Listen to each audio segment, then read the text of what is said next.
What would mana feel like for someone born a magic prodigy, but afflicted with a disorder? When one door closes, another surely opens. Watch the journey of Lewin Ardell, the young man who fell into such a plight. At his birth, he was regarded as a light to illuminate the world. Lewin was different from the start, case in point. The day the steward and his father had a talk. The steward was preparing to set off on a voyage to gather sea resources. Little Lewin earnestly warned him not to take the road near the southern mountain range, because the mana flow there felt strange. On the day Beggins departed, the sky was cloaked in black clouds and lightning. It wasn't until late that night that he came rushing back. It turned out Beggins had heeded Lin's advice and taken the detour. But because of that, he avoided a disaster. Beggins had heard reports that the place had been attacked by monsters. No one returned safely by that route. From that moment, Lewin's innate talent began to draw attention. Bane thought he could sense mana in the air. His father felt Lewin might be Ardell's future, though they didn't fully understand. Indeed, at 6 Lewin perceived mana, and within a year he could summon it. By 10, Lewin entered Ignite Magic Academy as the top entrant, the finest magic school in the Kingdom of Radiant. He even earned the title of Prodigy. Back then, Lewin was a bit arrogant. He was sure he'd elevate his family, but in the end he only got this far. On the first day of class, Lewin realized he was nothing. While teachers kept urging him to cast spells, Lewin struggled badly. He himself couldn't understand what was wrong. For the first time, Lewin and everyone else realized he had a mana disorder. In that moment, everything inside Lewin seemed to shatter. His body couldn't emit magic even a meter away. For a mage, that state was pathetic. Then everyone realized he came from a mediocre family with no talent, and their attitude flipped 180 degrees. A casual shoulder bump in the hallway, and 2 male students sneered with contempt. To all the students who envied him at Zainao, Lewin was just someone with no magical ability, a useless fellow who couldn't perform magic in a magic academy. Of course, he became their favorite pastime mockery. At times like these, Lewin could only sob helplessly, wondering if he could ever become a mage. Lewin Ardell, the top-scoring entrant, the one expected more than anyone, the name who had worked harder than anyone else. Because of that curse of mana disorder, he became a magical cripple. Was that the end of everything? No, Lewin thought it was the end then, but he didn't realize that a miracle still remained. The story of the forgotten genius was far from over. A new trial-laden journey began to weave itself at the very edge of despair. A sliver of hope's light and a dazzling system notification appeared. The relic has been activated. A system screen began to form, while Lewin felt as if he were falling to the edge of the universe. When he half awoke, he didn't even know where he was. The only thing he knew was that his body felt like it was sinking in water, and a cryptic line of text appeared before his eyes. The being claimed he was the incarnation of Araka, the world's destroyer. This giant god was the one who brought Lewin. Its appearance was neither human nor like the heroes Lewin had seen. He had no time at all to steady himself. Its lips quivered as if trying to speak, and then Lewin's pupils dilated in sheer astonishment. A few hours earlier, at the training yard of Ignite Academy, it was Lewin's turn to practice. Professor Heidel gently told him to do as instructed, form a fireball and strike the dummy. Under the scrutinizing gazes of his classmates, Lewin knew a fireball was a spell any student could easily make. But for him, it was different. This time, Lewin wasn't sure he could pull it off. At the professor's command, Lewin steeled himself to succeed. An orange flame gradually formed in his hands. It grew larger, matching Lewin's fierce determination. Forming in his hands, it swelled as if fueled by Lewin's resolve. The boys were a bit surprised he had that much mana. Lewin thought he might actually do it this time. But the familiar thing struck again. His hands began trembling uncontrollably. Despite his forced pleas from within, the thing called mana disorder defeated Lewin once more. He couldn't bear it and cried out, giving up. Yet Windmage Heidel still urged him to try and release it. Lewin wanted to, but feared it was impossible. According to Heidel, he's now a senior. If he can't do a basic spell like a fireball, how could he pass the graduation exam? Even Lewin felt like a lost cause. This drill was target practice. Lewin couldn't even cast the incantation, let alone hit the target. At this rate, becoming a rank 3 mage was hopeless. Mocking laughter erupted again. They labeled him the Academy's disgrace. Lewin was so used to this bullying that he paid it little mind. What crushed him was that there had been no hope from the start, all because of the curse that had plagued him for 6 years, mana disorder. Though Lewin had been pushing himself for years, he now began to wonder how much longer he could endure. After that training session, Lewin still shuffled along alone, following the crowd into the main hall. He wanted peace, but the storm wouldn't settle. 2 male students deliberately approached him, and provoked him with sarcastic remarks. He kept calling him Lewin the Dumb with a smug look. Their words went too far, moving from mocking his achievements to calling his home and territory the middle of nowhere. They deliberately claimed the Ale family was anonymous, not very wealthy nor famous. The more they spoke, the more Lewin's patience reached its limit.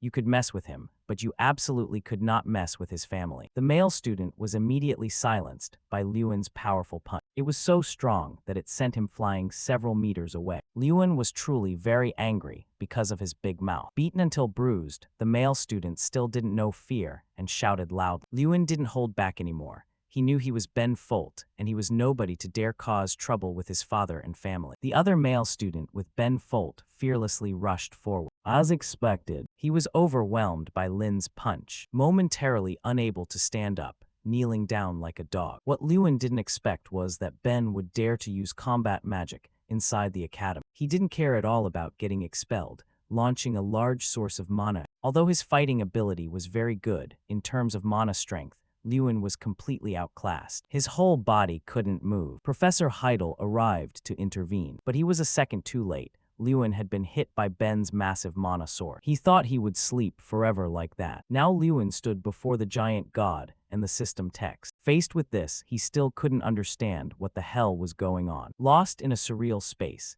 meeting a mysterious man left him wondering what on earth was happening. Even though he tried to listen carefully, he could only hear the last word, Lewin Ardel. The low voice rang out again. This time it was clearer, definitely his name, Lewin Ardel. And then from the void, a vague sound also came, as if calling his name, Lewin Ardel, Lewin Ardel. He slowly opened his eyes, revealing the image of a blonde woman. It turned out to be the high-level healer Helen. Her face was full of worry. Are you awake? After escaping the daze, he startled. He slowly sat up. Where am I? She saw this and immediately supported his body, gently replying, Infirmary, it's okay. You don't need to force yourself to sit up. He tiredly held his head. It's okay. A bit dizzy, but I can sit.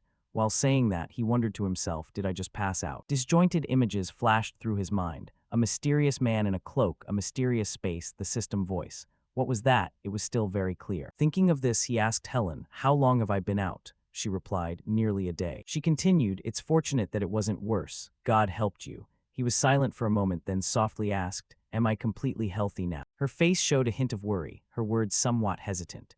We still need to monitor you further, but you look very healthy for someone who was just struck by direct lightning. No wounds, burns, or any internal organ damage at all. I have never seen a case like yours. But in her dozen or so years of living, she had never witnessed a case like this, so she couldn't help but be astonished. What is this? Is this even possible? He stared at his palms, gradually falling into deep thought.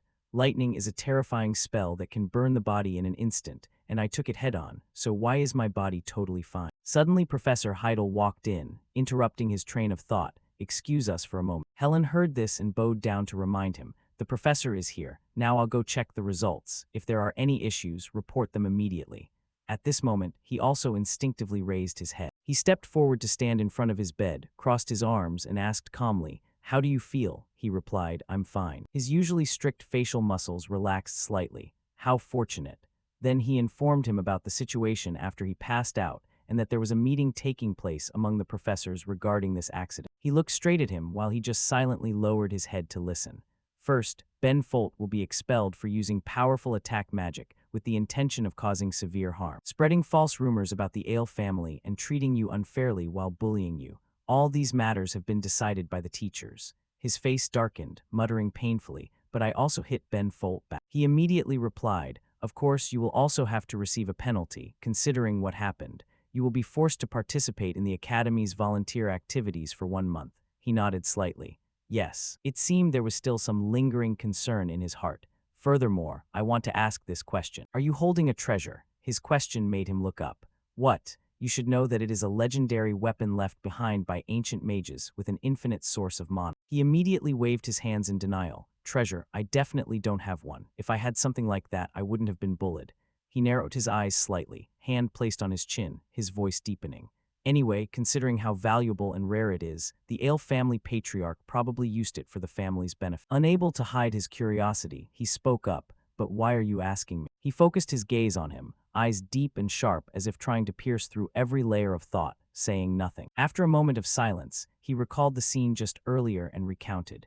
Surely there was a red light enveloping your body just before the lightning hit. It looked like a high-level treasure protecting you, knocking Ben's magic away. Hearing this, he looked confused. What are you talking about? He thought to himself. What treasure is he talking about? Suddenly he seemed to realize something. Wait, don't tell me it's related to that dream earlier. Then he immediately denied it. No, I'm going crazy. He sighed slightly. Although I don't understand what happened, I'm sure you don't have a treasure. All right. He turned his back and left before Lin's eyes. Get some rest. He thoughtfully watched his receding back. He had told the professor he didn't know what happened, but his teacher didn't say anything more. What is the professor thinking? When he was left alone in the room, he sat in deep thought for a long time.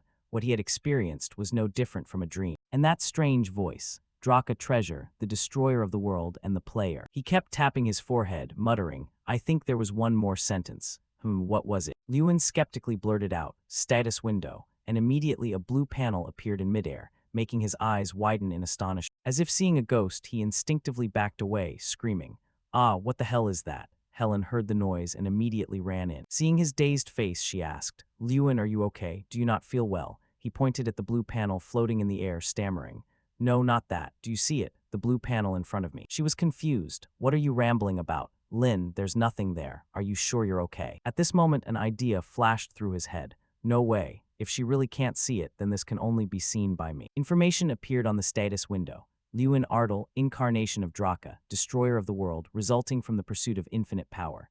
Mage Draka perished along with his world. For Draka, who was born lacking mana, strength is the source of his power. The player of Draka's treasure can open the status window and can infinitely increase power by completing missions. Strength 150, Agility 100, Intelligence 1550. To avoid being mistaken for a madman, he quickly changed the subject. It's nothing, I'm just a bit confused. She laughed helplessly. Okay, don't overthink it. Holding the test results in her hand, she happily announced, the results are completely normal. You can return to the dormitory now. He smiled, feeling like a weight had been lifted. Yes, thank you. Lewin summarized all the strange events that had happened. Today, he was still alive after being hit by lightning. The man with red eyes he met in another space, and the status window that only he could see. And then he remembered the first status window he saw in his dream. It said he was the incarnation of Draka. Could it be that the treasure of the mage named Draka had been transferred? In the blink of an eye, night had fallen over the training ground. A strange window displayed before his eyes again. He was a bit startled, but curiosity quickly overcame everything, making him tap. On it was his first mission. Repeatable mission because you have become a player linked to Draka, destroyer of the world. You need to train your body to prepare for the process of increasing power. Punch, kick, and rotate. Perform each action 100 times. The reward is plus 10 strength and unlocking a new skill. After reading, he rolled up his sleeves to prepare. His face was still tinged with a bit of doubt and confusion. Punch and kick. Well, it's related to strength, but how can that help me become a mage? But this wasn't the time for questions. He had to try. Thinking that, he took a deep breath. He swung his right hand. Punch count went up to 1. Then he swung his left hand. Punch count went up to 2. He chuckled, a smile mixed with a bit of smugness, as if he had the victory in his hands. Great, it's increasing. At this rate, I'll be done soon. Maintaining that momentum, he continued to throw the next punch. Hey, he shouted in rhythm with the blow, but the number of punches still stopped at 2. He meticulously observed the mission again, frowning. This time it didn't go up. I think it won't count as completed if I swing my arm incorrectly. That thought made him much more serious. All right, let's punch properly. The crescent moon rose high, dangling in the silent sky. When everyone was fast asleep, he was panting as if he'd been chased by dogs for a whole hour. Resting his hands on his knees in exhaustion, he finally uttered, "It's over." Then he let out a satisfied smile. It's finally done. The status window flickered into existence, announcing that the quest was complete and awarding him plus 10 strength points while unlocking a new skill. Wiping the heavy sweat from his brow, he glanced up at the screen and wondered, what exactly is this reward? Suddenly, he felt a strange, refreshing aura gradually flowing into his body. He exclaimed in wonder, what is this feeling? It was flowing gently through his veins, something far more fundamental than mana. He clenched his fist, his fingers tightening as his arm trembled slightly with excitement. I've actually become stronger. Feeling the need to test this newfound power immediately, he took a deep breath, raised his hand, and swung it forward with all his might. Let's see. With just one punch, the air in front of him seemed to be torn apart instantly. Feeling like he had conquered a new world, he smiled with satisfaction. The strength imbued into his magic was truly more powerful. The speed, air resistance, and destructive force had all genuinely changed compared to before. While constantly marveling at his new power, he suddenly remembered, what about the skill unlock reward? With just a soft call from him, the status window immediately manifested in midair. The internal force circle had replaced strength. The mana circle was replaced by the force circle. From now on, all magic and movements would be influenced by the player's strength. Force is a concept often associated with physical power or energy in various systems. He wondered about the replacement of the mana circle with the force circle. He then placed his hand on his chest, feeling his heartbeat. So that means my mana will be replaced by force. Anyone who senses or learns mana has a circle surrounding their heart. The mana circle plays a major role in the process of releasing and enhancing mana, increasing stats depending on the length and amount of mana a mage can control. He closed his eyes, slowly sensing a vague movement in his chest.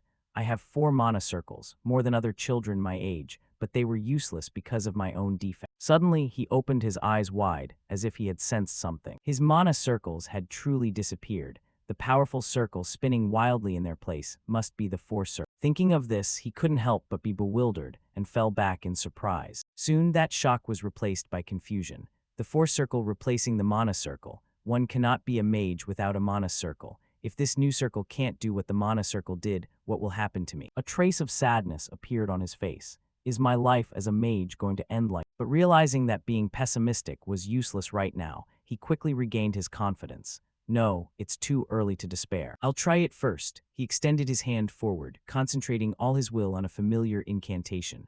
Fireball. Instantly, a surge of power erupted from his palm, and in the blink of an eye, a violent ball of fire formed. Looking at the fire before him, he exclaimed, "So fast, how is this possible?" He couldn't take his eyes off that flame, which looked even more powerful. The moment he saw the size of the fireball, he realized the truth. Lewin laughed with sheer delight. This is definitely the power of the treasure. Lewin held the flame in his hand, thinking to himself, since magic has a basic activation mechanism, there should be about a 10-second recharge before releasing this power. He calculated and whispered, but I can completely bypass that 10-second mechanism and create a fireball using the power within my own body. Truly, as the protagonist, I must be the strongest. He clenched his hand into a fist. This is the power of a treasure. Suddenly, something strange appeared in front of Lewin. He was curious. What is that? It turned out to be a system notification. Mad Mage Draka, you who cannot release energy normally have created this ability. Focus mana into your body and your enemies. You are not affected by your own magic. When casting magic, an enhancement effect will be added. Magic attacks will deal additional psychological damage. He read the information provided by the system and mused. Focus mana into the body to attack. How do I do that? He kept asking himself. Reflecting on it seriously now, Lewin realized that Draka also suffered from the same mana disorder as he did, and wondered if he focused mana into his fists and legs. The more he read, the less Lewin could believe it. Why would he create a method like this? Just then a quest notification appeared. The protagonist snapped out of it and cried out, "A quest." The quest objective was to practice using the Mad Mage method, using the force circle and mana to attack a target. For each target attacked, the reward points would increase by 10. The protagonist looked a bit skeptical. Attack a target. He narrowed his eyes. I've never thought of this method. If I can become a mage using this method. Lewin reached out and grabbed the fireball. I have to try it. The fireball in his hand burned with brilliant sparks, as if it wanted to consume everything. Once finished, a satisfied smile played on Lewin's lips. The system immediately announced, "Quest complete, strength reward points plus 10. Finally, Lewin collapsed onto the ground. He looked up at the starry sky contentedly. I've finally completed the quest. Recalling how he had always failed at the magic release step, he didn't expect to succeed by using his fist. Lewin curiously wondered how Draka actually existed. He wanted to investigate this, but his body felt like light. Suddenly, strange sounds rang out. Oh, what is he sleeping here? It seems he practiced until he was exhausted, but did he really fall asleep here? Should we wake him up? Lewin's head was now filled with the sound of voices. What's going on? Did I die and go to heaven? Whoa, how could he die? He took a direct lightning strike and he's still fine. Incredible. The chatter continued. Lewin slowly opened his eyes. What's all the noise about? Everyone was startled. Oh my God, you're awake. Lewin, you scared us to death. Lewin calmly stretched. What's wrong? Why are you all gathered here? Is this the first time you've seen someone sleeping out here or something? They nodded. Of course, what noble would sleep out here instead of in a warm bed? It's strange. They were suspicious. Hey Lewin, are you drunk or something? He didn't care much and waved them off. Drunk on what? I was tired, so I went to sleep. by, everyone stood there helpless. They buzzed with chatter. Lewin seems like a completely different person. Someone asked doubtfully, how so? Suddenly, a noble student turned back and saw something. His voice was a bit curious. But what about that scarecrow that was beaten to pieces with only the stake left? Did Lewin do that? But they dismissed it immediately. Nah, probably not. At the noble dormitory, Lewin walked up to a blonde friend who asked, yeah, what is it, Lewin? He asked, were you out all night? This is Jason Damon, a sixth-year student at Ignit Academy. He kept asking, what happened? You don't usually leave the academy for this long. The protagonist dismissed him. You don't need to worry about so many things. Looking at this blonde guy, he might seem like just another person, but he is the eldest son of the Damon family, a prominent mining family, and at least he still treated someone considered a failure like me well. Jason continued to tease. Don't tell me you went to see some girl. You just got back. But there was a downside to this guy. He was an alcoholic and a womanizer who frequently sneaked out of the academy. He spoke incessantly. Hey, could it be that after being hit by that lightning, you finally learned how to enjoy yourself? Come on, tell me what you did last night. Lewin threw something at him and said, what nonsense, I have to go take a shower. In the bathroom, Lewin lay down in a relaxed mood. Ah, I'm alive. Suddenly he remembered something. Ah, right, the quest, let's check it. Lewin called out, quest. The notification board appeared. Repeatable quest, physical training. Since you have become someone who can connect with Draka, the world destroyer, you need to train to enhance your strength. Each time you punch, kick, or complete a task, you will be awarded 10 strength points. The protagonist sighed. The reward is the same, but the requirement has doubled. He submerged himself. Who knows, maybe the requirement will double again in the future. I knew it, this won't be easy. But reflecting on it, if I can become a mage through this method. 1 month later, Lewin was still training. The quest could be repeated at most once a day, but the reward remained the same while the requirement increased. If I don't complete the quest within that day, all progress will return to 0 the next day. But if I don't miss a single day of the quest, Lewin panted. The quest requirement did not exceed 3,000 times a day. If he trained anymore, he'd probably die from doing quests. He pivoted his heels slightly. Finally, the training quest board updated. All stats such as punches, kicks, and rotations were completed 3,000 times out of the total, but the added points were still a meager 10. For the past month, the protagonist had been training like that, and he also obtained a new skill, passive body arts, which increases physical capabilities. The body becomes more flexible based on the training process. At the dormitory, during lunch, everyone was buzzing with gossip. Lewin is strange lately, isn't he? Before, he never dared to blink during class, but now he just falls asleep like that. Someone else immediately retorted, is that all you saw? Lately, he almost eats and sleeps on the training ground and only practices kicking. Someone spoke up, leave him alone. Is this the first time he's been strained? They chatted, maybe he's just doing that to cope with his mana disorder. It won't work anyway. For Lewin, a month passed just like that. I've completed the quest and have a few clues about Draka, but he couldn't find the name Draka in any records. Everywhere was the same. Not only that, things like World Destroyer Player, quest boards, systems, and status windows had no clues at all. He was constantly curious. Draka, just who is he? At this moment, the status window also appeared. Lewin Ardal, the incarnation of Draka, the World Destroyer. A question always remained in Lewin's mind. Just who was providing him with this power. Suddenly there was a loud call. Lewin, come here. It was Jason. The protagonist was curious. What's wrong? Jason asked back, have you heard? He was confused. What? Jason's face showed a trace of hesitation. So you don't know anything, which is why you can read so leisurely. Lewin asked again, did something serious just happen? Jason glanced at the Ardal family head who was present here. The protagonist's eyes widened. What? Jason repeated. Lewin, your father. Heavy footsteps landed. Lewin pushed the door open and walked in, panting incessantly. Father. Everyone immediately looked back. His father exclaimed, Lewin, my son, here you are. The two of them chose to sit in a private spot. The protagonist spoke first. It's been 6 years, hasn't it, since I came to this academy. Are you doing well, father? His father nodded. Yes, I'm still healthy. He didn't forget to ask, and what about Lewina? He recounted proudly. Your sister. She's grown up. These days, she's even practicing swordsmanship on her own. She said she'll protect her weak older brother. Lewin laughed loudly. Ha ha ha, how embarrassing. He dismissed it. Is she still as bold as ever? Lewin suddenly changed his expression. Father, he asserted, I am doing very well right now. His father was confused. What do you mean? Lewin emphasized again. I'm really fine, not injured physically or mentally. Ardal family head took a sip of tea. His voice was strangely calm. Lewin, actually, I came to the academy to ask for your opinion on leaving this academy. He comforted him, if you find it too difficult, you can return to our territory whenever you want. I know you're facing many difficulties that you're not mentioning. Right. He also understood clearly. I already guessed why you came here, but father, I think I've found a way. Lewin persuaded him, so please promise me one thing. He was surprised. A promise? The protagonist was determined. In the next exam, I will achieve good marks in the practical tests. In return, if I fail, from now on I will no longer act on my own will, but will listen to you. He knew that after promising to achieve high marks in the practical exam, his father had seen his determination and returned to the mansion after the conversation. And then the exam that the protagonist had been waiting for finally arrived. The proctor called out, "All right, pay attention." Standing on the podium, he began to explain the system.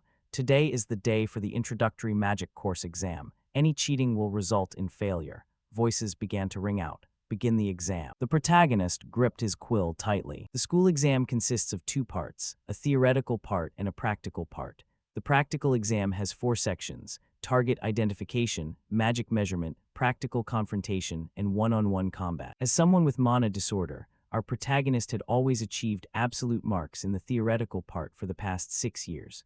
In the practical exam, Michael of the Gage Hill family had always ranked first. Lewin's hand tightened. However, this time will be different. Everything will change. He emphasized, this time will be different. Lewin was willing to bet, because I will definitely take first place in the practical exam this time. After the written exams were finished, suddenly a voice called out, "Lewin." It was Jason. He walked up. "Lately I've found you a bit strange. Do you have a plan for the practical exam today?" He nodded. "Yes, I'll do it in a new way." Jason was surprised. "Huh, really? What way did you find?" A contemptuous voice rang out. "Lewin, what are you doing here?" It turned out to be Mikkel. He crossed his arms disdainfully. "Don't tell me you're using that body to take the practical exam. It's useless with your mana disorder." Lewin stroked his chin. "So what? I did come here to compete." Mikkel had no intention of letting it go.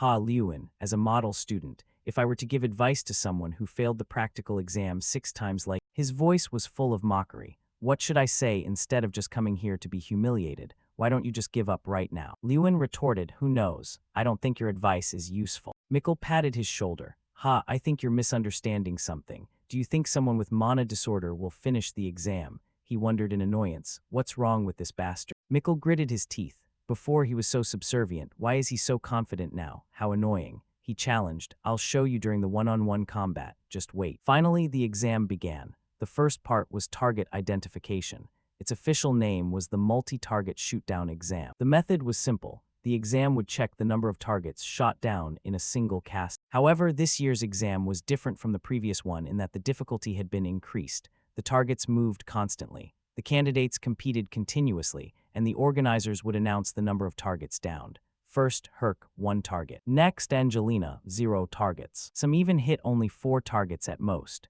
Because of this, the average score this year was terribly low. Next, the following student got 3 targets. The teachers behind frowned.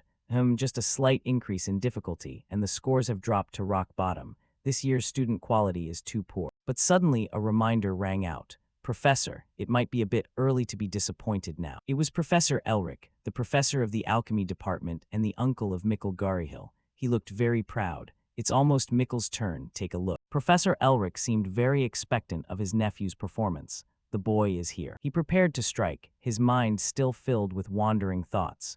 "Watch closely, Lewin." He was very confident. "I don't know what you plan to do." Professor Elric shouted. Mikkel was confident. "This is the difference between you and me." Then he struck. A series of scarecrows were hit after that critical blow. Everyone who saw it exclaimed, "Whoa, that's Elric for you. 1 casting and so many targets hit. He'll probably take first place again." Teacher Elric approached. "How was it? The boy is truly worthy of the Garihill lineage, isn't he?" He didn't stop bragging. "At this level, Mikkel is truly the pride of our academy. He will definitely be this year's student representative." Suddenly, an interruption rang out. "All right, Professor Elric. I think we don't need to see the capabilities of this year's batch anymore."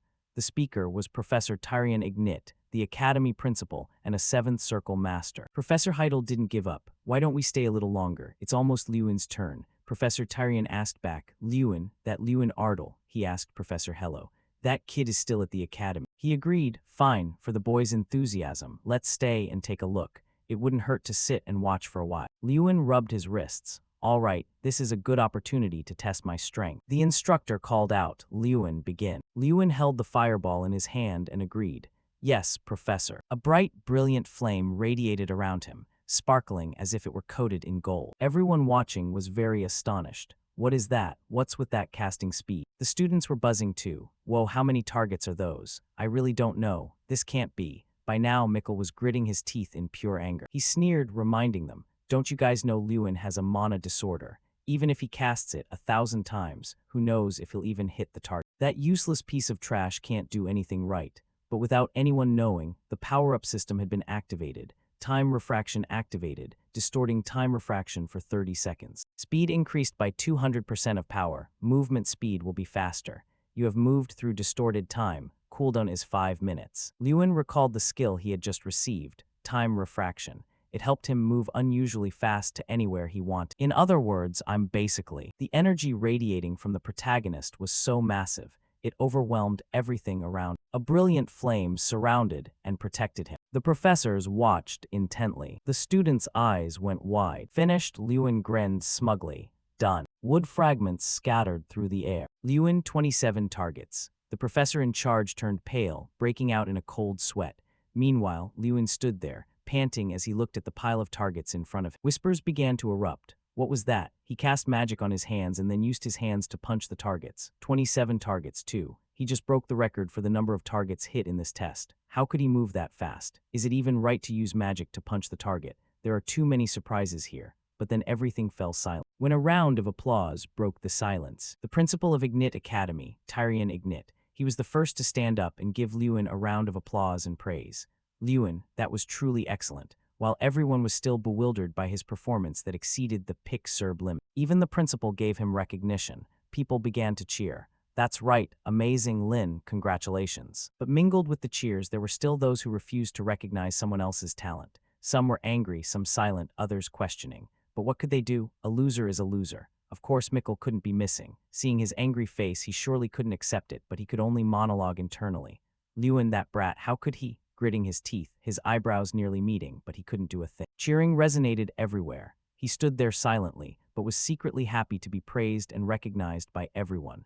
This was something he hadn't experienced in the last 6 years, which explains why he had never received a compliment all those years. His chest felt all warm inside. Lewin stood with his head held high, smiling slightly. Sunlight shone on his young face. His eyes showed pride in himself and the feeling of being recognized. That's right, this is exactly the feeling I've always wanted. In the meeting room, Elric spoke up uncomfortably, casting magic on his hands and then punching the target. Professor, are you calling that magic? I've never heard of any magic like that. Seeing the sour expression on his face, you could tell he didn't accept. Heidel immediately retorted, but Professor, you know, magic has no limits. This is a field where anything can happen. He turned serious. If everything only happened within established frameworks, it wouldn't be magic anymore, it would just be math.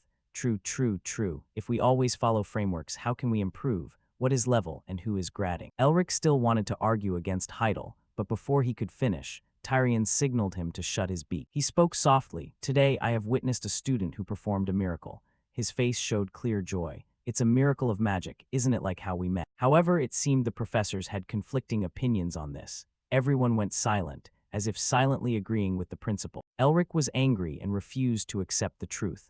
Damn it, that guy Lewin has turned everything upside down. Who would have thought things would end up like this? Jason threw his arm around Lewin's shoulder and said loudly, Hey, the Supreme Mage has arrived. Lewin was almost crushed into the ground by Jason's arm, but he whispered, Hey, stop. Hearing this, a few people approached the two of them. Oh, there's Lewin. Everyone greeted him. Lewin, hello, how did you do in yesterday's practical test? He greeted them back but couldn't say a thing. Questions from his classmates kept bombarding him. Lewin, do you know my name? We've been in the same class for the last 6 years. He hurriedly escaped the crowd, thinking to himself that until yesterday, he had only been a nobody in this school. Lewin turned his back to everyone, hurriedly saying to Jason, Jason, I'm heading off first. Even today, he still couldn't believe everything had changed so dizzyingly. Just overnight, everything had changed, so he hadn't adapted yet. Truth be told, being alone was more comfortable. However, he still knew one thing very clearly. There were still plenty of people who didn't like him very much. He slowly opened the door to his room. Some blonde-haired jerk was standing in his room, and upon hearing the door open, he spoke up. There you are. Oh, you've already entered someone else's room, and you're still talking with that attitude. What are you doing in someone else's dorm room? Mikkel darkened his face and asked immediately, his eyes looking like he was about to send him to the afterlife right then and there. He turned to approach him, raising his snooty voice. Having achieved a few points with that non-magic stuff, you've started acting all arrogant. Your arrogance makes me sick, so I'm here to remind you, don't get cocky. He said things that made you want to use a monkey's hand to scratch your own rear end right away. But he didn't hold back and countered immediately. Isn't it because you lost face when your score was lower than the person you've looked down on for the past 6 years? I thought he was something special, but it turns out he's only that much. Just by saying that, he successfully provoked him, making the blood rush to his head as he went crazy, lunging to grab Lewin by the collar. What did you say, you bastard? Meanwhile, Lewin's face remained cold, showing no emotion at his insanity. He calmly grabbed the hand that was grabbing his shirt and gently pried it off without much effort. It was precisely that calm, gentle behavior of his that surprised him and made him tremble even more. Mikkel was somewhat panicked, his eyebrows knitting together. What the hell is this? Is this loser really this strong? He couldn't believe his eyes. Mikkel, we both need to graduate. Lewin leaned close to his face, his eyes growing angrier. If you really want to push me that much, then wait until the one-on-one combat test and have a fair fight. He just growled a little, and he was already sweating bullets. He flicked his hand away. Mikkel glared at him angrily. Do you think you're qualified to fight me, a guy who fails every subject like you? Lewin immediately retorted, just wait and you'll see if I'm qualified or not. What is level and who is grading? His eyes fixed steadily on Mikkel's dog face. He walked away, not forgetting to leave a sharp glare behind. Pass the next test and then we'll talk. He walked away, but in his head, he couldn't stop thinking about his arch-rival. That arrogant bastard, how can he not fail today's practical test, not to mention the combat test? It's funny to see Mikkel's angry face, isn't it? Just looking at it makes you want to punch him, hee. Then suddenly, he pulled the hand that was in his pocket out, and his hand kept trembling. Is he really a mage? He wondered. No matter how many times I look at this statue, it never ceases to impress me. A massive elf statue standing tall in the training area. The second practical test. Mana performance measurement, testing area. The Academy's treasure and a rare item. There are only a few on this entire continent. The ancient elf kingram. 500 years ago, Archmage Freud turned the elf kingram into a treasure while he was still alive.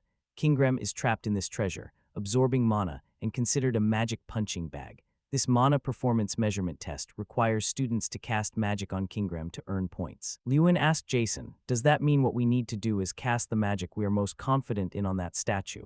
Jason replied, yeah, brief and concise. But that elf is famous for being incredibly stingy with points. Over 20 points is already very good. In front was a student with hair covering more than half his head and violet energy, looking quite Tempest Arcane. He cast the magic toward the elf. The elf spoke, retake the class, you 1-point mage. It's still not too late to drop out. That student froze in absolute shock. Everyone began to whisper. I thought he did well, of course. It's not easy, huh? Everyone marveled at the elf's pickiness in grading. Next, stand in front of me. That student slunk away in a terrible mood, unable to believe it. A female student walked up. Haha, now it's my turn, huh? She raised her hand to watch closely, very confident. Ice ball, she cast the magic. The elf spoke up. I certainly won't forget you. Impressive, she asked back happily. Really? Kingram answered her. Yes, but not letting her be happy for too long, he immediately poured a bucket of cold water on her. This is the first time I've seen someone cast magic as trashy as this. That's enough. This is trashy enough. He bluntly gave that girl 2 points. Hearing that, she burst into tears, refusing to accept reality. No way, I did the best I could. Others continued to step up, but they didn't do much better. 5 points get lost. Hearing that score, it's normal for anyone to scream. What the hell? He continued to whine and complain. What is this bland magic? Did you mix it with water or what? It was 100% mana. The foul-mouthed elf was so angry he started cursing. The professor in charge immediately spoke up. Jackson, stop yelling, go back to your spot. Timely stopping a terrorization to the ears of the other students. Ah, that's not it. Jackson, seeing he was warned, scratched his head, looking innocent, and ran back to his spot. Next, Mikkel Gary Hill. The professor in charge called out, his face looking like he'd gone through 50 husbands, 49 lawsuits, 33 times catching his wife cheating in the act, his face as dark as pickled crab. Oh, but it turns out that was just the expression before casting magic. Bursts of mana attacked the elf statue. Kingram spoke up, Gary Hill, I'm a bit disappointed. Are you Jorge Gary Hill's son? Being asked that, he proudly replied, that's right, I am the third son of George Gary Hill, the proud Mikkel Gary Hill. Proud you say, haha, he mocked. Your father was a crybaby fool who begged me for extra points. Michael Gary Hill, you are far more incompetent than your foolish father. 27 points. Hearing that, he angrily yelled at his face, "You're just a common elf. How dare you talk nonsense?" The professor in charge immediately stepped in to stop Mikkel. "Be quiet, Mikkel." He called the next person, Lewin Ardelil. He answered immediately, "Present." Lin stepped forward. On the outside, he seemed to have no emotion, right? Inside, he was burning up. "Phew, I'm suddenly feeling so nervous." "Just give it a try, I can do it." A flame appeared on his hand. He raised his head and introduced himself. "I am Lewin Ardel, very pleased to meet you." The gaze of determination, emotion unchanged, truly powerful. "Oh, this is the first time I've seen your face." He was slightly surprised. "Doesn't matter, just do the test." He wasn't very interested. While he and his magic were ready, the flame burned as brightly as his eyes, though he didn't know if it meant anything. A student immediately spotted Lin's magic. "Is that explosive firepower?" His face showed 4 words: total shock. Some other students also immediately recognized it as a level 4 magic. Others were surprised and couldn't believe it. "What? He can do that?" Kingram asked, "What is your stance?" "You changed your stance to cast magic. I'm coming up." Lewin leaped off the ground. The mana that was previously on his hands was now at his feet. Maybe Lewin was trying to pull a Son Goku, because Son Goku has the flying nimbus. At first, everyone thought he would use his hands, but he decided to take a turn, taking everyone from one surprise to another. He had transferred the mana to his feet, then used his 3-meter-long legs to kick straight into the Kingram statue. The professor in charge was also incredibly surprised by his performance. No way, how could the kid transmit mana from his hands to his feet and then make it explode in a split second like that? He wondered, and that was it. The students were all stunned and couldn't believe it. One person asked, "Didn't you just say that was level 4 magic?" The other replied immediately, "Wrong, the energy of that strike must be at least level 5. So Lewin landed after the godlike kick with 3-meter legs. "Do you mean Lewin is at least a level 5 mage?" He panted, breathing as if this would be the last time he could breathe, but in his head he had a flurry of thoughts. What happened? My explosive firepower was cast correctly. Lewin was still a bit worried. But why was Kingram's reaction so strange? Did I do something wrong? He finally spoke up. "Who are you?" He wondered, "What do you mean? I already introduced myself. I am Lewin Ardel." Lewin hadn't finished his sentence when Kingram interrupted. "Are you Draka?" The question made his face pale immediately. "Draka, I have always been waiting for you." Even though he only had those blood-red eyes, it was enough to imagine his expression. Desperate and longing, Kingram's voice echoed, "I have always been waiting for you, Draka." That whisper cut through the silent space, spreading confusion. The crowd around immediately started buzzing, searching gazes, sparking countless questions. "Draka, who is that? Did he mistake Lin for someone else?" Curiosity mixed with skepticism spread throughout the space, drawing wrinkles on many people's foreheads. In Lewin's mind, memories of 2 months spent diligently scouring every related document suddenly rushed back. He had flipped through every dusty page, dug deep into every ancient record, but absolutely found nothing. "I have scoured related documents for the past 2 months, but still haven't found any trace of Draka." But unexpectedly, Kingram knew. Lewin's face immediately darkened. A gloom enveloped him because he truly understood, truly realized the deep meaning behind his cryptic words. "Do you know Raka?" Lewin asked, his voice carrying surprise and a glimmer of faint hope. Answering that probing question, Kingram uttered only a single word, concise but full of weight and certainty. "Yes." Seizing this rare opportunity, Lewin decided to make the most of it. He hurriedly asked a few more things, hopping to dig up even a little bit of information about that mysterious person. "So can you tell me more about?" A mysterious smile flashed across Kingram's rugged face. He whispered, "Very interesting. Didn't expect to meet his incarnation at this academy." His deep voice sounded again, words without beginning or end carrying strange incomprehensibility.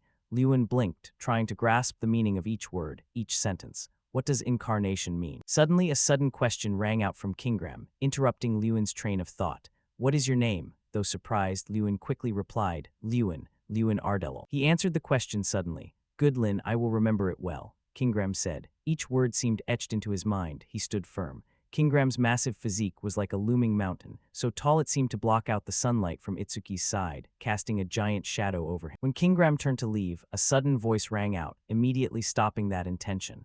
A voice spoke, immediately stopping the intention to leave. "Excuse me, before you go, can you tell me how many points?" The question echoed. "There are too many people here, I'll tell you later. The assessment ends here. This magic is not something I can evaluate." Kingram's cold, decisive verdict was like a lightning strike, making his counterpart scream in astonishment. What are you saying?" He couldn't believe what he had just heard, resentment clear on his face. "According to the school's rules, you are required to provide an evaluation for the academy. This step must be followed for 500 years after Archmage Zignit's passing. That guy tried to cite the regulations, his voice full of frustration. Enough, Kingram interrupted him with a terrifying roar, echoing all around, carrying incredible intimidation. You dare mention rules in front of me? For how many years I've had to evaluate these kids who don't look like mages at all. His face tightened to the extreme, his bloodshot eyes bursting with rage, making the other flinch immediately, voice stammering. I apologize, but forget about that guy Ignit, I don't care. Kingram growled, the contempt clear in every word. But a covenant is a covenant, I will give you the score. He was silent, his gaze sharp like a dagger, making the other gulp, cold sweat breaking out on his forehead, clearly showing extreme anxiety. 1 is 0, 2 is 100, what do you want, little destroyer? Kingram's low voice rang out, directed straight at Lewin, making him react immediately. A bright smile appeared on Lewin's lips. He didn't hesitate or think about his choice at all, his gaze responding firmly. Of course, 100 points. The news spread like wildfire, buzzing throughout the academy hallways. Hey, did you know? Kingram gave 100 points in his test. Immediately, whispers broke out one after another. Huh, that Kingram guy, and who did he give it to? Another person curiously asked, surprise clear in every word. Heard he graded the legendary last-place student Lewin Ardle. The people around slowly began to gossip, faces showing extreme astonishment as they received this shocking new information. In the midst of that, a voice raised sternly, breaking the noisy atmosphere. It was Professor Heidel. He walked over to Lewin, gaze searching. You caused trouble again. He startled, immediately turning toward the voice. Professor Haidu, why are you here? Lewin asked somewhat unexpectedly. Professor Heidel crossed his arms sternly, stepping closer to Lin. The news that you received 100 points from Kingram has reached the principal's ears. Upon hearing the news, the principal decided to reward you because this has never happened before. Professor Heidel's words carried a special solemnity, showing the importance of the incident. Here, take this first. Saying that, he handed Lewin a scroll he was holding. Lewin read the text on the scroll aloud, his face full of confusion and skepticism. Treasure vault, what is this? Without further explanation, Heidel just waved his hand toward him, then turned and walked away, signaling, follow me. After a long walk, crossing silent hallways and mysterious doors, Heidel stopped in front of a room with a strictly closed door. The door looked ancient and majestic, as if it had existed for centuries. When it opened, a blast of cold air blew out. Professor Heidel signaled Lewin to enter, and both went deeper inside. Whoa, I didn't know this place existed here. Lewin followed him while looking around, his curious eyes exploring the strange place he was stepping into for the first time. Everything here was completely different from what he had seen in the academy. Of course, Heidel explained, this is the only forbidden place in the academy. Hearing this, a vague question appeared in Lin's head, the only forbidden place in the academy. Then why did he lead him here? Curiosity mixed with a bit of anxiety began to creep into his mind. Finally, both stopped at another door, closed more securely than any other. Professor Heidel stopped, turned to Lewin, his eyes revealing seriousness. This is the path to the treasure vault. I'm only allowed to go this far. He looked at him, anxiety and unease rising. So I have to go in alone. Yes, go in. I'll be right here waiting for you. He comforted. Finally, he stepped forward to open the door in front of him, his head filled with countless questions that were hard to answer. He didn't know what would happen, but his teacher said it was a reward, so he just had to try and see. With a bit of courage mixed with curiosity, he pushed the door open and stepped inside. Facing Lewin was a room that, although empty, was overwhelmingly large, and a terrifying gloom shrouded it. Faint light leaked in from somewhere, just enough to recognize the vastness of this place. So this was the treasure vault. He looked around. Although there were no items on display, he could still sense the presence of countless precious things. There are many types of treasures here that I've only heard the names of. This must be the treasure vault of Archmage Nit. While Lewin was engrossed in observing his surroundings, immersed in the overwhelming vastness and gloom of the treasure vault, a low voice suddenly echoed right behind him, making Lewin start in vigilance, his whole body tense as he spun around. You look so lost. He turned around. Who was that? Lewin wondered, his alert gaze scanning for the owner of the voice. That person continued, tone carrying depth, as if reading every thought hidden deep in Lewin's mind. As if you don't realize your true value. At this moment, Lewin realized the voice was strangely familiar. It was Kingram sitting firmly on a chair placed right in the middle of the room. Kingram, why is he? But what caught Lewin's attention more and left him in absolute shock was his appearance, as he was no longer a mindless statue. Instead, Kingram was present in his true human form, vivid and powerful. He was no longer a stone statue. As if reading Lewin's mind easily, Kingram explained, his voice deep but still hiding mystery. Surprised I'm not a stone statue anymore. This is the only place I'm allowed to use this body. Thanks to the ancient mana filling this room, I can exist in my original body and am no longer a treasure. Hearing this, he replied softly, I understand. Lewin looked up at him, eyes full of suspicion at Kingram's earlier words. But hey, what do you mean by I don't know my true value? Kingram's sharp teeth seemed clearer, exuding a terrifying look as he spoke. Literally, you have no idea what your true value is. Even the treasure you are using is similar to drop. Kingram's next words were like a knife stabbing straight into Lewin's heart, making him realize a shocking truth. He knows about the treasure, Lewin thought, heart filled with shock. He looked back down at him, his gaze sharp as if piercing through every thought. That is a rare treasure in the world. How did you get it? And what is your relationship with Drak? Kingram stopped, waiting for Lewin's answer. However, Lewin looked back at him seriously. His voice held curiosity and a bit of helplessness. I'm also wondering about that. Who is Drak? He looked at Lewin in silence for a while before beginning to explain, his tone carrying nostalgia and reverence. A being who wanted to become a god. One day he visited the Peak tribe where I lived. At that time he was small and short, looking quite unsightly. However, his power was so extraordinary that no one in the Peak tribe could respond to it. More importantly, with each passing day he grew stronger, so even if we elves attacked him all at once, we couldn't defeat him. We respected him. He lived with us like a member of the tribe. He taught magic language to me, the one about to become the future patriarch, for nearly 100 years. What, 100 years? How can a human live for 100 years? Lewin looked up at Kingram once again, his eyes in absolute shock. The rest of him was like one. Lewin's reason almost couldn't believe what he had just heard. Kingram laughed cunningly, his sharp teeth shining in the room's dim light, maybe because he wasn't human. This affirmation was like a heavy blow, revealing an unimaginable truth about Draka, sparking countless new questions in Lewin's mind. His true identity is the black dragon Drakagania. Kingram's words echoed. A huge shock struck Lewin. Unbelievable, Lewin blurted out, his voice choked with surprise. So dragons really do exist. He was immediately shocked by the information before him. He asked softly, just to be sure once more about the information he had just received. Is that true? Right, you don't know that dragons are the source of magic, he answered quickly, without hesitation. Sure enough, Lewin pondered. He had heard about this before, but it was just an empty claim. He had thought everything was just a legend. Lewin's mind suddenly became chaotic. Old knowledge suddenly collapsed before this terrifying truth. He continued to cut off Lewin's train of thought with another piece of information.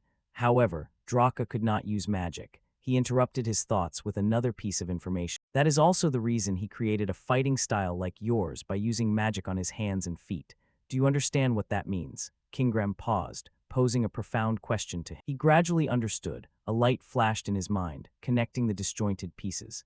So surely Draka had also been treated like him in the past. He immediately answered, imagining in his head the silhouette of a person covered completely in a mysterious way. I think I understand a little bit now. Kingram continued, his tone turning even gloomier.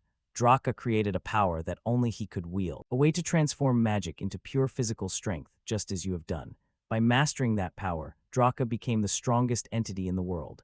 However, he remained unsatisfied and continued to expand his power toward infinity. In the end, he destroyed everything, including himself. Lewin was once again stunned by this new information. He destroyed everything, so that's why he's known as the World Destroyer. Lewin couldn't imagine the magnitude of a power that could annihilate an entire world. A sense of awe mixed with a creeping fear settled in his heart as he visualized that terrifying strength. Suddenly, a familiar system interface appeared before Lewin with new content. You have achieved a milestone, seeking the traces of Draka. Reward, title Ally of the Goblins. Skill, Goblin's Rage. Spirit Trang Embodiment of Strength. You have received the title Ally of the Goblins. Title effect, increases affinity with goblins and allows communication with. Lewin read each line, bringing a hand to his chin in thought. Why a communication reward all of a sudden? Well, it's better than nothing. Despite his confusion, he accepted the unexpected gifts. The system panel flashed again, displaying details for the new skill, Goblin's Rage, active. Borrow power from the rage of a goblin to instantly increase physical strength. Strength reaches 300 for 30 seconds. The effect will gradually increase under the influence of physical body skills. Cooldown, 3 minutes. Staring seriously at the reward information, Lewin muttered, "This seems to be a high-tier skill." As he reached out his hand, a glossy green sphere immediately appeared, resting in his palm. However, there were several pre-existing cracks on the sphere, as if it had existed for a very long time and endured much damage. Trang, the embodiment of strength. What exactly is this? It just appeared in my hand, Lewin wondered, his curiosity tinged with anxiety. Kingram stood up from his stone throne, his massive frame casting a shadow over the room. It seems you've received your quest reward. Draka used to stare into empty space and talk to himself just like that. Kingram's words acted as confirmation, leaving Lewin with no doubt about what he was experiencing. Still holding the green sphere, Lewin looked up, his eyes full of questions. In that case, do you know what this is? Kingram responded with a confident tone. Indeed, bring it here for me to see. Leaning down to inspect the glowing sphere in Lewin's hand, Kingram examined it thoroughly before concluding. It is Strang. Eager for more information, Lewin listened as Kingram spoke with profound gravity. An item? No, it is not an item. It is an embodiment. Lewin looked back at the sphere in his hand skeptically, barely able to believe his ears. What? This thing is an embodiment. Kingram spoke convincingly, as if he had witnessed the history himself. He was always by Draka's side. How could I not know? Looking at its current state, I'd wager Draka sealed him within the spirit stone before he died. He continued to explain Strang's nature. He is an embodiment of power. Although called a spirit, he is unlike ordinary spirits. He has a fiery temper and begged Draka for infinite power every day. But if you satisfy his hunger, he will grant you infinite strength in return, Kingram concluded, revealing a pact of great power but potential peril. You mean this embodiment will be reborn from this stone? Lewin frowned, lifting the sphere higher. It looked slightly more cracked than it had moments ago. Tiny fissures were beginning to web across the surface. Precisely. You need not worry too much, Kingram reassured him. As Kingram finished his sentence, the unexpected happened. The sphere suddenly broke further, the fissures growing into large cracks until the object was about to burst. Lewin held it tight, watching it shatter. It's breaking, he screamed internally in surprise. But instead of what he had imagined, a small creature, fitting perfectly in Lewin's palm, appeared as the smoke and fragments vanished. Lewin stared at it, sheer amazement written on his face. This is the bear. Then the creature rubbed its eyes and began to scold him in a shrill, annoyed voice. You brat, did you just call me a bear? This bear could actually talk. Why can a bear talk? Lewin's internal questions and visible shock only made the creature gnash its teeth in fury. Stop seeing me as a bear, you little. It shrieked and growled, its irritable voice echoing throughout the vast treasure room. Feeling that Lewin's comments had crossed a line, the Strang bear sulked and pointed a finger directly at his face. Stop looking at me like a bear, Lewin replied helplessly, but you are a bear. Lewin's face showed utter bewilderment, a drop of sweat rolling down his cheek. How can a bear talk? The creature turned red with anger. Hey, are you deaf? It stood with hands on its hips, head steaming with rage, talking a mile a minute. How dare you compare me to those things? I am not a bear, Lewin asked. Then what are you? It crossed its arms and gave a smug, confident giggle. I am an embodiment. I can turn into whatever I like. Wanting to prove itself, it put on a face full of energy and determination. Watch this, I'll show you my power. Hearing that, Lewin waited expectantly. Yet nothing impressive happened at all. The creature's face turned pale, completely losing its color. It was an incredibly embarrassing moment for Strang. After a moment of silence, it panicked, unable to believe the irony. What's this? Where is my power? Lewin's face clearly read WTF, wondering what it was doing. It suddenly spoke up. It must be because I was reborn on an empty stomach. Give me food. Lewin watched and appraised the situation. Why is this bear so rude? He gave it some bad news. There's no food here. I don't even know what you eat. This hit the creature like a bolt of lightning. It shrieked in despair. What? No food? Why is my master so weak this time? Lewin was confused. Master, me. Too bored to even argue, it ignored the world, curled into a ball like a piece of cotton candy and fell asleep. Whatever, I'm sleepy. Call me when it's mealtime. Lewin was beyond helpless. What's going on? Calls me master, then calls me weak. He gently placed the sleeping Strang on his shoulder. The innocent scene made even Kingram chuckle. Indeed, a leopard cannot change its spots. Seeing it again brought back a wave of nostalgia for him. Looking at you, and Strang reminds me so much of the old days. He seemed to sink into a stream of memories, recalling the days of confronting Strang and Draka in the past while they were still with the Zenith clan. Ending the chain of memories, he sat regally on his chair in the vast treasure room, his gaze fixed on the boy. Lewin Ardal, the tiny destroyer carrying Draka's will. What do you intend to do? Lewin asked back. About what? He quickly replied, the power you hold will make you stronger. It can lead you to the righteous path or it can consume you. I ask again, once you become powerful, what will you do? Hearing this, the boy fell into deep thought for a long time. The reason he wanted this power was to protect his loved ones from monsters, to bring honor to his family name, to prove himself to those who dared to look down on him. Lewin smiled contentedly. Yes, that is enough. He had too much to protect to let this opportunity slip away. Having cleared his mind, he looked up with a look more determined than ever. I will live according to my own will, for my loved ones, my family, and myself. Sensing that the brat in front of him was quite impressive, Kingram nodded in satisfaction. Not bad. I shall look forward to that future of yours. Lewin had learned more about Draka thanks to Kingram, and each day continued to start with quests. The only thing that changed was the training ground. Currently, Lewin was practicing diligently, wiping away the sweat from his exhaustion while calling out, Strang, wake up. Do you plan on skipping your meal? Hearing the word food, it immediately woke up, its eyes sparkling and drool dripping from its mouth. Eating. As if the food would vanish if it were a second late, it quickly ran up onto his body. While waiting for Lewin to cast magic, it opened its small mouth wide. Gulp. Lewin glanced over at its gluttony, feeling helpless. This little guy is crazy about food, and he eats so much. It focused on scooping up the 3 flames burning on Lewin's hands. The crimson streams of fire curled and flowed into its mouth. After eating its fill, it patted its chest with satisfaction and let out a loud burp. I feel much better now, Lewin thought to himself. The food I'm referring to is the strength gained from quests. Strang eats my strength. Strang, embodiment of strength. A 1-star spirit that uniquely reacts to the primal essence of power. Strength is proportional to the vessel. The larger the vessel, the higher the power. Once challenged 7 kings alongside the black dragon Dracagania before being destroyed. After it had finished eating and drinking, Lewin's strength points increased thanks to the special companion skill. He praised it. You are useful after all. It puffed its chest out with pride. Naturally, Lewin confirmed the details. Each time you grow stronger, I will receive a maximum of 100 strength points.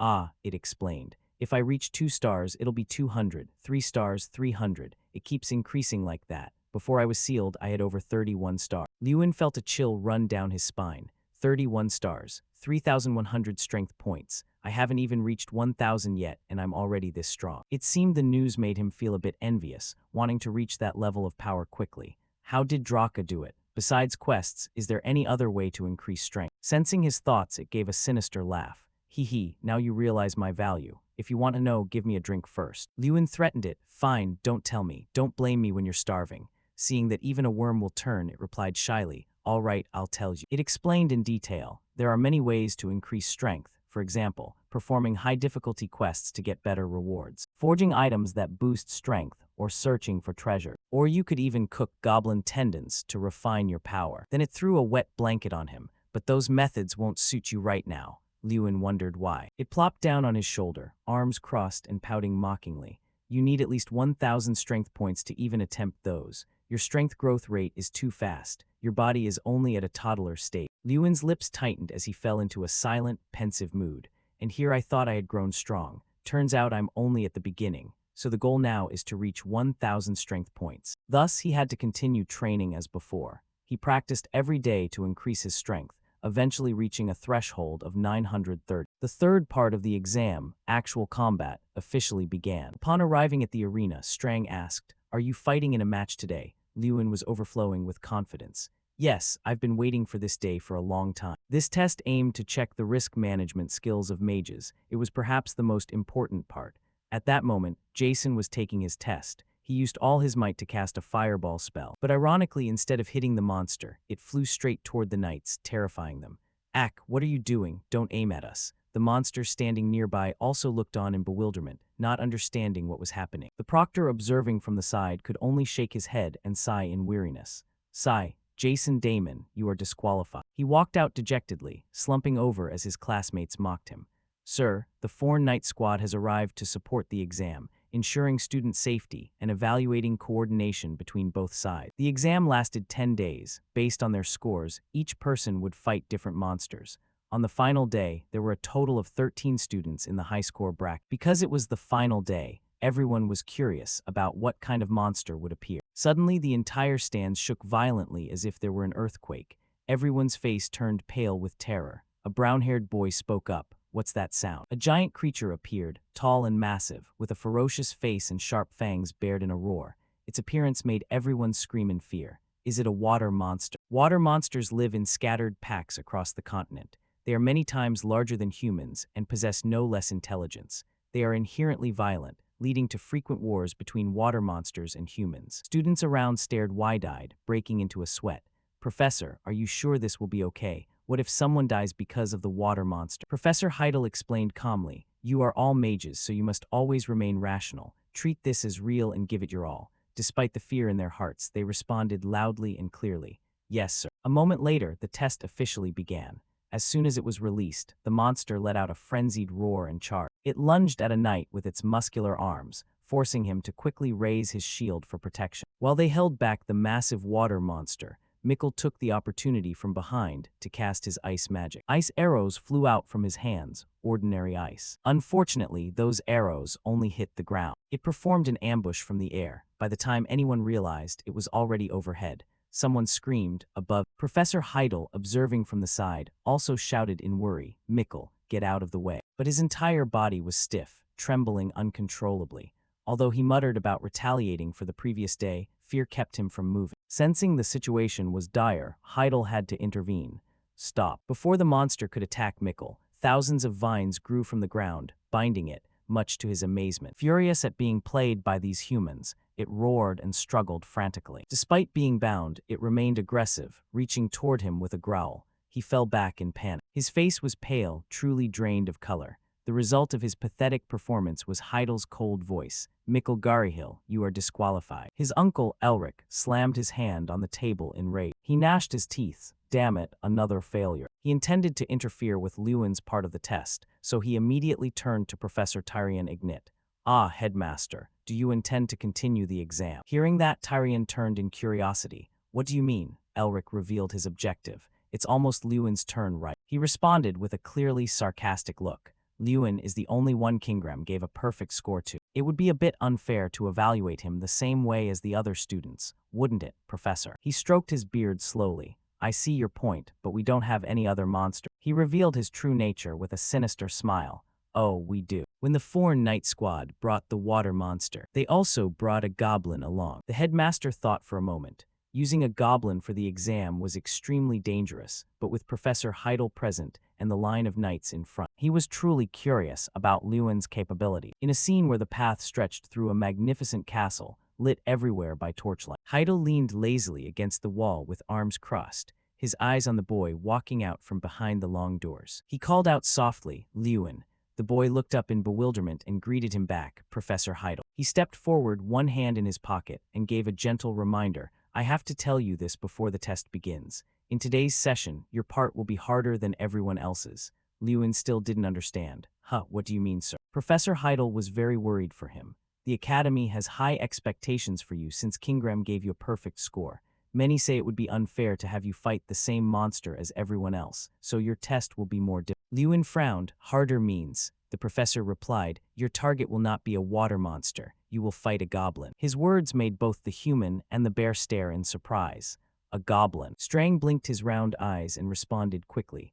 "Aha, your first real enemy is a goblin. This will be fun to watch." The scene shifted to a large, muscular hand, pulling hard on a massive iron chain. It was a sturdy goblin, of massive proportions, with a brownish-orange body, letting out a terrifying roar. Two guards on duty looked at it in fear. Jason asked the person next to him, Elric, in curiosity, "Is this the leader of the water monsters?" The dark-haired man scolded, "Stupid, that's a goblin." He grimaced in disbelief. "A goblin? No way." He gripped the sword in his hand. "It's true I made the suggestion." But he was confused and dismissive. But there's no way they'd let a student fight a goblin in an exam like this. How strong could a student possibly be? Goblins have a similar appearance to orcs, but they are many times stronger. They can crush a skull and snap a spine in a single swing. Elric gnashed his teeth and glanced at the person standing behind him. He asked angrily, "Are you sure? Even knights have trouble catching them." Heidel's face was serious. "I am certain. It was the headmaster's instruction." Elric let out a hollow laugh.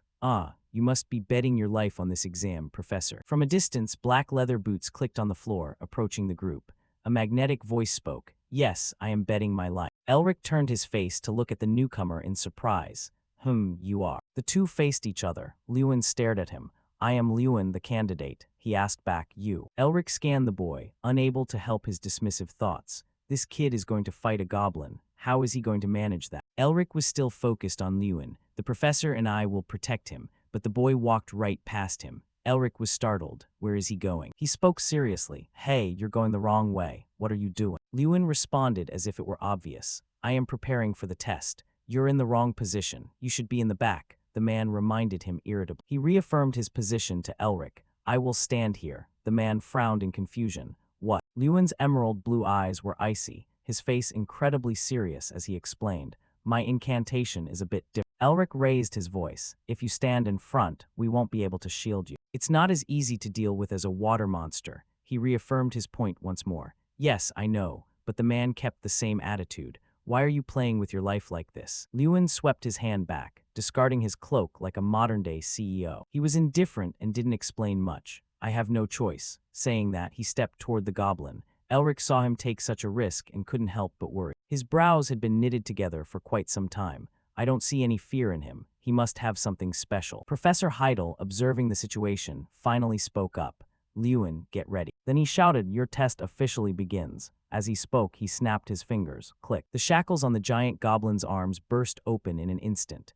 They fell to the ground. Its freedom had officially begun. The goblin seemed to explode with energy, roaring in all directions and charging straight at Lewin and the few soldiers holding swords and shields. He was already in a combat-ready stance, his hands sparking with fire magic as he lunged upward, bypassing the shocked soldiers nearby. Elric shouted to stop him. Hey, what are you doing? Does he really dare to face a goblin head-on? Wait, what does he plan to do? He couldn't stop him in time. The goblin and Lewin, with his burning magic, clashed. The goblin growled, reaching out to summon its power. Boom! The sound of the ground crumbling echoed. Lewin charged forward with a shout, hurling a fireball directly at the goblin. A thundering crash followed as the two intense magical forces collided, lighting up the entire area. Bystanders couldn't withstand the erupting battle force.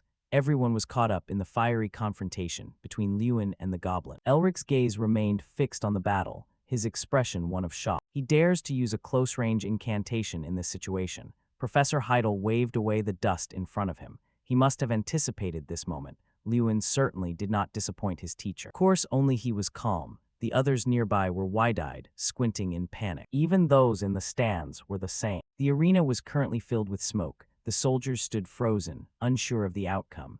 A student dares to fight a goblin in close combat. I hope he's still alive. Before everyone could recover, a back wearing the familiar black shirt emerged from the smoke.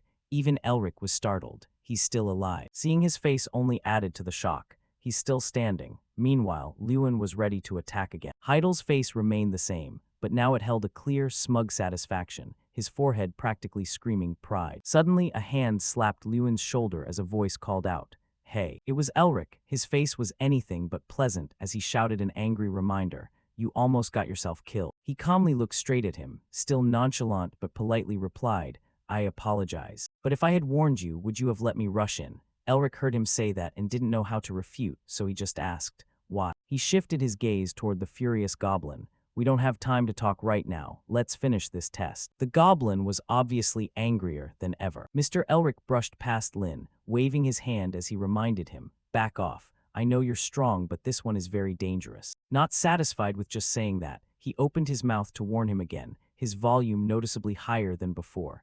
"Stand there and let me handle it." Ignoring what Mr. Elric had just said, Lewin nimbly ran ahead and stopped right in front of him. He turned with a serious face. "This is my test." Elk, who had been acting like a deaf person, kept asking, "What?" Lewin still had that determined look. "Let me finish my test." A giant, ferocious monster appeared.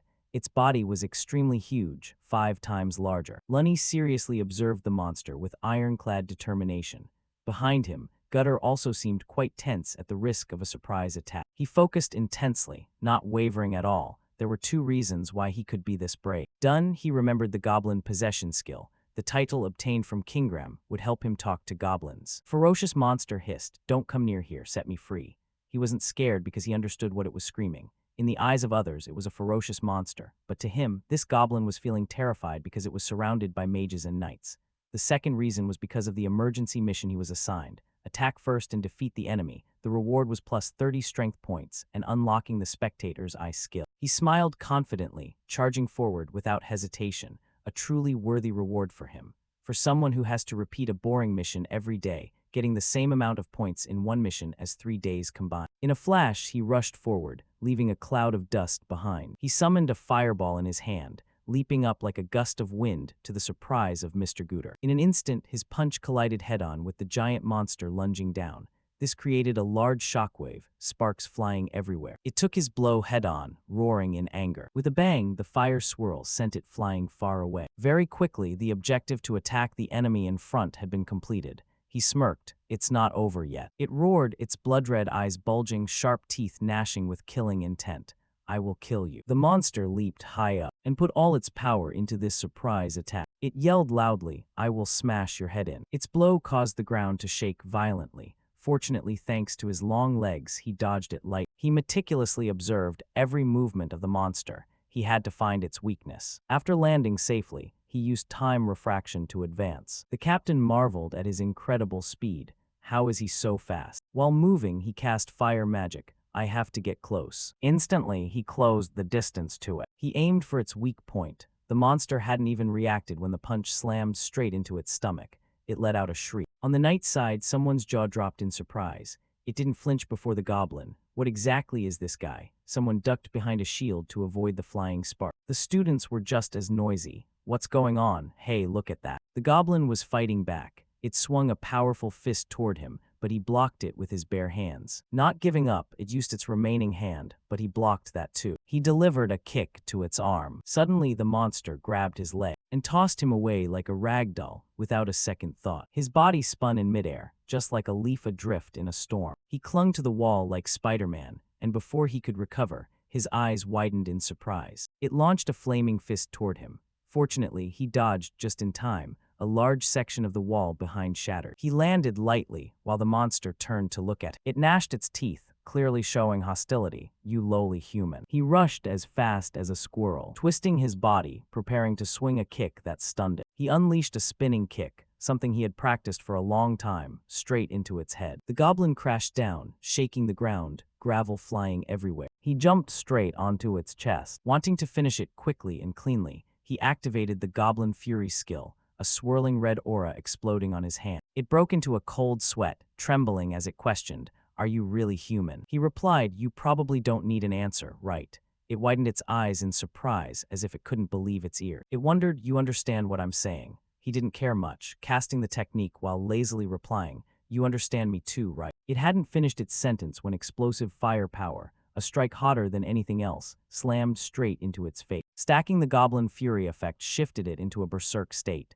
This made controlling the energy source even harder. His pupils contracted, teeth gritted, looking as if he were in pain. Flames shot up, swallowing the monster's giant body. He stopped, the monster's entire body charred, completely defeated. He was vigilant. Is it over? Strang stood from afar watching, also admiring. Not bad, huh? It even exceeded expectations. He stepped off the monster. Maybe because he was exhausted from the fight, he panted heavily. Everyone around was extremely surprised. He defeated the goblin, looks like it. Everyone cheered excitedly, constantly praising him. Rock on, Lin, you're so cool. Elric was visibly annoyed, not expecting him to win. Contrary to that attitude, Principal Tyon Ignit smiled with satisfaction. Murmurs didn't cease. A few people still couldn't believe what just happened. He actually defeated the goblin by himself. How? The guard team quickly advanced to examine the monster's body. Mr. Gutter approached him, wondering, "Lewin Ardle, who taught you those spells and combat skills?" He replied, "No one." His face still showed some skepticism. "I taught myself." He looked like a serious young man. "Yes." He turned to the professor, who was standing contemplatively beside him. "Professor, how did I do on the test?" He remained silent, thinking for a long time. After a while, he spoke. "I thought you couldn't handle it, but I didn't even have the chance to intervene." He looked straight at him. "You always exceed my expectations." He wanted to confirm. "So I passed." Just that one sentence made the whole hall erupt in cheers, amidst the ruins still filled with smoke. Lewin, handsome and bright, smiled confidently. The status window appeared, confirming the mission was complete, simultaneously presenting an emergency mission just like before. The reward was the Spectator's Eye skill and plus 10 strength. He was quite surprised. Spectator's Eye. Upon further investigation, it was a skill that allowed him to see the essence of all things, collect and digitize all information, along with unlocking invisibility and seeing others even if they were invisible. Strang stood on Lewin's shoulder, looking quite excited. "Spectator's Eye, now you've become a true player." He turned around. "You know about this skill." It grinned maliciously. "Of course, it's something only players possess." It stood with hands on its hips, enthusiastically explaining, "You can see enemies using invisibility. When that happens, they will have a faint outline." He exclaimed, "That's useful, isn't it?" Suddenly, the status window appeared. Minimap unlocked. He wondered, Mini, and it smiled triumphantly.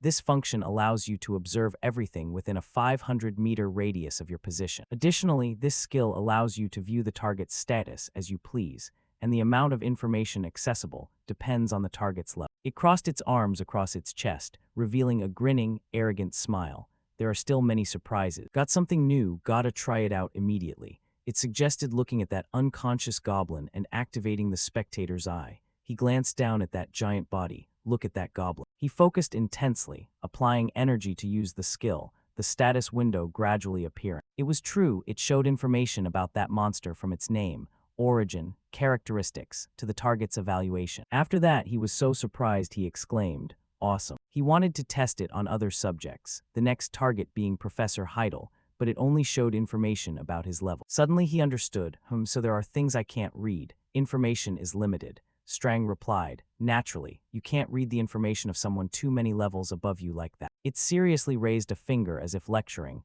Once you become stronger, the amount of information you can access will increase. He listened attentively. He smiled slightly, one hand touching his chin, his lips curling into a scheming half-smile.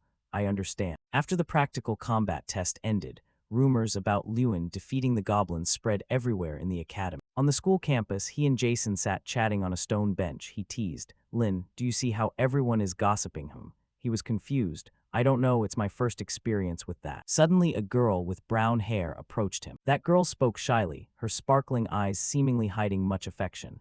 "Are you Senior Lewin?" Not only that girl, but two others came up, handing him lunch bags. "You were so cool in the third test. Eat this when you're hungry." As soon as he took the bags, they shyly left, leaving him quite confused as the event happened so quickly. He awkwardly handed the bags toward Jason. "Do you want to eat this?" He panicked and yelled. "What?" He flew into a rage. "You doing this is not respecting the ladies who had to struggle with embarrassment to make lunch for you."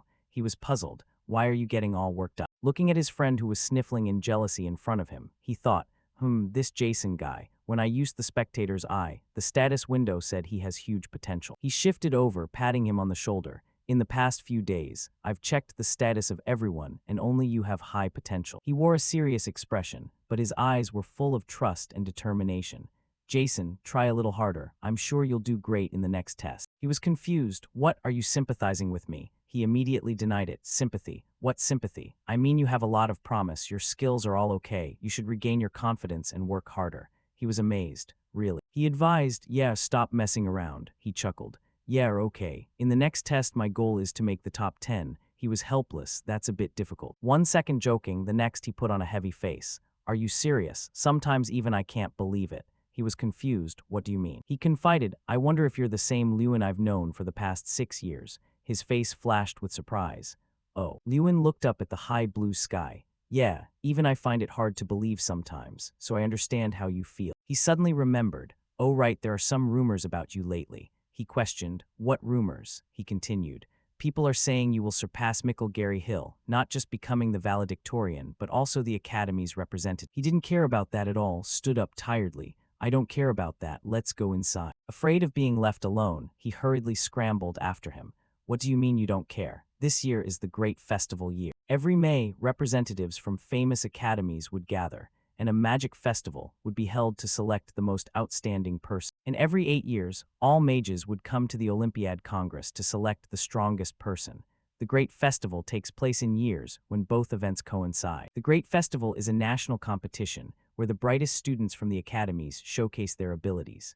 The winner of the Great Festival not only brings home a large sum of money for themselves and their academy, but also receives countless privileges. That's why the number of students participating in the Great Festival is limited. 1 person for singles and 30 for the team event. The top 31 of each academy will participate in this major competition, and the single entry in the Great Festival will be the student representative. At the Academy Hall, everyone was enthusiastically discussing the upcoming Congress, with many speculations being raised. "Don't know if this year's representative for the festival will be Mikkel again, right?" At his dining table, everyone was also discussing this. Jason spoke first. "Naturally, Lewin will be the representative." The orange-haired student sitting next to him agreed. "True, he's the only one who got 100 points from Kingram." He chewed while reminiscing. "And from what I remember, all the times Mikkel participated in the Magic Festival, do you guys remember how he performed?" The brown-haired student at the same table hurriedly replied. Remember, the team event was nothing to talk about, but in the individual round, he ranked 4th out of 5. The orange-haired student from earlier laughed mockingly. "That's why we're called a bottom-tier academy."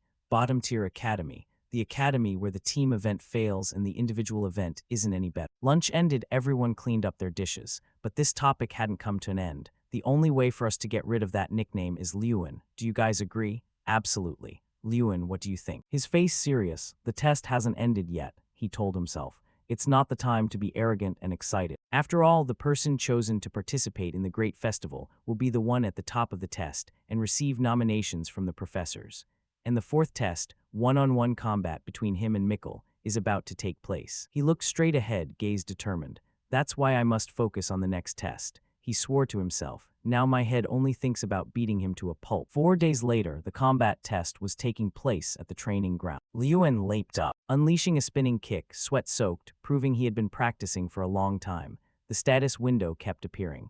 You have achieved 1,000 strength points. You have received the title, Apprentice Finisher. Strang warmed up, stretching joints. Finally, I've waited for this day. Let's level up right away. It crouched down, concentrating all its might to channel inner energy, the air around gathering toward it. Feeling ready, it leaped up, landing neatly on his shoulder, a powerful flame bursting out all around. The mission difficulty doubled, the reward value tripled. It focused intensely, compressing the flame into its hand. Gulping once, its small body stood straight, head tilted back, trying to use inner energy to release the power outward. Just a moment later, a burning flame like a sun exploded in midair, spreading wide enough to incinerate everything it touched. It turned to look at him, the scorching flame making him instinctively cover his face. What's this flame? Seemingly realizing something, his eyes widened, his pupils contracted as he looked toward it. Elsewhere, Elric stood pondering by the window. It turned out he was remembering the scene where Liuan defeated the goblin, his face sour and miserable. Damn it, in the end, I had to give him points. He imagined him challenging Mikkel, wondering with Liuan Ardal's current strength, could he defeat Mikkel? Thinking of him being defeated at his feet, he brushed away that thought. That's unlikely to happen. Teeth gritted, he calculated even more things. If he wins Mikkel's position at the great festival and the valedictorian title, it will all be shaken. The Garryhill family must remain at the top of this academy. Every muscle in his face tightened, as if holding back an explosion of anger at any cost. Back at the training ground, Strang had reached level 2. It looked exhausted. The wall of fire around had weakened significantly, but in return he received 200 strength points. In his hand was an orange flame, burning bright. He looked at it admiringly, amazed. Strang, you look much stronger. While also expressing gratitude. Oh well, thanks to you I reached 1,200 strength points so quickly. It put hands on hips and puffed out its chest, looking very proud and slightly narcissistic. Ahem. It giggled, mouth curling into a grin revealing teeth, hands scratching lightly under the chin. This is just the beginning. The mission difficulty and rewards have increased. Both focused on the status window to check. Frequent mission. Physical training 2. Complete all the following tasks. Punches, kicks, spinning kicks, 5,000 of each, run 15 km, and combat practice to receive 30 strength points. Liuan looked at it and thought to himself, since I've increased my training intensity, this isn't too difficult. He turned to ask it, so what exactly is that combat training? Suddenly its face darkened, flashing a villainous grin. Remember when we first met, I told you I could transform into anything. He immediately replied, yeah, I remember.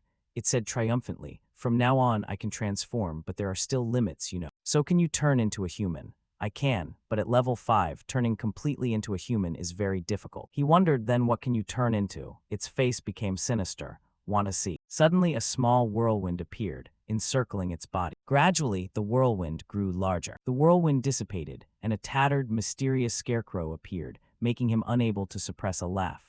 Is this a straw scarecrow? Not seeing the surprise it expected from him, it got angry. What's with that expression? He chuckled. Nothing, it's just not quite what I imagined. It said narcissistically, don't you dare look down on straw scarecrows. When Draka first started sparring, I was the one who assisted. He pondered. Sparring. You mean you played the role of the target, right?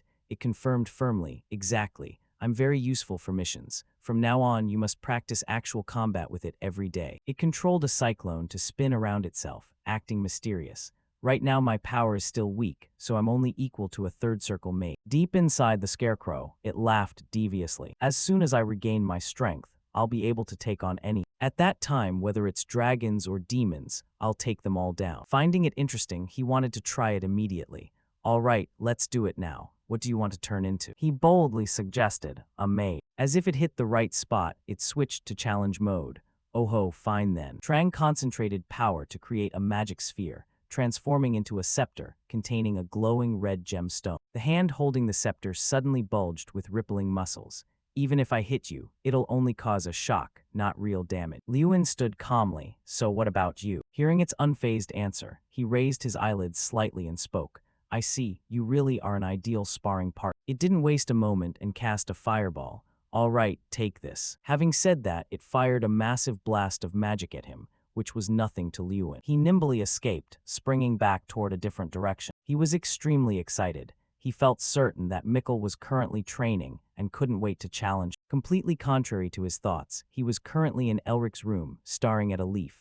That bastard is such an eyesore, what should I do now? He said irritably, You brat, how dare you speak like that in front of me? If you had been a bit stronger back then. He wouldn't listen to another word. He waved a hand to interrupt. Fine, don't say anything, uncle. I heard that thanks to you, Liuan's score was raised. Was he struck by a guilty conscience? He didn't hold back his obvious sarcasm.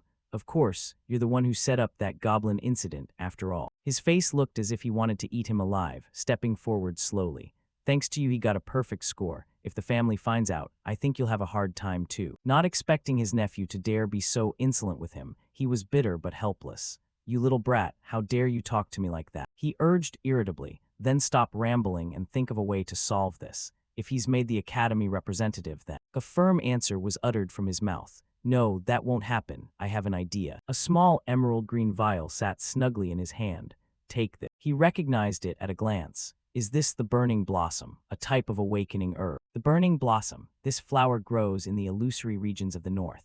It is a rare herb that some use to refine special spirit elixir. He instructed, drink it, and you will reach an awakened state. The casting time for mana will be significantly shortened. He was hesitant, but it dulls the sensation of pain, and furthermore, it makes it difficult to distinguish between friend and foe. He fixed his gaze intently on him. Right, in other words, you won't see anything at all. You really were paying attention in class. Mikkel completely misunderstood his uncle's point. But why do you want me to drink this? Because, he said angrily, are you crazy? Standing before him, he seemed to lose his rights as a citizen.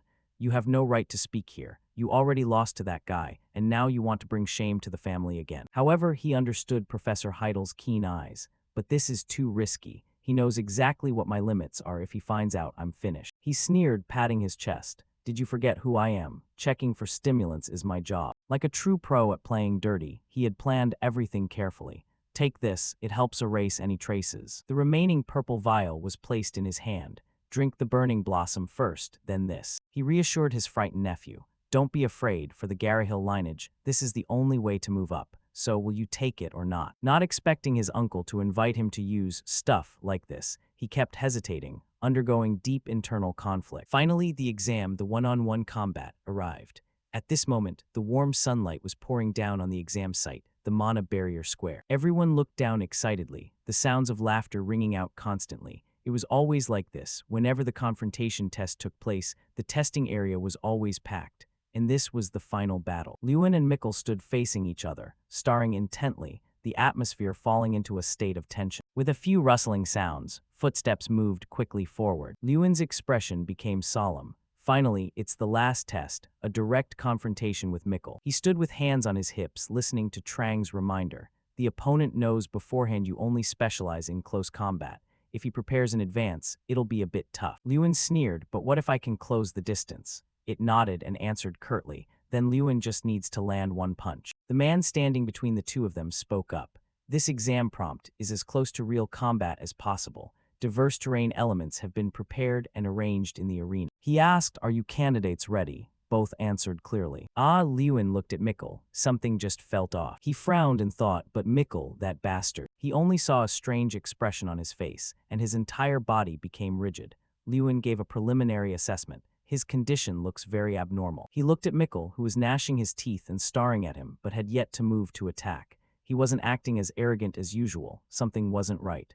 I have to use the player's eye to check. Then Liuan used the player's eye skill. A circle emitting blue light appeared before his eye. The information board appeared above his head. Mikkel Garrahill, level 3 mage, high potential magic casting ability, 2 special status, hidden berserk.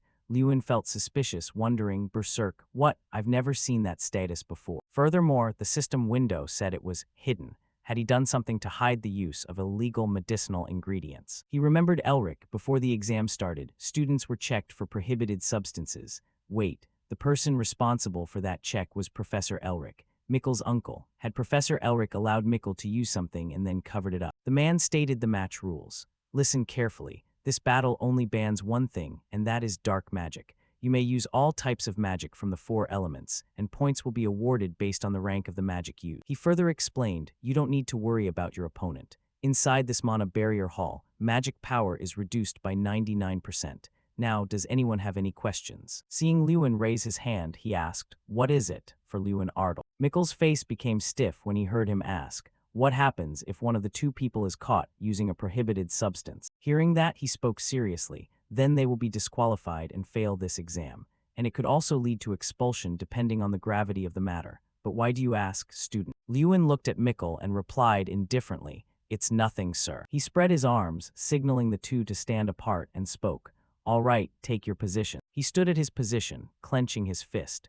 Now I can only conclude that. And since only I can see the status window, no one will believe my word. Lewin's gaze became determined. I have to find evidence. The 2 stood opposite each other, a tense aura of imminent conflict filling the air. He took a deep breath and shouted, prepare. As the words begin were uttered, Lewin and Mikkel immediately charged forward to attack. He condensed a sphere emitting blue light and raised his voice. Lewin, go to hell. Immediately after, green vines grew from the ground, tightly binding Lewin's legs. He shifted his feet, and the vines were soon snapped apart. Everyone in the stands gasped in shock. What? How did he escape so quickly? Could it be that Mikkel's incantation has no effect on Lewin? Lewin thought to himself, great, the mana barrier hall reduces the mana power of the candidates, but my physical strength is unaffected. Immediately after, he charged toward Mikkel. He used another move, a pink light along with a skull that was spitting fire at Lewin. Mikkel snarled, do you think that's all I've got? His flame roar technique was unleashed, a fiery red flame shooting directly at Lewin. He used the flash skill, nimbly dodging the erupting flames. After that, Lewin quickly turned to run, the flames still chasing closely behind. The flames followed him as if they were possessed. Lewin quickly jumped up to dodge. He hid behind a rock, the searing heat spreading all around. Lewin shifted slightly to look back. Reduced casting time and increased mana amount. That's the effect of the elixir Mikkel used. Mikkel laughed frantically. Don't hide. Come out and face me, you coward. He focused his mind, recalling what he had learned. It's obvious he's more excited than usual. That elixir must certainly be. An image appeared in Lewin's mind of the awakening herb, burning blossom. He listed Mikkel's characteristics: trembling hands, extreme excitement, reduced pain perception, and difficulty distinguishing friend from foe. It was too clear. Meanwhile, he was still laughing loudly and taunting. Come out, show your face me. Lewin narrowed his eyes. The only thing yet to manifest is the pain suppression effect. He stood up to face Mikkel, speaking suggestively. No wonder you're so confident. Is it because of that stuff? He startled and cried out, what? Lewin calmly looked at Mikkel, who was panicking, and uttered a name. Burning blossom. His face became stunned upon hearing Lewin's words. Well, it doesn't matter. To take you down, I don't need any of that stuff. He raised his hand, his voice full of mockery. Here I come, Mikkel. Lewin charged forward like an arrow while using the time refraction skill. Mikkel summoned ice and snow while cursing inwardly. Crap, why is he so fat? An ice barrier he created appeared before Lewin. He shouted loudly without flinching. It's useless. Lewin's leg swept across the front, a golden light flashing before Mikkel's shot. Conversations broke out among Tyrion Ignit's group. What kind of magic is that? Is it that kind of magic? Is that even magic at all? In the arena, Mikkel summoned a third circle magic, Fire Salamander, and shouted. Take this, Lewin countered, clenching his fist and delivering a blow, Earth Tremor. The moment that punch landed, Mikkel's Fire Salamander was blown away. It recoiled backward repeatedly, its massive body seemingly in immense pain. The crowd in the stands erupted. He used earth to block fire. Mikkel was knocked back and plopped onto the ground, screaming no in agony. Suddenly his pupils contracted in terror,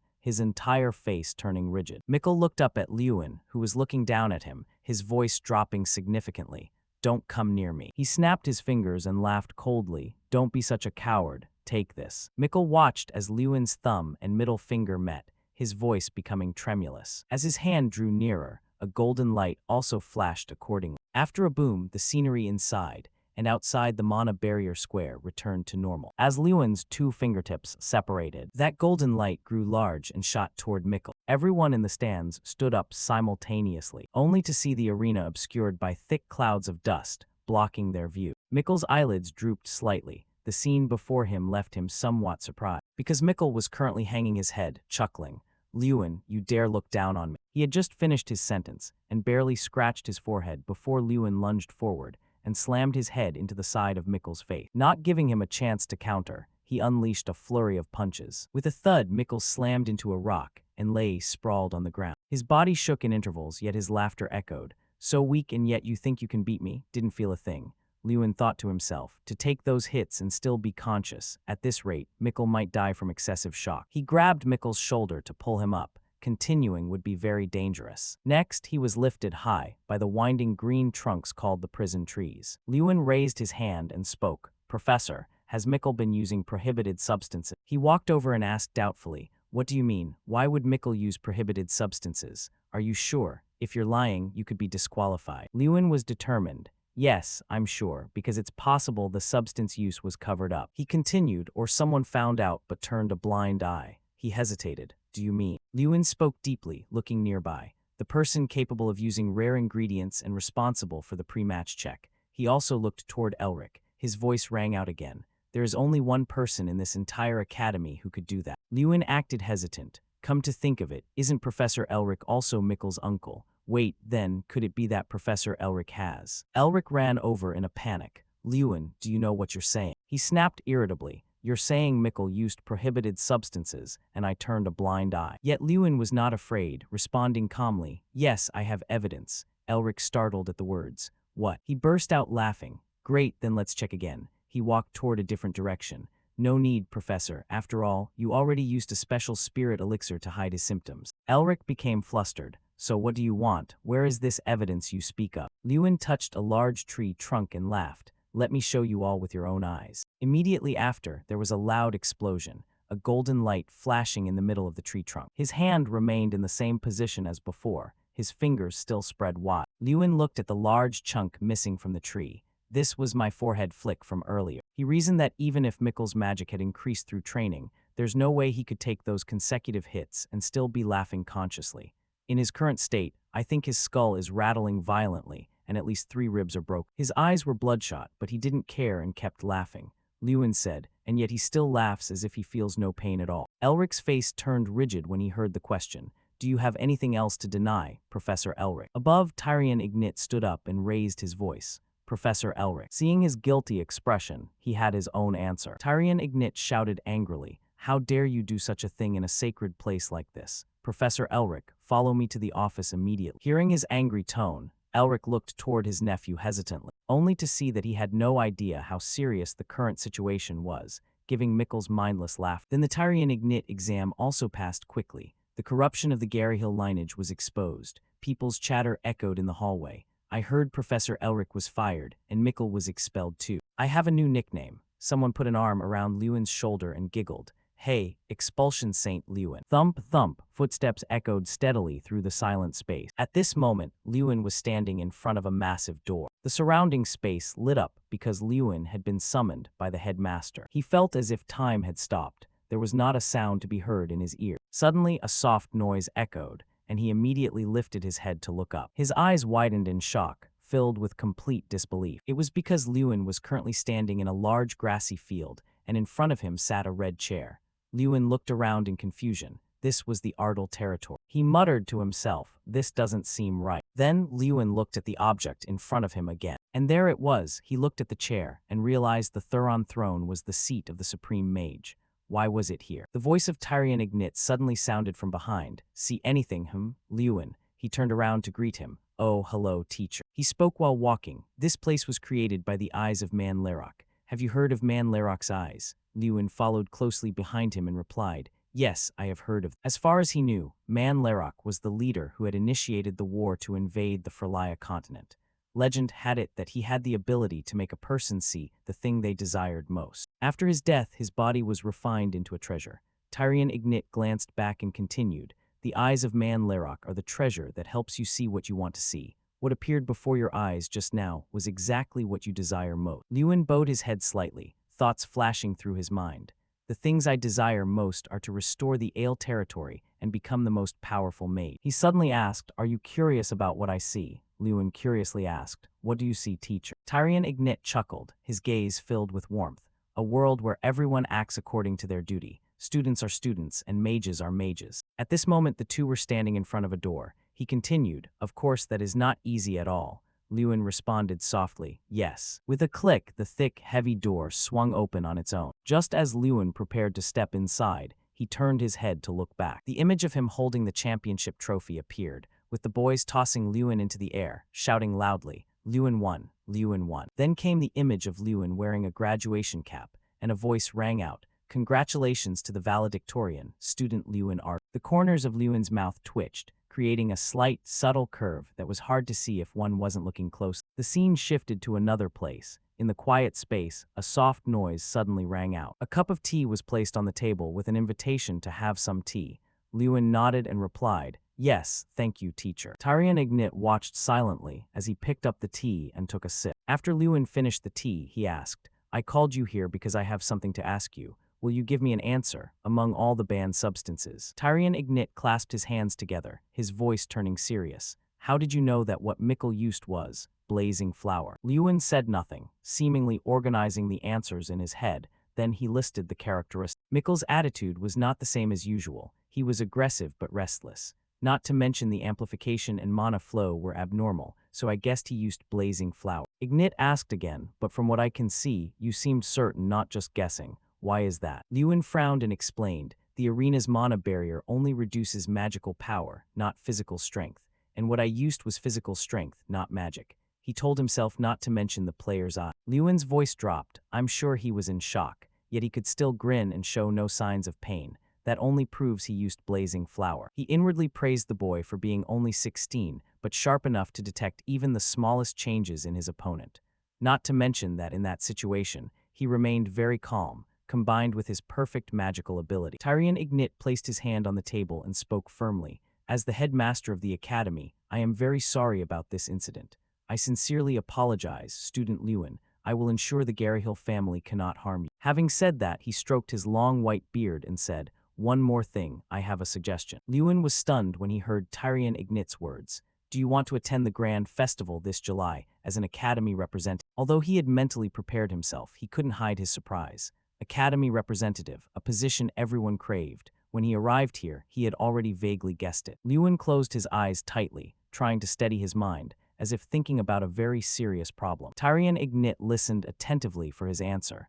"Thank you, teacher. I feel very honored to receive this proposal." But Lewin's voice became hesitant. "But you know I still lack experience. I haven't had a single real combat fight in the past 5 years." He bowed his head slightly, his voice dropping a few notches. "During that time, I couldn't do anything, and I didn't achieve anything because of my mana disorder. The Grand Festival is a gathering of only the most talented people. I don't know if I have enough strength to compete with." Tyrion Ignit's voice sounded, making Lewin look up.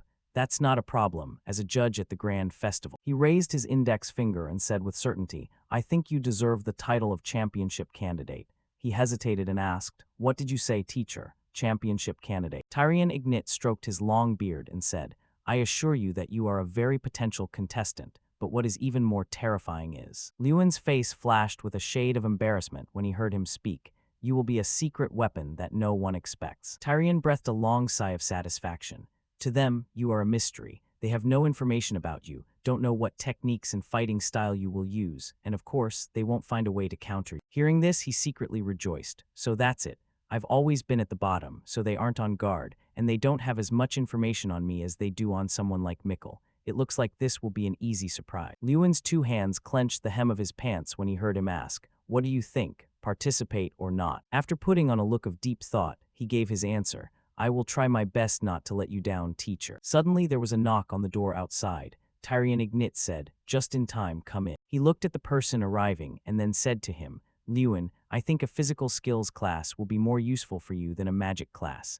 I have invited this professor to help you develop those skills." Upon hearing the greeting, "Are you still well?" the boy was at a loss. Lewin was stunned for a moment. This is..." The person who arrived was Gutter Perante. He laughed teasingly. "What's with that face? Are you not happy to see me?" Lewin recognized this person. He was the captain of the knights in the Foreign Territory, one of the few A-level knights in the Jadi Kingdom. He remembered this was also the person he had met during the 3rd exam. Looking at Gutter sitting in front of him, Lewin couldn't help but exclaim, not expecting to take a physical skills class with him. The man then spoke up. First of all, I need to confirm a few things. Gutter asked, I heard Professor Heidel say you are a special mage because you can only fight in close combat. Is that true? He nodded slightly and replied, yes, that is true. He gave his assessment of Lewin. From what I've seen, your movements are quite good, fast, clean, without a single wasted motion. He stiffened when he heard Gutter say, but honestly speaking, one look is enough to tell you've never learned martial arts. He lowered his voice. Your moves might have worked on that goblin earlier, but against us, you will be completely red. No matter how strong you are, opponents with good physical skills can recognize your attacks through the way you move your shoulders and hips. His hands on his knees curled slightly. Lewin thought to himself, he's right. My moves are just repetitive motions from quests, so I can't apply much when fighting. Suddenly, Gutter stood up. But don't worry, if you learn from me, your movements will change from the very basics. He looked directly into his eyes. So, let's start right now. Then the two moved their practice location to another place. Gutter's voice rang out. For a knight, the most important thing is the feet. If your feet are steady, your sword swings will be strong. Furthermore, your feet will help you predict the enemy's next move, so your first lesson will be to walk correct. He sat on the platform and said, only when you learn to walk correctly can you use physical skill. Lewin held out his hand, looking serious as he followed Gutter's instructions. Heavenly martial arts is a martial art often used in training knights. Each punch was continuously thrown, a whooshing sound echoing in the space. He slowly stood up, watching Lewin punch the air, and said, this discipline includes a total of 36 martial arts stances, not to mention sword technique. He was still diligently practicing, his hand clenched into a fist, his whole body ready to rush forward. Punch after punch smashed into the air, the sound of wind being torn constantly echoing. Nearby, Gutter crossed his arms in front of his chest, silently observing Lewin's every action. His expression turned serious, remembering what the boy had said earlier, that he was curious. At that time, Lewin had asked, what do you even gain from teaching me martial arts? Plus, every day you have to come to the academy, so why teacher? Gutter had replied then, just consider it a type of investment. Hearing that, he suspiciously asked, investment? He stroked his chin thoughtfully. I met someone who has the potential to become a talented mage in the future. If I contribute to supporting that person. Lewin remained silent as Gutter continued. Then it's considered a worthy investment, right? Then he bowed deeply. Then I am counting on you, Professor Gutter. Suddenly he coughed awkwardly and suggested, actually, calling me professor sounds so stiff. Just call me Hyung, I'm only in my 20s. Hearing this age, Lewin was startled in surprise. No way. Returning to the present, he was still diligently practicing. Lewin punched from this side and swung to the other. Gutter, nearby, observed calmly. He was somewhat satisfied. This kid is pretty good, he's got guts. Gutter remembered back when he was examining the goblin's wound, while whispers echoed in his ears. Did the goblin's jaw really break? Watching Lewin kick high, he inwardly sighed. A close combat mage who is stronger than a goblin is truly an interesting kid. And just like that, 3 weeks passed. Lewin looked at the notification from the system. Body art skill leveled up. Body art reached level 10. Obtain title. My body is a weapon. Reward, increased Mage Berserk skill effect. With Mage Berserk, you can now channel mana throughout your body. He told Chang mastering heavenly martial arts was worth it, wasn't it?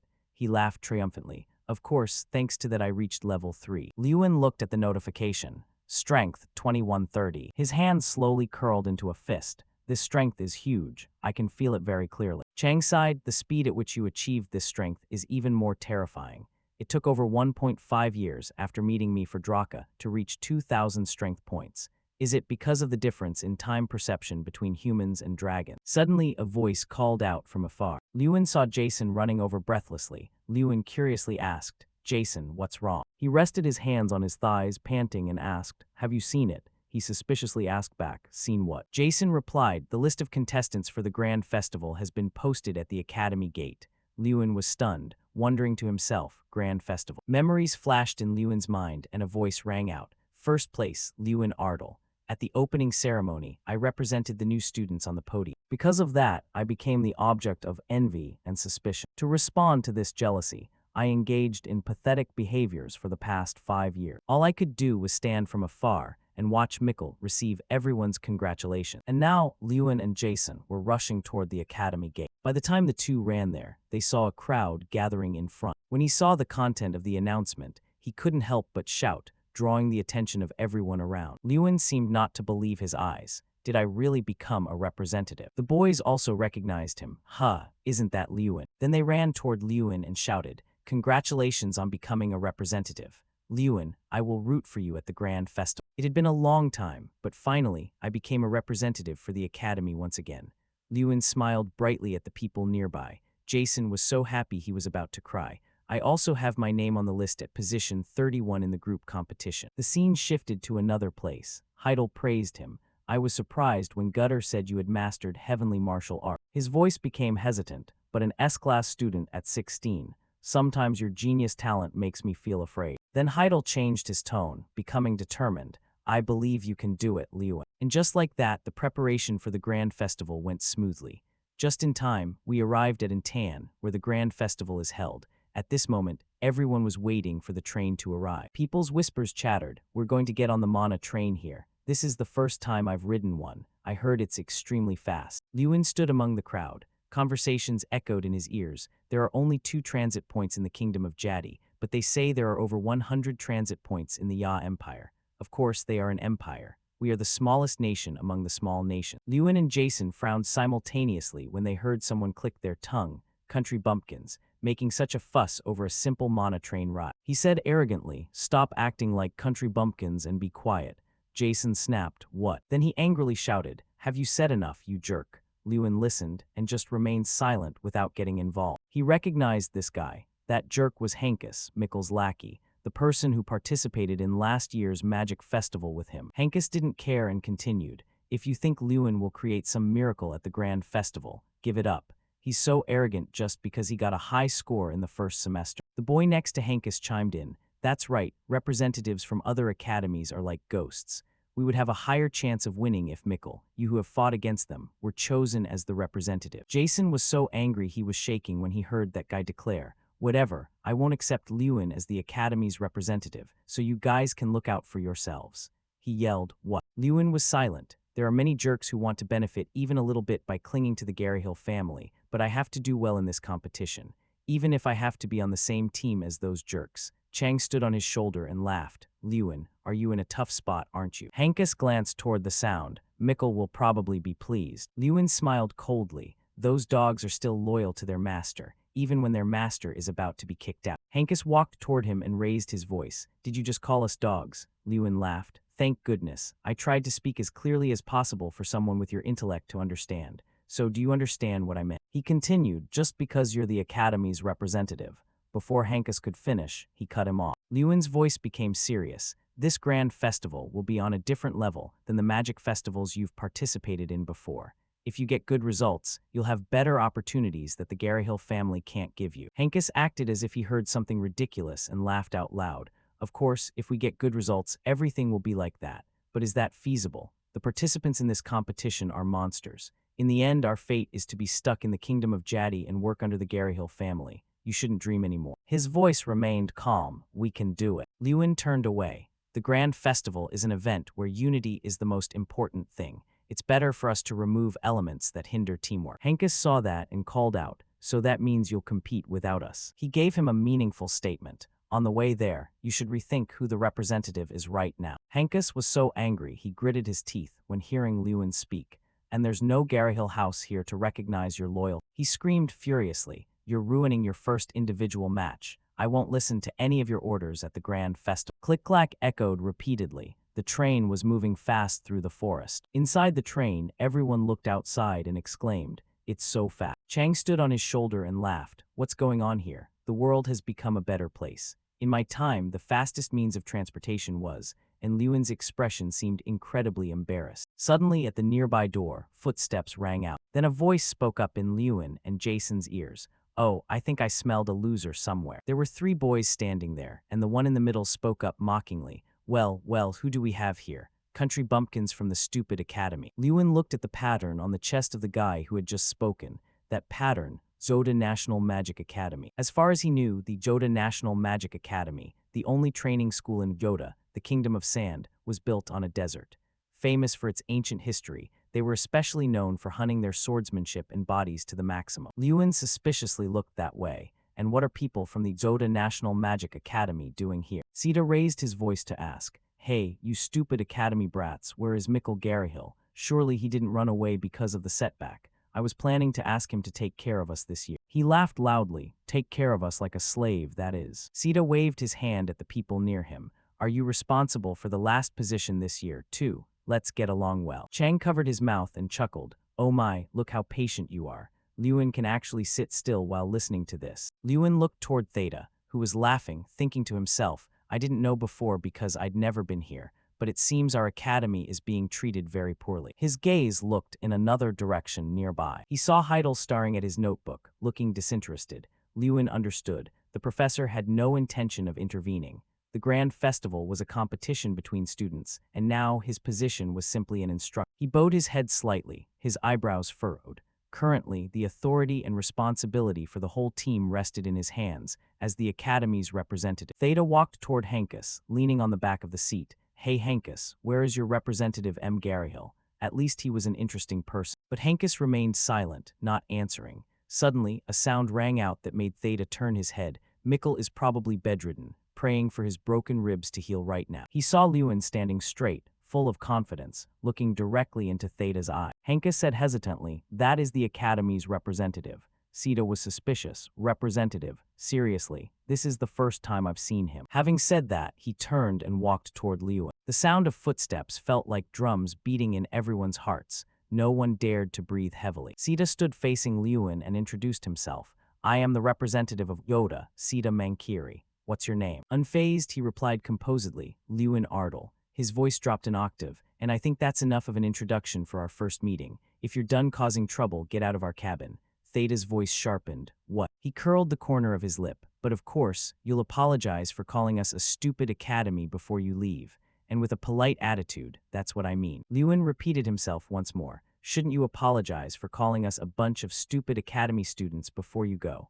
And I mean a sincere apology. The veins on Theta's forehead bulged, his voice turning ice cold. What did you say? He closed the distance, looming over Liuan. Did you just tell me to apologize? Theta then turned back and barked furiously. Hey, Hankus, haven't you told him who I am yet? Hankus's entire body began to tremble violently. Theta grew even more incensed at that. Can't even handle a simple task like that. Let me give you a lesson you'll never forget. Seeing his display, Liuan understood. So that's how it is. He noted the fear on everyone's faces. This was why the participants of the grand festival were terrified when they saw the students from Yoda Academy. Liuan watched with a steady gaze. It was because they were being bullied by Theta Manir. He felt the atmosphere of fear permeating the entire cabin. They were intentionally doing this to break everyone's spirit before the match. Liuan was so angry he clenched his fists tight. So the grand festival had already begun right at this moment. Suddenly he smirked provocatively. So do you want to test your strength? Theta reacted as if he had heard a joke. Huh, has this bastard actually lost his mind? With that, he prepared to throw a punch, not forgetting to threaten. You think I'm afraid? When you get hit, don't go. Before the blow could land, someone barked loudly. Theta, stop your hand. Theta pulled back his strike and retracted his hand, his voice becoming hesitant. Professor. The man spoke sternly. Can't you just sit still? What are you doing right before a match? Looking to hold a grudge already. He looked at Heidel and apologized sincerely. My students are quite rude. On their behalf, I truly apologize, Professor. Heidel gave a slight nod in response. Then he shoved Theta forcefully, barking, Theta, get back to your seat. He remained defiant, but Professor. Theta turned back and cast a hostile glare. You wait. Liuan watched the retreating figure and fell into deep thought. As he expected, things weren't going to be easy from the start. In another cabin, a furious voice rang out. Professor, why did you stop us? Theta couldn't understand it. He was the one who had suggested this method. So why? Professor T bowed his head and sighed, asking in return, you didn't see it. He was stunned, sir. What do you mean? Theta startled and uttered a yes when he heard his teacher's question. Didn't you see him smiling? He recalled the scene he had witnessed earlier. That Professor Heidel from XN Academy. He was smiling while watching you as if he were waiting for you to make a move. Theta spoke his thoughts tentatively. It's just confidence, isn't it? His teacher exhaled, unsure. I'm not quite sure myself. He recalled the aura emanating from Liuan. I think that Liuan kid has something we don't know about yet. He's not like that Mikkel Garyhill who fought you last time. Hearing that tone, Theta knew things were no longer as simple as he had thought. The train continued to move. After the Zoda group left, the atmosphere in the cabin changed in a strange way. Everyone crowded around Liuan to discuss. Hey, what's the first match? The first match is a group battle without a representative, so you won't be in it. Liuan, I don't know if we can do this. Hankus spoke up with determination. Of course we can't lose. Someone else shouted in agreement with great spirit, "Right, we can't lose to those bastards." Lewin watched everyone with satisfaction. Just a moment ago they were full of ego and jealousy, yet now they were this united. People asked him out of concern, "Are you okay? Lewin, why did you make it so tense? Those guys have known how to fight since the day they were born." Yeah, he's right, if a real fight broke out. Lewin's words made the whole group freeze. Don't you find it frustrating? He emphasized every word. They look down on you. They openly look down on our academy's representative. As your representative, if I just sit still, what would that make us? Lewin's voice rang out again in the cabin. They would definitely enjoy it more and look down on us even more. Furthermore, someone hesitated. Well, that's true, but he cut them off. If we do nothing, we really are the stupid academy they say we are. Is that what you want? The whole group hung their heads when they heard Lewin's question. Do you want to be looked down on forever? Suddenly he raised his voice. It's precisely because you backed down that they've looked down on us for the past 6 years. Lewin continued, so, what do you want to do now? This is no time to let ego destroy our unity. Someone pushed Hankus forward. We were thinking of letting Hankus be the goalie in the kickball match. What do you think? He scratched his head in embarrassment. Me, the goalie. Lewin was somewhat satisfied.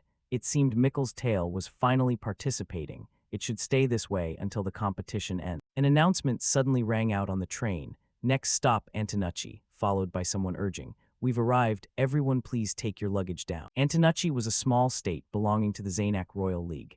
It was also the only state recognized as a neutral state of the empire.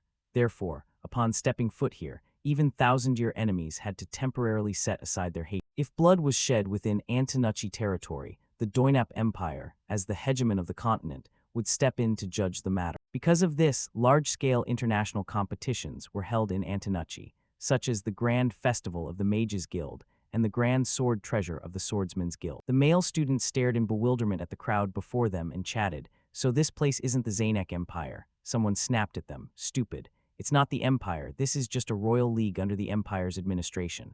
Someone pouted, "What's the difference?" Jason looked around. "This place looks like a different world. Hey Lewin, our Damon district was already cool, but this place." Lewin's eyelids drooped slightly, so this was Antonucci. He watched two men chatting happily, truly worthy of being the kingdom's capital. Then he looked over at two girls laughing delightedly. Everything exuded an ancient charm, and everyone seemed so relaxed. Lewin told himself, coming here makes me realize how small our place really was. Suddenly a voice rang out, "We're going to the lodging now. Everyone please get in the carriages." After that, everyone boarded the horse-drawn carriages one by one. The carriages followed each other down the road. Heidel, sitting opposite Lewin and Jason, spoke up to remind them, "I'm saying this just in case. Don't go near the other academies, even by accident." He glanced up at Lewin. "Causing trouble at this time won't do any good." He became awkward. "Sir, why did you say that while looking at me?" Suddenly Strang looked in another direction and cried out, "Ho, look over there." Lewin looked at him suspiciously and asked,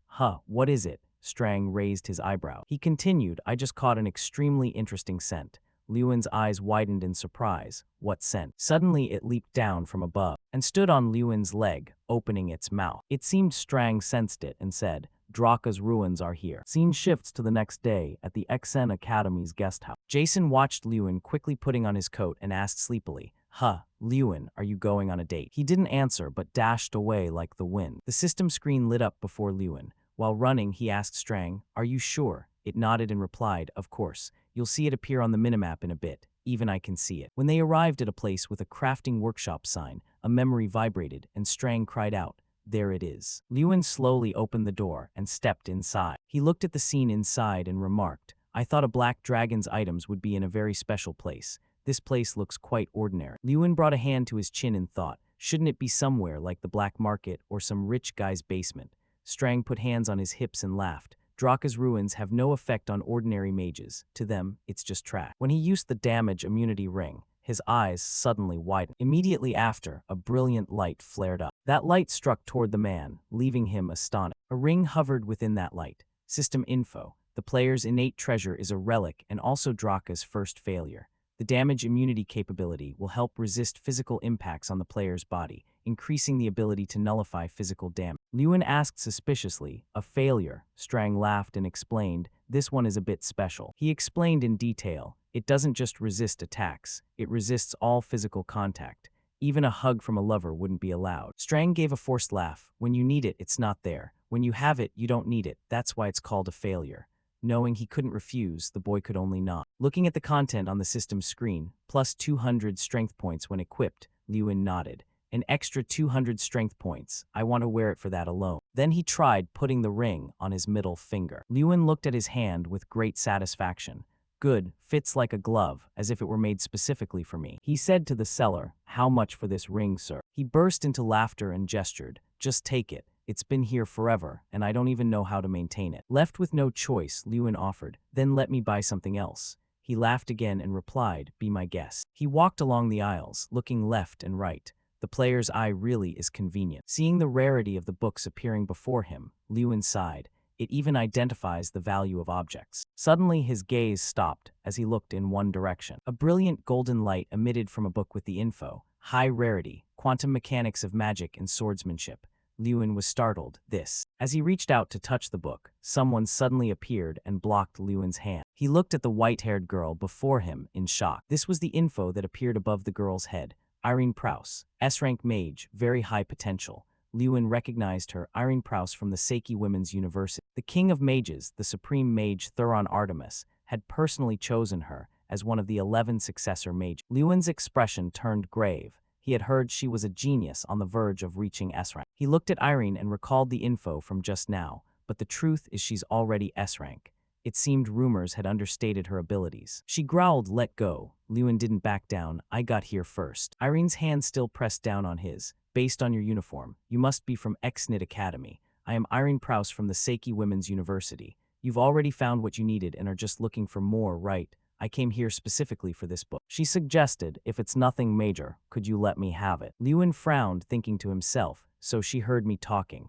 Is she buying this book for the grand festival? He asked, "What do you need this book for? Not many people would want a book like this." Irene's voice became hesitant. "Well, She withdrew her hand, turning her slightly flushed face away. "It's for an assignment, I can't say. That's all you need to know." Lewin speculated that it probably wasn't a school assignment. Could it be related to the Infection King? He suddenly spoke up. "Fine, you take it. It's important to you, just take it." Being granted the book without any further argument left Irene flustered. Thanks." Lewin resumed his search. "So what should I buy now?" Irene watched his retreating back, a look of confusion momentarily crossing her face. When they returned to their lodging, after hearing Lewin recount everything, questions followed one after another. "You met Irene Prouse. What did you two talk about? Is she as beautiful as they say?" Jason and Hankas's eyes sparkled with excitement as they asked, "Where did you meet? How did you meet her?" Lewin was speechless. "Can you just ask one question at a time?" Jason looked up sadly, so jealous. "My dream is to touch Irene's hand just once." Hankus took the chance to show off. "Truly mediocre. I met Irene at the grand festival. I even sat next to her while." Jason irritably interrupted. "Shut up, that doesn't count as talk." Lewin had to endure the two of them shouting like children. "What? Look at yourself. You couldn't even stand near her, let alone." As if suddenly remembering something, Hankus spoke up. "Listen. She's strong, but she's always ranked second. I heard she loses to the top-ranked Doom Pram every year to the point of death." Jason jumped up and roared, "Bullshit. How dare you say that about my Irene?" Hankus sighed. "Since when is she your Irene? It's not bullshit. She's rank 1 at the Zanak Military Training Academy. In other words, on this continent, she is the most recognized person among her peers." He added, "Not to mention she is also a wielder of the light blade."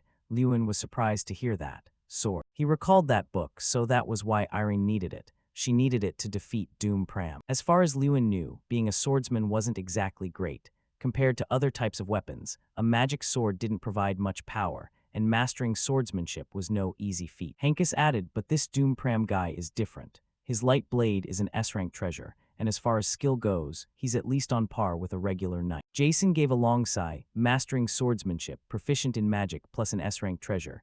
He's a total outlier. Not to mention he's rich, has a powerful father, is handsome, and girls are crazy for him." Hearing him lament, so someone like that actually exists, Lewin just remained silent. He thought of Irene, someone who was a 5th circle mage at only 16, and that swordsman who always took the top spot. Lewin frowned in silence. Would he stand a chance when facing these geniuses? He recalled the encounter with Theta. Surely no one would pay attention to someone like him. But Lewin closed his eyes and recalled Tyrion Ignit's words. "You are a candidate for the championship. That's no exaggeration," he told himself. "I want to see how it goes." Suddenly someone rushed in from outside saying, "Your lineup for the opening ceremony is out." Hearing that, Lewin's eyes flashed with determination. good. Then he stood up and walked toward the door. Lewin walked straight toward the light shining in from outside, the grand festival. His coat fluttered in the wind, like an assertion that it had only just begun. Immediately after, he thought to himself, finally, the debut lineup has been announced. Lewin's face was very serious as he looked up and waited. Our opponent is. Looking at the tournament bracket for a moment, he was quite surprised and thought, monkey business. A match with that stupid academy. Suddenly a voice came from behind. Well, that makes it too easy. It turned out to be Theta. He walked up arrogantly and challenged him. Fighting you lot gives us even more time to play around. Immediately he turned and thought, Jota Academy students. Lewin looked at them without fear, but thought to himself that fighting these guys would be the most tiring. He observed the whole group and considered, they were famous for playing dirty, not to mention. The guys behind him were quite afraid and whispered when they saw them. Damn it, why is it them? Yeah, they look scary. Hearing that, he thought, many at school have been traumatized because of them. Theta mocked them arrogantly. You guys are so weak you can't even get us excited. So boring, boring as a dead fly. His subordinates laughed uproariously. Ha ha ha. Looking at the crowd whispering around them, he spoke with a challenging tone. I didn't expect to fight a stupid academy. It's like winning the lottery. Hey, aren't you afraid they'll hear you? Who cares? What can they do to me? They can't do shit. Lewin gave a sinister smile and thought, fine, let me take this chance to show you. Immediately after, he clenched his fist with pride and thought, we're not like we used to be. Then he spoke up grandly, I've been waiting for you too. He immediately stepped toward them and provoked, quite a few people attending the grand festival here, aren't there? Hearing that, he became furious and asked, what do you want? He stepped closer and said softly, I want to make a brief introduction. Then he aggressively shouted his introduction, nice to meet everyone. I'm Lewin Ardle, the representative of that stupid academy you all keep talking about. Lewin continued, I'm not going to say much, just have one small request. His expression turned sinister and terrifying as he added, don't ever call us a stupid academy again. It's unpleasant to hear. Hearing this, Theta was so furious he gritted his teeth and shouted, HMPA. He bared his teeth in a terrifying way and threatened, I'm sick of being at the bottom of the rankings from now on. Lewin looked straight at them and declared, catching them off guard, I want to be the one at the top. The others reacted violently and cursed, if we don't call you the stupid academy, what should we call you? Quit talking nonsense and stop acting so high and mighty. Hearing this, Theta felt annoyed and said, do you think this place is some small-town competition? At the top, that sounds like nails on a chalkboard. Who do you think you are? Hearing that, he thought of the old man with white hair and muttered to himself, ah, I am. Lewin's face was extremely confident as he clearly played his trump card. Deep down, he had made a resolution. He would never back down again. The scene shifted to that white building, where they were whispering and gossiping intensely. Who is that guy? Lewin Ardle. The whole group was headache-stricken as they discussed. I looked into it. I heard he used to be the worst student. Can the worst student even be an academy representative? One of them replied, rather annoyed, I'm not sure, but I heard that at the beginning of last semester, he suddenly did a 180-degree turn with sky-high grades. Theta heard this and asked, confused, a 180-degree turn. Hearing that, the other continued, yeah, maybe that's why he's so confident. In his head, he recalled the old man's words, that kid, there's something about him we don't know yet. Immediately after, he sighed and said, maybe I'm just overthinking. He stood up, stretched his limbs, and said, those arrogant guys, let me teach them a lesson. His face was full of confidence and pride as he said, in the traditional way of our school. The scene shifted to the dorm area of the X-Knit Academy. Here, Lewin's group gathered to discuss their plan. Tomorrow is the Mana grenade throwing event. The rules are group battles, and except for the academy representative, all team members are allowed to participate. He then analyzed the tactics for his teammates. The challenge requires participants to throw mana grenades at a Midran golem. The team that takes it down faster wins. At this moment, a team member turned and asked, without you tomorrow, I wonder if we'll be okay. Lewin stood up and announced to everyone, it's true that our individual abilities aren't as good as Yoda's. But with his intense belief, he encouraged the whole group, but I believe you guys will win. Hearing that, his teammates were fearful and asked in confusion, win how? Seeing this, Lewin stood up and told everyone, this is a team battle. If you all coordinate, you will definitely win. Then he rolled out the plan. Let's start by splitting into small groups. Hearing that, Hankus was surprised and exclaimed, small group. In his head, Lewin had come up with a detailed plan for the small groups and told everyone, Group 1 will heat the grenades, Group 2 is responsible for transport, Group 3 attacks the golems, and Group 4 hinders the opponents by healing their golem. Hearing this, they all started whispering excitedly, if that's the case, it'll take a long time to take down the golem. Right, on the Joda side, 30 people attack at once, if we have fewer people, not to mention they aren't pushovers. At this moment, he looked at his teammates with a sincere gaze. Then he raised his voice and shouted, "What's wrong with you guys?" Hearing that, Hankus stared blankly and gasped, "Huh." Lewin's face was extremely serious as he declared clearly, "Remember what I said in front of them. I said we would be the ones at the top. I was serious." Right after that, he slammed his hand on the table and shouted, "Whether I participate or not, I will help you with all my might." He stood before everyone and persuaded them, "When Jota lands one blow, we land 2, 3 blows. Their members have excellent abilities, which is why they can do it the traditional way. But if we do that, it'll take a lot of time." Seeing this, Jason, looking extremely determined, declared, "All right, I believe you." Liu and Ken, C-letter-1 EDD next to him also agreed, "Me too." Right after, the others were also fired up and declared, "Us too, we believe you." Immediately, Lewin looked at them and assigned tasks. "All right, Hankus will be the commander, Zola Min. Mora Ayek Freya. You guys will heat the grenades." Then he turned to the others and continued ordering. "After the grenades are ignited, Westgate will carry out transport." He stared at the plan and reflected on how he had split the groups based on everyone's abilities, which he could only do thanks to his passive skill. Right then, he used his special eye technique, Player's Eye. He looked at his teammates to examine the opponents. With the ability to see through their abilities, he could minimize disadvantages and focus more on everyone's advantage. Everyone was now full of faith and chatting excitedly. "This time it'll be okay, right? Yeah, we might actually win." Seeing everyone so excited, he thought to himself that once in the right group, everyone would gradually gain more faith.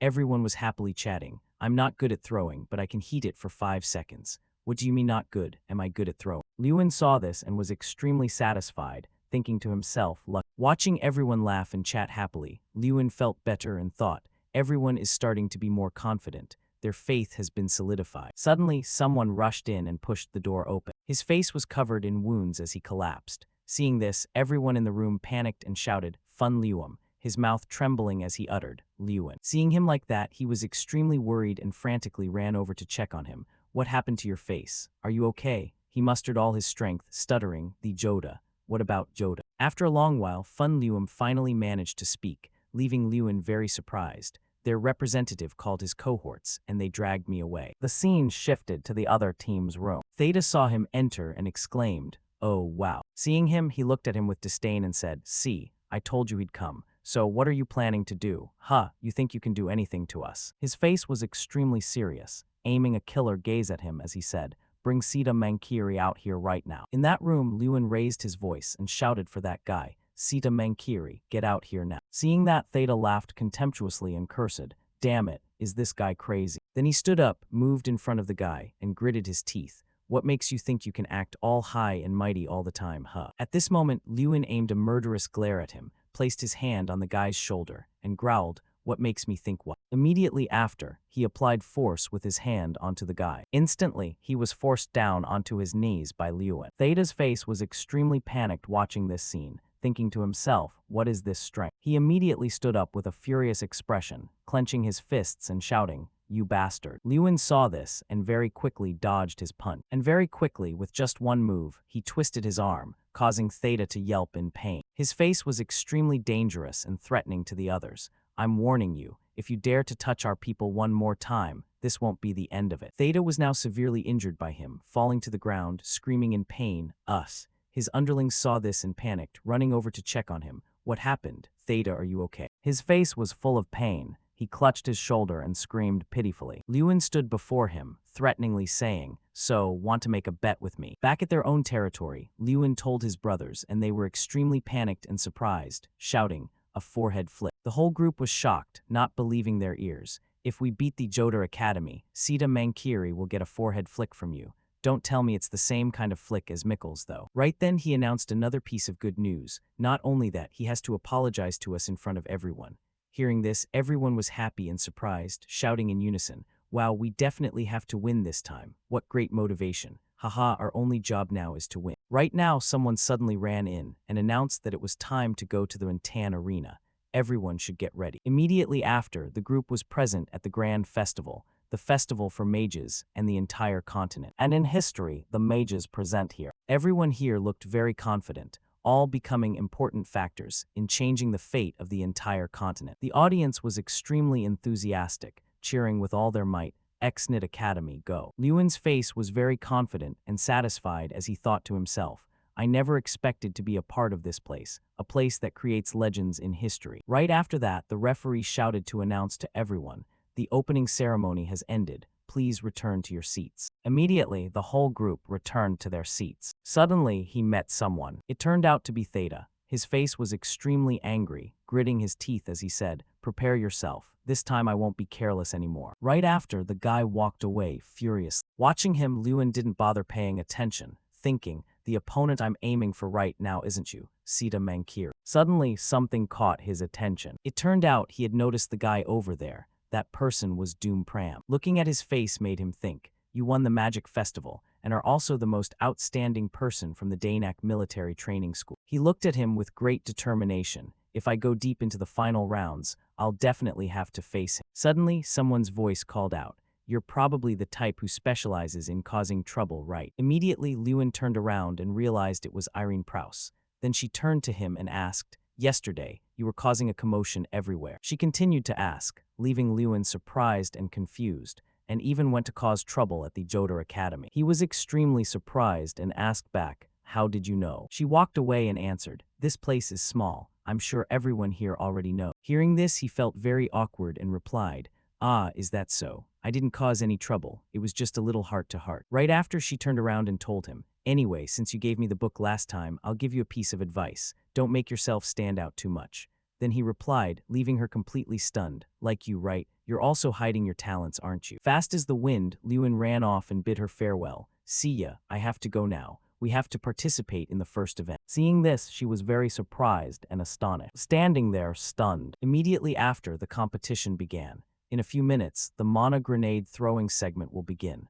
The first two teams are X-Nit Academy and Jodar Academy. At this moment, he rallied the spirits of all team members. Ready yet? Everyone encouraged and boosted each other's spirits. Let's show everyone our strength. Show them we are no longer a stupid academy. Immediately, the whole team marched in heroic. The first event, the Mana grenade throwing segment, officially began. Everyone was confused and the audience turned to ask each other, what's this? What are they doing? Seeing the formation his group arranged made everyone wonder. Because until now, winning team competitions was always based on individual abilities. Arranging formations like knights was a strange thing to everyone. Even the mage groups outside were very surprised when seeing that. They split into two groups, heating and throwing. Ah, never mind, Joda will definitely win anyway. As for him, he was still very calm, ignoring everyone's whispers. Those guys are just acting like they're the ones on top. Stupid academy, truly stupid. That's why they're at the bottom. They probably don't know there are many things beyond human comprehension. Even Irene's group held their breath and waited. As for her, she was no different, very surprised, uttering, how is that possible? Right after, his team shot off an arm of that stone giant to everyone's amazement. Look at the X-Nit team's golem. It dropped an arm. Seeing that, he immediately directed the whole group to charge in. Everyone, keep trying. Right after, he shouted commands to everyone. Kenko, the heating speed is good. Mara Ayek, you two help transport. Jason, aim for the right arm. The members immediately received the order and followed through. Instantly, the group destroyed the right arm. At this moment, Theta was so furious, he gritted his teeth. Seeing the situation, he was boiling with rage and cursed. What the hell are you idiots doing? Why are you losing to the stupid academy? Right after, this guy pulled out his remote control and yelled, these bastards are strange. They're healing the golem, so it's not getting any weaker at all. Seeing that, he was infuriated and couldn't do anything but curse. Damn it, Liu Ao. As for Irene, she was extremely impressed and exclaimed, truly impressive. Watching the people in Lewin's group fighting so hard also made her reflect. The reason X-Nit Academy overcame Joda's individual ability advantage was that they used tactics. She was extremely impressed with him, but one must accurately grasp everyone's abilities for this tactic to be effective. Then she recalled that moment when he found the book she needed in just a split second. Watching his members carry out the plan so smoothly left her impressed. He could even divide groups for members based on each person's ability. Then her gaze turned toward him as she wondered, who exactly is this person? Why have I never seen him at the magic festivals before? At this moment, he was creating an enormous energy sphere in his hand. Then Jason threw the ball with all his might. Gotcha, you devil. Very quickly, that power caused the stone giant to shatter into pieces. Witnessing this sight made Theta turn pale, standing frozen in place. He was furious and let out a cold snort. Right after that, the giant stone creature collapsed to the ground. Seeing that, the whole group was overjoyed and cheered. Woohoo, we did it, we won. Right after, the group rushed in. At the very first event of the Grand Festival, in a competition that everyone thought Yoda would win. The whole group happily ran back to hug Lewin to celebrate. Yet, the victory belonged to the stupid academy. The group, after winning, was very happy and said to each other, so the stupid academy isn't at the bottom anymore. Yoda is at the bottom now. In that case, what should we call them? Oyotact. Sounds cringe as hell. Right after, the referee announced the next event. The Capture the Flag segment between Academy representatives is about to begin. In this event, Lewin would take the field. His whole group cheered enthusiastically, making him even more confident. Lewin, do your best, beat the crap out of them. At this moment, the referee announced the next match. The first match is between Representative Lewin Ardle of X-Nit Magic Academy and Sita Mankiri of Yoda Royal Magic Academy. As a reminder, he moved closer to Theta, who was furious. Chang saw his tense expression and mocked. Why do you look so tense, Lewin? But he seemed not to care and just muttered to himself. We're currently in the top 20 out of 32 schools, right? That's just perfect. Hearing this, Chang was very confused and blankly asked, why is it just perfect? His attention shifted to the audience's surprise and amazement as he analyzed. Through the last match, everyone is starting to focus their attention on us, but that's still not enough to remove the label that's been there for so many years. Then he said with great determination that they must win spectacularly. Lewin looked straight at Theta, his voice heroic. Only a spectacular victory against Yoda will make everyone look at us in a different light. Hearing that, Chang finally understood and exclaimed, oh, I see. Then his gaze turned upward, and looking at that magic kiln, he was determined. We also need to prove ourselves to the Supreme Mage. The scene shifted to that dark room, where the Supreme Mages were sitting around, observing the match from within the sphere. Inside the sphere, images of the two people standing parallel to each other appeared. The Supreme Mage Thuron watched them, looking deeply thoughtful. Then he turned to ask the person next to him, Lewin Ardle. This kid used to be a candidate among the 11 commoner children. Hearing that, the person next to him was quite surprised and said, you still remember. Hearing that, he looked down and explained, I have a habit of remembering talented people. That boy was a natural-born genius to be able to teach himself how to use mana at such a young age. Immediately after, his face began to wrinkle, showing deep disappointment.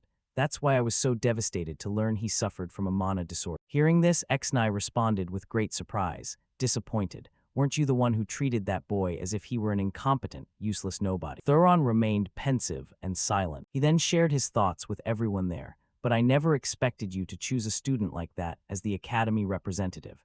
I don't think you did it because you're preparing something interesting like before. Those two boys managed to break their curses after several years. Hearing that, Ignit remained silent for a long time. He then looked straight at Lewin and said with total confidence, see for yourself, and you will have your answer. At that moment, Strang turned and asked him, what do you plan to do now? Whether you want to bind or freeze him, you have to get close, or are you planning to summon a guardian? He immediately denied it. No, guardians aren't exactly known for their intelligence. Hearing that, it asked back in confusion, then how are you going to fight this match? He stretched his limbs and replied, with a face full of spirit and confidence, I'll just fight him head-on. The referee was about to signal the match, and as the word begin rang out, he immediately lunged forward at full speed, charging straight toward Theta. Seeing this, he didn't back down and immediately unleashed his power, shouting, you'll pay for what you did to me the other day. Immediately after, he released his power to summon a guardian to fight against. Seeing the giant guardian closing in on Lewin, he didn't panic at all, instantly using the time refraction technique. Very quickly, he skillfully and easily dodged the guardian's strike and continued to charge straight ahead. In an instant, he was already right behind Theta. Seeing this, he moved to strike back in a rage, gritting his teeth and cursing, damn it. But he wasn't afraid at all, calmly using his bare hands to block the strike. With a smug look on his face, he taunted him, just as I thought. On the other side, seeing that his hand wouldn't move, he cursed furiously, are you going to let go or what? He then spoke calmly to him, leaving Theta bewildered as he exclaimed, what? I don't think you should be saying that right now. It turned out the guardian he created was crashing toward the other guy with a roar. HMPH. Seeing this, Theta turned pale and shrieked, stop, you stupid guardian. The guardian drew closer to him, terrifying Theta. He was furious but helpless, thinking, I can't move. With a defiant look, he provoked him. Try running away then. Suddenly, he seemed to realize something. He recalled the image of that boy defeating him with a single blow and realized, so that feeling back then was real. It wasn't just because I was off guard. The spear tip was about to plunge into Theta's face, and he gave up in helplessness.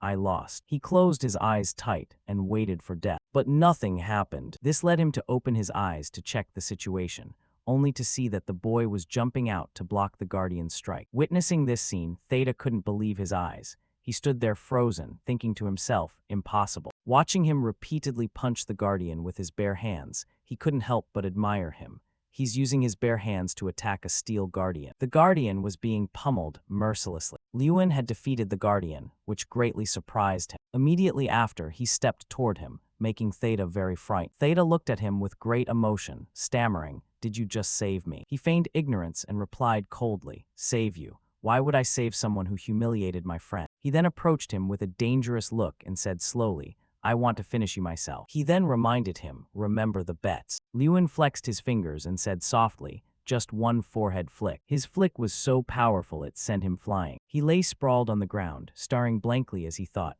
"The sky looks so blue." The audience was equally surprised and exclaimed, "Oh my God." Witnessing this, his fellow students cheered in delight. The arena erupted. Everyone praised him incessantly. Incredible, what kind of magic was that? This match was over before it started. And so, Liyuan caught the attention of another person. He glanced over at him and thought, Tusk, here we go again. Looking at Thuron's face, he seemed to have lost his soul. Many thoughts raced through his mind. As someone in a demigod position, the only 8th circle mage, the one known as the Supreme Mage, yet I've never seen magic like this. He looked on in disbelief. He stared at him and wondered, "Who exactly are you?" Seeing him laughing and joking, he was very annoyed, with the name Liyuan echoing in his mind. Thuron was furious, gnashing his teeth and looking as if he were ready to devour. "Tyrian Ignit, tell me everything you know about Liyuan Ardal." He suddenly spoke up in a mysterious tone. He remained silent, pondering, with a hint of helplessness. That boy is a student who always does his duty, someone everyone thought would give up, but in the end, he didn't.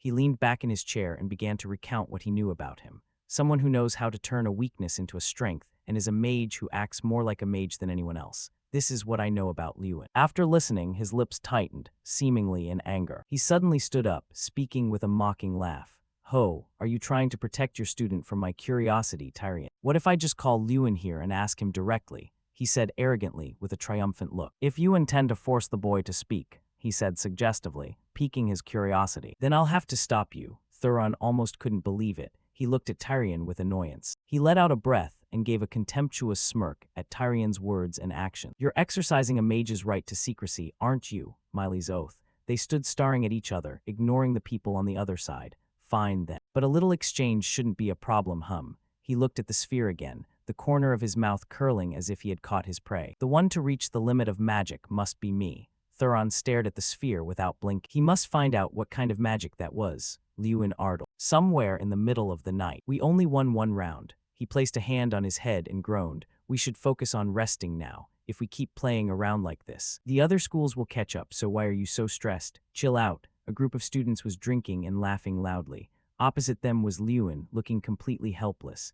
"This is awesome. I always thought if I ever came to Altine, I'd have to visit this place." "Come on, Liyuan, celebrate the victory. It's a festival after all." Jason walked up behind him. Liyuan could only sigh in weariness. "There's Altine coconut juice here, and Dragon Kiss too." 2 delicious-looking drinks were laid out. Dragon Kiss, he was surprised to hear the name. "Haha, you know I've always loved my homeland." He handed the bottle straight to him. "So this is a local specialty of yours." "You bet, but that's not why I ordered it." From somewhere, footsteps were approaching.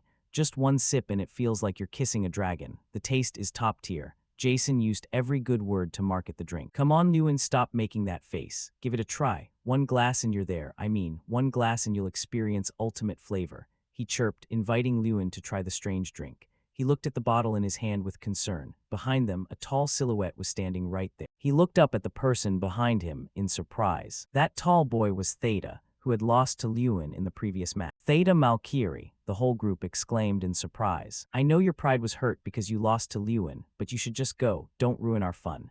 Jason frowned, glancing at him with annoyance. Theta Malkiri, he found it hard to believe. Why was he here, looking for trouble? "I came to apologize." Casting aside his ego, He narrowed his eyes and forced out an apology. Their faces became question marks, utterly surprised by what he said. "I'm sorry for looking down on you all this time." He bowed his head slightly, trying to be as sincere as possible. "After being defeated by Lewin in the arena, I realized something." He knit his brows and spoke gruffly. "I shouldn't look down on others just because they are weaker than me." Words that once seemed impossible were being spoken. "There are still many people in the world stronger than me, so to someone, I'm just a weakling too." The group was still in shock. "I truly feel that what I did to you all this time was wrong." "Wait, why all of a sudden?" Jason looked at him in confusion, his face beaded with sweat.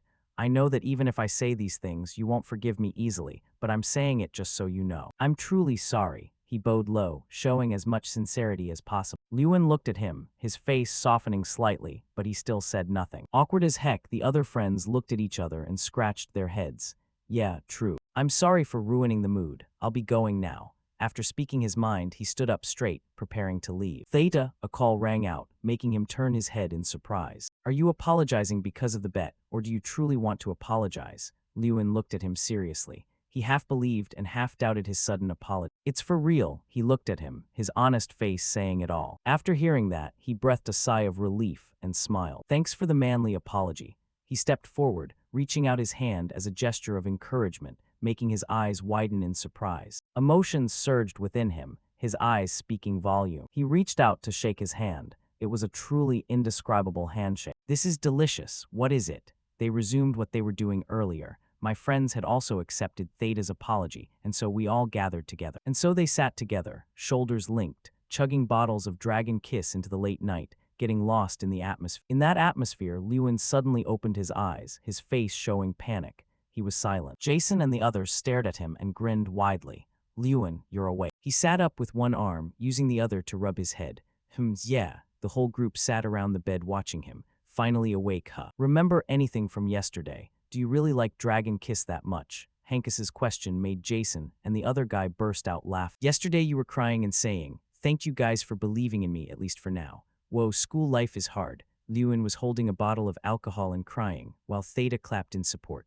Meanwhile, the others were laughing until they cried. Recalling it, the whole group laughed even louder. "I didn't expect the perfect Lewin to have this side to him. Ha ha ha." From then on, Jason and everyone had something to tease him about. Lewin walked down the hallway irritably, muttering, "Those bastards started causing trouble the moment they woke up. Insane." He felt embarrassed recalling the image of Jason tempting him to try Dragon Kiss. What kind of drink makes people so sensitive? I have to stay away from it from now on. As he was strolling along, he suddenly heard someone calling his name. Lewin, this time he bumped into Theta. "Did you sleep well yesterday?" Theta ran up, laughing as he spoke. Last night they had apologized for fighting and promised to be brothers from now on. They hugged and burst into tears. He blushed and hurriedly ran away while Theta stood in the middle of the hallway shouting, "See you later, my friend." Lewin ran off quickly. Doesn't he feel any shame? His face was as red as a tomato. He dragged his tired body along. It was truly a case of out of the frying pan and into the fire. He bumped into Professor Heidel. "Trouble follows you wherever you go." The professor's words made Lewin flinch. "You know about that too, sir." But he didn't mention it and announced that someone wanted to see him.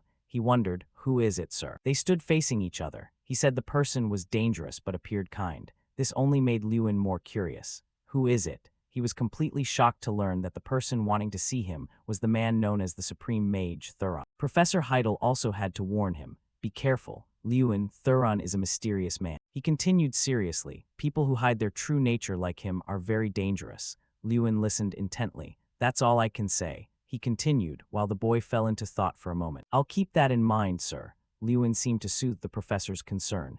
"Good, then after the exam ends today, I'll let you know the time." After hearing Lewin's story, the students were extremely excited and a bit surprised. "Supreme Mage Thuron, the Supreme Mage is watching us." They all shouted. Some were excited, others were afraid. He spoke with a firm voice. "Well, that's all the more reason to win. I've already thought of a strategy. A strategy called defense if possible." Hearing that, everyone was confused. "What do you mean?" Lewin pointed at himself confidently. "I'll run to the goal." The next match was Bolt Ball. This was a match using bolts that have the ability to move. They would constantly fly everywhere. Each team had 9 members divided into offensive, defensive, and goalkeeper positions. The team that fired more bolts into the opponent's goal would win. The rules were simple, but the match required high tactical skill. You had to know when to use defensive magic and when to use control magic. You had to know how to catch the bolt and throw it into the opponent's goal.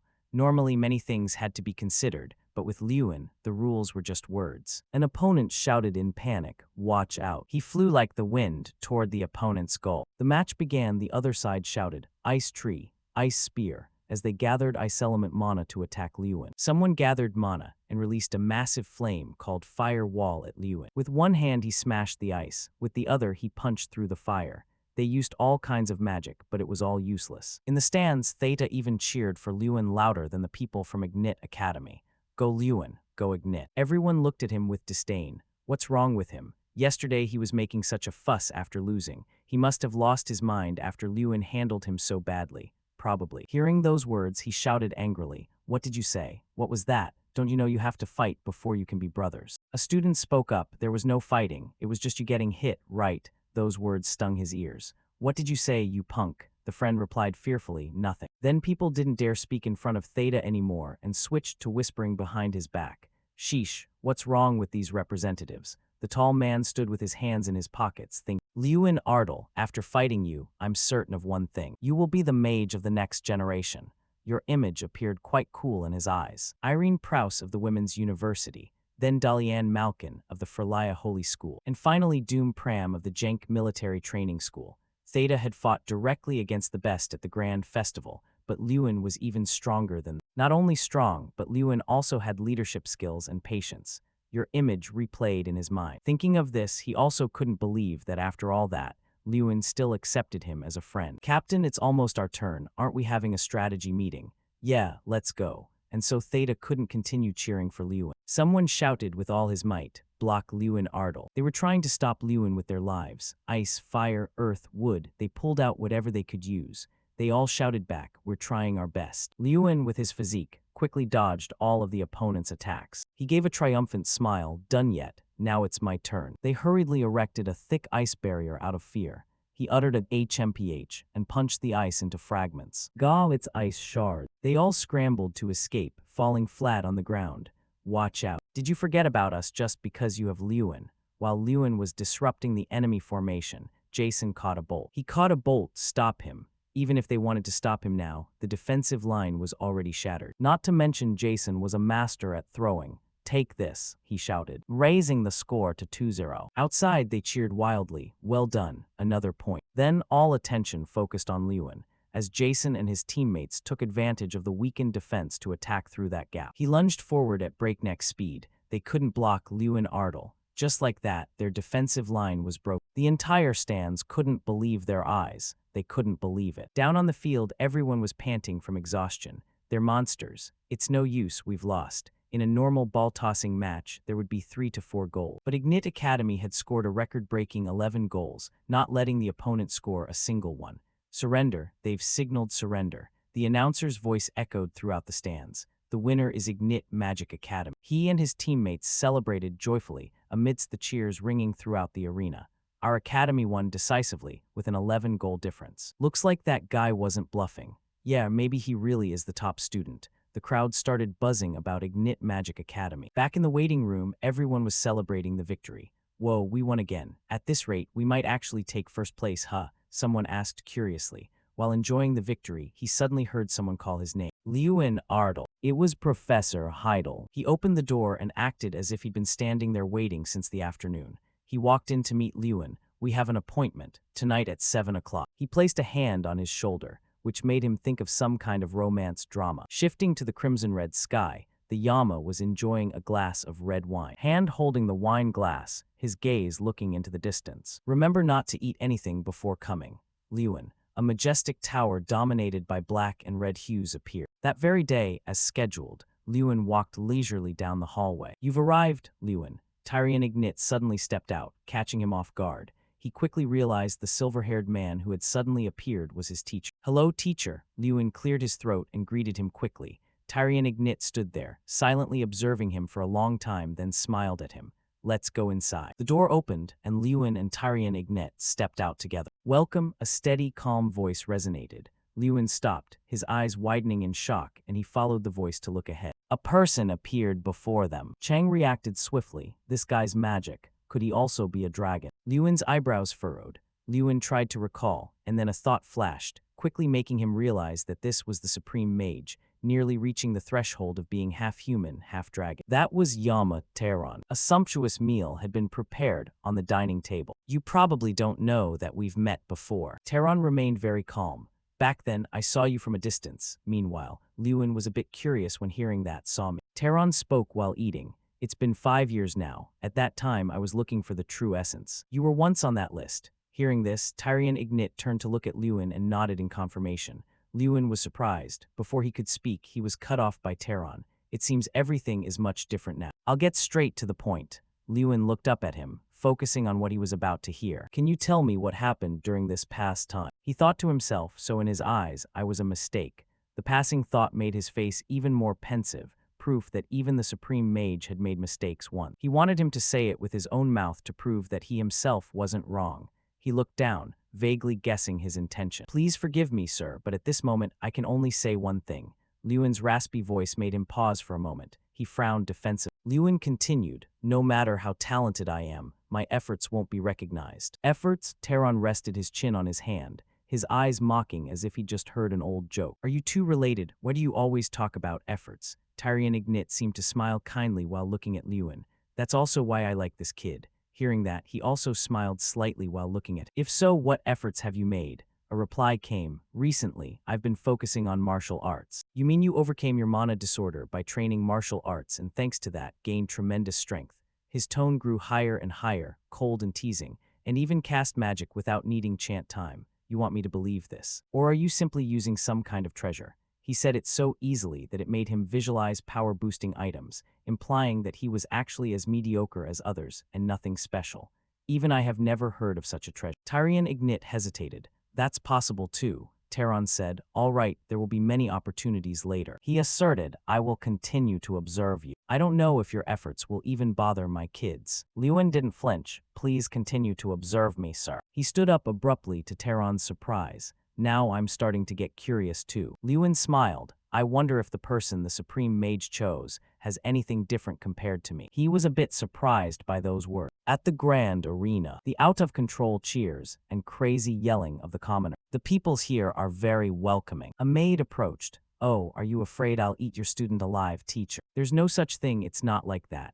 The two veteran mages sat facing each other. Talented mages are always welcome. Teron smiled slightly and shrugged. Just a bit curious, that's all. The maid quietly poured the tea. Tyrion Ignit's gaze swept over the opponent. Well, has your curiosity been satisfied yet? Teron was deeply profound. I don't know if you're hiding anything from me, but I'm sure you don't have any secrets, right? He closed his eyes, his lips curling into a hidden smile as he sipped the tea.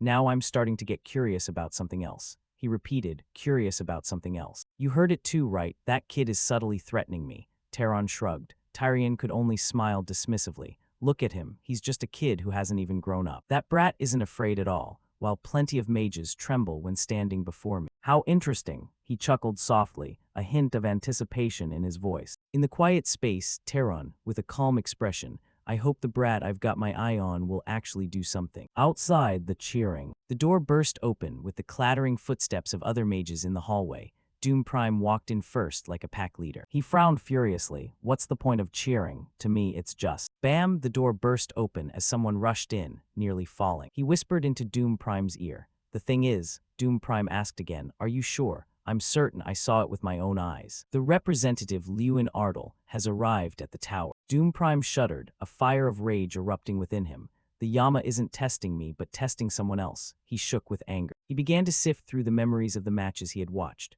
I've watched his matches a few times. At this grand festival, he's caused a lot of commotion.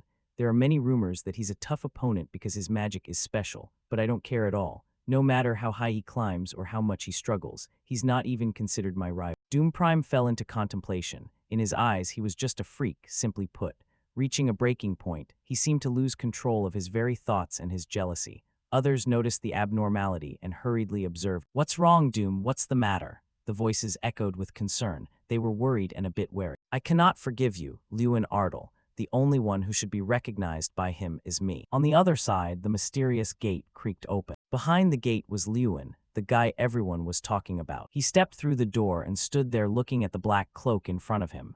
It's him. It's him, Doom Prime. He, with a slightly annoyed expression, was staring straight at. What did you say to the Yama? He glared, baring his teeth fiercely in interrogation. You waited for me just to ask this. Didn't you think there'd be someone in this world that free to be so? Damn ridiculous. In the middle of the great hall, the man's shouting echoed, his eyes blazing with anger.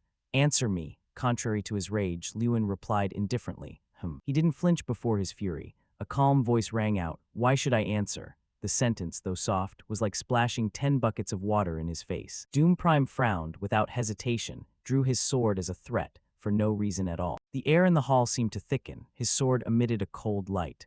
But I want to hear it. His voice resonated. Facing his anger, he remained calm, not wavering in the slightest. This guy really wants to start a fight. His face hardened, eyes flashing like bullets as he glanced at him. Challenging me? This isn't the arena, you know. He raised his fist as a provocation. The two sides confronted each other with two completely different surges of power. If you want it, bring it, he puffed up, eyes wide, provoking him. The moment the last sentence ended, the ground beneath their feet shook violently. A blinding flash of light exploded from in front, rushing to attack him like a cyclone.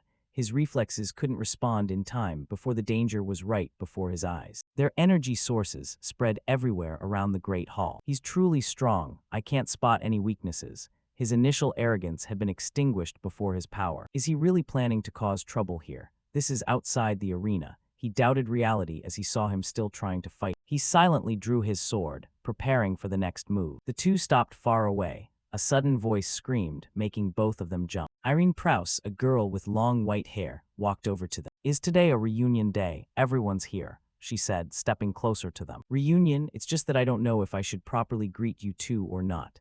Irene stood next to him, crossing her arms and said helplessly, Forget it, I'll pass. He remained silent, saying nothing. HMPH. Furious, he turned his back and walked away, ignoring the two people standing there looking at him. Is he always like that? He asked, looking at her curiously. Not really, except for days like today. Usually, he rarely opens his mouth. What does that mean? Lewin still didn't understand what she said. Doom Prime gets agitated by things related to the Yama. The image of him kneeling in submission to the overbearing Yama surfaced in her story. More than anyone, he desperately wants to be recognized by. Usually, it's rare for the Yama to call for others like he did today. She continued to explain. He probably thinks the Yama is paying attention to me. He stood there reflecting on her words. Suddenly, she turned to look at Lin and smiled, leaving him dazed and speechless. Did you really intend to fight him earlier? The girl asked curiously. No way. Doing that would be no different than forfeiting the right to compete, he replied. He probably didn't intend to actually strike. He waved his hand to deny her previous opinion. He was probably just trying to scare me. So were you afraid? Irene teased, asking a question that left him standing there, stunned in surprise. Doom Prime is nothing less than a solid wall. Normal attacks won't do anything to him. She continued, but he raised his hand and looked at her. I don't think I'll lose either. He clenched his fist, clearly showing his will and determination. No matter how solid the wall is, if you keep attacking, it will break. I'm strong too, right? He posed the question, making the girl unable to hold back a giggle. You really are a strange person, she replied to him. Regardless, be careful. Doom Prime won't show any mercy. Somewhere, footsteps walked quietly by. After today, he'll definitely have his eye on you. Elsewhere, his gaze glanced firmly ahead. Elsewhere at the Ignite Academy rest area, the morning sunlight gently shone through each window. Disappointed, truly too disappointed. Jason lay there, sighing heavily. Come on, everyone tried their best anyway. Facing his fatigue, Lewin still stood there, patting his shoulder to comfort and encourage him. Yeah, without Lewin, getting 4th place in the group battle is good enough. Good what? It's extraordinary, another friend spoke up. Losing the streak is a pity, but at least we've proven the Academy's capabilities. His expression was regretful, then he shrugged helplessly. Do you have any plans for the upcoming individual exam? While everyone was talking, a friend happily entered carrying 2 stuffed bags. Who wants vanilla Coke? Of course we have to win, he replied to the previous question while taking a soda can. Thanks. I have to keep the top spot from now until the last minute. He cracked open the can, his face full of determination looking at the delicious drink. Currently, I'm still tied for first in the individual rankings. Irene Prouse, Cherky, Dalian Malkin, Doom Prime. The names of talented people appear. Me and the heavyweights competing for the championship. If nothing changes, the next match will be extremely important. This is a battle for survival. This is a battle for survival between 32 representatives on an artificial island. First place gets 32 points, last place gets 1 point. Players will receive points based on their performance, so there will be a big change between rank. I know you'll do well, but don't you plan to prepare like everyone else? The other friend asked curiously. Prepare what? Lewin replied, confused. Yeah, the others are trying hard to find allies. Jason looked at him and said, Is that so? He replied hesitant. In a survival battle, contestants have the right to ally to survive. Distinguishing friend from foe, knowing how to form a strong alliance is also considered an effective strategy. Others will have alliances. How can you defeat them all by yourself? They continued chatting excitedly. Or maybe try to team up with Theta. After all, the last ball toss match. The other friend continued while Lewin was lost in thought about his plan. The person he thought of first was her. The image of the long white-haired girl was in his mind, but he didn't know if she'd join. He was troubled about what to do, and even if she did, he'd still be short a person. Hey Lewin, let's team up. Theta suddenly pushed the door and walked in excitedly. Theta, he looked at him in surprise. Yeah, right, there's still this guy. Lewin had a look like he'd just caught a big fish. He looked at him triumphantly. Don't betray your brothers halfway through. I should be the one saying that. The two of them rushed out the door and ran off urgently. Theta was very honest. He was a reliable person. He glanced at Theta, his eyes full of hope and trust. Hurry up, we're still missing one more person. With that, he ran ahead, leaving him behind. Theta yelled from behind, Hey, who else is there besides me? Who? Or maybe try again. Forget it, we can't reach them anyway. Did she not accept anyone's invitation? Or does she not want to team up with anyone? In the middle of the crowded people, the two boys stood there, staring straight ahead. Hey, don't tell me. Theta was startled when speaking of what was in front. A fiery red scarf with a 5-petaled flower in the center fluttered. You want to team up with Irene Prouse, but she's a candidate for the championship. Are you too close? He still couldn't believe it. A little bit, he replied to his abrupt question. Oh wow, how close. Nice, so I'll be on the same team as Irene Prouse. He excitedly continued to probe. Tone it down, I haven't even asked yet. He helplessly turned his head to tell him. I heard anyone who comes here gets rejected. What if we get rejected too? His face was flushed with worry and embarrassment, feeling a bit sick. You're talking as if we're going to confess our love. Stop talking nonsense, he replied awkwardly. He saw something to the side and glanced over. It turned out to be Irene, the girl with the signature white hair standing right there, smiling at him. I've been waiting for you, Lewin. Suddenly, she smiled radiantly and spoke to him as if they were best friends from a past life. In a small room, they stood with heads bowed intently over a large wooden table spread with competition maps. After gazing for a long time, they began to discuss tactics to win. Lewin spoke up first. So the largest team has 14 people. Irene replied, Yeah, this team is led by Darian Malkin of the Frella Magic Academy. He's a genius, always in the top 5 championship candidates. His magic is mainly light and holy magic. Having identified this as a tough opponent, everyone's face looked very guarded. Theta's eyes closed tightly, brows slightly furrowed, one hand on his chin, one crossed, making him look even more insecure and anxious, muttering nonstop. Quantity isn't the problem, and naturally his team is the most formidable one. Feeling that what he said wasn't entirely accurate, he spoke up to cut off that train of thought, making the two unable to hide their surprise and quickly turn their heads.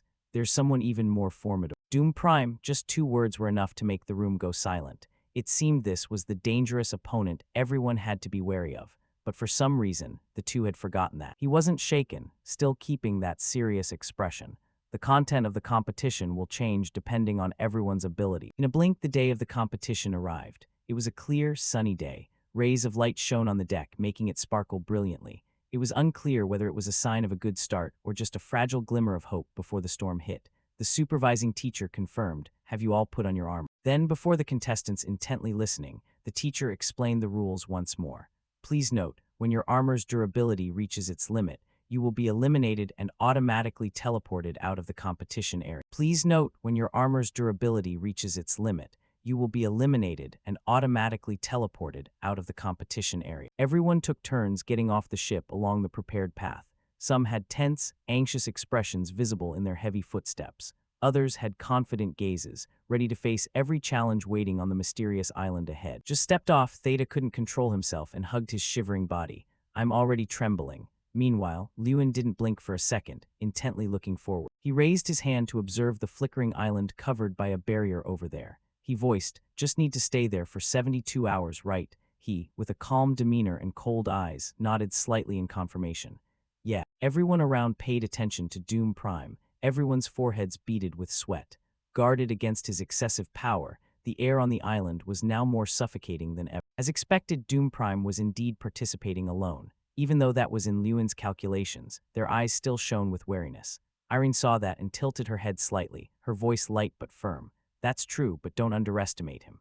Not only the two, but everyone understood that being alone doesn't mean being weak. Sometimes it's the sign of a beast waiting for the opportunity to strike a fatal blow. Can't delay any longer, he suggested. Let's go, we have to take a boat from here to the main island. The other two agreed. Yeah, let's go. Their group's boat was moving slowly on the turquoise water. Gradually, it passed through a barrier. She touched it. This is our safe zone, he replied. That's right, it will shrink over time. Just arrived, the three ran like the wind. Hurry up. We must quickly secure a good spot. On the island, trees grew lushly. Rays of light poked through the leaves, shining down on the thick forest canopy, creating a fragile halo in the quiet nature. Suddenly, a rumbling sound from someone's stomach echoed, destroying the peace. It turned out to be Theta. After the three settled in the trees like monkeys, his stomach protested violently again. He wondered, Lewin, I don't mean to oppose you, but why didn't we take food at the entrance earlier? His gaze was weary, 3 parts helpless and 7 parts annoyed. He could only smile dismissively. Standing beside him, she couldn't help but tease.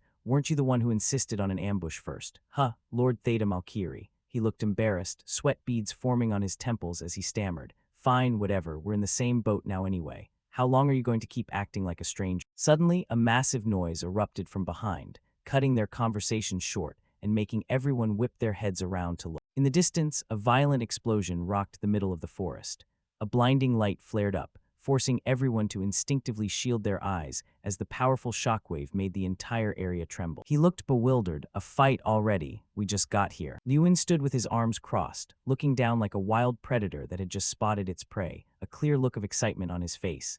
Theta, it's our turn. Seeing the other man still confused by his words, he calmly reassured him. I told you not to worry about food. Now you're going to eat until your stomach bursts. Our prey is here, he said softly. Below them, a group of 5 was creeping around cautiously. They were scouting the area like weak prey, terrified of being attacked at any moment. One person in that group couldn't take it anymore and spoke up. Can't we just wait a bit and get food later? I'm exhausted.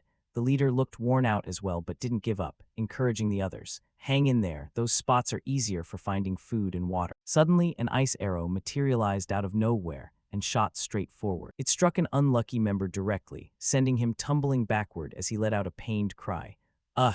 Meanwhile, the people around him stood there in a daze, not understanding what had happened. They finally realized the gravity of the situation and scrambled into defensive stances, screaming, Ambush! It's an ambush. Hello there, I've been waiting for you. Theta stood there with a sharp, cold grin, manifesting a magic orb in his hand. These brats really kept me waiting. Iron Spear, he bellowed, releasing a surge of power that sent a storm of ice arrows flying toward. Beside him, Irene also clasped her hands together. Her face remained expressionless. Above her head, a massive globe of blue energy began to shine brilliantly. It was many times larger than Theta's previous attack, emitting blinding energy sparks and swirling violently. Seeing that sight left him stunned. Is that 5th-tier ice magic, Blizzard? A massive source of energy was unleashed with fierce power and an overwhelming scale, exploding outward like a luminous cyclone.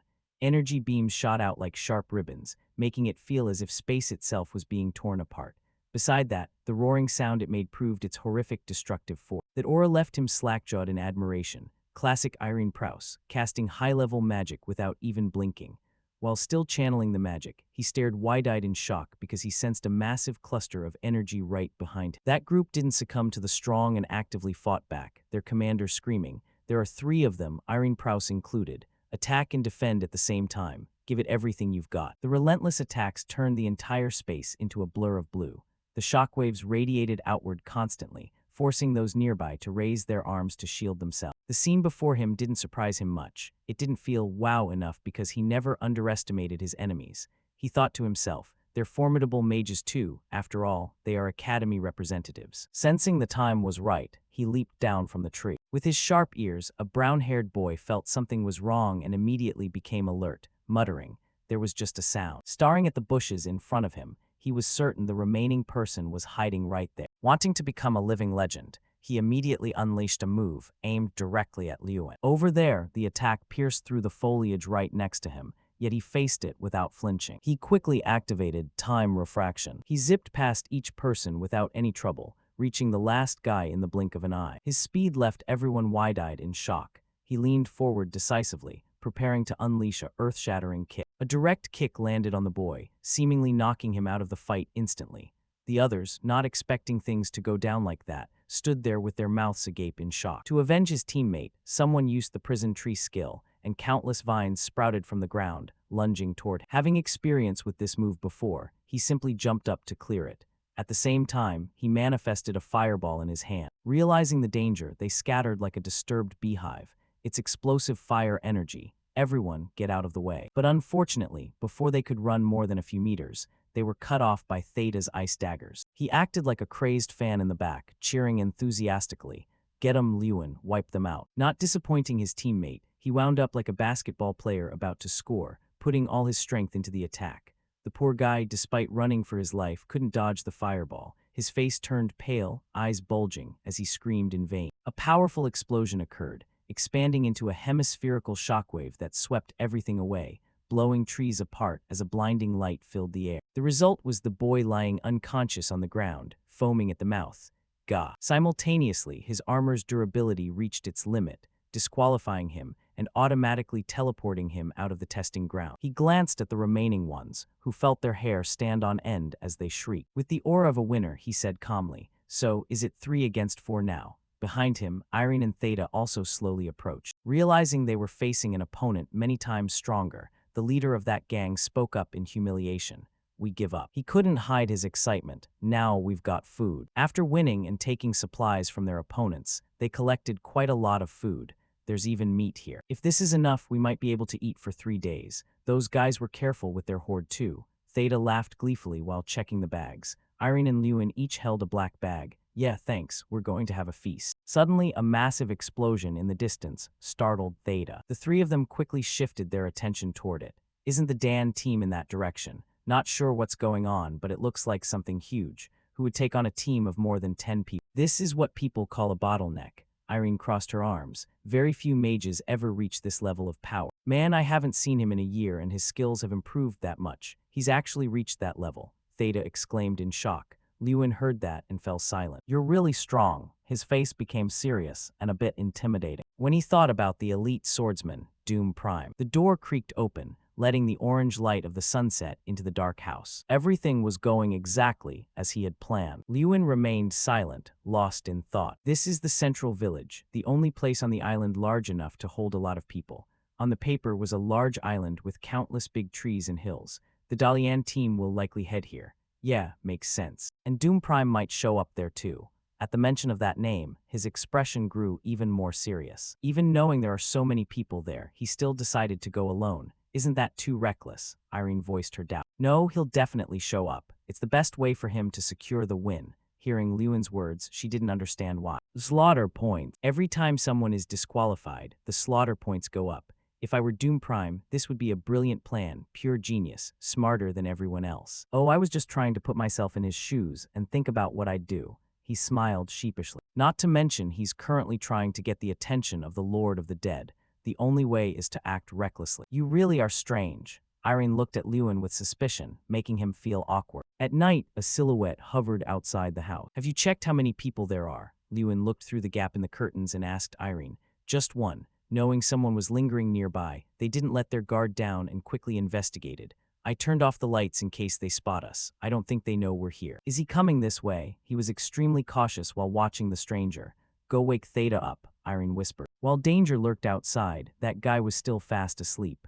"Let me take the watch." The mysterious person slowly approached the door, the sound of footsteps rustling on the grass echoing through the silent night. He stood at the door, seemingly probing to see if anyone was inside. Lewin had already set up an ambush inside, ready to grab him the moment the door opened. If he was truly alone, his face was incredibly tense. The person stepped in and closed the door. He walked in without noticing, Lewin hiding right beside him. He immediately grabbed the man's cloak from behind, catching him off guard. Then he threw him down hard, sending him sprawling on the floor. Before the person could react, Lewin covered his mouth. Light Irene appeared and used an illuminating spell, shining it directly on him. As his face gradually became clear under the light, Theta froze slightly.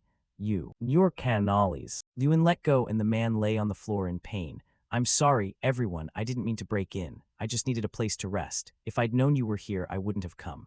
Lewin was still pinning him down. "You're alone?" he asked alertly, his brows furrowed. "Yes. What about the rest of your team? I remember there were 6 others." Theta carefully peeled back the window curtain to check the situation outside. Doom Prime, when that name was uttered, the tension inside the room spiked even higher. We fell into his trap. He imagined Doom Prime's fierce face as he slaughtered everyone. We made some bold moves from the start. Relying on our numbers, we planned to ambush Dalian's team for slaughter points.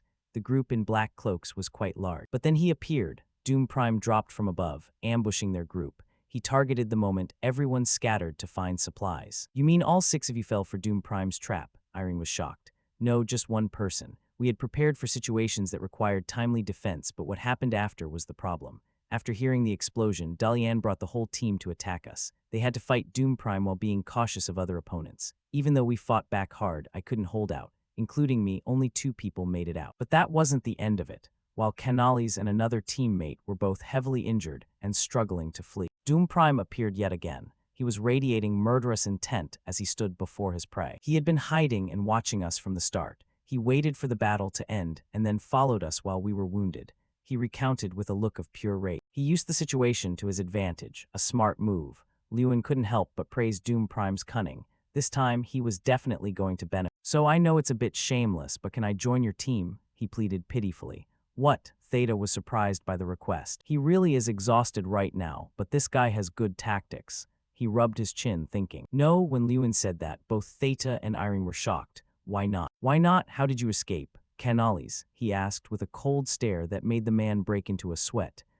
If it was Doom Prime, how could he let you escape while you were wounded?" His face turned serious, like he was interrogating a prisoner. Only then did the other 2 realize something was off. Theta pointed. "Oh, you mean. There are only 3 possibilities. 1, you're lying. 2, Doom Prime deliberately let you live. Or 3, someone is watching everything here from a distance." Lewin started deducing like a pro. Otherwise, he'd have to use the system to check his identity. The result came back as 5 big question marks, identity unconfirmed. The imposter felt exposed and gnashed his teeth in anger. "You're not Canales, are you?" Lewin raised his fist with a terrifying look. A loud noise rang out in the silent night, startling an owl into flight. There was a large hole in the floor, even smoldering with fire. Now only the cloak remained while the person had vanished without a trace. A clone. Witnessing this, Irene and Theta were stunned. "Hurry up." At dawn, the sun just started peeking over the high mountain. Kali's might have been attacked by the person who created that clone. Most likely all 7 members of Kali's team have been disqualified. Lewin, Irene, and Theta had packed their things and left early. Maybe that clone wasn't entirely lying. "I want to say something about the person who faced Kali's." Irene's attention turned toward Lewin. Jackie, her expression became serious. "In the Sea of Mazeros, there's a saying. If you want to fight pirates, you have to use pirates." Lewin calmly shouldered his backpack. "Let's go catch the enemy." He smiled with determination in his eye. "In a fairly large house deep in the forest. Have you found their location yet?" "They're hiding like rats on the west bank." "Haha." He laughed mockingly while Dalian looked at him with a look of weariness. "I faked almost everything, but unfortunately they found out in the end." "Your puppet was discovered. How?" Dalian raised an eyebrow in confusion. "I don't know." Even he was surprised. "The puppet was destroyed because some guy pinned it." He grinned widely, his face as wicked as a psychopathic killer. "What are you going to do now, Dalian?" He fell into deep thought, his brows furrowed. Irene Prouse, Theta Malkiri, and Lewin Ardal, all troublesome opponents. It seemed he knew their information well and would likely come up with a counter-strategy soon. "Behind you, ambush." A blinding light suddenly appeared from behind, shocking the 3 of them. The holy spear suddenly lunged out with a weapon in hand. "It's not Lewin Ardal." He thought he was the one creating a surprise, but he was the one surprised. An explosion of light shook the entire forest. "It's Dion's holy art. Everything is going according to plan." The 3 of them were actually hiding in the trees watching. Theta was eating, sitting comfortably as if watching a movie. Hearing the signal, they're flocking here, but we're not actually there. He laughed gleefully with an apple in hand, while Irene watched the play they had set up intently. "So what do we do now?" "Come on, let's go get some slaughter points." Lewin stood up, smiling because the trick had worked. The other 2 also got serious, ready for battle. The scene shifted as blood splattered. Dalian looked in that direction in shock. The 3 people mistaken for their group earlier were cowering, their faces drained of color. Lewin, Irene, and Theta had arrived just in time to rescue them. "Is this what you call a temporary alliance? Might be worth a shot." Theta seemed quite interested in this. "There are only 6 of them, let's go." "Don't be afraid." One of them quickly regained his spirit. truly not knowing his own limits, he charged straight at them to attack. Suddenly, from behind Theta, a massive surge of power lunged forward, surprising even Lewin. The person who was about to attack earlier was struck by that power and blown away 100 meters. It happened so fast that no one reacted immediately.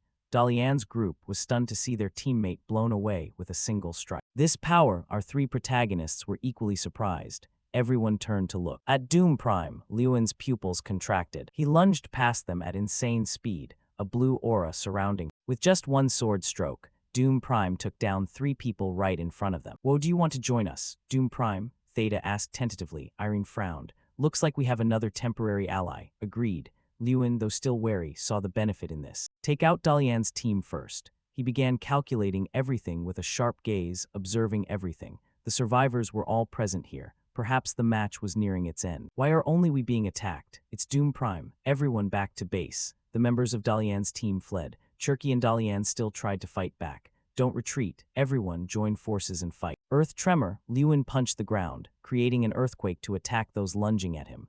Tragic screams echoed through the sky. "Oh!" A voice caught Lewin's attention. He looked up. At Doom, he leaped over an unconscious person to stand before him. He looked intently at him with a serious face. Lewin Ardle brushed past his shoulder, his low, terrifying voice making Lewin's eyes widen. "I will finish you off with my own hands." He looked at him with hateful eyes, a definitive declaration. Having said that, Doom Prime lunged away, flashing his sword as he moved forward, leaving Lewin standing there in silence. He sighed, watching the figure gradually fade into the distance. A while later, in the observation room, at a small house located isolated in the forest, a young man was training incredibly diligently. We had stopped at Base B, near the center of the island. Lewin punched frantically forward, drenched in sweat. After that day's battle, the largest alliance was left with only Dalian Malkin and Cherky.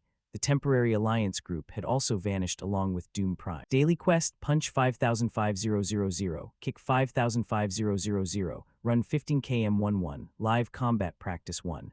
He stopped, looked up at the notification board and panted heavily. "Good, finally finished. It's been a long time since I did quests." The door opened gently and he turned to look. "You're up," Irene smiled and walked out. "Yeah, just training him." She walked down the hallway toward him. "Yeah, just felt a bit restless. You were fighting intensely just yesterday morning, weren't you?" Hearing her ask that, he didn't know how to respond, so he remained silent. "Theta left breakfast for you, remember to eat. I'll come in later." Lewin quickly changed the subject. "Ah, thanks." On the table was a plate of beef and eggs, neatly arranged. Irene took a bite of the beef. The thick, juicy piece of meat was well cooked and looked very appetizing. As soon as she took a bite, her eyes lit up as if seeing stars. "Delicious, right? He's quite talented, too."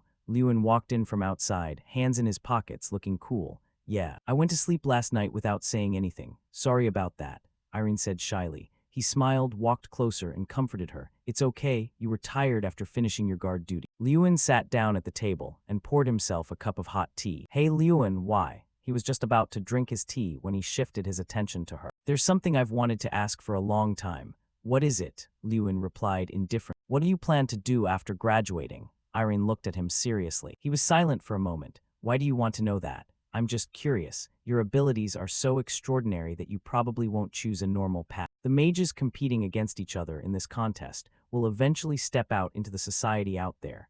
That moment is when they begin a symbiotic life. Some join the ranks of knights in some territory, taking on the responsibility of protecting the country under the royal army. Others become members of the Magic Tower, or some join special task forces to earn money. Those are the normal paths." Lewin looked thoughtfully down at his tea. "What about me? Actually, I don't know. I've never thought about this." He put down his cup, clasped his hands together, and spoke seriously. "Just last year, I was still the bottom-ranked student. I didn't have time to think about the future." His eyes were fixed on the table, while Irene focused entirely on him. "Back then, I still had to figure out how to become a mage. Wait until this contest ends. I'll probably have some ideas about what I'll do. Maybe I'll go back to the academy, right?" Lewin smiled and let out a sigh. She remained silent. "What about you?" "Irene, I'm like you. I don't know either. I've never been sure about what kind of mage I'd become. I just did what people around me told me to do." Now it was Irene's turn to look down at the table. Like, Irene, become a great mage. She lifted the cup with both hands and took a sip of tea. Seeing that, he said nothing. "So I've made my own decision." Irene placed the teacup on the table. "I want to defeat Doom Prime first." She placed her hand on the table and said seriously, "I think that way, I'll find my own path. Determination shone in her golden eyes. It was a definitive declaration of Irene's future path. I'll know what kind of mage I want to become. The atmosphere suddenly became tenser, no longer like a normal conversation. The battle with Doom Prime. Every year, Irene was ranked second. Doom Prime was the mountain she was forced to overcome, the lesson she was determined to complete. All right, let's do it. Lewin understood her feelings and smiled. He respected her ambition. Because everyone has their own problems to solve. Hearing him say that, Irene smiled radiantly. That night, the full moon shone brightly in the starry sky. The safe zone is shrinking faster and faster. An hour from now should be about right to leave. The three of them looked out the window together. So tonight, the only safe spots remaining are the central village and the base. Theta was using magic to illuminate the map in Lewin's hand. Assuming Dalian and Checky are both at the central village, taking control of that place is also a good idea. But we can't rule out the possibility that Doom Prime is ambushing us. When he said that, the two were immediately stunned. And if we just sit around waiting for them to attack first then? Theta looked nervously out the window. Irene became anxious. In that case, we'll get into trouble with the safe zone. Does anyone have any ideas? He clasped his hands behind his head. Can't we just attack like that? Irene was speechless with this musclehead. This is not the time to draw attention. We must be very careful. That's true. Lewin crossed his arms, his brows furrowed in silence. Wait, I have an idea. Irene and C stopped discussing and turned their eyes toward him. Now there are only a few people left, so increasing just one rank will earn a lot more points. As Irene said, everyone will act very carefully. Lewin began to present his tact. Not to mention, we just caused a commotion with the brawl this morning. The likelihood is that no one will react to our actions. Yeah, so what? Now is our chance to capture Doom Prime. The other two couldn't help but be amazed that Lewin chose such a bold move. Dalian and Checky just lost all their members. The remaining survivors are very weak, so they will definitely choose to hide. But if it's Doom Prime, he will show himself because he's confident in his skill. Moreover, we can't ignore him. Otherwise, we'll be in danger too. Lewin frowned, his face extremely serious. But where can we find Doom Prime now? Irene's question was very practical. If we don't know where the opponent is, how can we capture him? Without waiting for Lewin to answer, an explosion from outside shattered the door of the house. From within the smoke and dust, a tall figure stepped in. Doom Prime appeared with a furious face, his eyes bloodshot. He glared at Lewin with murderous intent. Did you sleep well? He didn't change his expression, remaining calm and facing Doom Prime. We need to go somewhere. Outside, the night sky was silent, the atmosphere extremely tense and oppressive. Lewin, did Doom Prime capture you? Theta cautiously stepped forward out of worry for him. Lewin raised his hand to reassure him. Captured? What are you talking about? I brought him here. Brought him here, my ass? We were supposed to act discreetly and find a way to ambush him.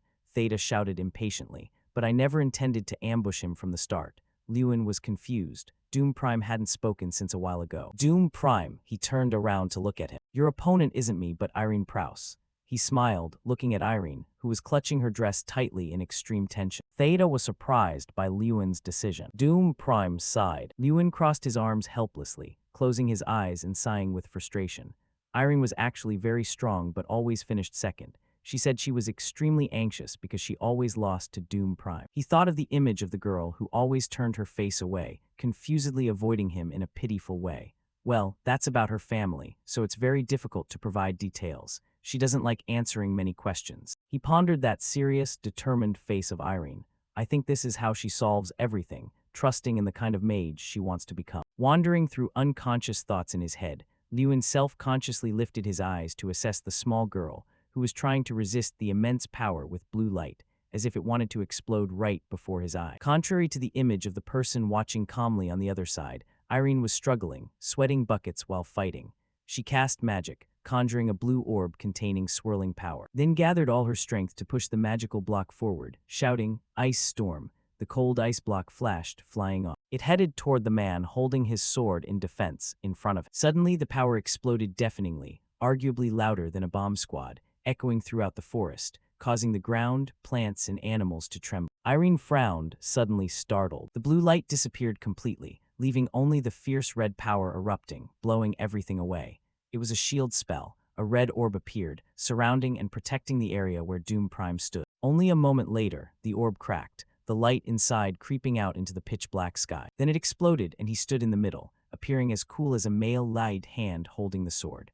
The ground around the circle he stood in was now dented with a large hole, dust and debris flying everywhere. The dust cleared, the man's cold face appeared clearly. veins popping on his face, mouth gritted and eyes glaring like fire, like a dark king. Irene was out of energy. She was drenched in sweat, gritting her teeth and growling helplessly. As for the two men on the other side, the one with crossed arms watched blankly. Theta saw that she was about to be overwhelmed.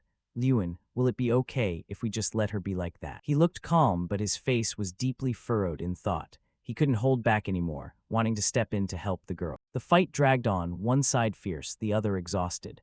Doom Prime, with a face as cold as a demon, prepared to attack. He swung his sword, sending a fierce red magical fire attack toward Irene. Exhausted from a long time ago, she panicked, helplessly watching the surge of power getting closer and closer, unable to dodge it. A man's body stepped in front of the girl, blocking the lethal blow.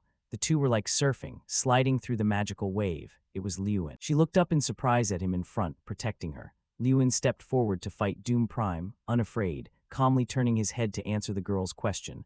I said I'd let you attack first, but I didn't say I'd let him finish you. Hearing that, she felt reassured and sat down on the ground. He glanced at her with a half-smile, looking more like a CEO than ever. I can't lose a useful teammate like you, even if it's just for the sake of victory.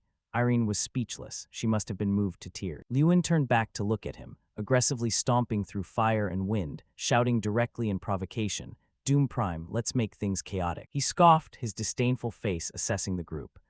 You intend to face me alone. Your group isn't going to gang up on me and leave that musclehead standing there. The musclehead over there wasn't deaf. He looked potentially more CEO-like than the male lead, frustrated and kicked back. What did you say, you son of a B*TCH? Lewin walked closer to him. Naturally, I'll do it alone. Aren't two people too many for you? He was somewhat smug that he had learned how to face a swordsman from Mr. Jer. He recalled observing that for a knight, the most important thing is their feet. It not only helps channel power into the sword, but also allows them to predict the enemy's moves. So if I can handle Doom Prime's feet, he said while at the same time he also leaped up. With sword raised, he rushed straight forward, preparing for a fierce clap, ahead of the opportunity to act as he was predicting. Right at this moment, Lewin's eyes widened with satisfaction, having the result in his grasp. So when Doom Prime swung his sword, he used his quick hands and eyes to flip, dodging the fierce slash. Lewin smirked, that very sneer, perfectly done. But seeing that doesn't mean it's what it seems. He rolled his eyes in shock at the shadow that flashed past him like lightning. Dog's heart is hard to eat, human's heart is hard to predict. Before he knew it, he had zipped forward, the stream of magic moving with the sword in his hand, slicing past Lewin, while his brain hadn't even caught up. Drops of blood trickled onto the pitch-black night. I'm not a knight, I'm a mage, Doom Prime snarled, powerfully reminding him who was barely standing. His hand grabbed tightly onto the wound on his arm, his head drenched in sweat from it, but he still tried to lift his head to look in the direction the provocative voice had erupted. He continued to raise his sword gently, reminding, that's because they haven't seen a real magic swordsman with their own eyes. Immediately, a sound rang out. Doom Prime stepped forward, each step swinging his sword once, while he continuously retreated step by step. He yelled furiously, defend Lewin. He clicked his tongue, looking struggles, unable to accept that he had never fought someone like this before. He racked his brain for the moment when facing mages. His method was still using time refraction to approach, then creating opportunities to exploit the opponent's weaknesses. Reflecting on the man he was confronting, he remarked, but Doom Prime overcame this by using a sword. Lewin stopped. There was no more room to retreat. He had stopped, but he stared wide-eyed at the scratch piercing through the fabric of his pants on his thigh. That place was not only oozing blood, the bruised area around the wound turning purple, the blood darkening. He didn't wait for him to wonder and quickly continued. This is called radiation impact. Speaking while moving forward, this wound will continue to absorb your movement, and then you will be completely trapped just like Iron. Doom Prime's face changed momentarily, growling in a terrifying tone. All right, let's end this. He slammed the tip of his sword into the ground, emitting a swirling light, no longer the fierce red color. The power had now been transformed into a brilliant, deep black-purple color. That power surrounded Doom Prime. Boom, wings of the purple night flashed open, feathers from them fluttering around him, blending into the night. The two watching from the sidelines saw the situation change, felt uneasy and worried for him. Lewin. He rolled his eyes, the situation hanging by a thread, doing 5th-level magic. Doom Prime summoned and shouted loudly, Demon Wings. The magical stream erupted powerfully, emitting a beautiful jade-green light. But looking at the dark black wings, those feathers clearly didn't look beautiful or bright at all. Whoosh, whoosh, whoosh, the wind swirled out from him, sweeping away everything around. truly terrifying. It even blows away the human body. Exactly the two people standing outside, stumbling, grasping onto a nearby rock to avoid being swept away, both screaming in terror. Oh God. Doom Prime stood in the middle of the battlefield. The rocks, the entire path had been shattered into pieces by the power from his palm. Where was Lewin? He hid behind a large rock to avoid this devilish power. Unbelievable. That man is truly worthy of being the perennial champion. He's really too strong. He struggled, gritting his teeth to tear off a piece of fabric from his sleeve, then managed to wrap the fabric around the wound on his thigh to prevent infection. Confused by the light, he looked at his other hand. The ring on his middle finger was emitting a light. On Doom Prime's side, he stood there, surrounded on all sides by only dust and rocks. Nothing remained intact, and the plants were also dead. He sighed, acting as if he were very sad. Lewin, I had expectations of you, but it seems I must be disappointed. He peeked out from behind the large rock like a mouse, looking at him. Yes, I admit it. Having said that, he stepped out completely, facing the massive, majestic figure standing there. Doom Prime, you are truly very strong. There was a moment I thought you were a solid wall. He glanced over, opening his poisonous mouth. Have you given up? It's not that easy. Lewin changed his expression, his eyes sharp as if containing a gaze that pierced right through him. This gaze was like a sword containing power. Yes, power built upon the faith of those who had placed their trust in him. He thought of them, then spoke clearly, as if asserting to Doom Prime, there are still many people who put their faith in me, aren't there? Saying that, he brought the hand wearing the ring containing the brilliant red diamond, holding it straight in front of him. He didn't understand this action of his, raising an eyebrow and laughing to himself. You're crazy. Then he lifted the sword from the ground to provoke. Let me teach you to see if you can still talk so much. Without waiting, Lewin shouted loudly, berserk spirit, unleashing a surge of swirling power. His hair seemed to carry his anger, just like his mood right now, wanting to explode at any moment. Doom Prime, watch your mouth. The clash officially continued, the spirit of neither side losing to the other. Doom Prime leaped high and swung down. If you can't dodge this move, you're a dead man. Lewin was also ready to swing the hand, wearing the red ring. Two sources of power collided, one sword and one ring. The situation was as tense as a guitar string. No one was careless for a single second. The massive sword was pressing tightly onto the ring, as if it could cleave it in two. At times, the immunity limit would be activated, resisting physical damage. And then the ring shone brightly. The sword cracked in two. Countless fragments from the sword shot into Doom Prime, causing blood to splatter everywhere. Lewin leaned to the side and zipped past, to his astonishment. Doom Prime looked at the wound on his body, his voice trembling.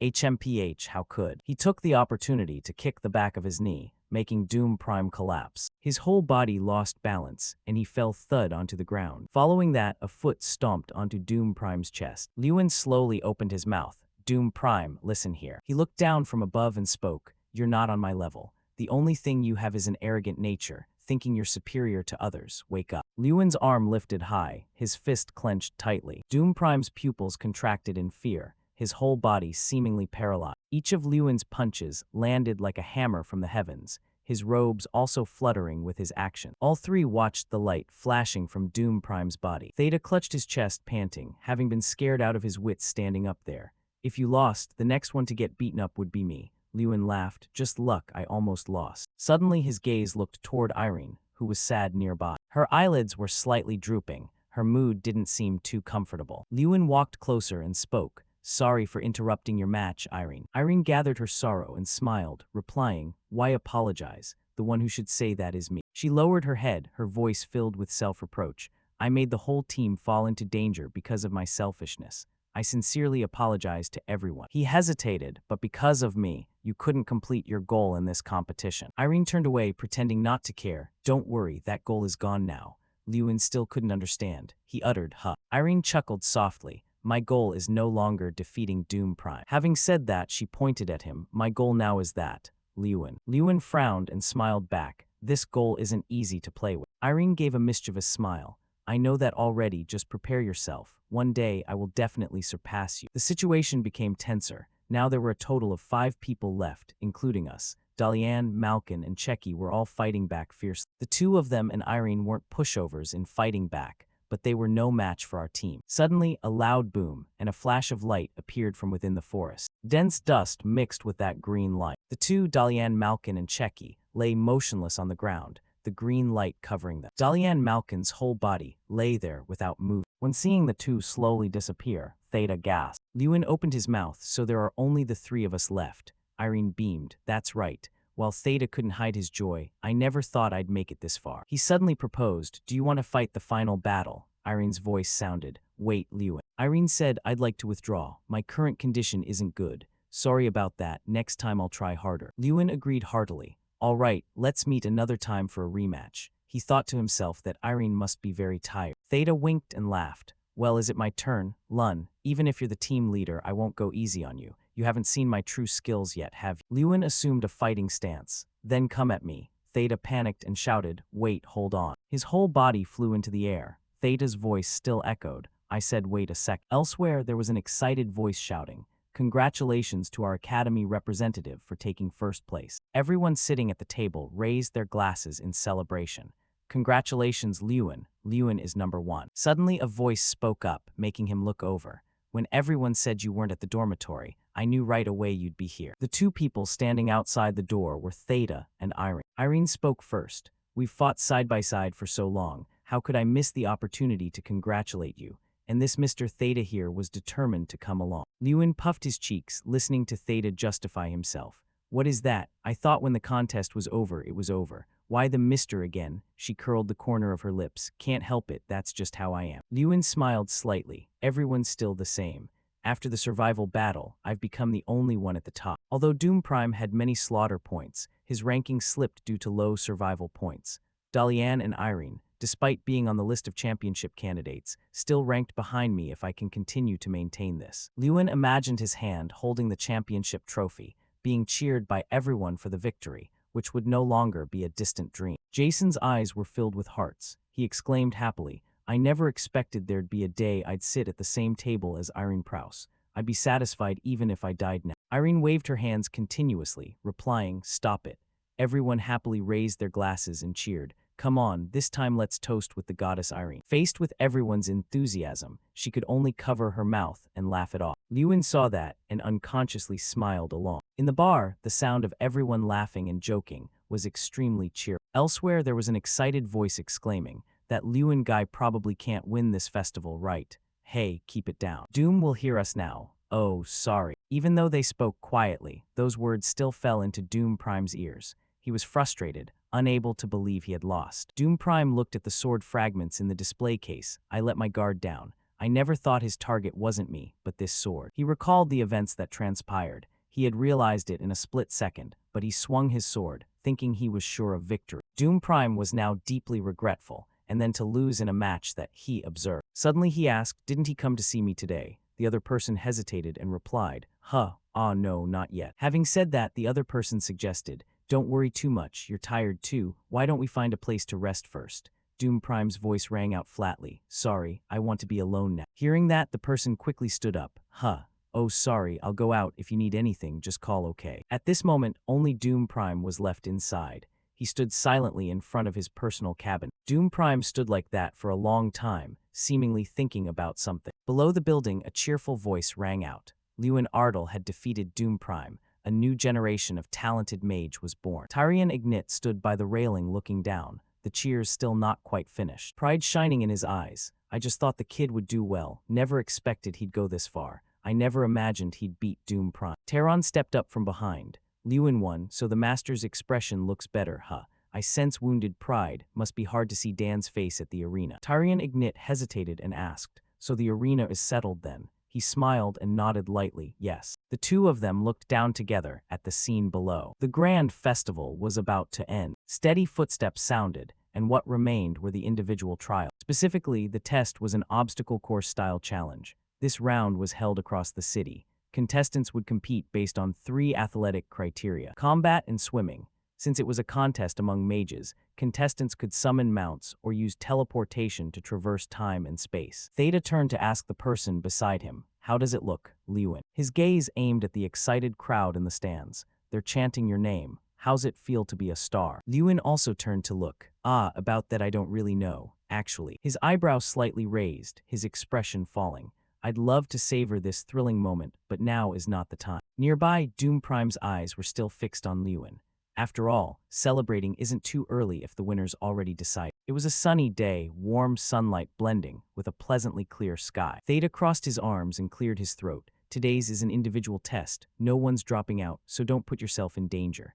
You laughed out loud and replied, yeah, got it, I'll try my best. A man fired his gun into the air and shouted to signal readiness. All three, Irene, Dalian, Malkin, and Cherky, assumed battle-ready stances. With a bang, the sound from the gun boomed loud, followed by clouds of dust. The rapid footfalls of running echoed intensely. Each moved in different ways, but all had destination. Suddenly the group froze, for in front of them stood a pack of goblins brandishing weapons.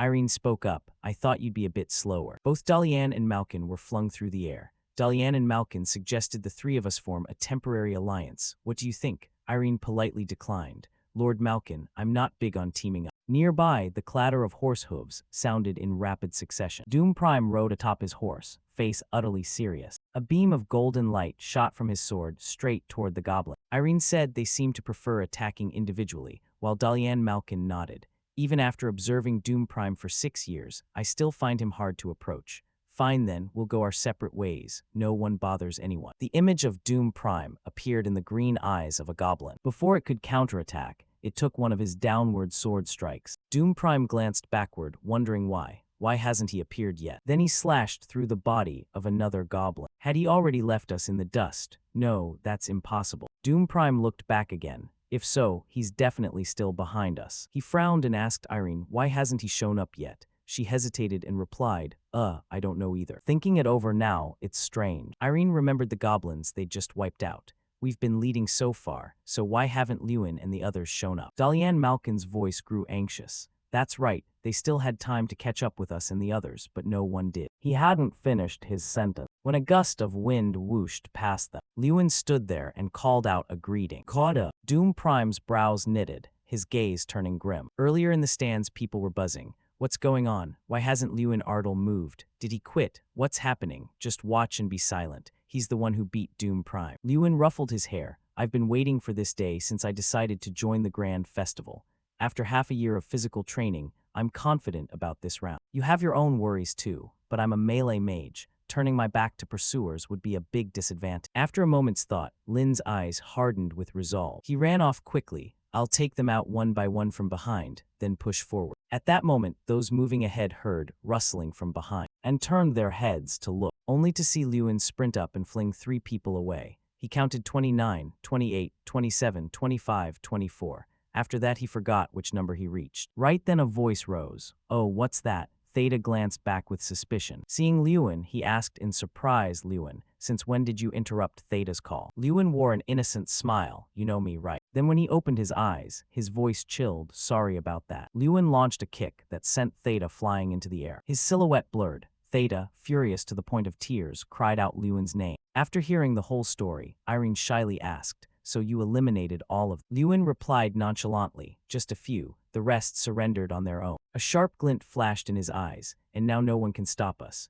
Doom Prime gritted his teeth and called out Lewin Ardle's name. He stared at Lewin. This time things would be different. Strong gusts blew toward the group, the atmosphere growing stifling. Doom Prime's voice was serious. I'm ready to face you now, but indeed there are still a few chasing from behind. His hand clenched, a blue light flickering around Doom Prime. He suddenly leapt up and mounted his steed. Doom Prime growled, see you at the finish line. With that, he urged his horse and dashed off. Dalian Malkin called after him, Doom, do you really have to go through there? They watched Doom Prime race toward the castle. Everyone knew that was a trap zone. Lewin remained silent, staring into the distance, his face deeply pensive. The trap zone? This castle was packed with traps to guard the treasures inside. The treasures have already been excavated, so the interior traps serve as the contest obstacles, a deadly gauntlet for anyone brazen enough to barge in.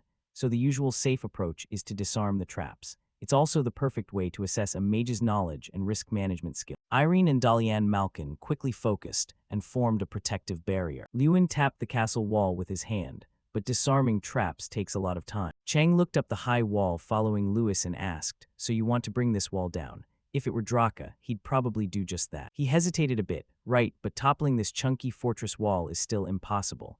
Lewin said, I know. Trang grew more puzzled and asked, then how? He turned and answered, this place is the ruins of an abandoned castle. It's a bit worn. Oh ho, you mean aim for the spots that are no longer solid, right? Lewin nodded gently, exact. The entire wall, with detailed info about its hardness, appeared in his mind's eye. Lewin continued. That's why I'm using the connoisseur's eye to observe the wall. His gaze dropped downward and then suddenly halted. When he saw a red square with old, corroded data, Lewin softly exclaimed, "There it is." His whole body lunged forward forcefully, and Chang clung tightly to Lewin's shoulder. Punch after punch, he pounded continuously at the spot on the wall from before. Dalian Malkin looked at Lewin's strange actions, suspiciously wondering, what the hell is that guy doing? Trying to break the wall. Must be joking, right? Irene sighed inwardly, true to Lewin's reputation. He gave her an annoyed look and asked, Irene, I know you're close with Lin, but don't you think this is a bit too much? Who hits a wall with their bare hands? Suddenly, Irene pointed ahead and shouted, look. They could only see cracks gradually spreading across the wall. The two looked at Lewin, who was standing in front of a large hole at the base of the castle. Dalian Malkin scratched his head and smiled awkwardly at him. Hey, can I use this shortcut too? Lewin turned his head and gave a flat answer. No. Seeing him about to act, Dalian Malkin hurriedly shouted, wait, Lewin. A large rock fell from above, blocking the hole immediately. He shouted angrily, this bastard is so mean. Lewin ran off quickly. Chang couldn't help but praise him. Pretty impressive. Breaking that whole wall only cost 2,400 strength points. You actually know how to use your brain, huh? He panted as he ran. So now, only Doom Prime and I are in the lead. As Lewin ran past a corner, he spotted Doom Prime. Chang was somewhat annoyed. That guy made it out there too. Seeing an arrow sticking through his shoulder, he spoke up, but it was certain he was in a hurry because he was injured in the shoulder. Lewin chased closely behind, thinking to himself, do you want to beat me that badly, Doom Prime? Doom Prime drew the sword from his hand and let out a growl. One sword strike swung down. Lin quickly tilted his body to dodge. Suddenly, a hand grabbed Doom Prime's collar. He held him tightly as they fell from above, saying to Doom Prime, let's pass the final round together. After that, the two fell freely through the air. Boom, the two hit the water, sending white foam splashing everywhere. Lewin surfaced from the water,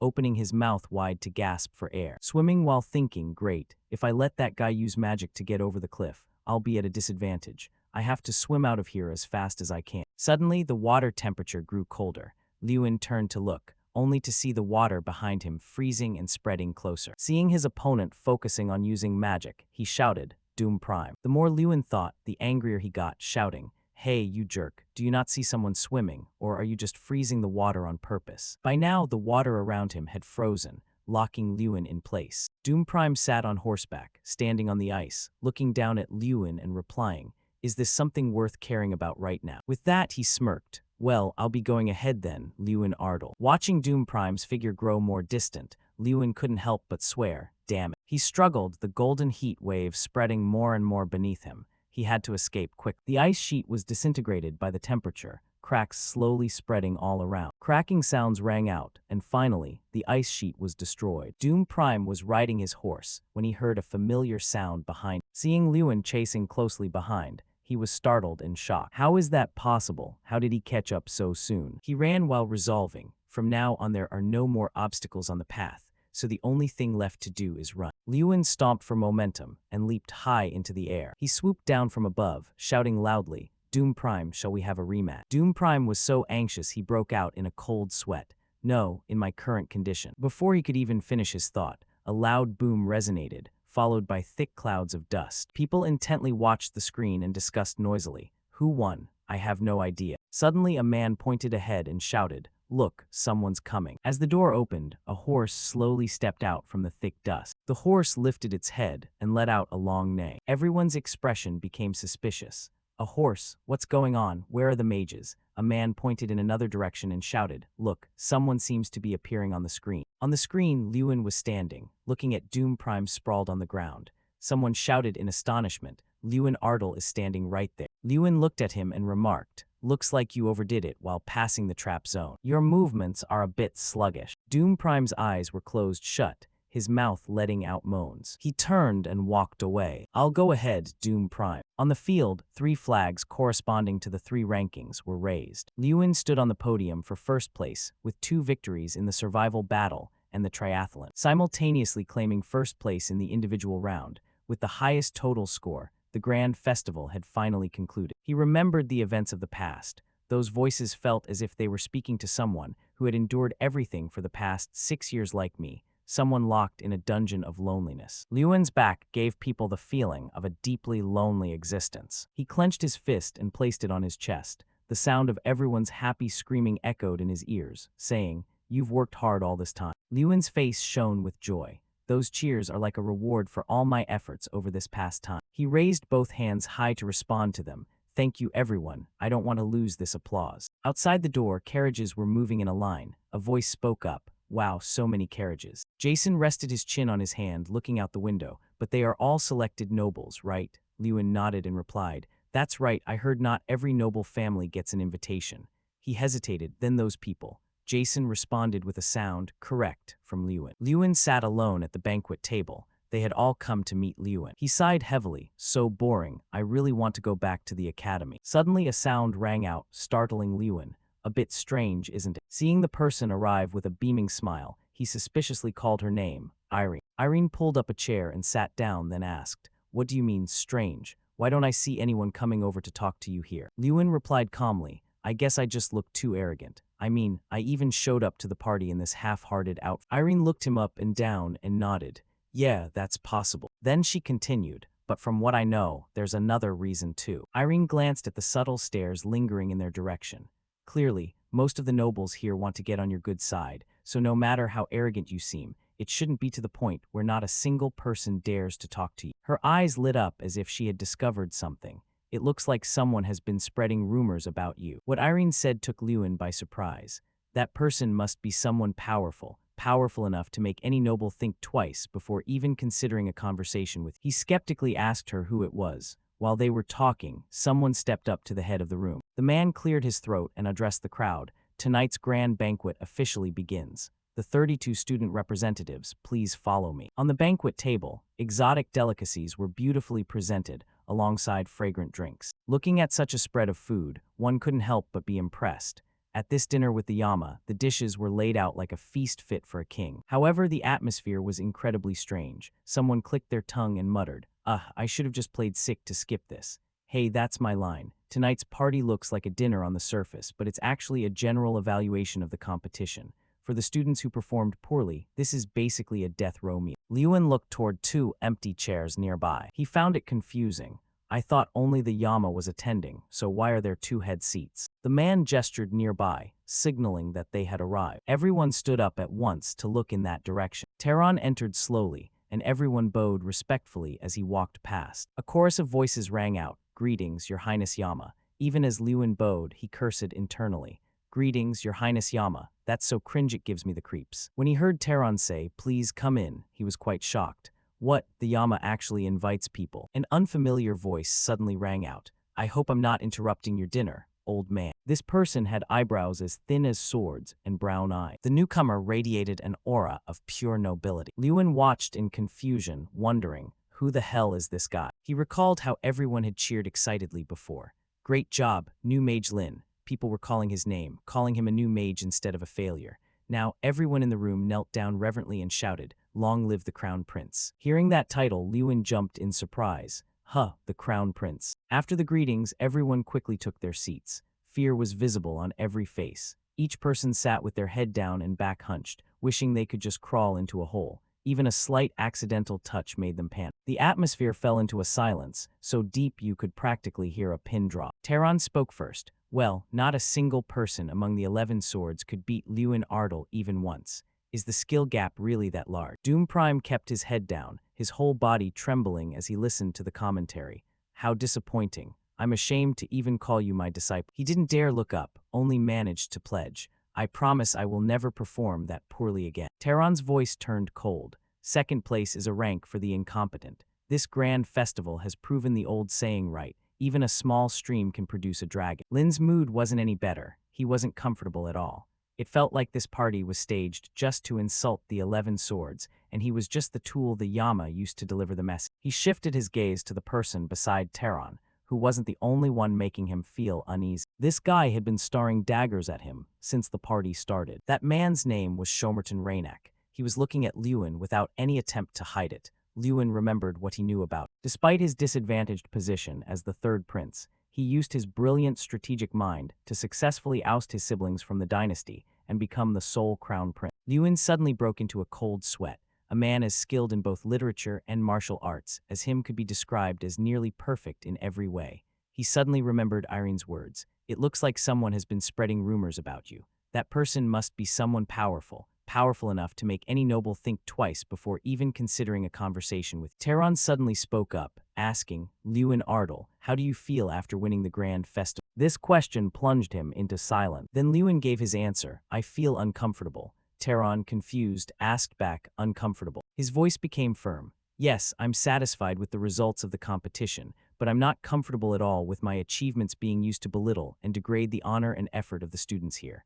Irene, sitting next to him, quickly grabbed his arm and whispered his name. Everyone there looked horrified to hear such an answer. Lewin remained silent. Despite the situation, there was no fear in his eye. Tehran's voice was indifferent. You mean you don't want your results used to look down on others, but isn't inferiority one of the factors that helps humans grow? You understand that, right? Lewin expressed his view bluntly. In my opinion, it seems more like you're inciting others to be hostile toward me. There's a difference between pointing out weaknesses to encourage people to try harder and inciting hostility by obsessing over their shortcomings. Having said that, he looked Tehran in the eye. Aren't those two completely different things? Lewin's voice turned ice cold. My IGNIT Academy is not a place for others to belittle by calling it a small stream either. The corner of Tehran's mouth curled up as he let out a loud, intrigued "oh." The two locked eyes, and the atmosphere fell into silence once again. Suddenly, a small chuckle escaped Shomerton's mouth. Then he burst into a loud belly laugh, and everyone turned to look at Shomerton. A flash of annoyance crossed Lewin's face. Shomerton wiped a tear from the corner of his eye. Oh boy, my stomach hurts from laughing. This is hilarious, I'm actually tearing up. Where did this guy come from? Irene clutched her chest and let out a huge sigh of relief. Thank God. She spoke to him crossly. Lewin, you're not planning on pulling another stunt like that, are you? Lewin gave a forced smile and replied, no. But in his head, he added, maybe. Tehran laced his fingers together and spoke up. But it will probably be a bit different, something fresh compared to Tyrion. I'm looking forward to what's coming. Shomerton suddenly looked at Lewin and called out to stop him. Wait a sec. He stood up and made an offer. Lewin Ardal, would you like to have tea with me? Then Shomerton gave a cold smile. I don't want to hear no for an answer. Afterward, the two moved to a different location. Now, Lewin and Shomerton were sitting across from each other. He slowly called out, Ardal Lewin. Shomerton put on that punchable face again. Work for me from now on. This time, I won't accept a no either. He spoke as if it were a given. You have a month to get settled. I'll move you to the cavalry training grounds and arrange housing for you. Shomerton seemed to remember something and added, oh, and the citizenship issue. The crown prince's right-hand man can't be a foreigner, right? Lewin became more and more bewildered. What citizenship? He asked him in confusion, but why? The Empire already has countless talented mages like Doom Prime, for example. Shomerton spoke slowly. Oh, that guy. He bowed his head and sighed. In the end, he still lost to you. Shomerton's voice turned cold. Are you suggesting I keep a failure by my side? Lewin lowered his head and didn't answer. He continued, one more thing. When you talk to me in the future, remember this well. A glint appeared in Shomerton's brown eyes as he lowered his voice. I prefer to hear yes rather than a question. Hearing Shomerton's tone, Lewin looked up with eyes tinged with anger. Shomerton urged him, well, go on, answer me. He said, the first reason is that the old man recommended you. For several years, I asked him to consider which talented mage I should take, but he never mentioned anyone's name. Shomerton explained further, another thing is that I like your guts. He pointed at Lewin. It's the kind of guts it takes to dress like a beggar in front of a bunch of power-hungry leaders. There was a hint of praise in Shomerton's voice. And the kind of guts to dare express your disagreement with the old man. Finally, he said with a half-smile, the kind of guts to keep questioning me despite my warning. Shomerton spread his arms casually. In politics, you need a jester every now and then. After Shomerton's long speech, Lewin summarized it with a question. So my job is just to give advice, right? He looked displeased at yet another question. I want you to protect me from those damn brothers of mine who don't want their little brother being the crown prince. He lowered his head in silence, his face looking very conflicted. Shomerton asked again, don't like it. Lewin nodded and replied, yes, that's right. He growled, I knew you'd say that, which is why I warned you. I don't want to hear no for an answer. Lewin fell back into deep thought. Lewin thought about Shomerton sitting in front of him. This could be a once-in-a-lifetime opportunity, the chance to become the right-hand man of the most powerful crown prince in the empire. His thoughts became chaotic. After all, most mages choose to side with power, and even the magic tower, which is supposed to be dedicated to magic research, is no different. If he missed this chance today, he might regret it for a long time. But after a moment of hesitation, Lewin gave his answer. I still have many things I want to do.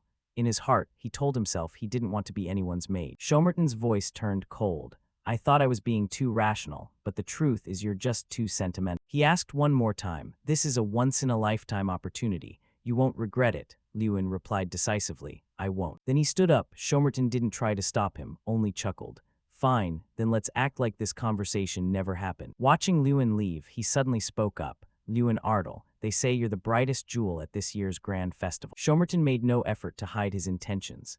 My hobby is collecting jewels, and so far, there hasn't been a single jewel I couldn't have. Do you know why? He issued a warning. Because the ones I can't have, I destroy them all. Before stepping out of the room, Lewin turned his head to look back one last time. Then he decisively opened the door and walked out. Now Lewin was standing alone in the hallway. He said to himself, that last sentence was clearly a threat. My decision was right, wasn't it? Suddenly, a voice called out nearby. Oh, look, it's Lewin. Jason asked curiously, where are you going? Sneaking off to hit on girls, aren't you? Lewin immediately denied it. No, not at all, he told himself.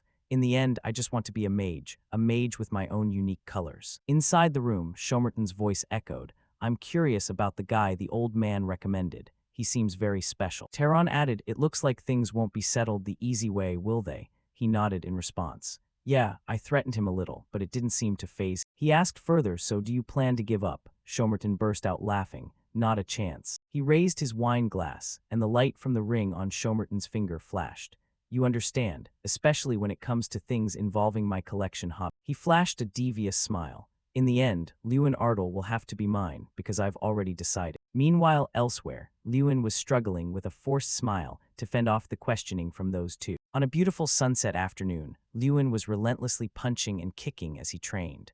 A glow surrounded him, radiating the vibe of Liu Ruyan. Wait, no, it was more of a white moonlight vibe. The system popped up and said, punches, 5,005,000 kicks, 5,005,000 spin kicks, 5,005,000 long run, 15 km 1-1 one-on-one combat training, 1-1. After reading the system board, Lewin panted heavily. All right, that's everything for today. Lewin flopped onto the ground and let out a long sigh. Trang appeared out of nowhere beside him. Ho, I feel like your body is getting better every day, huh? Hearing that, he turned to look at the tiny bear, barely the size of a palm. I don't want to hear that from a man. It immediately fired back at his comment. What are you talking about? I'm a girl. Lewin jumped up as if he couldn't believe his ears. What? How can you be a girl? It answered immediately. Why? Because I was born this way. He still couldn't believe it and asked loudly, does a demig even have a gender? Trang angrily put her paws on her hips and shouted right in Lewin's face. Who says we don't? You just didn't ask. But we've showered together. He remembered the times he and the bear had bathed together. Trang snorted coldly. There was nothing to see anyway, a comment that basically admitted everything. Lewin's face darkened as he growled every word at it. So you mean you've seen everything? Asked this. It trembled like a leaf and looked away to hide its embarrassment, knowing it couldn't be hidden. But contrary to Trang's embarrassment, he only gave a light laugh. He slowly stood up, stopping his teasing. Enough, I'm heading out, okay? Hearing this, it turned back, looking at him blankly. It ran after him and screamed, hey, let's go together. But he had already strode ahead, leaving it to chase after him while he still called out. Then stop joking around. It stammered, trying to explain it was telling the truth. No, I'm not joking, it's true. But in return, he still didn't believe it and laughed to mock it. Do you think I'd believe that? Hearing that, could only stay silent. What else could it say? The scene shifts to a train station under a clear blue sky, white clouds, and golden sunshine. The weather was absolutely perfect, but a terrifying voice shattered that peaceful atmosphere. Jason was hugging Lewin with 2 streams of tears flowing like a fountain.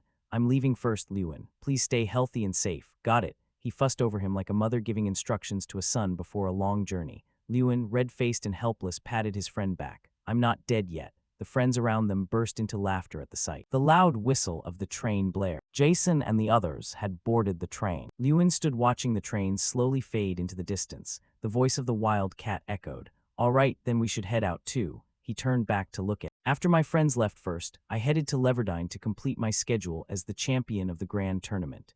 He and the wild cat sat next to each other on a different train, but both were silent, neither saying a word to the other. He recalled the first time he met him. Just call me Wild Cat. The wizard named Wild Cat was a guide from the wizard tower. The system appeared again to identify the wizard. Name, age, special notes. Meanwhile, he sat pensively reading the paper in his hand. The system couldn't find a single bit of information, displaying only 3 big question marks. He was a bit shocked. The fact that a player's eye couldn't even determine their name showed they were someone with high-level skill. Lewin thought to himself, that means they are equal to or even better than the professors at the magic school.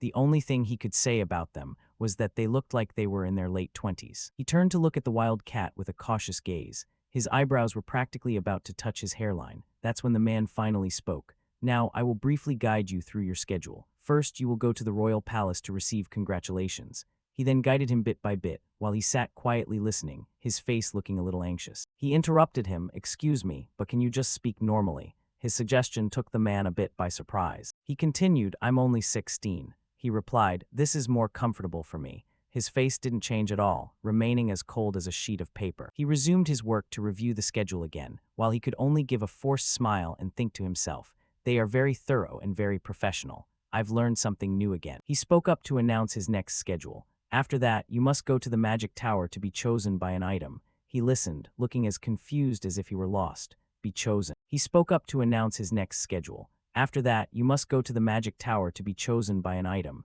He listened, looking as confused as if he were lost. Be chosen. Hearing that, his face showed a bit of worry. He also understood the wild cat's point, meaning that just like King Grammar, objects also have consciousness. Wild Cat announced the final schedule while putting the paper into his bag. "Finally, you will be assigned a mission." He explained, normally, as a student, you wouldn't be given an official mission. But the champion of a grand tournament is an exception. It's an event to announce the arrival of a new generation of mages to the world. He opened the list of names to look while adding, "So it's like a beginning." He replied immediately, "Exact." He continued, "Then please choose a mission from the provided list." He looked thoughtfully at the list in front of him. The missions included searching, subjugating, assassinating, and excavating knowledge. Just as he read that far, Trang popped out of nowhere and whispered in his ear, making him pause for a moment. Both he and Trang stared at the list in his hand, their faces looking identical in that moment, as if they were father and son. Then he made his final decision. "I choose this one." His voice rang out decisively, alongside the thunderous sound of the train running outside. The scene shifts to Morin Palace. The two of them stood in the hall. "This is Morin Palace, the secondary palace of the prince. Go on in, everyone is waiting for you," he urged. Then he bowed respectfully. "Then I will take my leave." Hearing this, he turned back in panic and shouted, "Wait, hold on a second. You're not coming in with me." While he was still confused as to why the wild cat wouldn't enter with him, the door in front of him opened. Shomerton stood tall behind the wide-open door, while he was still looking for the shadow of the wild cat. He put his hands on his hips, his tone carrying a hint of a smile. "Welcome to my empire, Lewin Ardle." Lewin looked up at him, remaining silent. Stepping inside, he knelt before him. "First, I received 10,000 gold pieces from the Crown Prince. This amount of gold has exceeded the annual budget of the Ardle territory." Shomerton sat on the throne, laughing as he said to Lewin, "If you feel short on money, just come here anytime. If you change your mind, Morin Palace is always open to welcome you." Hearing that, he could only give a wry smile. "It seems like I couldn't earn this much money in a lifetime." He walked away carrying the gold. He thought to himself, "It looks like the prince hasn't given up on me yet, but I'm rushing to the next schedule." At this time, the wild cat and he strode through the vast palace. Everyone here must have good stamina. To walk around this huge place all day is a feat. He made a joke to break the quiet atmosphere. But the wild cat didn't seem to like jokes. He turned back with a cold face. "Stop the small talk. Lord Terran is waiting for you." Hearing that, he froze. "Oh yes." He flashed a forced smile. "Is there seriously no one here who knows how to joke? I think these people should be sent to live by the sea to get a bit of saltiness in them." He asked again, "So, are you sure about that mission then?" He was a little surprised, but answered firmly, "Yes." Receiving his firm answer, he didn't ask anything else. "I understand, you've chosen the hardest one." He replied cheerfully, "Haha, it sounds like it'll be a lot of fun." Hearing that, he added, "I wonder what Mr. Terran will say." Their conversation ended. The room door opened, revealing a gloom so cold it made his skin crawl. Lewin stepped inside. Terran was already sitting there, waiting in the room. He called out to him, "Come in quickly." A conversation took place over cups of hot tea. Terran started by asking him first, "Do you want to choose that marvelous mission?" He replied immediately, "Yes." Hearing that, he picked up his teacup and said slowly, "The safest mission is submission. You could be escorted by the royal guard to clear out a few bandits near Siciliano, and you could even be welcomed as a hero," he explained, while Lewin sat and listened in silence. Then he wondered a bit, but why go there? It's just a barren wasteland. He remained silent, but his eyes were different. Inside his head, he already had the answer to his question. "No, it's quite similar to Heavenly Mountain." Rewinding time to when he was choosing the mission and Chang appeared, it pointed to a mission on the list. What is that? He curiously asked it. That's your first task, choose that one. But he still didn't understand exactly what it was. It explained that is the homeland of Kingram. He was stunned upon hearing that. It continued. And that's where Draka lived for about 100 years. The image of a massive dragon appeared on a vast, green meadow, inhaling the fresh air. Heavenly Mountain lay at the northern edge of the Ridden Kingdom. A mountain peak, piercing the sky, appeared behind a thick layer of fog. It was believed to be the dwelling of the ancient orcs, but there were no orcs there anymore. Those massive, muscular orcs were now only a thing of the past. Except for the Kingram artifact at the academy, they had all perished in the Great War. All the orcs lay flat at the feet of the enemy leader. The place where the orcs vanished was now just a desolate wasteland. An orc skull flew with the wind, chilling to the bone. There was a reason why the search mission in this place was considered extremely difficult. Because of the barrier there, an invisible barrier surrounding the mountain. A barrier that couldn't be broken by any magic. Up to now, countless scholars and mages still hadn't found a way to break it. Everyone just clutched their heads in defeat. The search mission was to find the identity of that barrier. Determination was evident in his eyes as he remembered what Chang had told him. Taron was still quite curious. I'm curious why you want to do the search mission in that desolate place. He continued, do you find the theory of gravity to be like a child's story, suggesting that the orc gods were enraged and turned that place into a sacred site? He just turned to look at him, remaining silent without saying a word. He pondered deeply, but no one else would have any reason to care about that place. However, that place destroyed by the world was where Dracagania resided for 100 years. That reason alone was enough for me. There was no need to explain any further. He just explained briefly, it's the toughest mission. Hearing his explanation, he tilted his head and looked at him. Just because of that, well, if it's only because you want to show off, it's best to choose another one. Taron advised him because he also didn't believe a 16-year-old child would choose such a mission. He continued to dissuade him. There's no need to suffer like that to gain an achievement. It's only difficult because it's a mystery that no one has ever been able to solve. Lewin gave a defiant smile. If a 16-year-old mage finds the answer to such a mystery, wouldn't that be a remarkable achievement? He didn't stop poking at him. You could just end up as a failed mission in the history of the Grand Tournament. He didn't hold back and retorted immediately. That would also be a way to create a remarkable achievement, wouldn't it? His remark made him slightly annoyed, his eyebrows knitting together, his smile no longer very natural. Taron changed the subject. Do you know why I introduced the prince to you? The question left him a bit stunned for a second. Seeing his reaction, he explained, to keep you in Raverdine, I wanted to observe you further. Everything had been calculated from the start. He remained silent, the tension clearly visible on his young face. Taron explained further, because of your unique capabilities, I wondered if it had any connection to why you chose this mission. The atmosphere was a bit tense. Regardless, I will always be watching you. The statement made him a bit anxious. Returning to his room to rest, he lay flat on the bed but couldn't stop thinking about what he had committed to earlier. But can I really do it well? He asked himself, his tone still a bit anxious. Chang, standing nearby, heard this and asked him, why are you worried? Are you afraid you won't be able to find any? He answered it a bit. After all, that world has been disconnected for how many centuries now?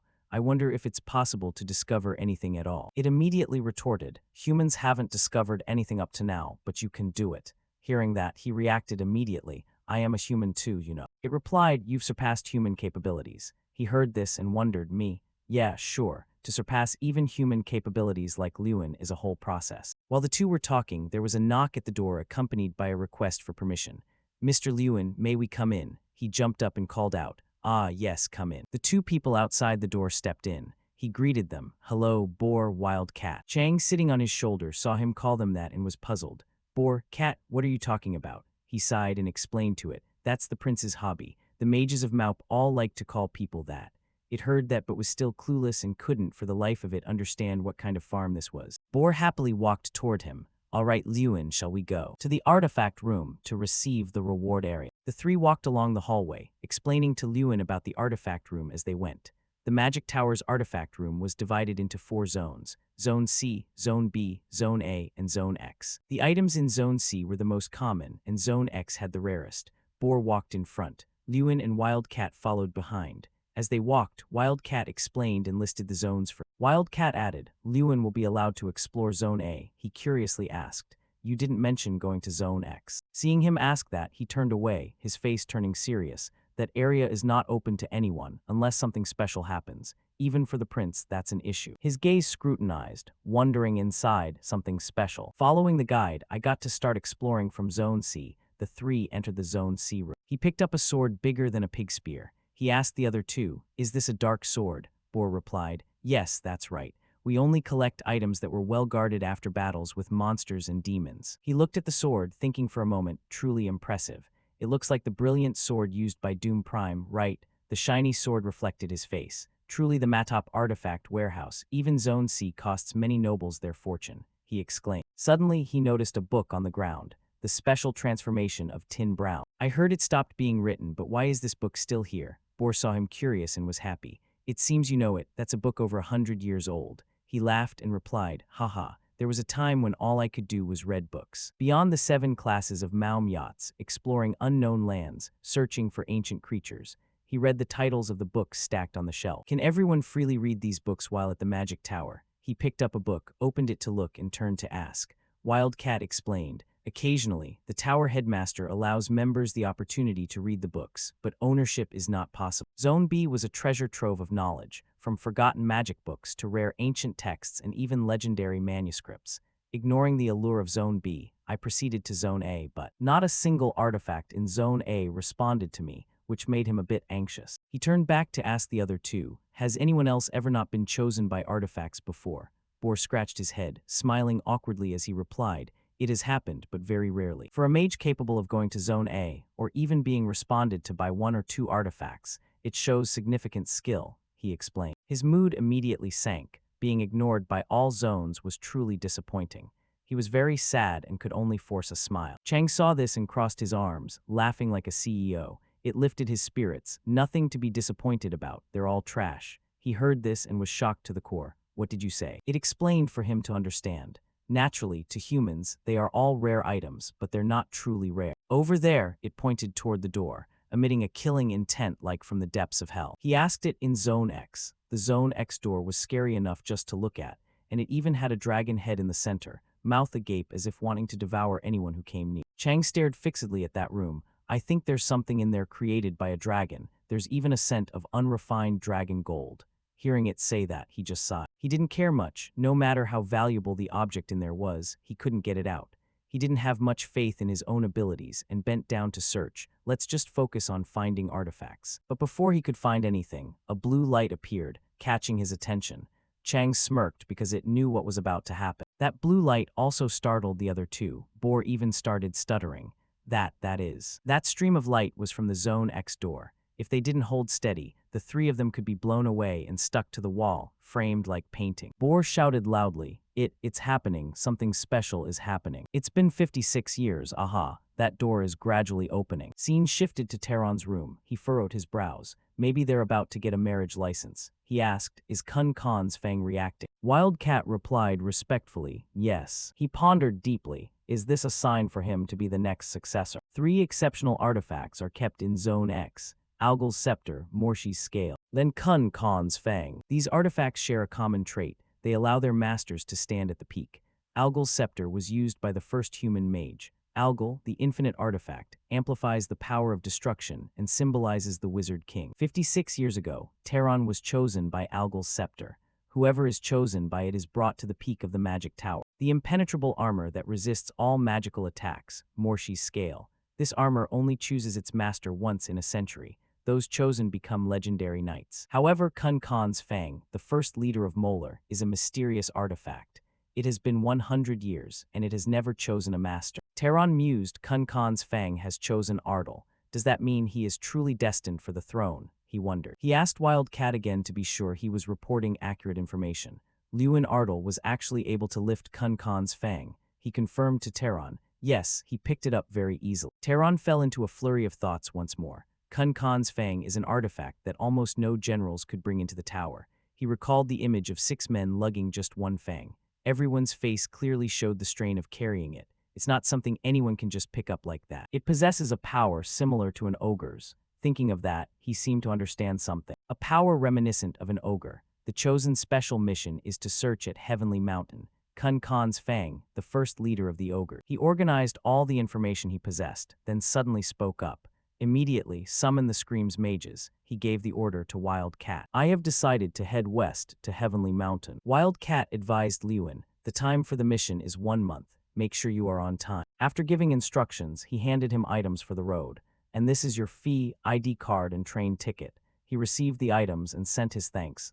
Wild Cat stood silently watching him, put the items into his bag, as if wanting to say something to him. He put the items away, looked up, and seeing him just staring, asked, "Do you have anything else to say?" Seeing him ask that, he replied, "Yes and no." That answer is so frustrating. Hearing him reply like that, he was slightly confused. "What do you mean?" He replied, "As a mage at the Magic Tower, I am not allowed to express personal opinions. But as a senior, I have something I want to tell you." Lewin's expression was momentarily surprised. He didn't understand why he would say that. The Magic Tower is very attentive to the mages under its command, but for others, it's very cold. You know, the best place you should belong to. Lewin, he hinted at something that he was certain he would understand. Be careful and suspicious of everything. Saying this, he turned serious, making the atmosphere tenser. Seeing this, his face naturally became more serious. The ancient city of Tassaran, a city near Heavenly Mountain built to protect the continent from monster attacks. It is also known as the Shield of the Continent. Therefore, Tesserin is always equipped with high walls, strong military power, and soldiers with brave spirits comparable to the capital. At least that's what I read in books. He stood in a place almost completely devoid of people, talking to Chang. His face carried a bit of worry. It was unexpectedly empty. Chang answered that it was because this was a city. Their purpose had disappeared. But now the threat, the ogres, is no longer there, it explained. Pointed toward a pub. Look, the guards are drunk in the middle of the day. The soldiers each held a massive beer mug. One drink and they'd probably be full without needing to eat anything else. Shouting all day long, Lewin felt a bit annoyed seeing that. Tusk, they said this was the city where people fight bravely, yet they returned to this during the day. Suddenly, a large guy with a sword-shaped scar on his face appeared from nowhere. "Hey, pretty boy in fancy clothes. Hand over everything you've got." Was he really planning to use that massive body to threaten him? Did Lewin's face look like he was afraid at all? He just gently placed his hand on the large guy's shoulder. A moment later, he walked away. The world was so different from what books portrayed. As for the other guy, he was lying spread-eagled on the ground. A thunderous snore echoed in the quiet space. Someone was sleeping, drooling and blowing bubbles. Lewin and Chang stood there, helpless, watching him sleep without a care in the world, not knowing what to say. He decided to speak up to break his deep sleep. "Excuse me." Hearing his call, he drowsily woke up. He jumped up as soon as he saw him standing in front. "I'm sorry, I was sleeping too soundly, so I didn't recognize you, mage." He didn't pay much attention either. "It's all right, could I get a horse?" he asked. The horse farm owner's face was a bit embarrassed. "Well, actually, we don't have any horses at the moment." The stables were completely empty, not a single horse in sight, only piles of dry straw remained. He asked again, "No horses?" The owner replied, "Yes." He asked further, "Aren't there any other stables around?" The owner could only scratch his head with a guilty expression. "This is the only place in Terrasen." Chang saw this and laughed to tears. "What kind of stable has no horses? Haha, this place really." Before it could finish, Lewin cut it off, a bit off from his plan, his face showing slight disappointment for not being able to borrow a horse. The owner explained a bit. "At first, there were 3 horses in the stable, but they were all rented out this morning. We haven't had customers for a long time, but suddenly today, someone rented all the horses." Hearing his explanation, he was somewhat surprised. He then embarrassed offered, "If you can wait one day, somehow I will." He interrupted him, "Wait a second," making him slightly startled. "Yes." He asked the owner, "It's been a long time since anyone needed horses, but today someone rented them all." He was also a bit puzzled.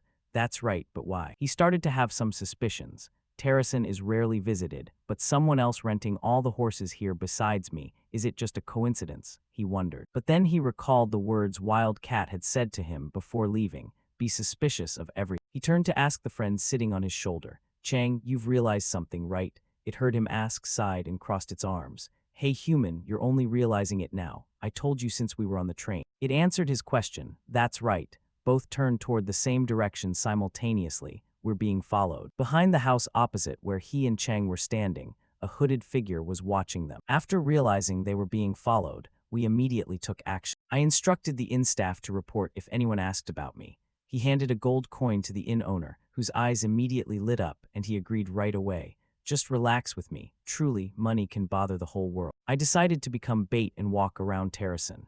He strode down the street. "They definitely saw me leave the inn. They will definitely come and ask about us, right?" They were clearly people from the Rienich Empire. He smiled, seemingly knowing everything. Whether it's the prince angry because I declined his naturalization invitation or the king of the Magic Tower hunting for me, I don't know, but none of them are particularly well. At all costs, this problem must be resolved before reaching the mountain peak. His eyes revealed determination. He couldn't let them continue to follow him when he knew they were there. No one came here, the innkeeper replied to Lewin with embarrassment. He seemed not to believe it, asking back, "What?" The innkeeper replied honestly, "I'm telling the truth. I was very nervous waiting for someone to come after you left, but no one came." Chang spoke up, looking at him. He didn't seem to be lying. Suddenly, the innkeeper remembered something. "But there's one thing that sounds very strange." He hurriedly asked, "What is it?" He told him something mind-blowing. For about 3 minutes, my memory was almost blank. Hearing that, he was extremely stunned. The innkeeper added, "No matter how hard I try to remember." His face grew more tense as he listened to him recount what he could remember. Mind control. A high-level Tier 6 magic that allows control and domination of the opponent's mind. The victim will lose all memories during that period, and the other person can steal those memories. He quickly walked upstairs. "They are more patient and powerful than I thought. Moreover, if they steal memories, they will realize I've discovered they're tracking me." He deduced everything bit by bit. Lewin opened the door to his room. The room was empty, but someone had pinned a paper to the head of the bed. The paper read, "I have no intention of harming you, so don't waste time searching for me. Just proceed with your own search." Lewin angrily ripped the paper down, "So sneaking into my room to leave a note, telling me not to worry. This is truly a threat." Then he stiffened his face. "Fine, then let's try." Lewin leaped out of the room. He kicked off the nearby houses and landed safely. Lewin's jump maneuver looked dangerous. "Lewin flew like the wind. If I get clocked for speeding, the chance of being dragged to the police station is very high." Then Chang asked him, "What do you think?" He replied with a triumphant smile, "We need to find." Lewin ordered, "Open the map for me." The map displayed 4 red dots. One was his and Chang's. The other 3 were the 3 guys tailing him. He sped off but didn't forget to look back with a provocative expression.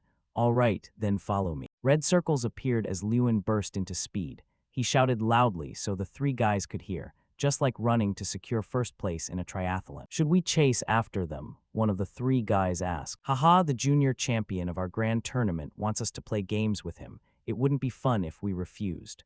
The guy with the skull on his neck, who seemed to be the leader, said. He ordered the other 2 to go after them. "Just don't kill them," he added, and the 2 vanished instantly upon hearing the command. "Understood." The sky turned a deep red as the 2 pursuers flew like birds, closing the gap on Lewin and Chang in no time.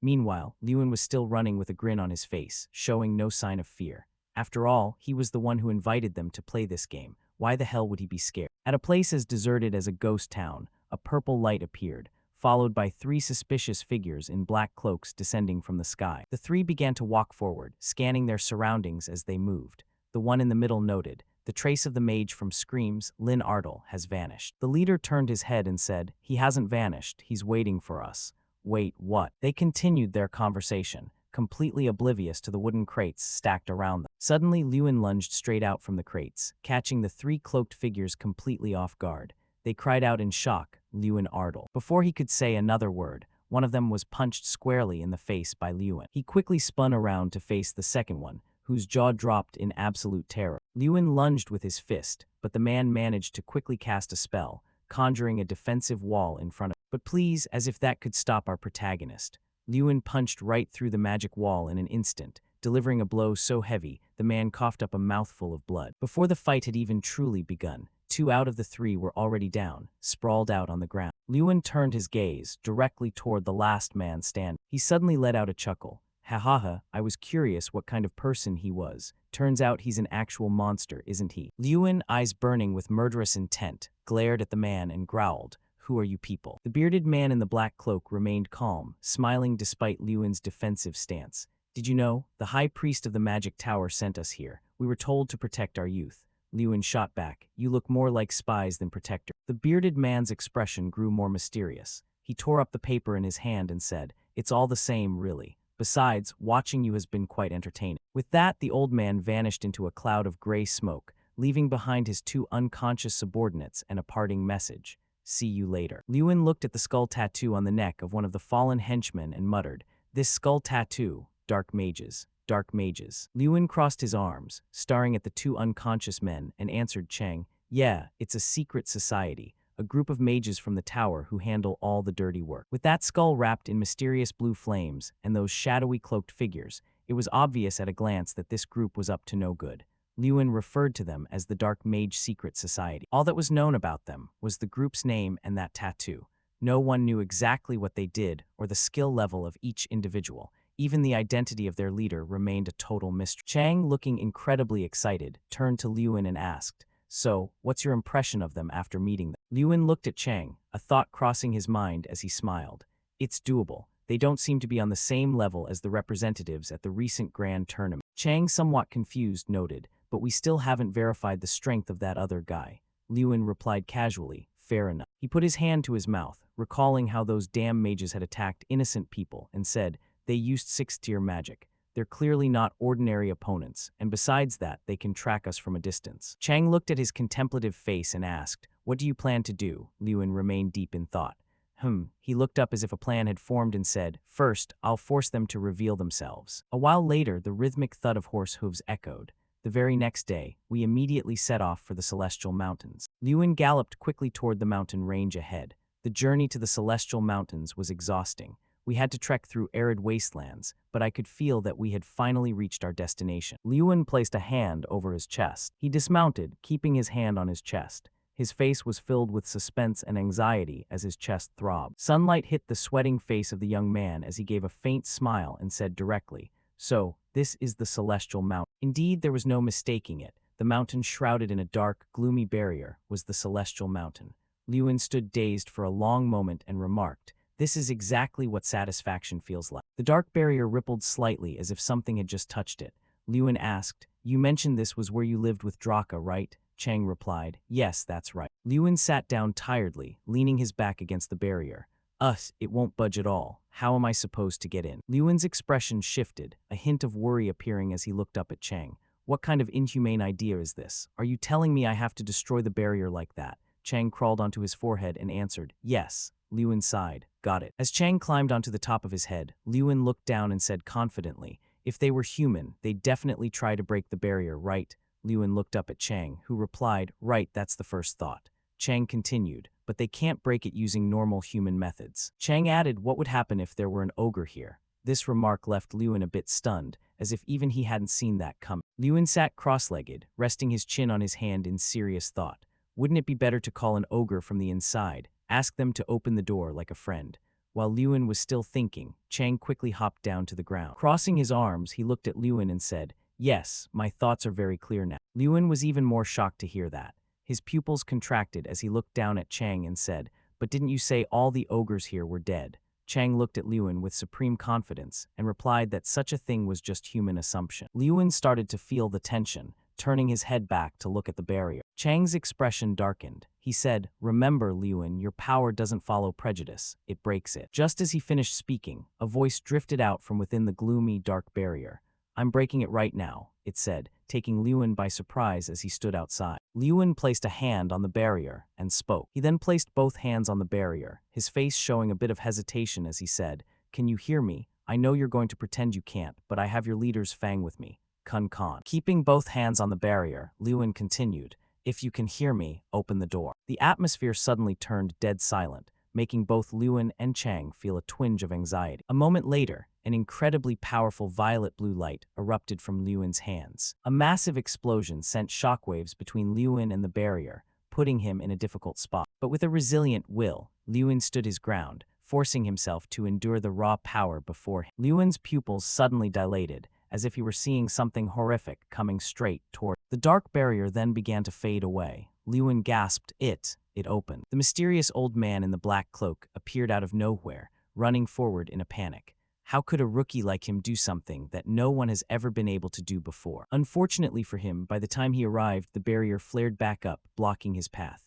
Helplessly, he could only stand outside, pounding on the barrier and screaming, "What's happening? It closed. What the hell is going on?" Before he could process what was happening, a fist that everyone knew belonged to whom lunged at him. Lewin lunged forward, punching him squarely in the face and sending him reeling back. Lewin's face was flushed with intense rage as he shouted, "Seize the moment. You won't be able to run like you did the other day." Giving him no chance to counterattack, Lewin unleashed his next move, an earthquake strike. He slammed his fist into the ground, creating a tremor that shattered the earth and rocks beneath their feet. The old man was hit by 2 consecutive heavy blows, causing him to cry out in agony. Not stopping there, Lewin shouted Vine Summon, calling forth long vines that shot forward to ensnare his designated prey, the mate. In an instant, the man was bound tightly by Lewin's vines, left lying helpless on the ground before. Unable to speak or move his limbs, the old man could only let out muffled, helpless groans. Erg. Lewin said, "Did you really think you could get close to me this time?" Lewin calmly looked at the bound man before him and said, "What level are you anyway? Let's end this game early." Oh boy, before he knew it, he was being watched by some big fellows, probably massive guys lunging out with wooden clubs. A green giant swung his club and lunged straight at where Lewin was standing, leaving him dazed and confused. A horrific sight suddenly appeared. In a flash, fresh red liquid began dripping down the green giant's wooden club. It went without saying what that liquid was. Lewin was absolutely stunned by the gruesome scene that had just unfolded. His eyes were wide, and his body was frozen stiff. The giant turned back to look at Lewin with a savage expression that made his skin crawl. His pitch-black eyes stared intently at Lewin. He spoke, "Answer me, human, who are you?" On the surface, Lewin tried to look like he was fine, but inside he was deathly worried. Chang, standing on his shoulder, leaned into Lewin's ear and whispered, "Remember this, Lewin, they were created with the mindset of savage beasts. Fortunately, I was able to enter the barrier on the Celestial Mountain, and as soon as I stepped inside, it felt like I had entered a different world." Lewin whispered to himself as he followed the green giant deeper into the interior. Once there, he was surrounded by countless other terrifying green giants. They looked at him with curiosity and wonder. One of them said, "A human? What's a human doing here? But he doesn't smell quite like a human. He smells just like us." Sniff, sniff. Lewin walked on, his face as tense as a drumhead. Chang beside him said, "Master, be careful. They don't have the same morals as humans." Lewin replied tensely, "I know." Lewin recalled the image of when he first met the green giant and thought, "I guess he's not doing anything to me because of Kun Khan's fang, but I have no idea when they might decide to kill me." He followed cautiously behind the green giant, keeping a close eye on him. Upon reaching a towering mountain peak, the green giant said, "We're here. This is the summit of the Celestial Mountain." The two of them stopped next to another green giant. Lewin looked at the giant holding a club and asked, "The summit? There's still another peak above this one, right?" Thud, a tremor rang out, making Lewin jump slightly. Before him stood another giant, larger than the rest, with white hair and a white beard. Lewin thought, "This isn't just a peak, there's a goblin here." The white-haired giant looked down at Lewin and introduced himself. "I am the leader, H-1EAFC Khan. Human, I heard you possess Kun Khan's sacred relic." Regardless of what was said, Lewin was currently in shock at the sight of a body dozens of times larger than the other goblins. He looked up with his mouth agape, thinking, is he really that much bigger than the other goblins? Leader H-1EAFC Khan continued, "Human, we welcome you as a guest. I've decided not to tear you apart and throw your corpse to the eagles. Who are you?" Lewin tried to keep his composure and replied, "I thought I already said this at the gate, but I am the one chosen by Kun Khan's fang." Leader H-1EAFC Khan sat down and said, "Lies, that is not an item a human can handle." Lewin replied, "But it's the truth." Lewin pulled out an object wrapped in a white cloth. He said, "I can show you, can't I?" The goblin cried out in shock, "Oh my god, it's real." Leader H-1EAFC Khan looked at Lewin with great satisfaction and said, "An interesting human. I smelled our scent on you, and I also smelled the scent of power." Lewin replied happily, "That's right, I'm pretty strong." "And I also smell the scent of power," Leader H-1EAFC Khan said. "So answer me, who are you, human?" Lewin hesitated for a moment and said, "I am." Suddenly, Lewin and Chang locked eyes as if they were both thinking of the same thing. Lewin said, "Do you know about Dracagania? That is the name of a dragon that lives on this celestial mountain." Leader H-1EAFC Khan's jaw dropped in surprise at what he had just heard. Leader H-1EAFC Khan hurriedly looked down at Lewin and asked, "How do you know that name?" Lewin laughed, hands on his hips, and replied, "I heard it from Kingram." Leader H-1EAFC Khan was even more shocked to hear Kingram's name. He shouted, "Kingram, is he still alive?" Lewin recalled the first time he faced Kingram and said, "He's living as an artifact in my academy. Should I mention that he's considered one of the professors?" Lewin looked at Leader H-1EAFC Khan and said confidently, "You're curious about who I am, aren't you?" The green goblin who had been guiding him stood silently as Lewin said, "I am a friend of Kingram, the former leader of the Celestial Mountain Summit." Lewin continued, "I am also the one chosen by Kun Khan's fang and the inheritor of Draka's world-destroying power."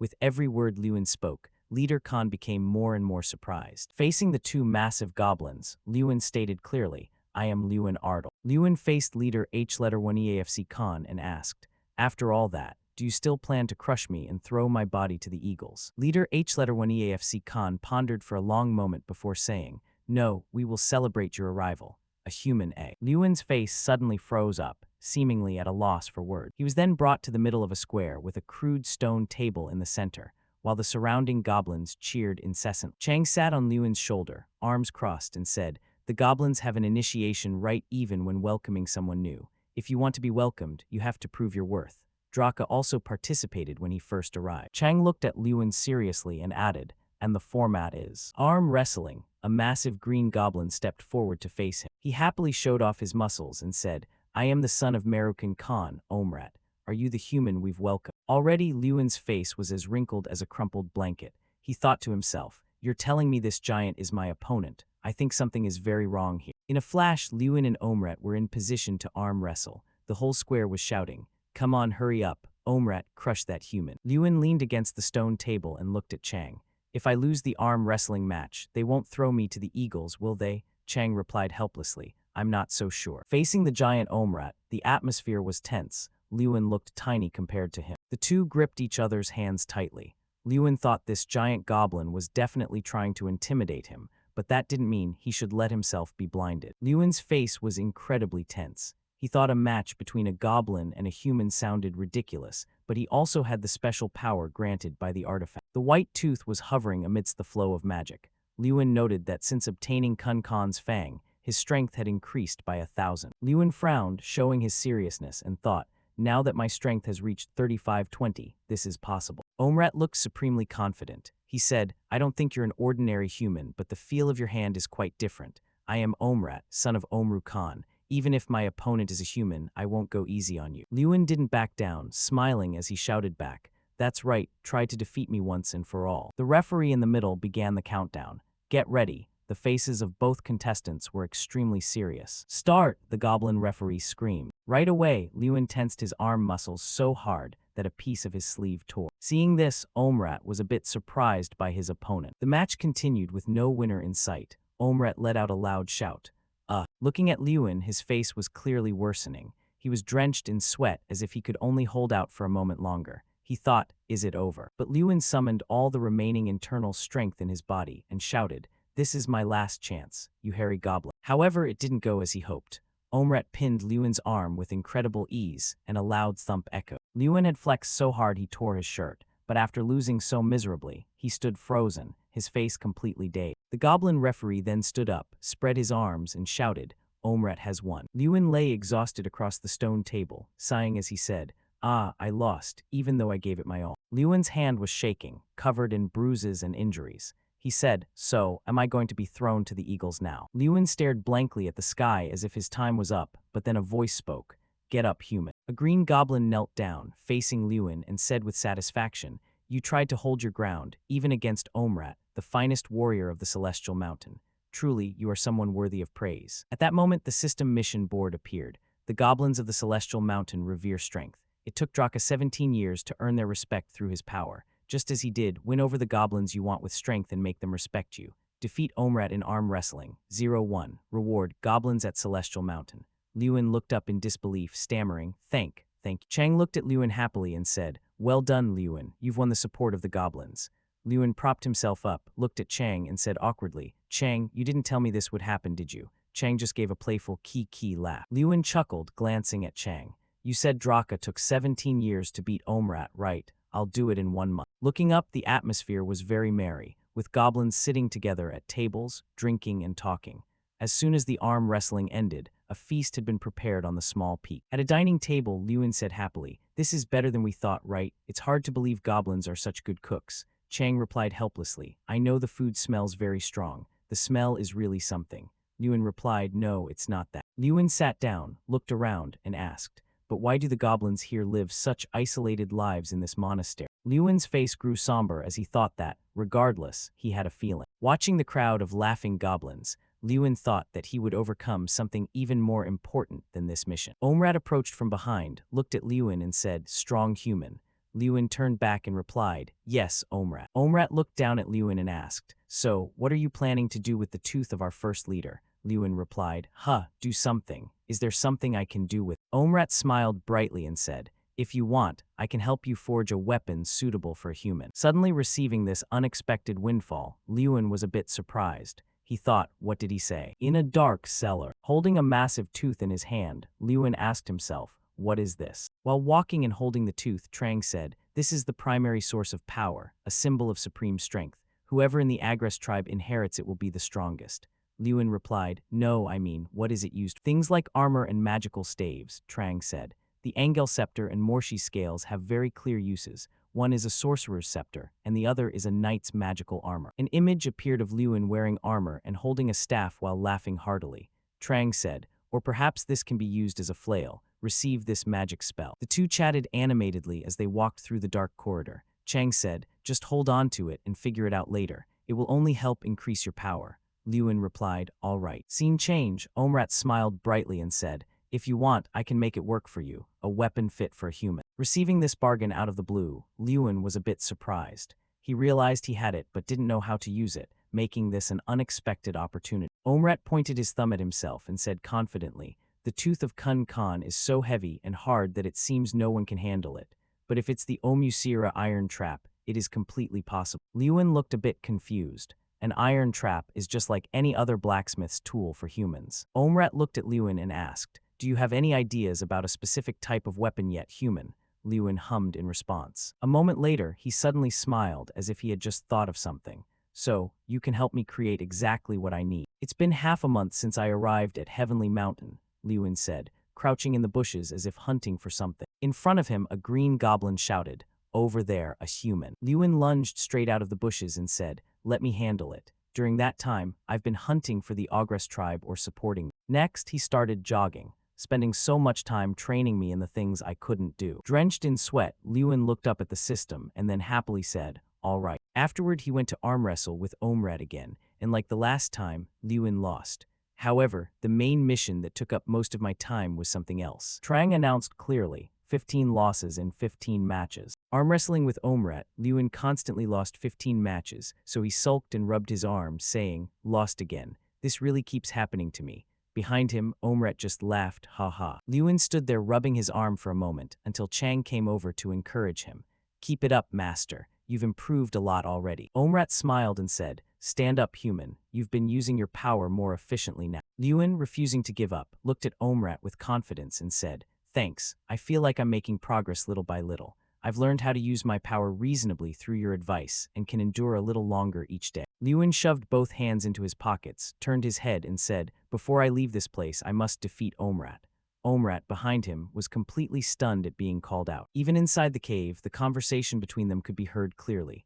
Omrat, are you hesitating? Omrat replied, no, not at all. When it comes to arm wrestling, you stand no chance against me, human. A few days later, Omrat was wearing a stiff expression. Oso Lewin's small hand had finally defeated Omrat in an arm wrestling match. The referee announced, 17 matches, 16 losses. Chang couldn't believe his eyes and said, one win. Lewin happily stood up, raised both hands, and shouted in Omrat's surprise, I won. The system popped up, side quest at Heavenly Mountain. Win an arm wrestling match against Omrat. Completed. When you will receive the Ogre Heavenly Mountain reward. You are now respected by all ogres. Omrat wasn't angry at all about losing. On the contrary, he constantly praised Lewin, saying, you keep surprising me, one after another. I lost. Young Master Ardle. Lewin rubbed his wrist and looked happily at Omrat, saying, this is the first time you've called me by my name like that, Omrat. Omrat turned his back to walk away and said, it seems you're ready. Lewin looked at Omrat's retreating figure and asked, ready for what? Omrat turned his face back and said, come here. Omrat said, actually, it was finished a long time ago. I've been waiting for this moment to give it to you. Lewin quickly walked over to Omrat and said, why didn't you give it to me even though the weapon was already done? Omrat rummaged for the item and said, I was waiting until you could defeat me. If you didn't win, I might not have given it to you. The Fang of Kun Khan is very important to us. After hearing that, Lewin's expression turned stiff and slightly embarrassed. He thought, how is that any different from being robbed right in front of my face? A moment later, Omrat held the object out in front of Lewin and said, here you go. Lewin looked at the item in front of him with some surprise and said, is that? It was a pair of black metal gauntlets, bear claws made from the Fang of Kun Khan, created by Omrat, a bear claw decorated with the fangs of the first ogre tribe leader at Heavenly Mountain. The tooth fragments will not break under any impact and will destroy everything. Instantly increases power by 2,000, unlocks unique skill. Leadership potential is growing. Lewin put on the gauntlets and clenched his fists, thinking decisively, a bear claw with Kun Khan's fang inside. It will definitely be the most comfortable thing for me, a melee mate. Seeing that he hadn't said anything for a while, Chang asked, "How is it?" Omraten also asked, "What do you think of my finished product? I made it with the perfect mold just for you." Looking at Lewin, who seemed focused, he was actually deep in thought. "It's amazing. It's not just 2,000 power, it might be even stronger." Lewin said, "Omrat, can you gather all the warriors of Heavenly Mountain?" Very quickly, all the green goblins were gathered. They whispered to each other, "A strong human wants to challenge all of us to arm wrestling." "That's right," he said he would defeat all of us. "That's right," he said he would defeat all of us. The other goblins were already gossiping. "Even though he defeated Omrat, he's still hurting our pride, but going against such a challenger, an event like this." The more they talked, the more excited and thrilled they became. "Welcome." Lewin was now in the square facing a large goblin. From the ogre tribe's perspective, this seemed like an arrogant challenge, but the atmosphere here was very cheerful. For the ogre tribe, who worship strength and love competitions, they seemed to appreciate my competitive spirit. Not only the large goblins, but also the young ones came to watch and cheer. A child shouted, "Go for it, Dad." Trang folded his arms and laughed. "Ah, it reminds me of the old days. Draka did this once too." Lewin leaned against the stone table and looked down at Chang, saying, "Although it resisted 17 consecutive opponents over 30 years, it's different from your case. Humans can't live as long as dragons, so I have to be fast." Trang lost his smug expression and replaced it with helplessness. Lewin placed one hand on the stone table, looked at his opponent seriously, and thought, "Just yesterday I said this was impossible." But looking at his shiny black gauntlets, Lewin was confident that with the Kun Kan Fang Bear Claw on his hands, he felt he couldn't lose. The goblin referee stood outside and began to shout, "Prepare. Start." The two tried to knock each other's hands down, but from Lewin's side, it looked like he was at a slight disadvantage. Oh, but with the strength he had trained along with the power of the gauntlet, Lewin was easily able to pin his opponent's hand down. At a plain, the group of goblins gathered as if to bid farewell to Lewin on his journey.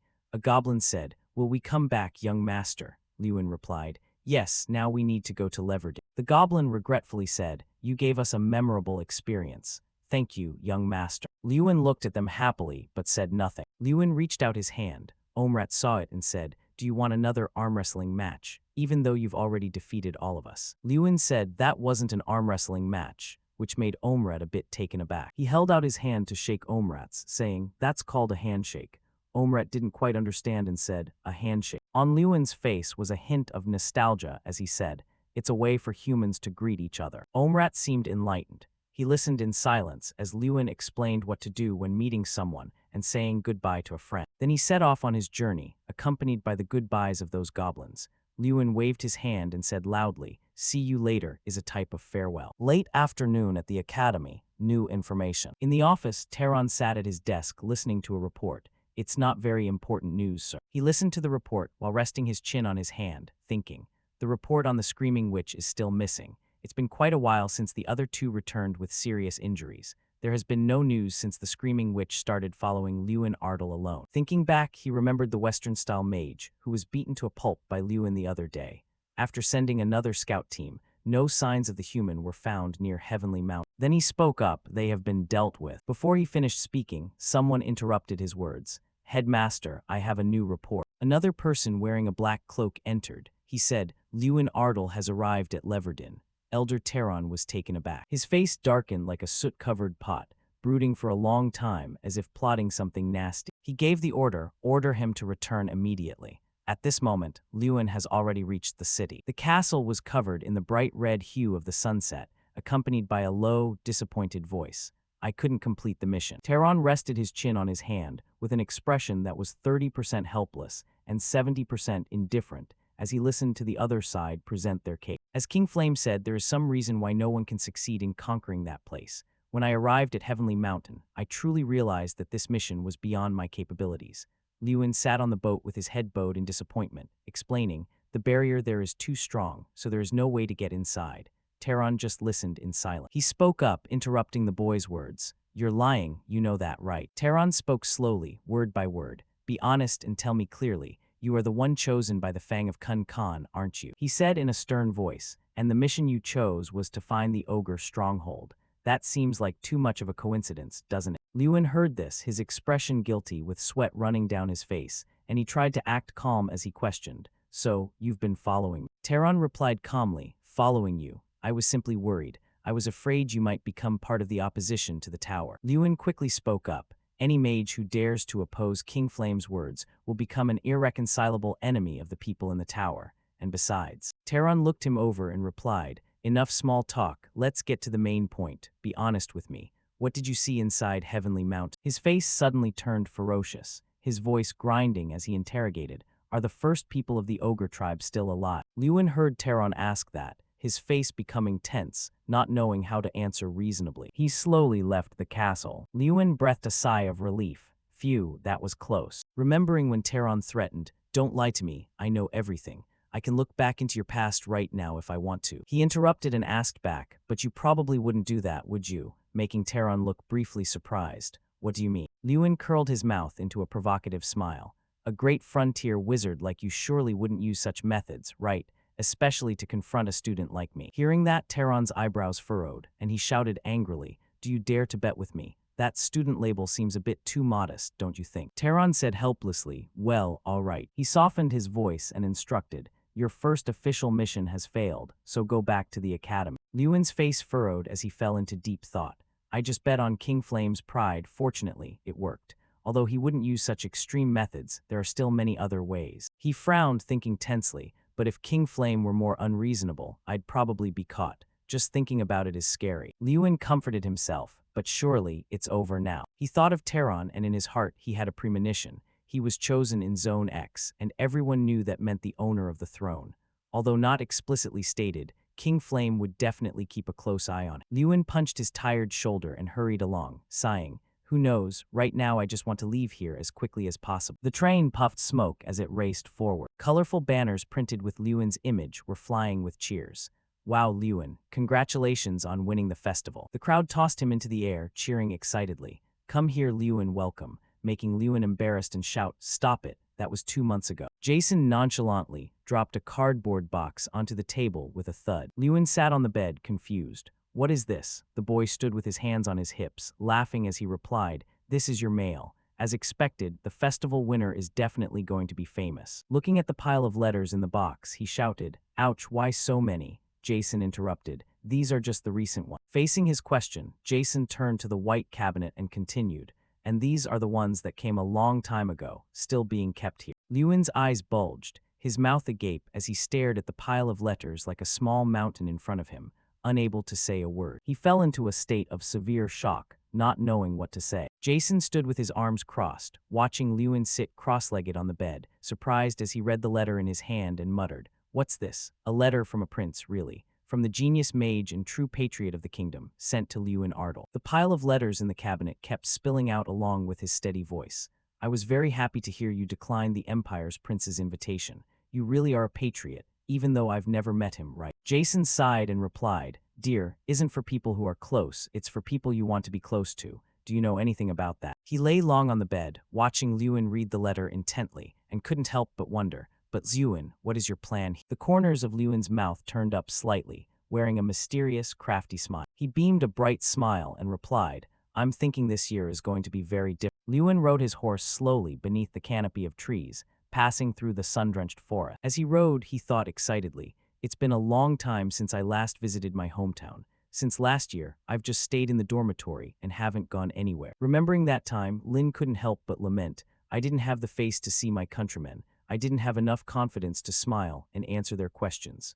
How is your life at the academy, kid? Lewin's eyes became confident as he said, but now I can proudly face them. He sat on horseback and looked down from above at the European-style village architecture on a vast land. Everyone was stunned and couldn't believe their eyes, calling out in unison, young master. Lewin scratched his head, replying shyly, how is everyone doing? The villagers cheered to the skis. Oh, is that really you, young master? Another person exclaimed in surprise, what, young master? Everyone crowded around him, making him scratch his head constantly as he shyly explained, sorry everyone, I've been away for too long, haven't I?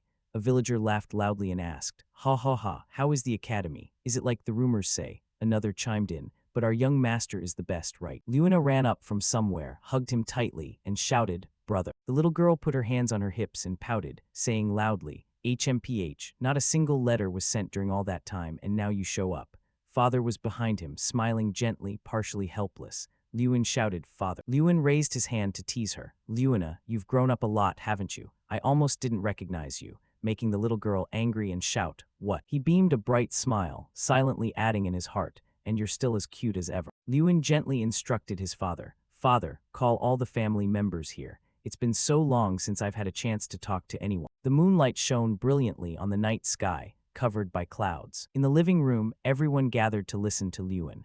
"I've told my family and those close to me about what has happened over the past 6 years. Of course, I skipped the details about the player." Lewina wiped her sobbing tears. "Brother, you have really been through too much," the maid exclaimed, "but you managed to overcome all those difficulties. We are very proud of you, young master." Beggins spoke up, "But that means you won a big competition, and you even had a private conversation with the prince of the empire." He replied gently, "Yes," thinking to himself, "That happened 2 months ago, but it's still new news to the people in my hometown." His father held a letter in his hand, his voice proud. "Is that why the royal family sent a letter?" He laughed aloud, showing off countless letters from noble families that were also sent here, making him smile helplessly. He thought, I wanted to be the first one to tell father." Beggins said in a serious tone, "There are a few issues related to that which you need to be aware of, young master." His father replied, "Let's start. I've finished that discussion." Beggins instructed, "You need more knowledge. It will be beneficial for you," making Lewin feel confused in his head, wondering what was going on. He turned to question his father. "Father, please tell me. If I hear about these things from others, I will be very disappointed." His father rested his chin on his hand and replied helplessly,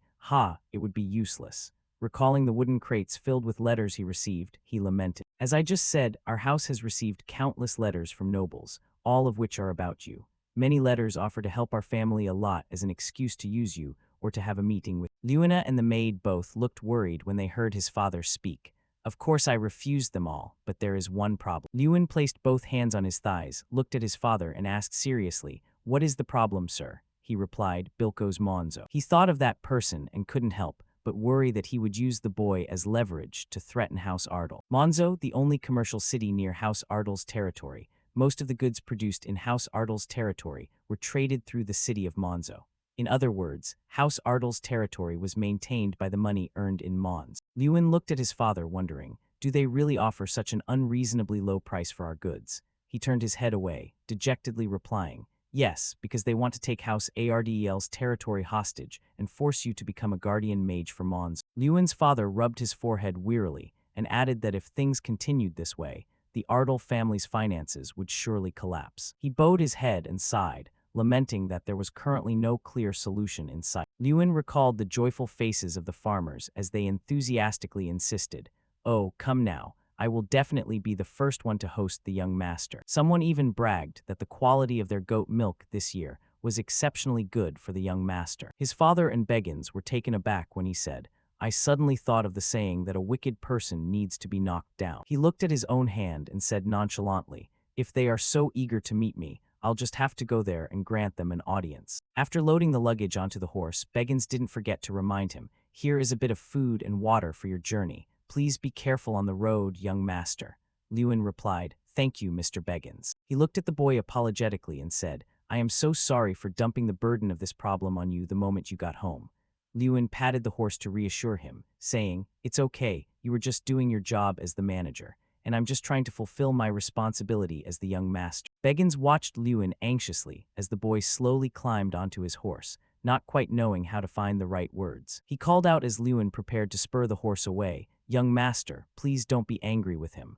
Lewin asked back in surprise, "What do you mean?" Beggins, with a worried look, tried to explain, "The Lord has done everything he could. He even spent his own money to compensate for the damages caused by Monzo. Most people in the Ardal territory have no idea about this." Lewin lowered his head, listening as the man explained that the current peace was thanks to the Lord's sacrifice. Lewin said in a low voice, "How shameful of me. I think I've been far too arrogant." Hearing this, the man asked in confusion what he meant by that. Thinking of his father, he couldn't help but remark, "To be honest, I was very disappointed and wondered if father was just passively enduring it all." Recalling their conversation last night, he confessed shamefully, "I thought that I alone could solve everything that my father couldn't." Lewin's eyes were sad and frustrated as he said, "Even though I knew, ever since I was a child, that my father has loved and cared for this land more than anyone else." Beggins listened to him, but didn't know what else to say to comfort. Lewin reached down from his horse and handed over a wooden box, saying, "Instead, could you help me deliver this to my father?" The man respectfully held out both hands to receive it, wondering what it was. His mouth dropped open as he looked at the box in his hands, while Lewin calmly informed him that it contained 10,000 gold pieces. As the gold bars were neatly arranged in the box, Lewin gently explained that it was the prize from the grand festival, and he hoped it would be used for necessary matters in the territory. Beggins asked what exactly it should be used for, and the boy, looking at him carefully as he clutched the box, replied that in his personal opinion, it would be most effective if used to buy more land, as he believed that the Ardle family could become self-sufficient and provide goods to others without needing Monzo in the future. Beggins frowned in thought and replied, "That could come true, but our territory is currently in a difficult spot. Right now, no one wants to sell land to us." He jumped in surprise when he heard the boy say, "What if we just take it?" Lewin said confidently, "And then we will proceed with a complete cleanup." He explained that they would resolve the long-standing troubles of Wolf Hill within the territory and the Xinyan Plains, where the Mudmen had occupied. It wasn't a bad idea. Lewin, sitting on his horse, carefully laid out his intentions. "With this money, if we hire mercenaries and reclaim the territory or lease training grounds to outsiders, we could even bring in more money." Beggins realized that if they could hire mercenaries at a reasonable price, it was indeed worth a try. Lewin turned his head to tell Beggins that he would leave the detailed information for the manager and his father, and then he set off. Lewin galloped away, leaving Beggins behind as he shouted, "Let's go." Monzo Trading City, the largest territory in the southern part of the kingdom. All the supplies in the surrounding areas were concentrated here. The lord was Bilko's Monzo. There were many bad rumors about him, such as using money to buy his position through loan sharks or being the former leader of the Walpa gang. As Lewin traveled, he thought to himself that, in other words, they had to have hearts of steel. He stopped before the gates of a magnificent white castle, which was heavily guarded by sentries. From his horse, Lewin bowed politely and told a guard, "I am the second son of the Ardle family, Lewin Ardle. Is the lord inside?" Hearing this, a tall, thin guard let out a sigh, while a fat guard picked his nose in contempt. Lewin's face darkened when he heard the mocking voices of the guards. "Ardle again." One guard wondered aloud, why do they keep making such a fuss even though they know they'll never succeed? The tall, thin guard replied, "Yeah, exactly." The fat guard chimed in mockingly, "They're still just children only learning how to beg." The tall guard burst out laughing, mocking Lewin on his horse. "Ha ha ha, are you even able to talk business this time, young master?" The fat guard beside him scratched his head and laughed along. He he. Lewin closed his eyes tightly, thinking to himself, "Is father always treated like this? How many times has he come here?" One of the guards watched him dismount and sneered, "Hey, young master, go inside and ask the lord yourself. Though if it's Ardle, they'll probably just throw him out." The thin guard looked at his yawning comrade and deliberately asked loudly, "But this time is different, right? Hurry up then." Lewin calculated in his head that he wasn't here as a student, but as the second son of the Ardle family. If he accepted such rudeness as normal, it would make the face of the Ardle territory look foolish. The fat guard was surprised to see Lewin taking a stance and shouted, "What do you think you're doing now?" The thin guard narrowed his eyes as he heard the boy's warning, "You guys should go home and train some more." To the guard's surprise, he threw the thin guard backward with immense force. Bilko's Monzo and another guard returned from somewhere, his voice sounding oily and welcoming. "Oh my god, look who it is." Lewin glanced at him as he gave a greasy smile. "The hero who won this year's grand festival, the mage of the new generation. Isn't this Mr. Lewin Ardle?" He frowned and asked, "Are you Lord Bilko's Monzo?" The man bowed deeply, acting respectfully. "Yes, I am Bilko's Monzo. To have someone of your stature visit this humble place, I'm so ashamed I can't even lift my head." The man was stunned when Lewin replied arrogantly, "Then don't lift it." He glared fiercely at the man and said through gritted teeth, "If you're so ashamed that I'm here, then it's best you keep your head down." Bilko's Monzo frowned, speechless at the remark. He then smirked. Bilko's Monzo stood up straight, composed himself, and replied with a smile, "As the rumors say, you're a rather blunt person. Well then, despite the shame, I shall lift my head." Lewin said nonchalantly, "Fine, but you need to train your bodyguards." The man asked flatteringly, "Did my boys do something wrong?" Bilko's Monzo stared as the boy gave him a look of utter disdain. "They treated my family as if we were some goblin tribe, so I gave them a slight warning." He looked behind the boy to see his guards beaten to a pulp, piled on top of each other, unable to utter a word. Bilko's Monzo was driven mad with rage, his teeth clenched and his eyes bulging. Lewin looked at his expression and said mockingly, "Are you all right, lord?" The man turned and smirked. He, feel free to treat them like your own subordinates." But inside he was fuming. How dare that brat touch my people? Lewin rubbed his hands together and replied with a smile, well then, we shall. And to Bilko's Monzo's astonishment, he delivered a kick that sent the remaining guard flying backward with great force. The guard fell and rolled across the ground. He clapped and laughed, saying nonchalantly, that's enough. This one also needs some etiquette training, leaving the man speechless. Lewin added with a grin, you were probably thinking of keeping me standing here even longer. The man was driven insane by the boy's teasing, his teeth gritted, and his eyes fierce as he heard another cutting remark. Invite me in, Lord. As he walked in, he saw something like a wolf, with its mouth open and sharp teeth hanging on the wall. The man gave a fake smile and shared with Lewin, my hobby is collecting works of art like that. He looked at it seriously. Well, it certainly doesn't look very pleasant. The old man continued, I understand, everyone has different tastes. He stayed silent for a moment, secretly judging him in his head, collecting these things and calling them beautiful. This guy's taste is truly depraved. The things he displayed in his house were all bizarre objects with terrifying shapes. No normal person would ever buy such things. The more he thought, the more he grew concerned about the old man. Clearly, keeping these here is meant to create a sense of fear and anxiety. Does he want to intimidate? Next, the man poured water for Lewin. He introduced the tea he had prepared. This is a rather rare tea from the south called Param. Give it a try. He crossed his arms and refused the offer. No thanks. Oh, you don't like tea? Shall I get you some juice instead? With his straightforward personality, he asked in return, are you pretending to know nothing? Do you really not understand why I refuse to drink this tea? As he spoke, he poured the cup of tea onto the table, looking directly at the man with an intense expression. The two locked eyes, though no words were spoken, they seemed to understand what the other was thinking. The atmosphere grew increasingly tense. The tea Lewin poured out mixed with the terrifying silence. A mysterious smile curled at the corner of the man's mouth. Then he calmly picked up a cup of hot tea. It seems you think I would poison your tea, but I have no intention of becoming your enemy. Of course there's no poison. I only want to be your good friend. He emphasized the words good friend. It wasn't clear if the tea was actually poisoned, but with that best friend attitude where it's every man for himself, there was cause for suspicion. He asked him, do friends threaten each other? That's ridiculous. It was merely a well-intentioned suggestion. Lewin, fuming with rage, gritted his teeth and immediately shot back. You call that a suggestion? Is that petty scheme meant to weaken the Ardal territory? Having said that, he flatly and decisively refused the man's offer. Again, they locked eyes. The man lowered his face and spoke in a mysterious voice. Unfortunately, since the moment you rejected our friendship, the prices for the goods from the Ardal territory will remain as they are practically worthless. He spoke mockingly, with a look like a bully picking on a child. Seeing this, the protagonist's face filled with a threatening, murderous intent. You'd better return the prices of the goods to their original state. A dead silence fell between the two, both as tense as a stretched wire. Right after he spoke, he was called a country bumpkin with no understanding. The old man angrily clenched his fist. Do you think you're the only one who can reject a deal? You should be the one begging. Right now, you're the one in the weak position, not me. He was about to snap. Don't people say that Magic Academy students can't use magic during the holiday? I'll teach you some humility. As soon as the brat finished his sentence, Bilko's squad of guards appeared and surrounded Lewin. He wasn't afraid and dealt with it calmly. He didn't plan on letting me leave, did he? Upon his command, Bilko's guards immediately rushed to attack him. Kill him. I'll turn that bastard's corpse into a specimen for my display room. He was still able to fight and talk even in such a dire situation.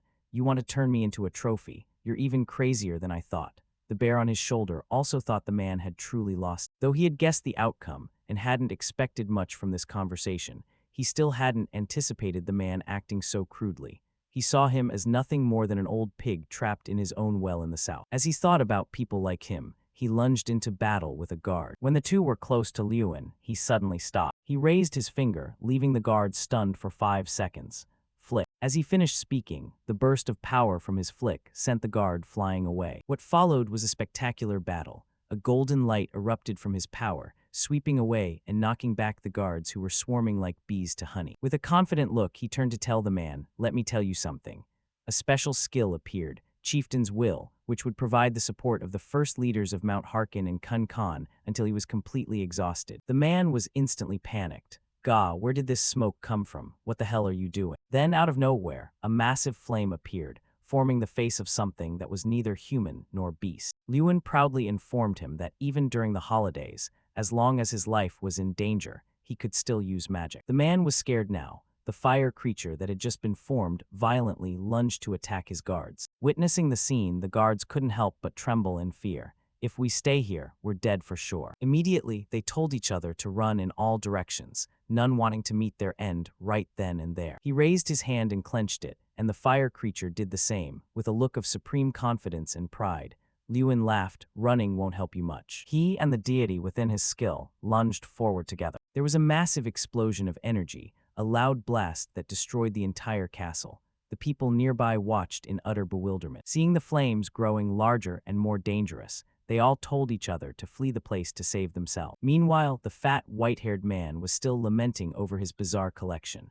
My 2,000 gold portrait. Lewin stepped up behind him. You still have time to worry about your artwork. In the next second, he glared threateningly. Well, now it's time for you to worry about your own life. The fire blazed fiercely, and the space was left in ruins, scorched by the flame. The protagonist wasn't finished yet and said triumphantly, you will have to return Ardle's goods to their normal prices and pay my family 10 times the amount you took. That is my demand. What do you think? Can you do it? The man trembled and knelt. Compensation. How massive is that number? He grabbed the man by the collar. Hand it over right now. Now you see that you should never underestimate others. He had relied on numbers to bully the weak, and the price was being utterly crushed. He truly deserved. The scene shifts to Lewin riding back on his horse. It's almost over. I wonder how surprised father will be when he finds out I've settled everything. On the road where he rode alone, he felt a sense of relief.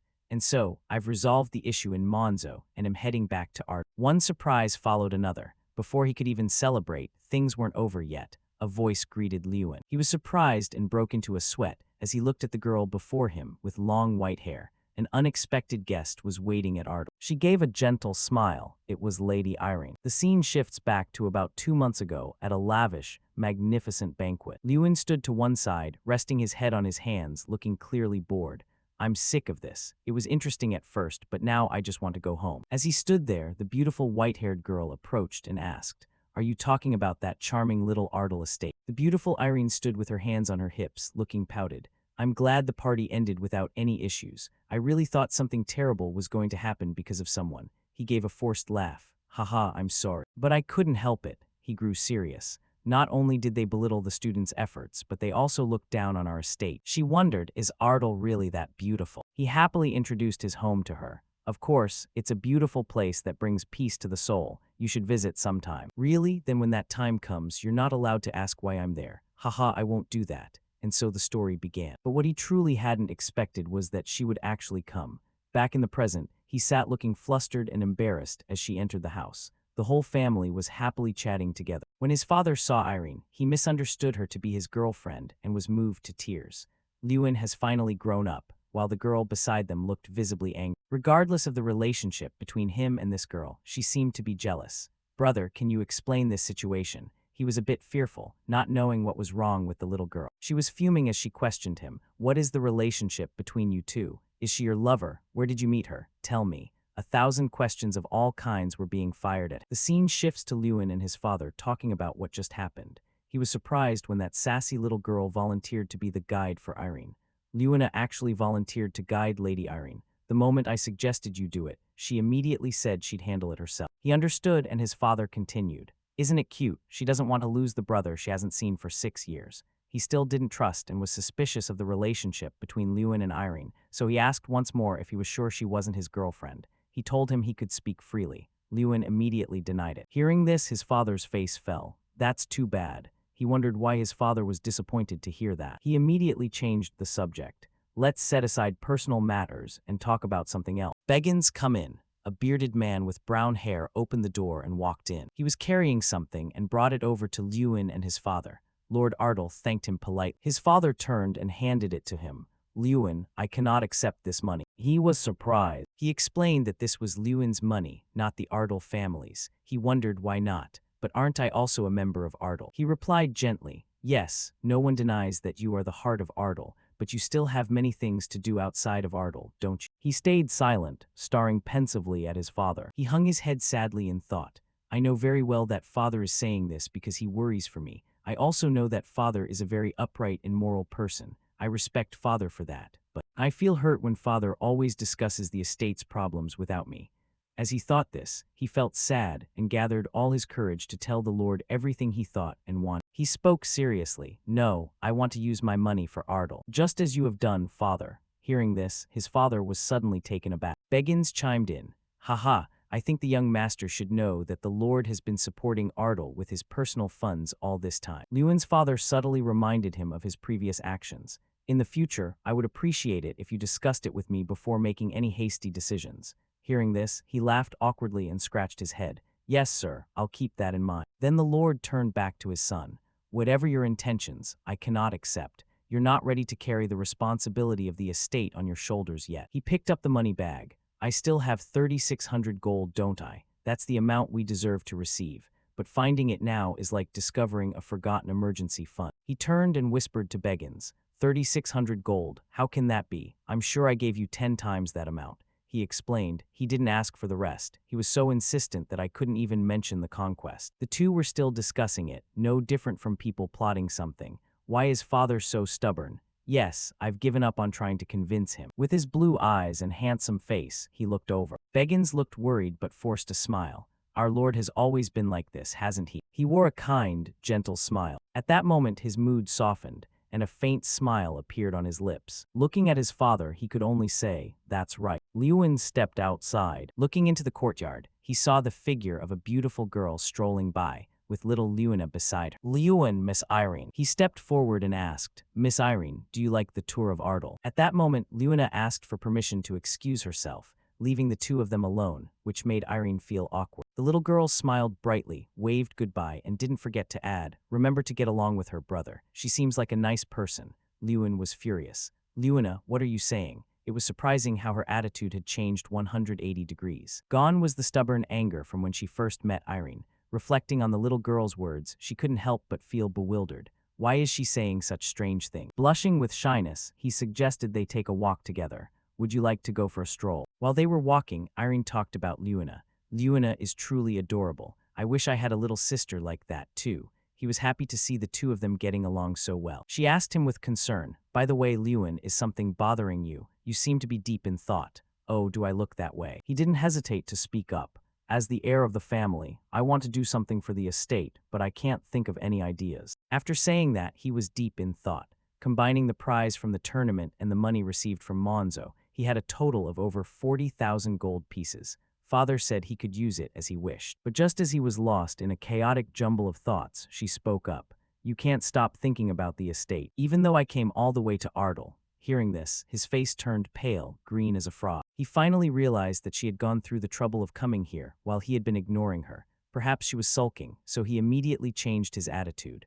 "Ha, Lady Irene, how did you get to Ardal? Our estate is quite far, so it must have been inconvenient." She opened one eye with satisfaction and replied, "It wasn't that far. I arrived here in 2 days." He hurriedly apologized to her. A small question was uttered in regret. She started pointing to the path she had taken. Coming here by crossing those mountains over there was quite close. Hearing this, his mind immediately raced. However, in that answer lay the solution he had been looking for all this time. South Mountain, although it occupied a large part of the EO estate, the rugged terrain made farming impossible, and the land had been abandoned due to the appearance of monsters. However, there was Lake East situated nearby, so its geographical value was very high. He had an idea. What if we used that to create a trade route through South Mountain? Lewin thought seriously. By relying on places like Monzo, we could build an independent estate, becoming a powerful estate with the only road in the south leading to the Reenac Empire.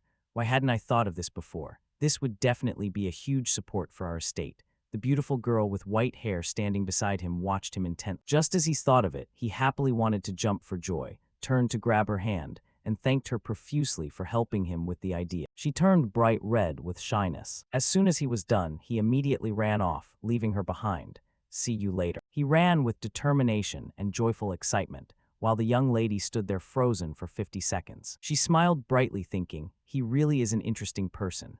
Who knows if she had been struck by love at first sight, thinking like a heroine in a romance novel, just having been left outside by him but still so infatuated. Lord Ardal helplessly declared, "Impossible." Lewin asked him, confused, "What?" In the large room, his gruff voice echoed, "I've tried, but all 8 merchant guilds at Lake 8 refused." He continued to wonder, they refused, why? Before Lewin's stunned gaze, he slowly explained, From their point of view, House Ardle is not profitable. Beggins, standing beside him, also reached out to help him. Sir, even the Lord knows this is a huge opportunity, but he immediately interrupted him. No. Many things have changed, it's small but progressing. In his heart, a very clear train of thought ran. Just because the merchant guilds had refused once, we couldn't give up on something that brought so much hope to the people. Lewin confidently curled the corner of his mouth. Who knows, perhaps a proposal from a champion could make a difference. Lord Ardle and Beggins remained silent, without saying a word. Then he sighed with relief. All right, you still have to deal with the Monzo incident, so what reason do I have to stop you? All right, give it a try, he replied. Thank you, father. Just as Lewin stepped out of the door, someone asked, are you heading to Lake 8? Irene walked over from a distance, calmly striking up a conversation. In that case, you'll be on the same boat as me, an illegal immigrant. He seemed unable to catch her drift. What do you mean? Suddenly, Lewin jumped. Wait, don't tell me you crossed the Ardle border without permission. Irene smiled as if admitting it. That's right. Hearing that, he shouted, that makes me an illegal resident. Crossing the deserted border alone, are you always this bold? Don't you think that could be very dangerous? She folded her arms with satisfaction. I don't think that compares to what you've done. Lewin hadn't realized what he was about to say. He could only ask. She closed her eyes, slowly listing his crimes that seemed to have been kept secret. You stormed into someone else's dormitory. You didn't even bother to consider the risks, and you used an extraordinary method in the competition. And you won it all. To keep up with someone like you, isn't this just a small piece of mischief? Didn't I say I would catch up to you? Only then could his facial muscles relax a little. A gentle breeze brushed past their shoulders and hair. Lewin announced with great ambition, but I plan to go even further. And Irene quickly decided, then I will follow you. I'm already an illegal immigrant. One more time won't hurt. The two of them climbed the mountain together, so they headed straight for Lake 8, deciding to cross South Mountain to scout the path ahead. Exploring together, the terrain was so rugged that even with a compass, it was hard to find the way. They decided to use detection magic to locate the mysterious village of Insania. Suddenly, Lewin panicked because he saw something. Of course, there was a rule about not using magic during the vacation. It wasn't clear whose words they were, but the two of them kept running while telling each other, aren't students forbidden from using magic during the vacation? Then you can follow the compass, let's go. Irene had been using this magic since arriving at Ardle. However, the detection magic targeted humanoid monsters, leading her to accidentally infiltrate a werewolf's den, pushing her into a dangerous situation. A pack of werewolves growled in front of them. He used magic and leaped high into the air. Then he struck a werewolf with his palm. The yellow energy beam created a massive explosion, shaking the entire ground. The werewolf was incinerated in the magical fire, but by exploiting the werewolves' reliance on their leader, they quickly took down the leader and escaped. They also received an unclear mission. Lewin was speechless. A mission. Using the traces of the detection magic, they continued towards their destination. Luckily, they didn't encounter monsters like before. A smile finally appeared on the corners of their mouths. Irene said softly, it seems we've found it this time. Lake 8. Lake 8, a giant guild where the Great Lake 8 meets and connects to the sea. Like Altine, this is also a neutral country under the control of the Empire. Here, instead of a king, 8 representatives govern the country under the title of co-representatives. As a commercial nation, it dominates transactions on the continent, and there are rumors that they even trade with pirates. If it brings profit, this place values money above all else. She tilted her head to ask for Lewin's opinion. So where do you plan to go now? He quickly replied, we are going to the Golden Hall. Also, the Golden Hall is a large mansion located in the middle of Lake 8, where the representatives hold daily meetings at noon. Therefore, this is the ideal place to persuade. The guard, following the strict rules at the door, asked, do you have an appointment? Lewin calmly asked for help. No, I'll wait here. Could you pass on a message? The guard hesitated as if he wanted to refuse their request. If you submit official documents, it will take time to process. He spoke loudly to the person with confidence. Just say that Lewin Ardle has arrived. And this is Irene Brow. Upon recognizing them, the guard was immediately stunned. Wait, are you the winner of the grand tournament, Lewin Ardle? Apologies for not recognizing you. I will report it immediately. Lewin folded his arms and laughed. See, Irene was not very surprised, just as Lewin expected. Luckily, they were allowed in immediate. Stepping inside, the first thing that hit their eyes was a statue of an angel with a trumpet and robes made of gold, looking incredibly sparkling. Irene immediately exclaimed, this place truly lives up to its name, the Golden Hall. Lewin also agreed. That's right, it can't be compared to House A, can it? In front of a large white door, the guard bowed respectfully to them. Please enter. He reassured himself, don't be pressured. I'm here to make a fair deal, not to ask for a favor. Then he quickly threw open the large door. It's a pleasure. I am Lewin Ardle. The people inside turned their heads to look. Before them was a round table full of people sitting, with only 2 chairs left empty. The group watched them as they took their seats. Someone spoke up. I thought it was just a rumor, but it turns out to be true. I saw you in Altine. You are the winner. A man with a thick beard raised an eyebrow and asked, what brings a reputable new generation mage like you to this remote place? Lewin calculated in his heart for a moment, so the title of the tournament winner held value. Lewin calculated in his heart for a moment, so the title of the tournament winner held value here. I was very worried about coming without prior notice, but it seems we can talk. The people next to him laughed and gossiped. Yes, it would be wonderful if it's something beneficial for our guild. Ha ha ha, don't rush, I'm also interested. Contrary to them, he presented himself with a very serious face. I am here to negotiate trade between Ardle and Lake 8. The people opposite fell into thought. And in another corner, they didn't know what to say either. Trang on Lewin's shoulder whispered into his ear, Lewin, it seems you've cooled down the situation. At that moment, quiet discussions began to arise. A man turned to ask the person next to him, Ardle, I think I've heard of it. Do you know where it is? The person also had some knowledge and replied, it's located in the south of the small country of Radiant. The woman behind also rested her chin on her hand to join the conversation. Ah yes, that countryside once tried to sell keystone fish and sweet potatoes. I think the Lord visited that place once. How did that go? The man who started the story spread his hands and recounted. We refused. 8 votes against, 0 in favor, a unanimous decision. The woman was curious. Why? The man explained. Because it's not profitable. They only wanted to sell unilaterally. Lewin fell into a slight silence. The man at the head of the table opposite curled his lip and declared, in that case, I don't think there's much left to discuss. Now he began to feel tense inside. They were merchants. After all, as soon as they heard something against their interests, their attitude changed immediately. I'm both a new generation mage and a young master of Ardle, but they only see me as the young master of Ardle, a poor guy from the countryside trying to steal their money. Their cold and blunt point of view was terrifyingly clear. Lewin and Trang both expressed discomfort. He spoke up, guessing if it would be the same this time. However, Lewin stood up. It's a pity to see everyone react like this, while we haven't even started presenting our proposal. Here, a total of 30,000 gold. The crowd was immediately shocked. He smiled as if he was sure of victory. How about now? Are you more interested in a deal? A vast city-state where 8 Great Lakes converge and open to the sea. Instead of having one king, 8 representatives govern the country under the title of co-representatives. I came here to establish a trade route between Lake 8 and Ardle. I crossed the northern mountains to get here. I encountered many difficulties along the way. But if this negotiation can be successful, it will all be worth it. Lewin's eyes suddenly lit up. So what do you think? Are you interested in making a deal now? I will buy 30,000 gold worth of weapons from Lake 8 for Ardle. In exchange, please allow the trade of Ardle's products.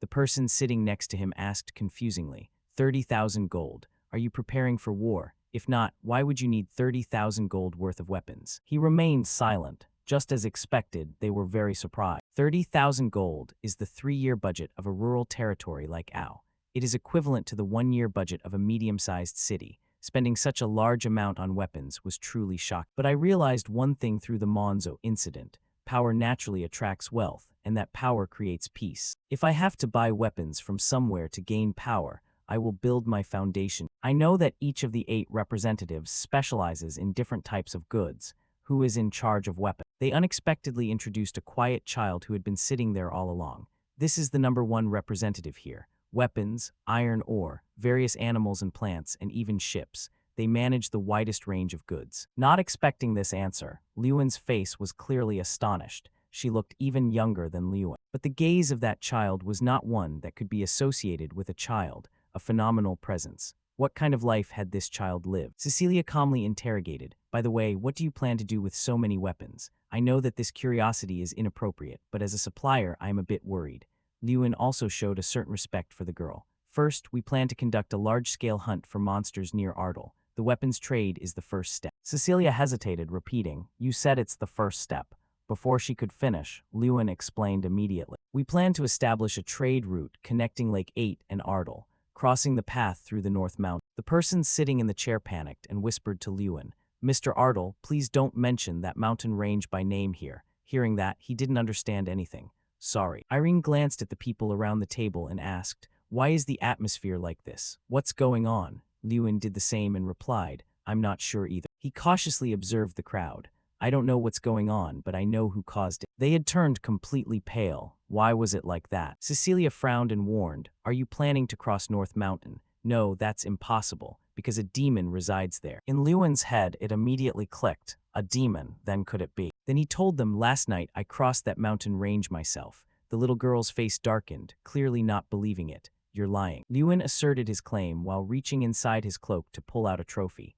This is no lie. I encountered something in those mountains. Is this the demon you were referring to? This is the silver wolf's fur. Cecilia stood up abruptly in shock. You have completed the mission, earning the respect of the Valtres family. Lewin confirmed in his heart that it was indeed the truth. A few crystal-clear tears welled up in the corners of the young girl's eyes. Finally, it's finally dead. 3 days later, Lewin and Cecilia walked side by side. The girl politely initiated the conversation first. I'm sorry for keeping you waiting. Naturally, he didn't blame her at all. It's perfectly fine. That's completely understandable. With flushed cheeks, Cecilia confided, I never thought I would face this mountain again. Of course, my heart still feels heavy, but it's different now compared to before. The disaster that took my father is no longer here. It's all thanks to you, Mage Lewin. Lewin replied formally, it was nothing. I just happened to cross paths with it on my way here. The two of them looked up at a tree canopy. Cecilia outlined a very specific route. If we can create a path through the southern mountains, we can establish a direct trade route from Ardal to the western Sand Kingdom.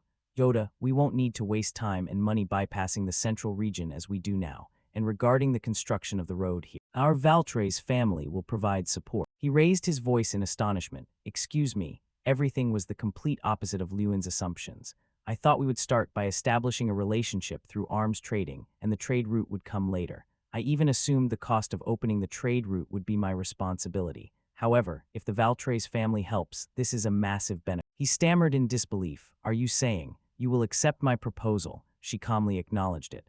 Of course, any goods produced in Ardal will be purchased at a price higher than the market rate at Lake 8. Lewin noted to himself that buying at a price higher than the market was an extremely generous condition. Cecilia, opposite him, explained softly, merchants will do anything for money, but we have hearts too. I, Cecilia Valtres, promise to show gratitude and trust worthy of a benefactor. Lewin closed his eyes, finally going along with the proposal. He reached out to shake the girl's hand. I look forward to working with you. Thus, the deal with Lake 8 was successfully finalized. Lewin and Irene walked through the forest. He shared his emotions with her. I'm very happy that everything went smoothly. Truly, I can now send good news to everyone and my father. By the way, that Representative Cecilia is truly incredible for being so mature at such a young age despite having no father. Irene quickly noticed the change in Lewin. You don't seem like your usual self. Lewin, are you feeling emotional? He blurted out an unpredictable answer. I think I empathized for a moment because I'm in a similar situation. She showed a surprised expression. Lewin turned his head back with a friendly smile. Anyway, just wait and see, Lady Irene. If you have the chance to visit Ardal again, you'll be surprised to see how bustling it has become. Irene let out a sigh. You really love your homeland. Lewin, I wish I could feel that way too. He rested his hands on his head and asked curiously, isn't one's homeland a place everyone remembers and cherishes? She immediately denied it. Not for me. Lewin continued the offer. I'm quite curious. Do you plan to invite me to your homeland someday, Lady Irene? Irene replied nonchalantly. Who knows? Irene didn't seem to want to talk about it, but I'm certain that one day I will definitely visit Fraus. The golden rays of sunlight gently enveloped the village with all their warmth. Mingled with that was the absolute shock of Lord Ardal. What? At a price higher than the market rate? To Begin's astonishment, they even promised to take responsibility for opening the trade route, and an anxiety that was largely unrelated to Lewin's story. Did you two book separate rooms at the inn? Lewin quickly covered the girl's mouth. Ignoring his sister's aggressive demeanor, he replied to his father. Yes, father, Cecilia Valtres promised all of that. Beggins exclaimed loudly. In any case, the notoriously cold Representative Valtres said she would repay the debt of gratitude. It's truly incredible. Lewin explained calmly. Yes, but we will need time to prepare that quantity, and they said it would take 3 months for those weapons. Construction work on the road through the southern mountains will begin this month. Lord Ardal couldn't help but feel proud of his son's capabilities. A direct trade route to the Empire, Ardal will finally prosper. You've grown up, Lewin, to achieve something so difficult. Thank you for growing up so well. Seizing this opportunity, Lewin continued with one last request. In that case, father, do you trust me and allow me to perform one more thing? He asked softly. What is it? He clenched his hands on the table, decisively uttering what he wanted. the lifeblood of Ardal, the dream of the people of Ardal, and vengeance for my mother. That is the Red Plains hunt. Everything gradually faded into memory. Standing before a horrific sight, with fire everywhere, Lewin recalled. On my 6th birthday, it was supposed to be a beautiful memory, but that birthday turned into the worst nightmare. The mudmen who had occupied the grasslands attacked the village, and countless people lost their lives. The most painful part was that my mother was among them. My mother, now I can't clearly remember her face without looking at a portrait. Too many people, including my mother, lost their lives, and many were seriously injured. On that day, I made a vow for the first time. I must become stronger. As the Lord of Ardal, I will not allow Ardal to continue being weak. Returning to reality, on a beautiful morning, Lewin was taking a walk with Irene and observing the villagers who were diligently practicing in front of him. Shouts and decisive actions were carried out by everyone with full vigor.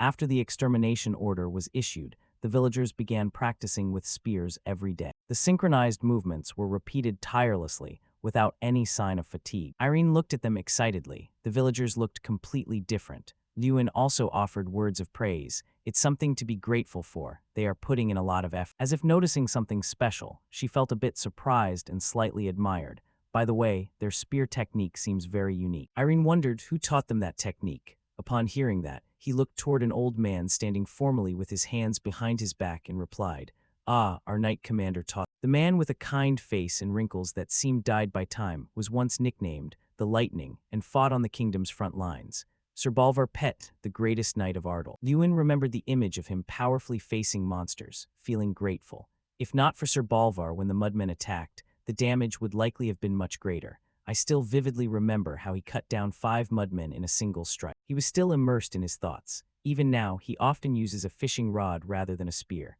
Suddenly, someone from behind called out a name in wonder, Sir Balvar. Someone's voice pulled Lewin back to reality. He quickly turned his head to respond. "Yes, is there a problem?" Balvar stepped forward from somewhere. He called out as if to confirm, "Ah, young Master Lewin, is that you?" He saw him approaching from a distance and quickly greeted him. "Ah, it's been a while, Sir Balvar. I intended to greet you after the practice session." He replied very gracefully, "The practice session just ended, it's quite all right." He replied very gracefully, "The practice session just ended, it's quite all right." Suddenly, Balvar grabbed Lewin's hand, laughing with excitement. "I heard you made a big impression this time, winning the grand tournament and now leading an extermination campaign."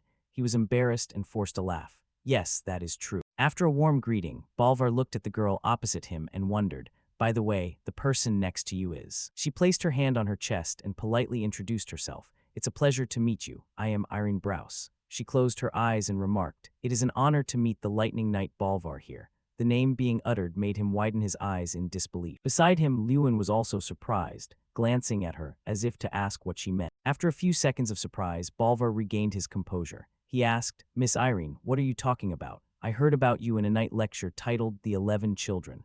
Irene clenched her hands and explained respectfully, "I was certain after seeing the villagers' spear technique." Her hair blew gently in the wind. Facing the middle-aged man, her voice remained full of gentleness and patience. "The only spear knight of the kingdom of Rid. I heard you suddenly retired and vanished when you were only 30, a legend among legends." His voice dropped, gentle yet full of nostalgia, as if returning to a long-past golden age. "Haha, I didn't expect anyone to still remember those trivial stories." She gently brushed her hair aside, her gaze calm and her voice mild, as if recounting an obvious truth. "Of course, because it was so impressive, I read about it in great detail." Facing Balvar, Irene seemed to see a man in armor, holding a spear with immense strength, standing tall behind him.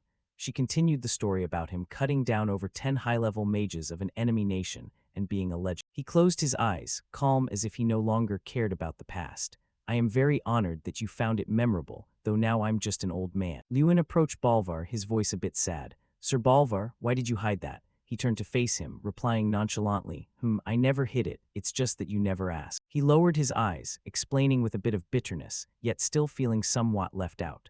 "I had to hear from others that you were once the Lightning Knight, even though I was right by your side and I didn't know." Suddenly, a remark from him made Lewin's eyes widen as if waking up. "If anything, don't you know more about me, young master?" He disagreed and began to talk about the things he knew about Balvar. "That's only a part of what I know." Images flashed back. "You like fishing and living in this house under the hill." The image of warm sunset afternoons being led by Sir Balvar in a warm manner suddenly appeared in his memory. "And you often took me for walks when I was a child." He continued, "But seeing you grown up like this is also very heartening." Balvar clasped his hands behind his back and spoke seriously. Balvar Petten, isn't that enough? Just a few of his words made Lewin feel enlightened. He stepped forward to face him, his gaze firm. I hadn't thought it through. I understand you better than anyone else. Balvar happily bowed in response. Thank you for understanding, young master. Balvar didn't let him think for long and made an offer.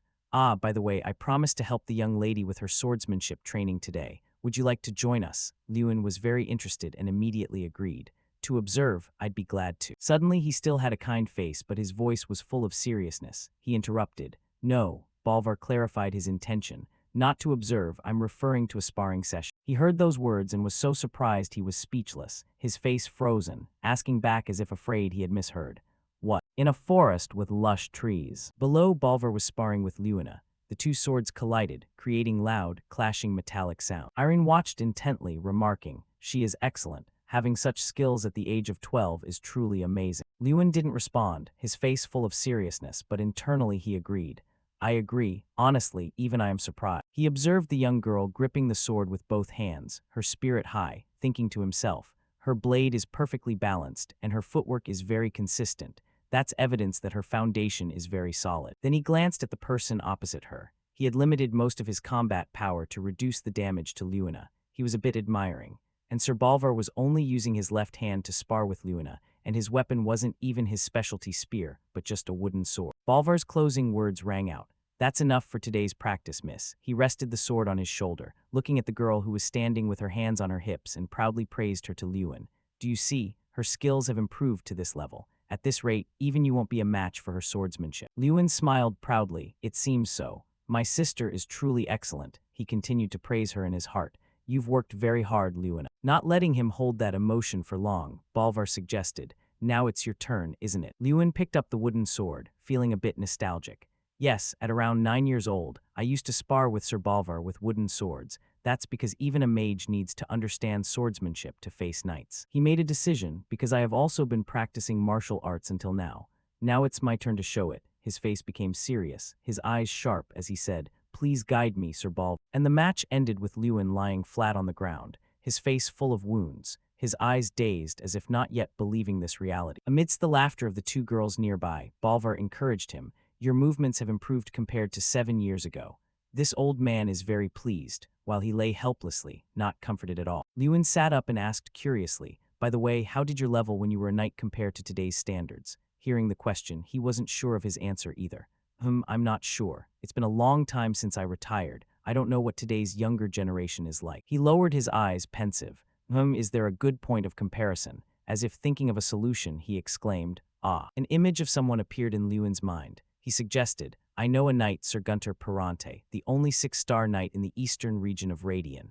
He recalled gratefully, he once helped me with martial arts training before the grand tournament. I remember him being very strong. Balvar's face became a bit thoughtful upon hearing that. He recalled while saying, 6 stars. 20 years ago when I left the Knight Order, I was already a 7-star knight. Hearing his introduction, he was shocked, eyes wide. What?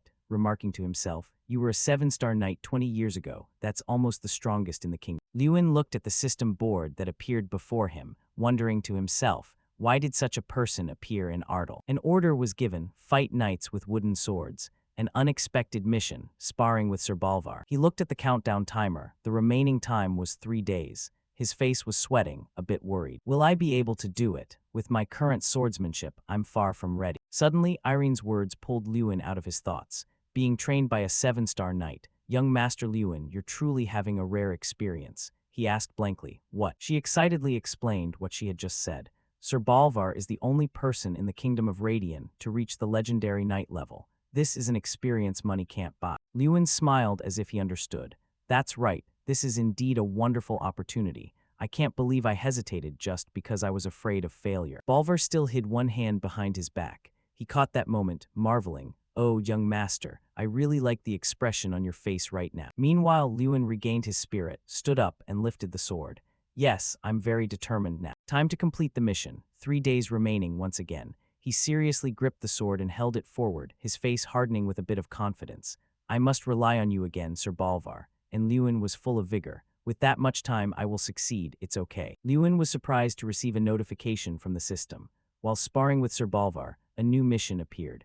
The mission specified that he had to perform blocking and dodging skills and counterattack using a critical strike when facing Sir Balvar. Lewin told himself to complete this mission, isbarred with Sir Balvar every night. As the time counted down second by second, Lewin worked tirelessly, his face covered in scratches and grime. He just kept moving his limbs while harboring his thoughts. At first, I wondered if these matches had any meaning. While thinking, he accidentally lowered his guard and was caught by Balvar. There's an opening here. Even so, thinking there must be a reason the system gave the mission, I continued sparring. The final deadline was just over 42 hours away, meaning less than 2 days. Right then, Balvar calmly announced again, there's an opening here too. And finally, when the deadline was only 23:51, Lewin had to concentrate even more intensely. He lunged toward Balvar with the speed of the wind. After a moment, he smiled slightly, his gaze showing clear excitement and satisfaction. It's done. Balvar looked at him with a kind smile and didn't hesitate to praise him. You did very well. At that moment, he also thought to himself, Sir Balvar said the results of your efforts are starting to show. Time passed. The final day of training had arrived. Balvar was worried about Lewin's excessive exertion and asked, Young master, are you tired? He asserted firmly, No, I can keep going. Balvar rested the wooden sword on his shoulder, gently telling him he didn't need to push too hard. Look, dawn is breaking. But Lewin, who was on a mission, had his determination soaring. Yes, I've sparred enough with Sir Balvar, but he stared at the only remaining mission line, critical strike. I still haven't completed that condition. The remaining time was also only a bit over half an hour. Lewin was bewildered, lost in his thoughts, unable to believe this was all he had achieved after an entire night without sleep. Was performing a critical strike against a level 7 knight, an impossible mission from the start. His hand tightened with every passing second, and now very little time remained. What is this? Did you stay up all night, brother? Luna had woken up by then. She persuaded her brother, stop, you've practiced enough. Beggins sighed heavily. Honestly, I followed the young lady as a precaution, but why does the young master push himself so much? Luna tried to say more with rising worry. Even you have limits. Brother, stop and rest. Lewin didn't look at them. He looked at Balvar and emphasized, just 30 more minutes. He deliberately repeated it, as if to say no one should hope to stop him. Just 30 minutes. But Lewin was also full of uneasy thoughts inside. I know all too well. I know it's hard to achieve a miraculous result in just 30 minutes. But he continued, slamming the wooden sword in his hand onto the ground. He shouted, Sir Balvar. And the sword stood still in the ground. Lewin rolled up his sleeves very quickly. I will consider this my final attempt and try a different way, he said while thinking, so from now on I will change my approach. His strange behavior left Luna and Irene in bewilderment. Both Beggins and his father couldn't hide their surprise. Both frowned, and Beggins muttered something. Balvar was also a bit surprised. He replied gently, Young master. Seeing his face and body already in an attack stance, he asked again, Are you serious? Yes, I'm serious. Lewin's eyes narrowed, his mind filled with nothing but steadiness. Through those days of sparring with wooden swords, I learned how to anticipate a knight's movements. Now that goal is completed. I need to win using my special. Balvar, with his keen intuition, realized, I thought it was strange that you've been practicing swordsmanship all night for the past few days. It turns out you wanted something from me. Lewin didn't hide it either. He smiled slightly at his assumption. You noticed. Balvar therefore looked forward to this final match even more. Very well, then I will add one more rule for you, young master. He had generously given him another great opportunity. In the remaining 30 minutes, you can use magic against me. Lewin was stunned, murmuring the word magic. Balvar, responding while raising his sword, said, But I'll also be a bit more serious. I want to see your true capability. Lewin was also ready. He lifted his heels and pointed his toes toward Balvar. Here I come. In the next second, both of them flew like the wind. Lewin gritted his teeth and widened his eyes, thinking, I don't need a wooden sword. I must get closer than sword range. In return, my body becomes lighter and my balance while moving is improved. When closing in to this extent, the sword's blind spot makes it useless. Balvar suddenly stopped attacking for a moment, letting out a delighted laugh. So that's how it is. At the same time, Lewin was also a bit hesitant and confused, but he gritted his teeth, momentarily panicked. He didn't reveal any openings outside the wooden sword's reach. The method I used to face Doom Prime at the Grand Festival.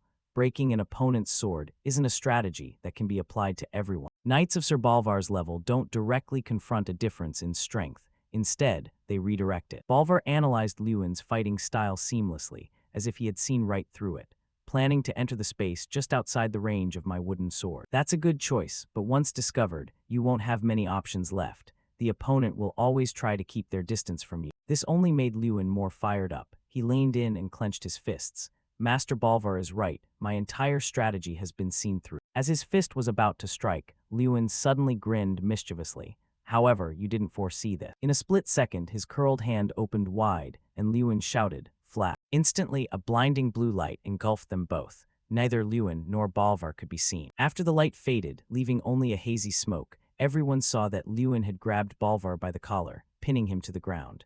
Lewin screamed in shock, "Brother." Although Balvar lost the match, he still smiled kindly at him. "I was worried you'd use some kind of terrifying magic, but you just blinded me with light. You've completely defeated me, young master." Lewin looked at him and replied humbly, "That was all I could come up with in that moment. I'm truly sorry for catching you off guard, Master Balvar."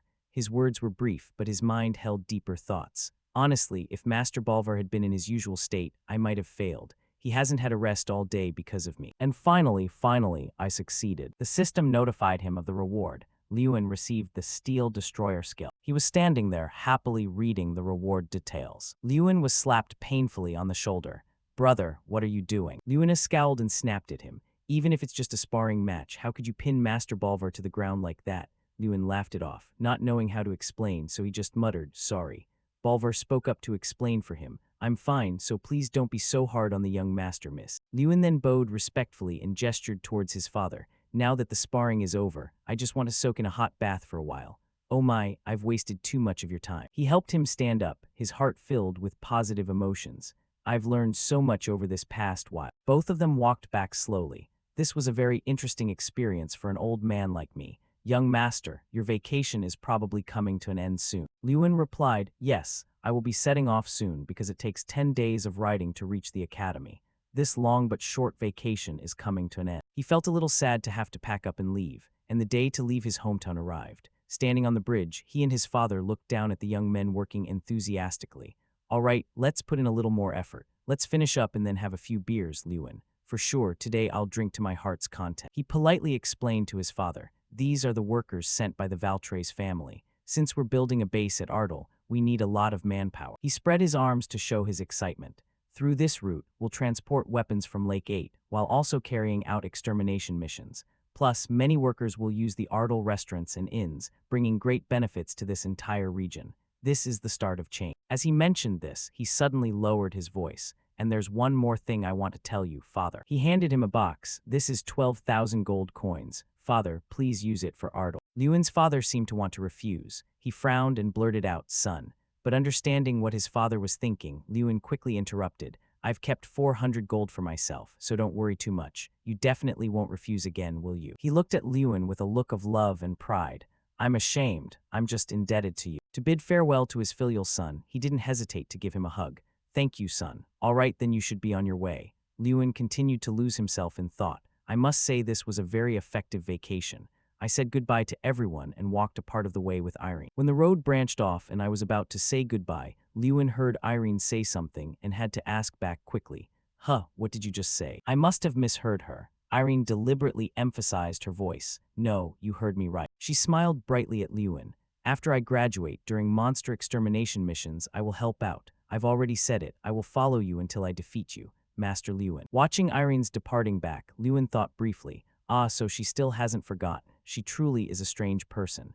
And so we parted ways, promising to meet each other again one day. After about a week of traveling from Ardal, I crossed the central border and entered the eastern region. Unlike the southern region, this place had more people passing through. Just as he set foot here, Lewin was intrigued by a street brawl and stopped to watch someone shouting, "Say that again." A shady guy in black was berating the young man in the white shirt. "What did you just say, you weak brat?" His piercing scream grew louder each time. "Say it again, you bastard." Lewin saw this bullying and started to feel restless. What is going on here? The guy in black maintained his high-pitched, condescending tone. "Say it again, what did you just say, brat?" The young man, with his face covered in bruises, pleaded softly, "Please let my sister go." But a second later, he widened his eyes at the opponent and raised his voice. "I am also a knight. If you don't let my sister go right now, I won't let this slide." The guy in black burst into laughter, his voice full of mockery. "Did you hear that? What are you going to do if you don't stand still?" Then he suddenly stood up, continuing to lecture the poor young man. "All of this is happening because your family couldn't pay back the money. We have to make a living too." His fist clenched, his mouth spouting provocative and insulting sentences. "So now I'm going to collect the debt your father owes, even if I have to sell your sister. Ha ha. The young man frowned, his eyes filled with indignation. What? Upon hearing him touch his family, he immediately didn't think twice and lunged forward. Do you think I'll let that happen? For the first time in the conversation, he dared to smirk at him. How ridiculous. But before he could even attack, he was punched by this guy, accompanied by his fierce cursing. Do I look like I'm joking? He kept kicking the young man while cursing nonstop. And you think a weakling like you can become a knight? Hanson, is this the standard for knight apprentices in Fold? Not yet finished, he grabbed his hair and jerked the young man's head up, ordering him like he was his slave.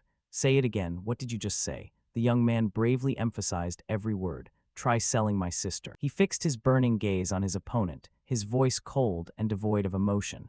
I will actually kill you guys. Lewin stood watching, his eyebrows furrowing in dissatisfaction.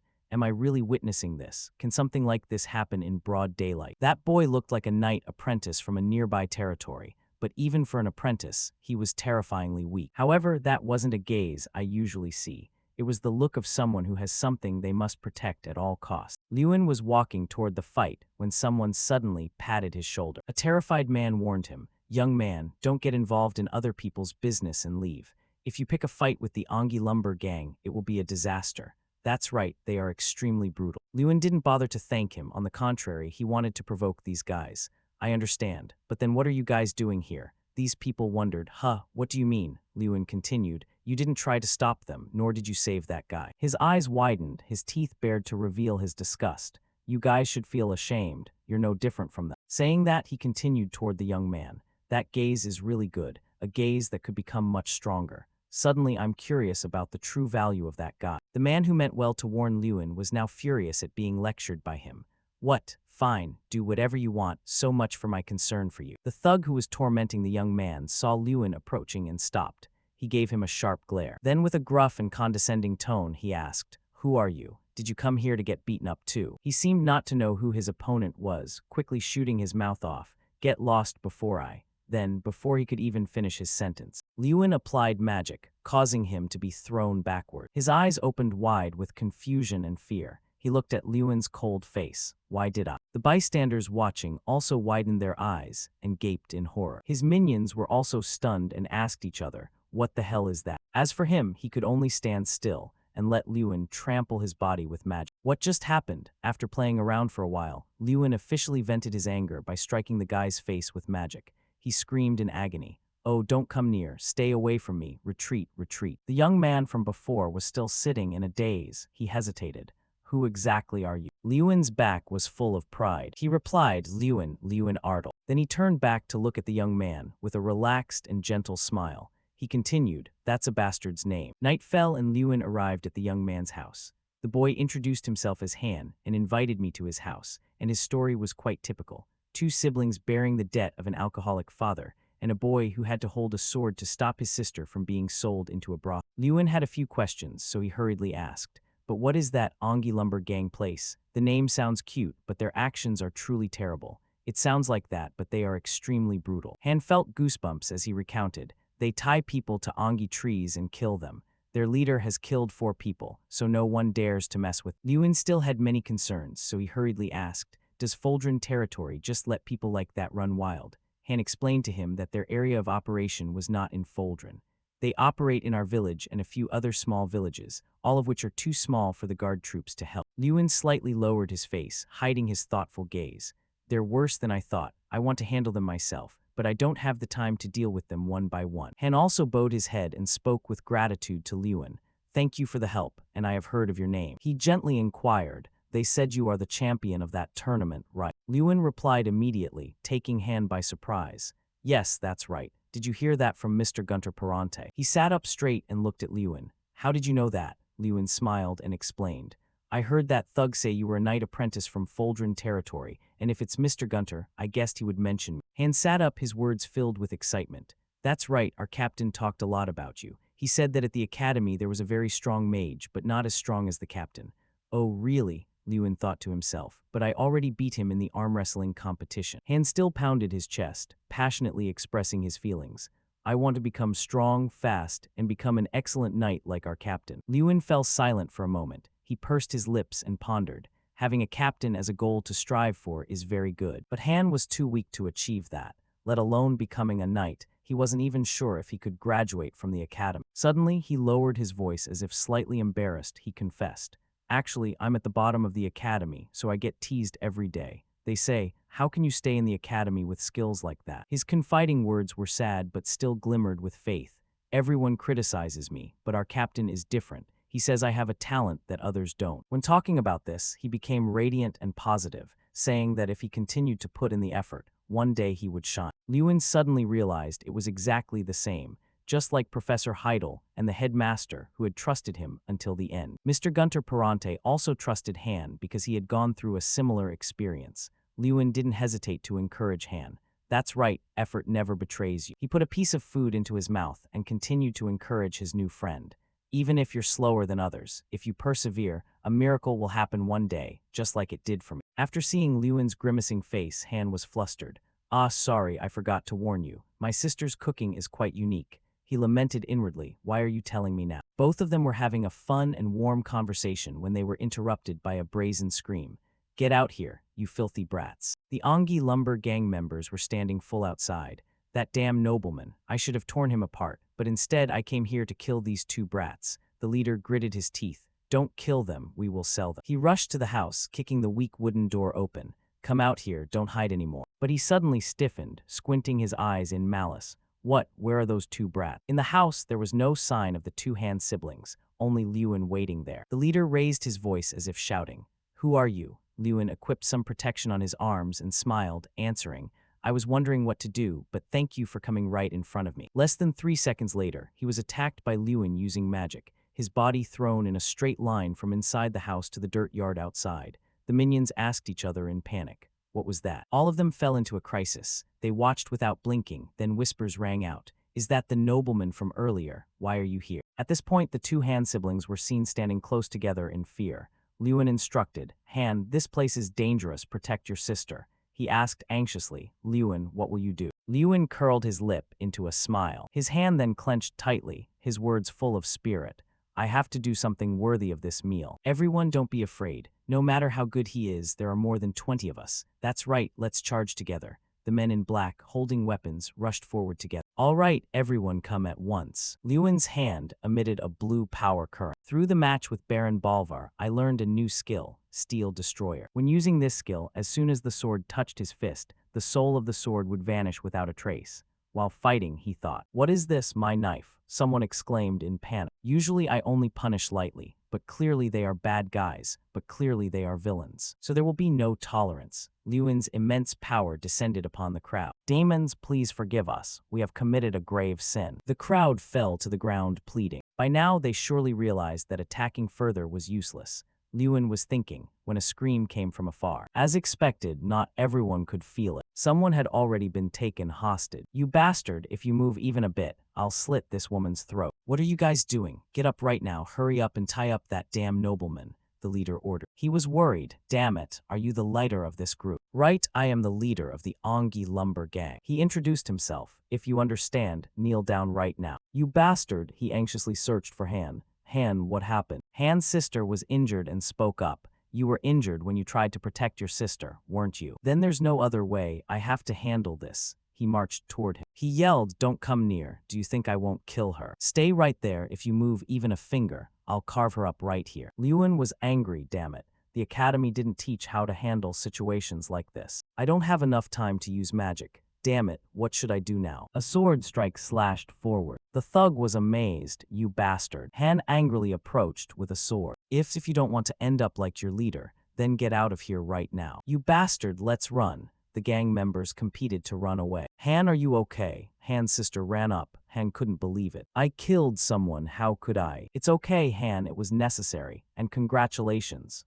Lewin comforted him. Han turned his head, confused. "Congratulations." He explained, "That was the Peridot sword, wasn't it? The mastery of aura. I saw a blue aura radiating from you earlier. Didn't you just reach level 4? The appearance of invisible blue aura energy means." Han was astonished. "Huh, I reached level 4. Yes, reaching level 4 is considered top tier among knights. Of course, you still can't control your aura completely, but what's certain is that you have shown clear progress. Yes, you did it, just as I predicted. I wasn't wrong." His thoughts were correct. He was moved. "Thank you, Lewin. It's all thanks to you. If it weren't for you, I wouldn't have had the courage." Seriously, stop saying cheesy things, Lewin replied. At least now no one will bother Han's sister anymore. Thus, Han's incident was resolved smoothly. As soon as the sun rose, I went straight to the academy, and now I'm back. Before leaving Ardle, I had hoped the vacation wouldn't end. But now that I'm back at the academy, I realize one thing. I really missed this place. Lewin, what did you do during the vacation? Me,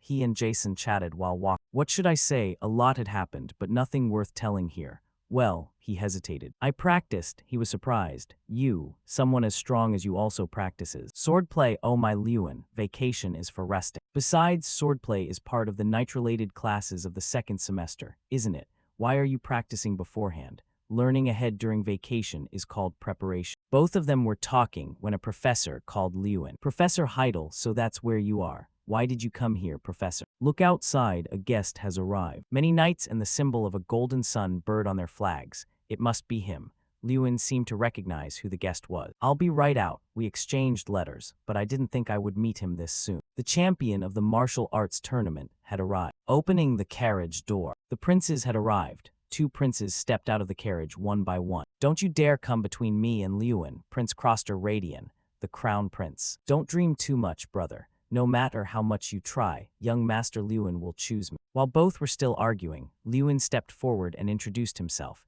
It's a great honor to meet you. Dear princes, I am Lewin Ardle. Oh, young master, sorry for coming so unexpectedly. I've prepared a gift, hoping I can talk to you privately. No, the gift I prepared is much more valuable. Forget about my brother and talk to me first. Their intentions were truly clear. If I, the winner of the martial arts tournament, support one side, it will be a big step toward becoming the king. I have a solution, he spoke up. Solution. All right, we will do as you say, young Master Lewin. Both of you, let's discuss this together. The kingdom of Ladian, to which both I and the academy belong, is currently known as the weakest nation on the continent. That said, the kingdom still can't get its act together. The monarchist faction of the crown prince clashing with the reformist faction of the second prince is the reason the conflict drags on. Most mages are the same, mere tools in their power struggle. Looking back, the reason they came to me is obvious because of that. That brat, I will sit here. No, the seat opposite Lord Lewin is mine. Both princes argued about who would sit across from Lewin. You two are exasperated with these two. Well, what a nuisance. Don't make a mess. It's not because of you that things are messy, brother. It's because of children like them that the country is in such a state. Thoughts like that surged through you. Ridiculous, what did you just say? Stop bickering. I'm a little surprised by your sudden visit. But it's very good that you came. I also have something to say. I don't intend to choose a master between the two of you. I predicted this, but hearing it in person still stings. That's right, even the legendary strategist, Jagiz, refused the offer 3 times. You probably know that story. Jagiz, you refused the Emperor's offer 3 times and eventually joined the Emperor's side.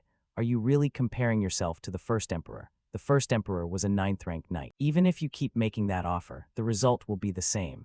As Lewin Ardle, there is what I must do, what you must do. I intend to return to my homeland, the Ardle territory. Ardle means you won't be leaving the kingdom, even after graduation. Of course, then I can become a force for the kingdom. Oh, it's good to hear that. But the situation in Ardle isn't easy. I trust you'll understand why I don't want to abandon my homeland. Both princes were surprised to hear that. The future strength of the kingdom shouldn't be burdened with unnecessary worries. I, Prince Kroster Ladian, will fully support you no matter what the issue is. Don't ask me first, don't ask my brother. Money, food, I'll give you everything. Hey, aren't you listening to me talking to this young noble? Don't butt in. The two resumed arguing. Whatever happens, I won't choose either of you. Definitely not. Why? Because it's more beneficial for me if you two keep fighting. Lewin was still plotting his own calculations. I'll send a wonderful gift for your graduation. No, I'll send a gift even more splendid than my brother. Well, that's fine. However, I hope you handle what I mentioned. Haha, don't worry, just focus on graduating. Luckily, the princes were satisfied with my neutrality and left. Also, I made my loyalty clear by confirming I wouldn't leave the kingdom. However, I made a few requests. First, I asked for approval of the plans ARDEL is currently pursuing, and I requested military support timed with the recruitment campaign. Everything is progressing smoothly. Is this the power of influence? Is this the power of influence? And the train of thought was cut off. Everyone, listen carefully. Duke Lewin Ardle is the future and treasure of the kingdom. Therefore, I appoint Duke Lewin as royal protector. Everyone, show him the respect he deserves. This wasn't in the plan, but things turned out that way. As the royal protector, the one closest to safeguarding the crown, No one dares to look down on him. It's not official yet, but since the princes have acknowledged it, it's practically official. I felt relieved that things went smoothly. Now then, we're leaving. The two princes bade farewell and departed. Impressive indeed, appointed the kingdom's protector, how striking. Exclamations rang out. Make way, you're blocking us from class. Jason shouted as he strode off, telling people to clear the way. Now that the princes were gone, the classmates finally gathered. Looks like things are about to get noisy again, huh? The protector's post has long been monopolized by House Garyhill. Hey, quiet down. There, Mickle's coming. All chatter fell silent. What are they saying? Are they talking about me? He arrives tall as ever. Ridiculous. Seriously, who's talking about whom? That remark really seemed to rile him. Forgot who I am. I'm Garyhill. No matter how much you make a fuss, after graduation you'll all be under my sway. Garyhill, Mitchell Garyhill, who was nearly expelled for using banned substances on the midterm in the first semester, avoided expulsion with the harsh punishment of a 30-day suspension. All thanks to the Garyhill family name. The Academy's magical world, no, even the royal court's magic scene, is practically under Garyhill's control these days. Really, but that doesn't seem to be what the princes want. Long time no see, Mickle. Damn it, he spat each word out. You think you've won, do you? What? Just wait and see who'll be laughing at the end. He turned away, displeasure still visible on his face. Jason comforted him. He's just jealous, don't pay him too much mind. When you win the big tournament, Mickle's expression will be worth watching. This situation with the princes probably affects him more than we think. Right, jealous, that's not even worth considering. Mickle's tarnished reputation here ties directly to his family's honor. He might be plotting something. This class is a special lecture for alumni, right? Yes, let's go. After all, my opponent is the ruthless Gary. Alumni are coming to the academy to give lectures. I wonder who'll show up. Hopefully someone nice, Jason quietly hoped. And somehow that uneasy feeling never lied. It seemed the person behind the door did not disappoint his expectation. The whole class turned surprised eyes toward the two. He looked astonished. What's going on? The person who'd been standing on the podium finally spoke. What's the matter? Why's the atmosphere so strange? Could that person be Lewin Ardle? Pleasure to meet you, Lewin Ardle. That was Jekyll Garyhill. Second semester for the graduating class focuses more on practice than theory. As mentioned earlier, there will be classes related to knights, and alumni will come to the academy to share stories about current mages, a sort of lecture. It's a well-intentioned session, but somehow that uneasy feeling never lied. Lewin and Jason sat cautiously in their seats. Both fell silent, staring ahead. Notably, the invited alumnus was Jekyll Garyhill's older brother. He held a book and chalk as he introduced the lesson. Today, I'll tell you about the relationship between the Garyhill mages and the court mages. He sneered arrogantly. Everyone knows this, right? Of the 14 court mages chosen last year, 11 came from House Gary. He smiled, but his gaze was chillingly cold. As a senior from the academy, I will share a truth you need to succeed. There's nothing in this world I can claim entirely as my own. Up here, Lewin listened carefully to every word, so the weaker ones must band together even more. From now on, you'll focus more on practicality than ideals. Just because you praise the student representative Lewin Ardle doesn't mean your life will turn out like his. He suddenly named Lewin outright, and the hall went momentarily stunned. He enunciated each syllable. Lewin Ardle, what do you think? Jason slammed his hand on the desk and rose in anger. Whenever he saw his friend about to do something foolish, he jumped up to interrupt. Well, I can say something. In front of everyone, he spoke without restraint. Even if 10 shards of vigilance were combined with determination, a masterpiece would never be born. At best, it'd be a huge pile of shards. Feeling mocked, he paused slightly. Are you talking about me? He quickly denied it. Not at all. Do you really think I meant you? The tense air between them had the students buzzing. As if struck dumb, he changed the subject. Well, I've heard a lot about you from my brother.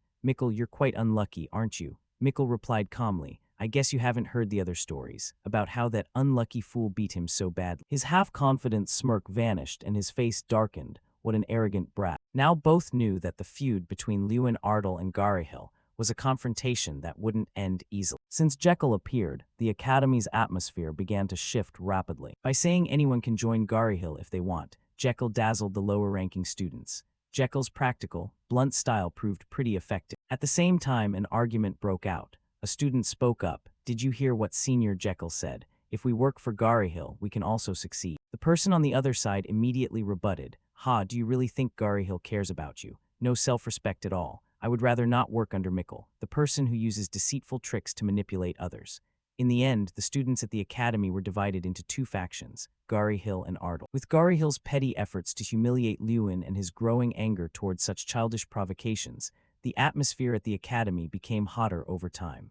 However, not long after, an opportunity appeared to put Hill in his place. Principal Tyrion placed a cup of hot tea on the table, gently saying, "Oh, come in, sit down." Lewin stepped forward and sat opposite him, hurriedly replying, "Yes, how have you been lately, Principal?" He leisurely lifted his teacup. "Ha ha, I'm still doing well." He spoke in a steady voice, carrying understanding and trust. "Since you are the student representative, we can discuss official matters, right? How is it? How is life at the academy?" He closed his eyes slightly, his eyebrows slightly furrowed. "It's the same as always, except for one thing. There's a troublemaker messing everything up." As a person with knowledge, experience, and wisdom, he quickly understood the situation.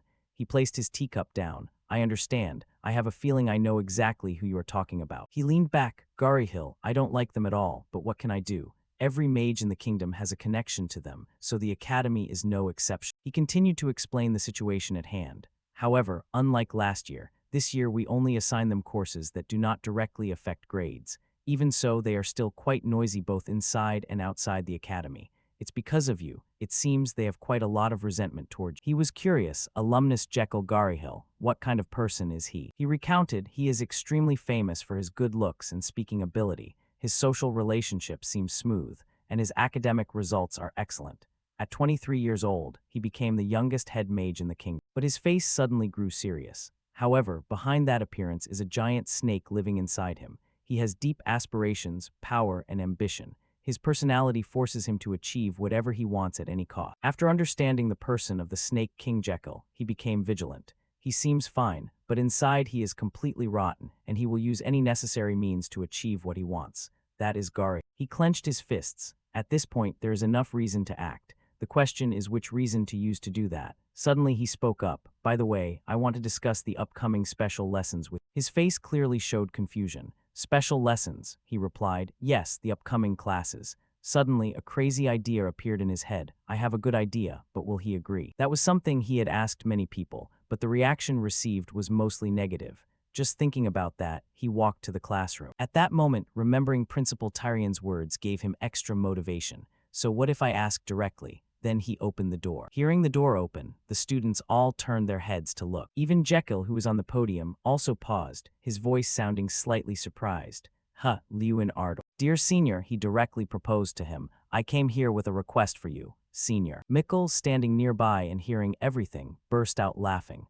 Whoosh. He stood up abruptly, pointing straight at Lewin, his grin wide enough to reach his ears, requesting, "Sure, it was only a matter of time before you said something like that." He made a stern face. "Don't misunderstand. It's not the kind of request you're thinking of." "Done," he continued, stating his true intention. "I heard you received a proposal from the principal regarding the combined night class next week, and you refused it." Speaking up to this point, the corners of Lewin's mouth curved slightly. "Therefore, I came here to directly make a request. Please allow the alumni and us to have a combined class." In that moment, his whole body seemed to freeze. His face, which was usually arrogant, suddenly became stunned. A combined class, this is a lesson where alumni acting as special lecturers will join the class along with the students. In other words, this is also an official opportunity for Jekyll and me to face each other on the same playing field. Just a single sentence made the atmosphere vibrant. Combined class, so finally we will get to see the skills of Jekyll Hill, right? The surrounding students could not hide their excitement. Everyone's eyes simultaneously turned toward him, and both he and Lewin would stand on the same stage to face each other directly. Wow. After thinking in silence for a while, he spoke up. "Why?" He spoke in a slow voice. "Our alumni are seasoned experts who have worked in the field for many years. There is no need for such a class, and to be honest, it is just a waste of time. Do you really think so little of us?" It sounded convincing, but it was all within his prediction. He launched a critical sentence. "That sounds a bit absurd. Isn't the purpose of alumni visits to the academy to teach us?" He was surprised. "What?" He put on a sad face. "And yet you dismiss the combined class, the best opportunity to impart knowledge to the juniors. Just because of classes like that, you constantly emphasize that Hill is a collective." His face at this moment became very unsightly. His voice was clearly provocative, wearing a mocking smile. "So why the sudden change? Or perhaps there is another reason. For example, are you afraid?" He wore the dazed smile of a villain.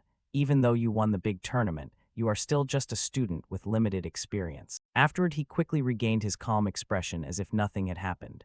Before a real blade, you won't be able to do anything but cling to your stubborn, useless ego. Why do we need such a troublesome class? Before he could finish, the students butted in, we also want to see your skills too. He paused slightly, his eyes briefly showing confusion.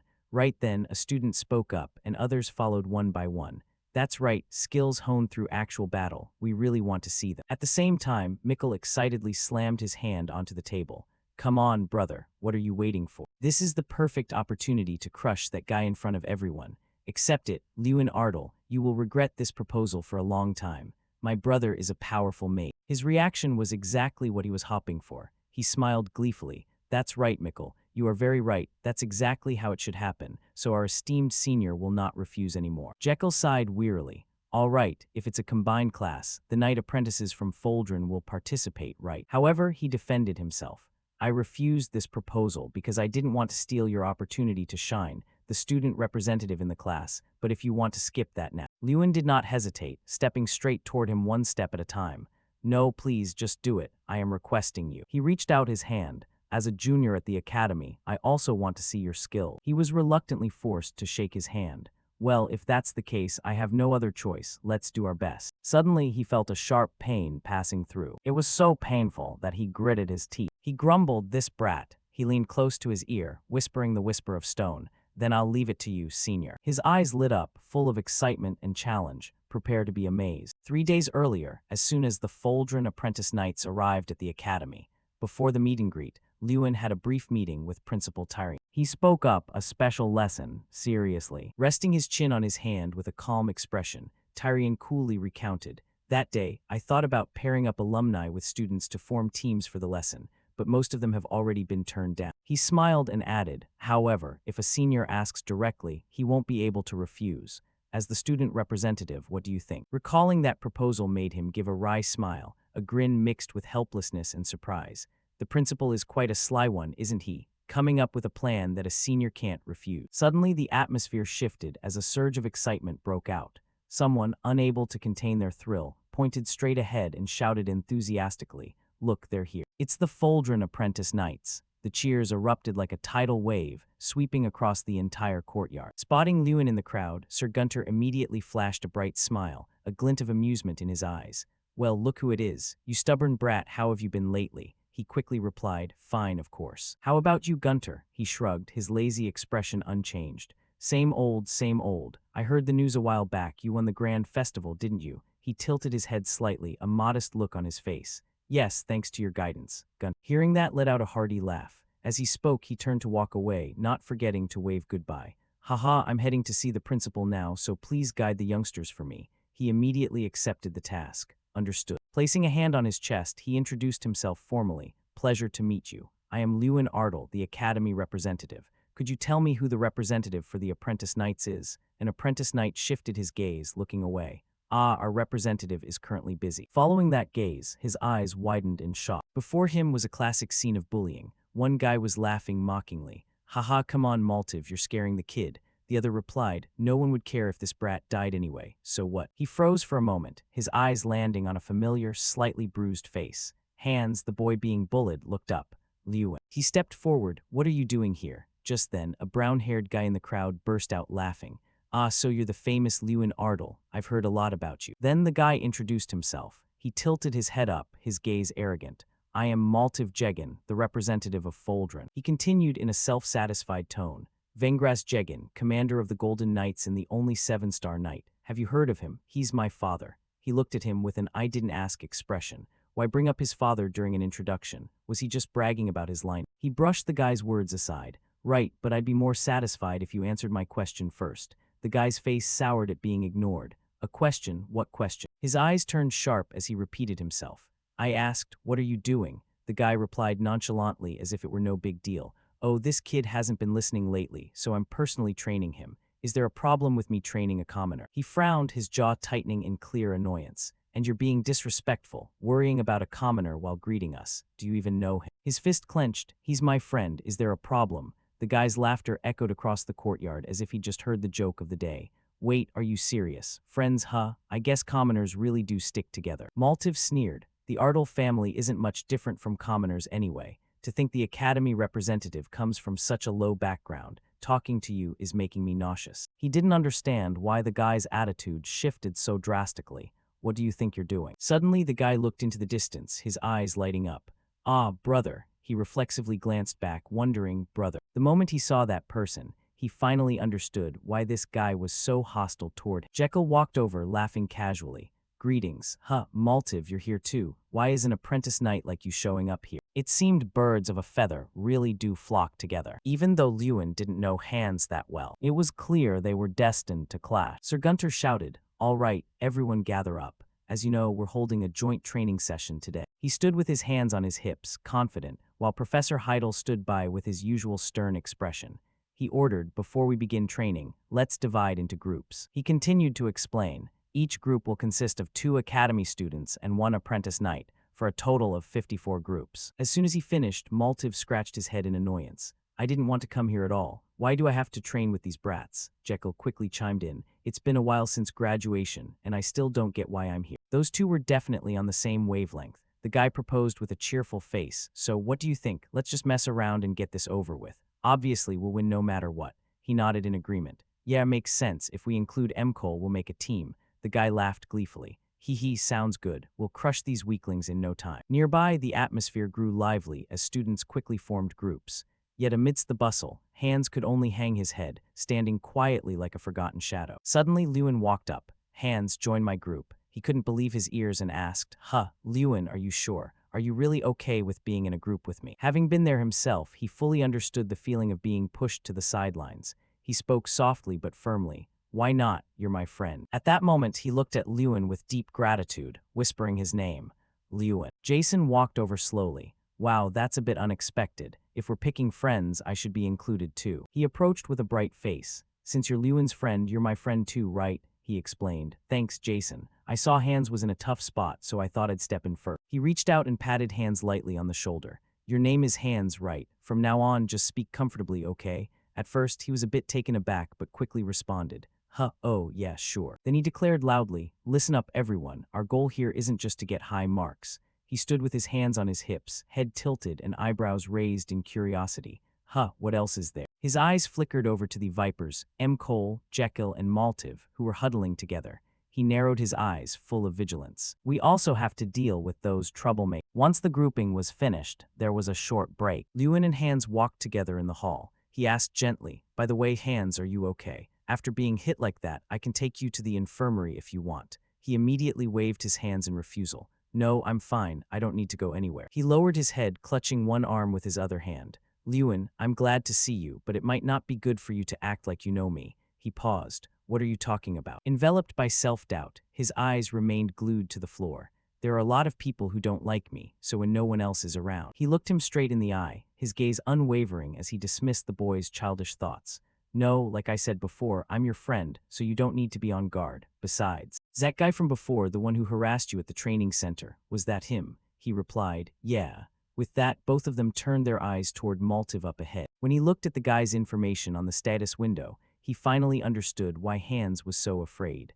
A 4-star knight with high potential like Maltiv was bound to be strong. Simultaneously, he glanced sideways, recalling the sight of a blue aura surrounding Hans's body, as he killed a gang leader with a single strike. Though he currently seemed weak and insecure, his information gave him pause. Despite his current 3-star status, he already met the requirements for 4 stars, and with such high potential, there was plenty of room for growth. Thinking of this, he suddenly spoke up. I'm thinking of dealing with that Maltiv guy soon. What about you? He widened his eyes in shock. He continued to encourage him, trying to give him strength. Are you going to let yourself get beaten forever? That determined look you had when you protected your sister, where is it? He hesitated. Can I really win? Without a hint of hesitation, he affirmed firmly, you can. He looked as if he'd never even considered the possibility before, repeatedly asking, I can. Maltiv, overhearing from above, turned around in annoyance. I can't listen to this nonsense anymore. For someone with an ego as high as a mountain peak, losing to someone he'd always looked down on was unacceptable. Hans beating me, this useless commoner who's just taking up space. Hans, get over here. Despite his fear, he dared to stand his ground. No, I don't want to. Since this was likely the first time he'd ever resisted, the guy was furious. What? This bastard must have lost his mind. Just standing next to him doesn't make you special. truly just a bunch of idiots clinging to each other. He drew his sword, intending to teach him a lesson. Have you gone crazy after getting beaten all this time? Come here, I'll kill you myself today. He immediately went on guard and drew his sword as well, but Lewin stepped in to stop him. Don't fight him, Hans. He looked confused. But he explained, you're not like him, are you? You shouldn't act the way that bastard does. Then he stepped forward. Today isn't the day you face him. Wait for the right opportunity to wipe him out. So today, I'll handle it. As soon as he finished speaking, the two lunged at each other like moths to a flame. Maltiv's face was flushed with rage as he screamed, "Who the hell are you? Get lost. Get out of the way, you bastard." Suddenly, someone kicked him right in the face. With just one kick, he was sent flying 5 meters back, his sword spinning into the air. Lewin's eyes widened in surprise. Sir Gunter. He was frowning in anger. Lewin stared at Gunter's arrival. His actions were completely outside his expectation. Maltiv was hit so hard his entire body was thrown back against the stone wall behind him. He questioned him sternly. Maltiv Jegin, what is the meaning of this? The guy stammered in panic. It was. He immediately made an excuse. They started it. I didn't do anything wrong, I swear. He stood tall, his stern eyes seemingly piercing through the guy's web of lies. And so you drew your sword to cut someone down. His voice dropped, cold as ice. Maltiv Jegin. As of today, you are dismissed from your position as the Knight Captain of the Training Academy. The Vice Captain will take over temporarily, and your punishment will be finalized as soon as you return to the Academy. Refusing to accept reality, he threatened, "If you dismiss me, my father won't let this go." But a single sentence was enough to shut him up. Right, I thought so too. But when he finds out his only son drew a sword in the academy and intended to strike someone, Sir Vengres Jegin might just pass out from shock. Hearing that, the guy finally gave in. I'm sorry. Lewin, standing nearby, let his cold gaze sweep over him, silently judging him with a look of disdain, acting all tough but scared to death of his father. He frowned regardless. As he caught the guy's hateful glare that looked ready to tear him apart, he realized, looks like I've gone and made myself a target. The first session of the joint training, the first lesson was on combat and defense. Sir Gunter Perante taught us how to exploit a mage's weaknesses and use their casting time to neutralize them. Professor Heidel demonstrated how to predict a knight's movements and effectively escape their attack range. Each group practiced these techniques according to the instruction. While the students were diligently practicing in the front, behind a tree, the vipers were relaxing in the shade and observing. Maltiv scratched his head, his face scowled in anger. That Lewin guy really pissed me off, and now I have to train in a place full of people like him. Jekyll just replied calmly, forget it, we already know this stuff. Right, he sighed, let's just do it. Despite his calm exterior, his mind was racing in 100 directions. He said that, but how exactly was he supposed to train? He made an assumption, but quickly dismissed it. In front of all these students, do they really expect me to show my full strength? No way. In a corner, Lewin's group was also training hard. Hans had his hands on his knees, breathing shallowly. Huff, huff, Lewin, let's take a break. He stood straight without a single drop of sweat. All right, Jason remarked. Is this guy even human? I haven't even fought him and I'm already terrified. Feeling like the previous exercise wasn't enough, he casually rested the wooden sword on his shoulder and said blankly, I don't know, but that felt like just a warm-up. The other two, unsure if he was a man or a beast, shouted in unison, what? Suddenly, someone walked over and interrupted their conversation. If you're not too tired, could you spare me a moment? He exclaimed in surprise, Sir Gunter. He was already holding a wooden sword. I want to confirm something. He wondered, confirm what? He explained. Swordsmanship at this level after only a short time. It's impossible to be self-taught unless you have an incredibly talented teacher. Hearing that, he paused for a moment and thought of his master.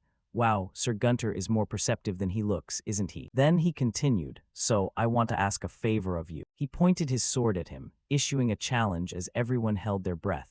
Lewin Ardel, I want to spar with. He froze, a look of pure astonishment on his face. What is going on? Whispers began to ripple through the crowd like a disturbed beehive. Sparring with the Academy representative. Why would the commander do that? After a moment of composing himself, he spoke up. Are you joking? Sir Gunter, I'm not even a knight yet. How could I beat you? Besides, I've only been learning for a week. He looked him straight in the eye. I'm not asking you to win. This made him even more confused. Then what is it? He then revealed his true purpose. I want you to teach the students here. No one here has swordsmanship skills that surpass yours. The apprentice knights there were floored by what they heard. What? The commander said what? He took a quiet breath, thinking to himself, suddenly becoming the center of attention like this is a bit much.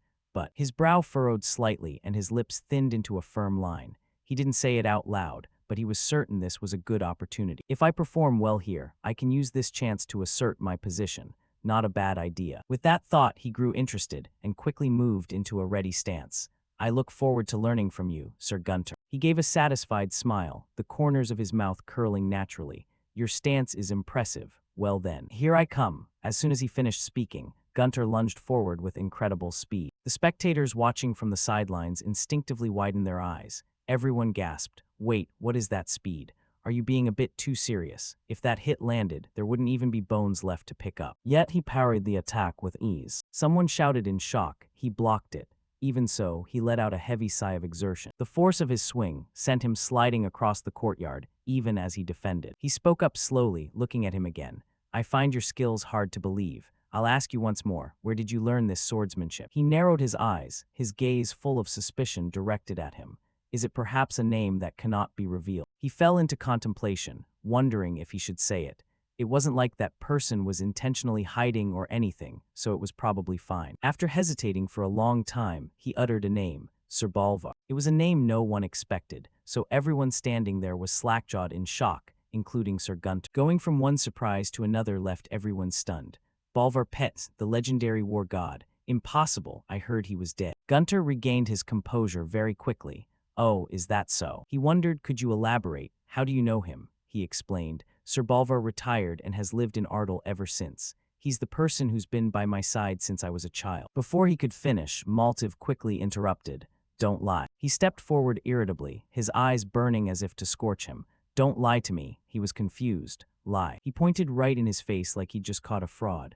That's right, lies. My father said so himself. Balvar Petten is dead and you can't prove otherwise. Right. He looked clearly annoyed. Why would I need to prove it? And don't refer to someone who is still alive as being dead. He gritted his teeth. His face still wore a mocking smile, but his eyes revealed his spite. Even if what you say is true, it doesn't matter. Either way, the strongest man in the kingdom is still my father. Hearing this, he finally realized that this was what the guy was actually worried about. The officially recognized strongest knight in the kingdom was none other than Maltiv's father, Sir Vengras Jegan, commander of the Golden Knights. But if the legendary knight, Balvar Petten, was still alive, the official rankings might be turned upside down. He replied lazily, fine, think whatever you want. He was stunned. What? His eyes turned ice cold and his tone didn't waver as he stated his point. Believe in those strongest in the kingdom titles or whatever, it's up to you. Sir Balvar doesn't care about those trivial rank. Hearing that, he gritted his teeth in fury. Trivial? Did you just say trivial? He immediately drew a sharp sword. How dare you insult my father? He was now like a madman ready to strike anyone he saw. Lewin Ardal, I challenge you to a duel with real swords right now. While he was screaming crazily, come here, fight me right now, he received a solid flick to the forehead from Gunter, his eyes crossing exactly like Baby 3. He struck him because he didn't want him doing anything stupid while losing control. What the hell is this? A challenge? So you really want to fight Lewin? He sat huddled up like a puppy, clutching his head. Well, finally he announced, all right. Then the first match of tomorrow's group sparring session will be Lewin's group against Maltiv's group. Any objections? Both Heidel and the others spoke up in unison. No. Time passed in the blink of an eye to the next day. His commanding voice echoed across the field. All right, is everyone ready? As discussed yesterday, the first sparring match will be Lewin's group versus Maltiv's group.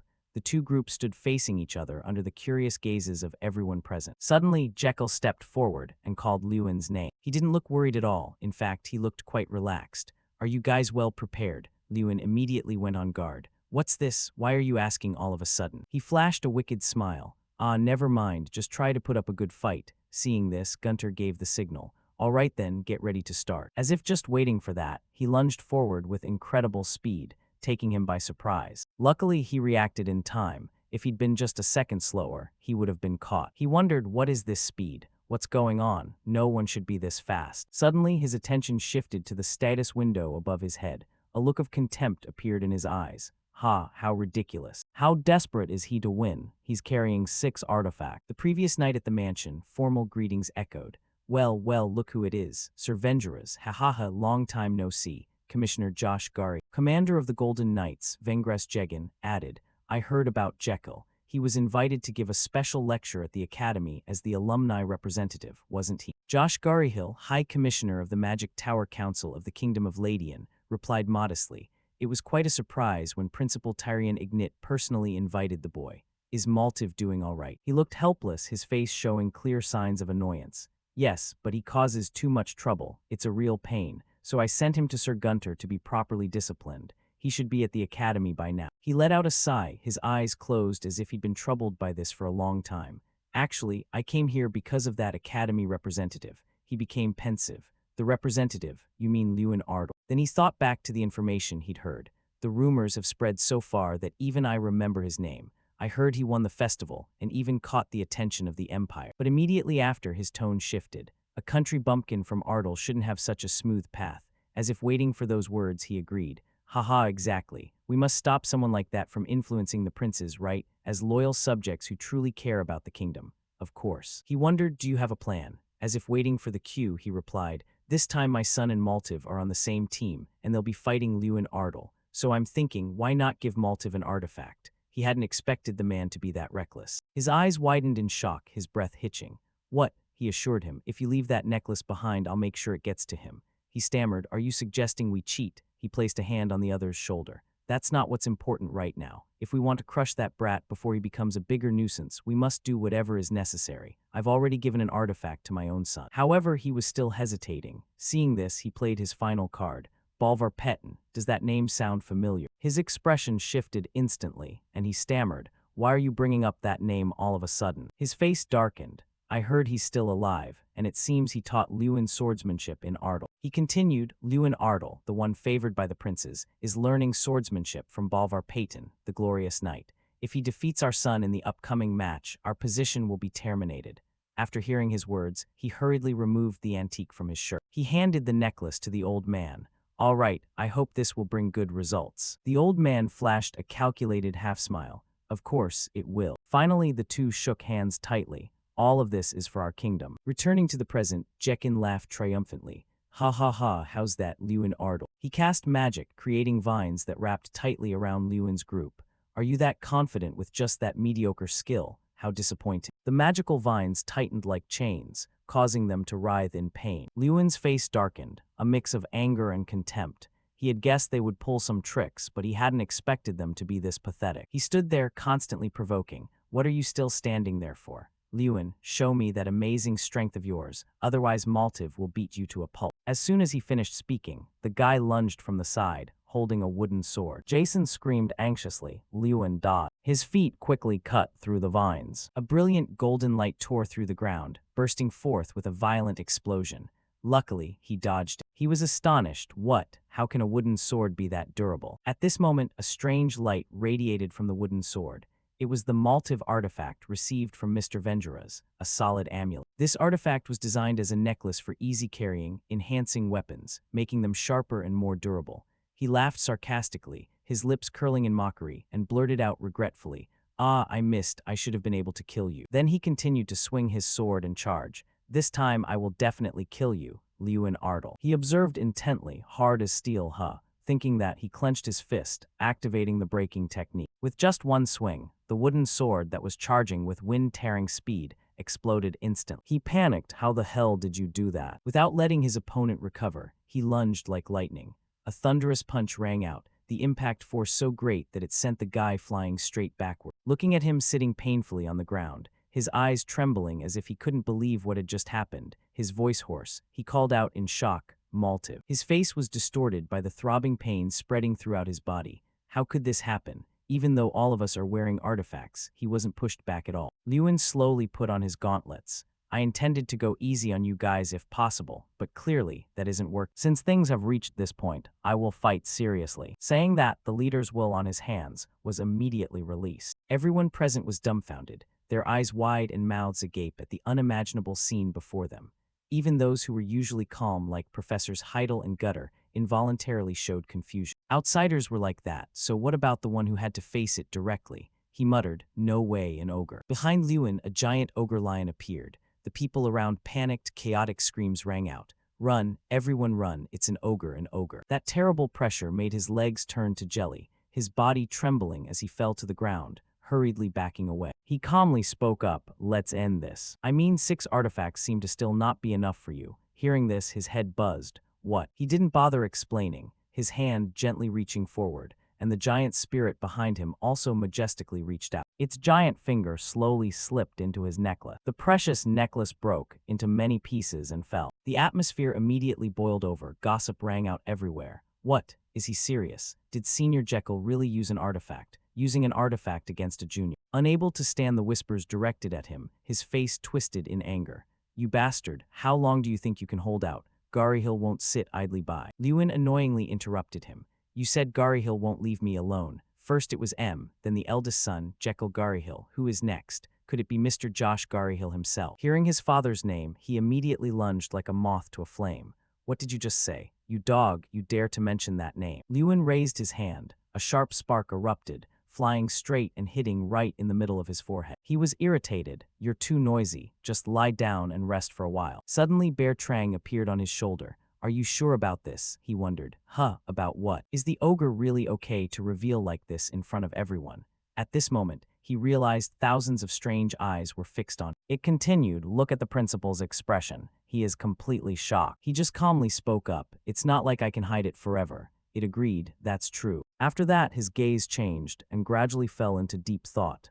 Anyway, Jekyll Garyhill had collapsed, and it seemed like Mickle had fainted, foaming at the mouth from the shock of seeing the ogre. That means the winner had been decided. Thinking of this, he glanced at Mr. Gutter. Catching his gaze, he coughed a few times, then clearly declared, and so the winner is, but a loud shout interrupted him. Wait, everyone was surprised by that sound, simultaneously turning their heads toward where it came. Only Han was seen holding two wooden swords walking up. The match isn't over yet. He stopped in front of Maltiv, throwing a sword toward him. Your sword just broke, didn't it? Then use this, pick up the sword. Maltiv, the atmosphere immediately sank. All eyes turned to him, as if no one expected he would choose to act this way. And of course, he immediately went crazy. Veins bulged on both sides of his temples. Are you actually insane? Filthy commoner, you dare, his voice grated. But suddenly he stopped dead when he looked down. He noticed the sword resting neatly in his hand. That was Perito's sword. The weapon was now enveloped by a fierce blue lightning current. Perito the Holy Sword, a knight of level 4 stars or higher, meaning someone who has mastered aura manipulation. According to custom, a 4-star knight has a blue aura, a 5-star knight has a red aura. From level 6 stars onwards, the aura gradually turns purple. Beyond that level, the aura is no longer bound by a specific color, but appears according to the unique characteristics of each knight. The average level of knight apprentices is around 3 stars. The male student still couldn't believe the situation right now. Maltiv was silent, unable to speak. Behind him, someone whispered in a low voice, no way. Many pairs of eyes turned toward Han, with whispers and gossip. How could someone as weak as Han? I haven't even mastered aura yet. In other words, even among official knights, many haven't reached level 4 star. Chang sat on Lewin's shoulder, whispering a question.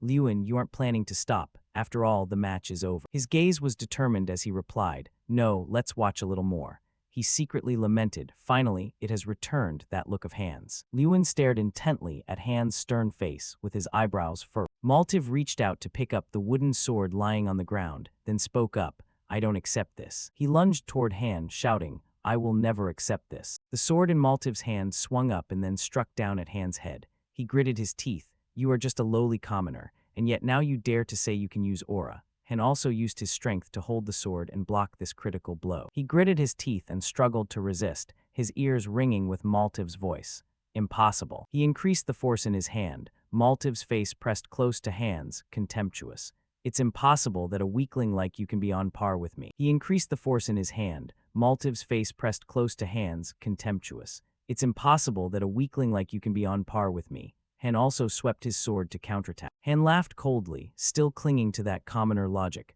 Maltiv didn't expect him to fight back. Confused, he asked back, what? Han's neck bulged as he shouted, you're just a lucky person born into a good family, a selfish, narcissistic person who is worth nothing. Veins bulged all over Maltiv's face. He wore a strange smile. Are you crazy? Maltiv stomped his foot hard. A loud noise rang out on the ground. He lowered his voice. All right, Han. Maltiv channeled power into the weapon in his hand. A blue light covered the entire sword. He spoke as if granting a favor. If you want to die, I will help you achieve that. Man continued stomping his feet to gain momentum, leaped high, and then slammed the sword down on him. Han shouted, die, you bastard. Seeing the critical situation, Lewin ran like the wind and shouted, Han, be careful. Gutter also ran toward the fighting ring. He ran while cursing under his breath. That bastard Maltiv. while behind him Heidel was also rushing to follow. With a bang, a loud noise erupted from the center of the ring. A blue light like ink spreading in water was expanding all around. Lewin's pupils contracted in surprise. He stood frozen looking at the scene before him. Before the eyes of the crowd, Han was still maintaining his stance of holding the sword to counter. While the sword in Maltiv's hand had been flung away, his entire body was also thrown far away. Maltiv didn't accept it, shouting angrily, "You bastard." Han wasn't affected by the cursing. His entire aura exuded seriousness. Looking at Mantip lying motionless on the ring, the male students ran over to sit beside him, calling out, "Mantip, calm down. Damn it, is he unconscious?" Then whispers rang out, "What just happened?" So fast Han defeated Maltiv, while Han was still standing there like a statue. Before Lewin could run over to him, he hurriedly asked, "Han, are you okay?" Han turned his head to look at him and called out, "Lewin." Lewin froze, stunned as he looked at him, and let out an "oh" sound. He pointed at Han's hand and said, "Han, look at your wooden sword." He looked down at his hand and then asked suspiciously, "My sword?" At this moment, a yellow light radiated from the sword, brilliantly bright. Han muttered, "Aura, it's red." Scene changed to another place. A sound echoed from within the castle as expected. "You are truly amazing, Lewin." Tyrion Ignit and Lewin chatted while walking. He exclaimed, "I had a feeling, but I didn't think you would defeat even a senior graduate." He clenched his fists and asked back, "You only had a feeling." Lewin turned to say with an affirmative tone, "You yourself, Principal, were the one who called Jekyll Garyhill here in the first place. Didn't you predict this result from the beginning?" Tyrion Ignit laughed. "Oh my, so I've been found out." He turned his gaze toward the paintings hanging on the wall and spoke up. "I wanted to take this opportunity to teach Garyhill a lesson about humility, but instead, it seems I only made his hatred even deeper." Lewin suspiciously asked, "Hatred?" Tyrion Ignit explained, "Rumors about this match have spread all the way to the capital. Since you defeated the eldest son of the Garyhill family, the nobility are gossiping that this could be the downfall of that family." He reminded Lewin, "And Josh Garyhill will definitely do everything to reclaim the family's honor. That means you could soon be in danger." Tyrion Ignit's voice deepened. "As the principal, I cannot let my students be in danger. That is why we are here." The two were standing at the top of the stairs looking down. He introduced the staircase leading to the academy's basement. Then Tyrion Ignit recounted that a few days ago, Kingram had woken up from hibernation. The first thing he said after waking up was, Lewin's hands clenched tighter and tighter as he heard him recount Kingram's words. "I smell the scent of my own kind." Tyrion Ignit looked mysterious. "Now we just need to go down. Kingram is waiting for you with a gift." Seeing Lewin have no reaction, he immediately asked, "Why don't you ask about?" He suspiciously asked back, "Ask about what?" Lewin said half-jokingly, "I suddenly appeared with an ogre on my back. In this world, there is no magic like that. Aren't you curious at all?" Tyrion Ignit looked at him with trusting eyes. "Whether you appeared with an ogre on your back or carried the head of a goblin, the Lewin Ardle I know is always someone I can trust. That is all I need." Lewin also responded with a sincere tone, "Thank you, sir." Tyrion Ignit gestured, "Now go down. Kingram has been waiting for you for a long time." At this moment, he was standing in front of a large door. Lewin slowly pushed open the heavy door, making a loud noise. After stepping inside, he took steps deep into the interior. A moment later, a low sound echoed, "Long time no see, little destroyer." Lewin also smiled slightly and replied, "Yes, it has been a long time." Before him was Kingram sitting imposingly on a large chair. Lewin greeted him, "Kingram." Kingram's voice boomed, "Little destroyer, I still cannot believe it. I can smell the scent of my tribe from Heavenly Mountain on you. I can even feel my father, Monkin." After a moment of contemplation, he proposed again, "If possible, can you tell me what happened?" Lewin didn't hesitate, nodding, "Yes, I will tell you everything." After that, the two stood face to face talking to each other. "I told Kingram about what happened at Heavenly Mountain and how I crafted an artifact from the fangs of Kun Kan." After hearing the whole story, Kingram laughed with interest. "You arm-wrestled 100 goblins. You are truly reckless." Lewin added, "Not only that, I won all the matches." He nodded, "That is truly your style. My tribe must have had a very fun time." Kingram held his face, his voice somewhat choked. "I thought I would be stuck in this artifact forever and then disappear, but I never expected to hear news of my homeland one more time." Then he looked at Lewin with gratitude. "Little destroyer, thank you, my benefactor." He also comfortably accepted this gratitude and replied, "It is my honor." The system screen suddenly lit up in front of Lewin with an artifact unlock notification. He wondered to himself, "What is this?" The screen sparkled, the text Goblin Friend title upgraded to Goblin Lord appeared. Thanks to the passive effect of Goblin Lord, strength increased by 1,000. Chang's incarnation has reached 5 stars. Human form can now be used thanks to the special skill. Companion, strength increased permanently by 500. Kingram spoke up, you are the incarnation of Draka, my benefactor, and the only human trusted by the goblin tribe of the Celestial Mountains. This is my gift to you. Lewin was utterly stunned, barely believing his eyes as he thought. My power jumped to 7,000 instantly, and Chang has reached 5 stars. Chang put her hands on her hips and let out a long, loud burp. That was quite a meal. I reached 5 stars much faster than expected. Then she jumped from Lewin's shoulder to the ground and exclaimed, I've been stuck in this useless child form for way too long. Chang's body began to enlarge and glow intensely. She frowned, clenching her fists, and asked, do you have any idea how boring it was? A blinding zone of golden light appeared, forcing Lewin to shield his face with his hand. He stammered, girl, what the hell is this? Long brown hair fluttered slightly as a soft laugh rang out.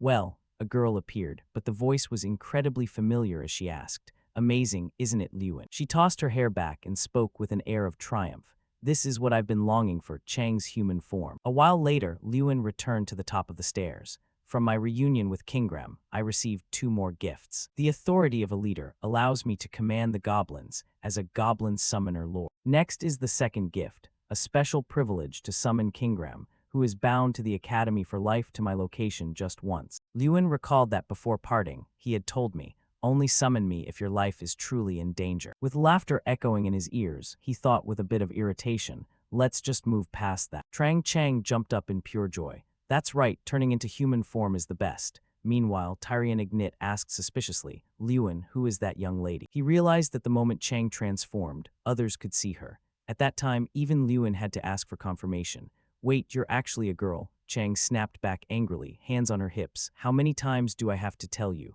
He lowered his voice and muttered, I thought you were lying. Tyrion Ignit's voice rang out again. Only 1 person went underground, yet 2 people walked out. Can you explain this? Lewin closed his eyes and sighed. Welp, I'm screwed. In the quiet space, he cleared his throat and spoke. So, Tyrion Ignit stroked his long beard and inquired, with my limited understanding, I can only guess you are a spirit, is that correct? Chang replied with her hands on her hips, close enough. To be precise, I am an incarnation. Lewin was a bit flustered, wondering, is this explanation actually going to work? Chang looked around and continued, he and I have a symbiotic relationship, so we cannot be separated. He called out in embarrassment, hey, are you seriously going to talk to the principal so informally? Chang snorted, I've lived dozens of times longer than him.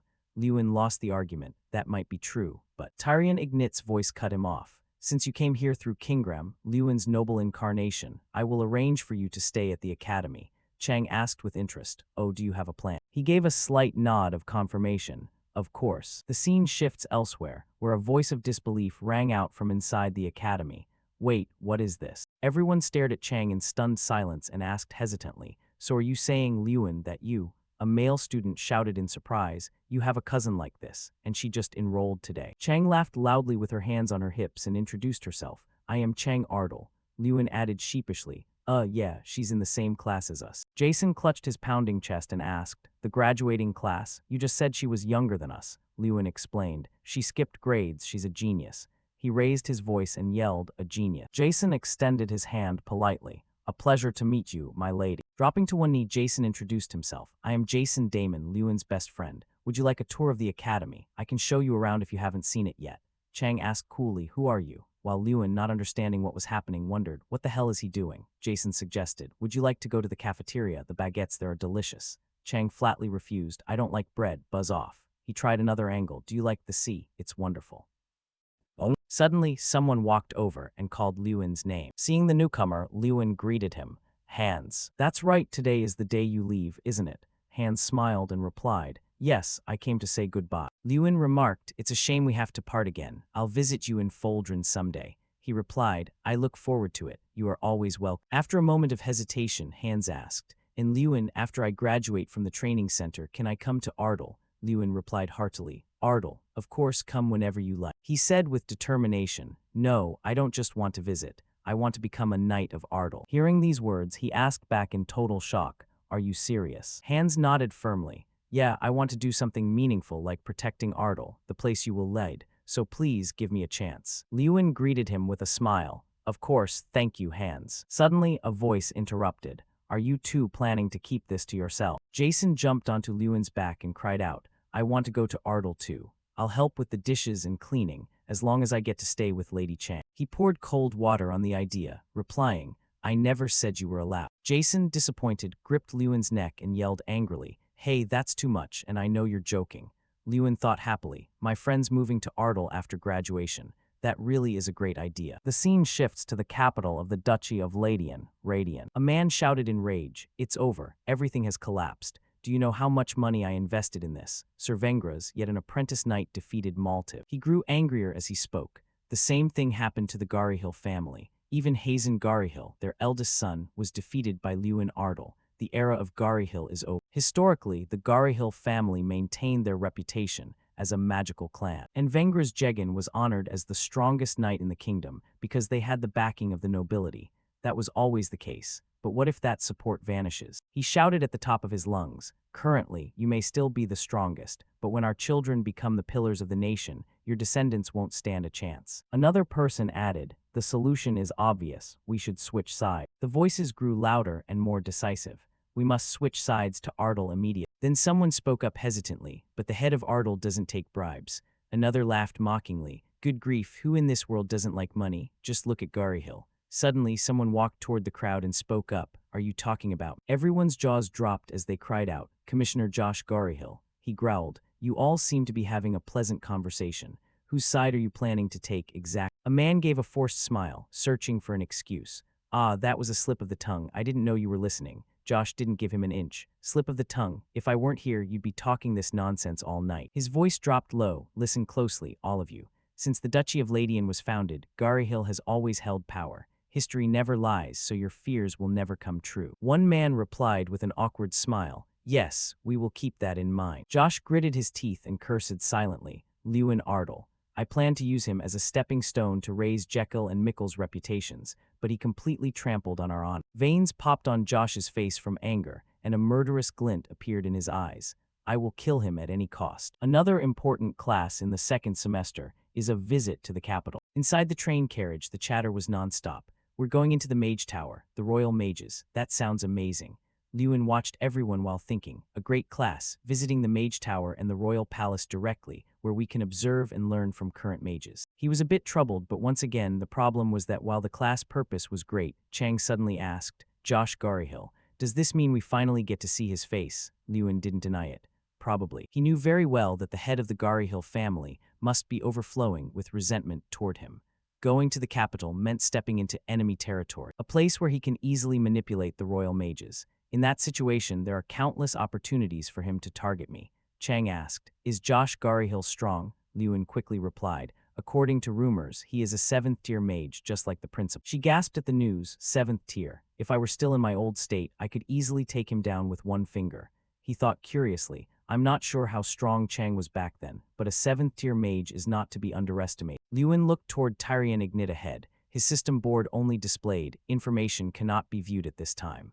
From that, he understood one thing. At the level of the principal, he couldn't confirm any information through the player's eyes. Lewin told himself, I can't let my guard down for even a second in the capital. A moment later, the announcement rang out. Next stop is Radian, the capital of the Kingdom of Radian. Everyone cheered excitedly. We're here. They chatted excitedly, just as expected. The capital is something else. It's magnificent, isn't it? Truly the best. Lewin also felt a bit of admiration. Yes, the capital is still the capital, however. He remained extremely vigilant. It's just a flashy shell, unworthy of such a small kingdom. Just then someone approached to greet Tyrian Ignit. Principal, it has been a long time. He asked suspiciously, Do you have business that brings you here personally? Kiri called out his name, Chairman Josh. Josh spoke up as he approached. Isn't it a bit cruel to ask why I'm here? When the future buds of the kingdom visit the capital as the protectors of this land, I should at least come out to meet. Then he emphasized darkly, but there is another reason too. Josh looked straight at Lewin and said, I want to see how much those buds have grown and confirm for myself how he crushed our son. He glared threateningly. So, you are Lewin Ardal. He felt a bit uncomfortable under that gaze. It feels like a snake is coiling around my body. But something isn't right. The Josh Garryhill I know is a 7th-tier mage. But the system board displayed,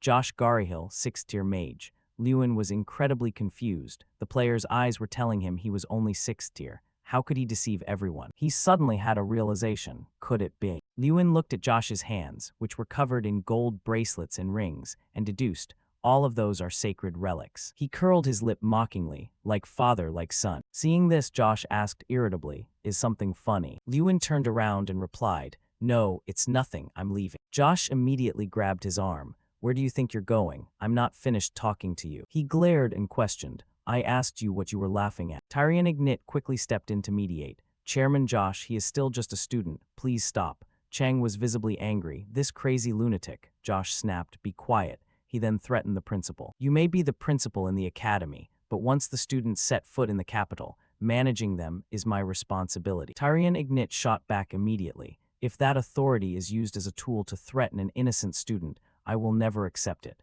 I will take the students back to the academy immediately. Hearing this, Josh found it laughable. You're going to go back. Of course, our noble principal Tyrion is always like this. He sneered harshly. Do you think I don't know? Your goal is to humiliate my son in front of the whole school by luring him out. Are you still upset that I was appointed as the guardian instead of you? Such petty jealousy, Prince. Tyrion Ignit shouted in anger, Josh Garryhill. A sudden gale immediately swept through everything around them. The people there cried out in fear, what is this wind? Josh still gave a thin, provocative smile. You want to take this to the end, fine by me. Lewin suddenly spoke up, how interesting. Josh was stunned and asked, what? Only then did he reveal the reason. You asked why I'm laughing. I'm laughing because it's interesting. I've never seen anyone wear so many rings before. Lewin's next words stunned Josh. Mikkel and Jekyll, my seniors, also loved accessories. It seems wealthy people are all alike. Josh felt a pang of guilt and wondered, what does this brat mean by that? Josh quickly found a justification. There's no special reason. We just happen to have a lot of accessories. Lewin acted as if he understood perfectly. Ah, I see, of course. Josh glanced at Tyrion Ignit and spoke sharply.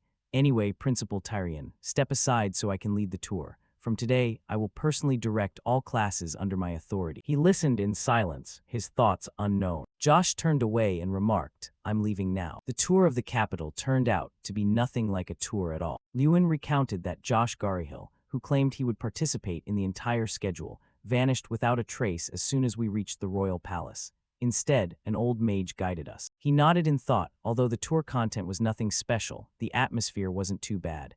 Everyone quite enjoyed the trip, with praise being heard constantly. Is this really the Mage Tower? It's truly incredible. Except for one thing. Chang asked Lewin, you feel it too, don't you? He confirmed it honestly. Yeah, I noticed it immediately. Lewin knew perfectly well. They were tracking us too obviously. As night fell, Lewin sat by the window, carefully pointing things out to Chang. Look over there, Chang. Looking down, they saw several suspicious people loitering around. They began to discuss, isn't that the guy we met earlier? Yeah, he's been there since we entered the rest area. What? I felt something was wrong before. What is he planning? Lewin pointed out that it was an illusion. Chang asked in surprise, illusion magic. He revealed a few things to her. I can sense the mana around here. He's creating phantoms with illusion magic. Lewin quickly added, the scenery and the people on the street down there are all fake. Above, he's using a magic shield to cut this place off from the real world. Chang cried out in frustration, damn it, I can't believe I didn't notice this spell. Even though I successfully became human, I'm still far from my original power. He was lost in thought. I expected this, but I didn't think he would act so quickly. Lewin suddenly noticed something. The figure in the black cloak suddenly ran off. Chang gasped, he's running away. Lewin calmly denied it.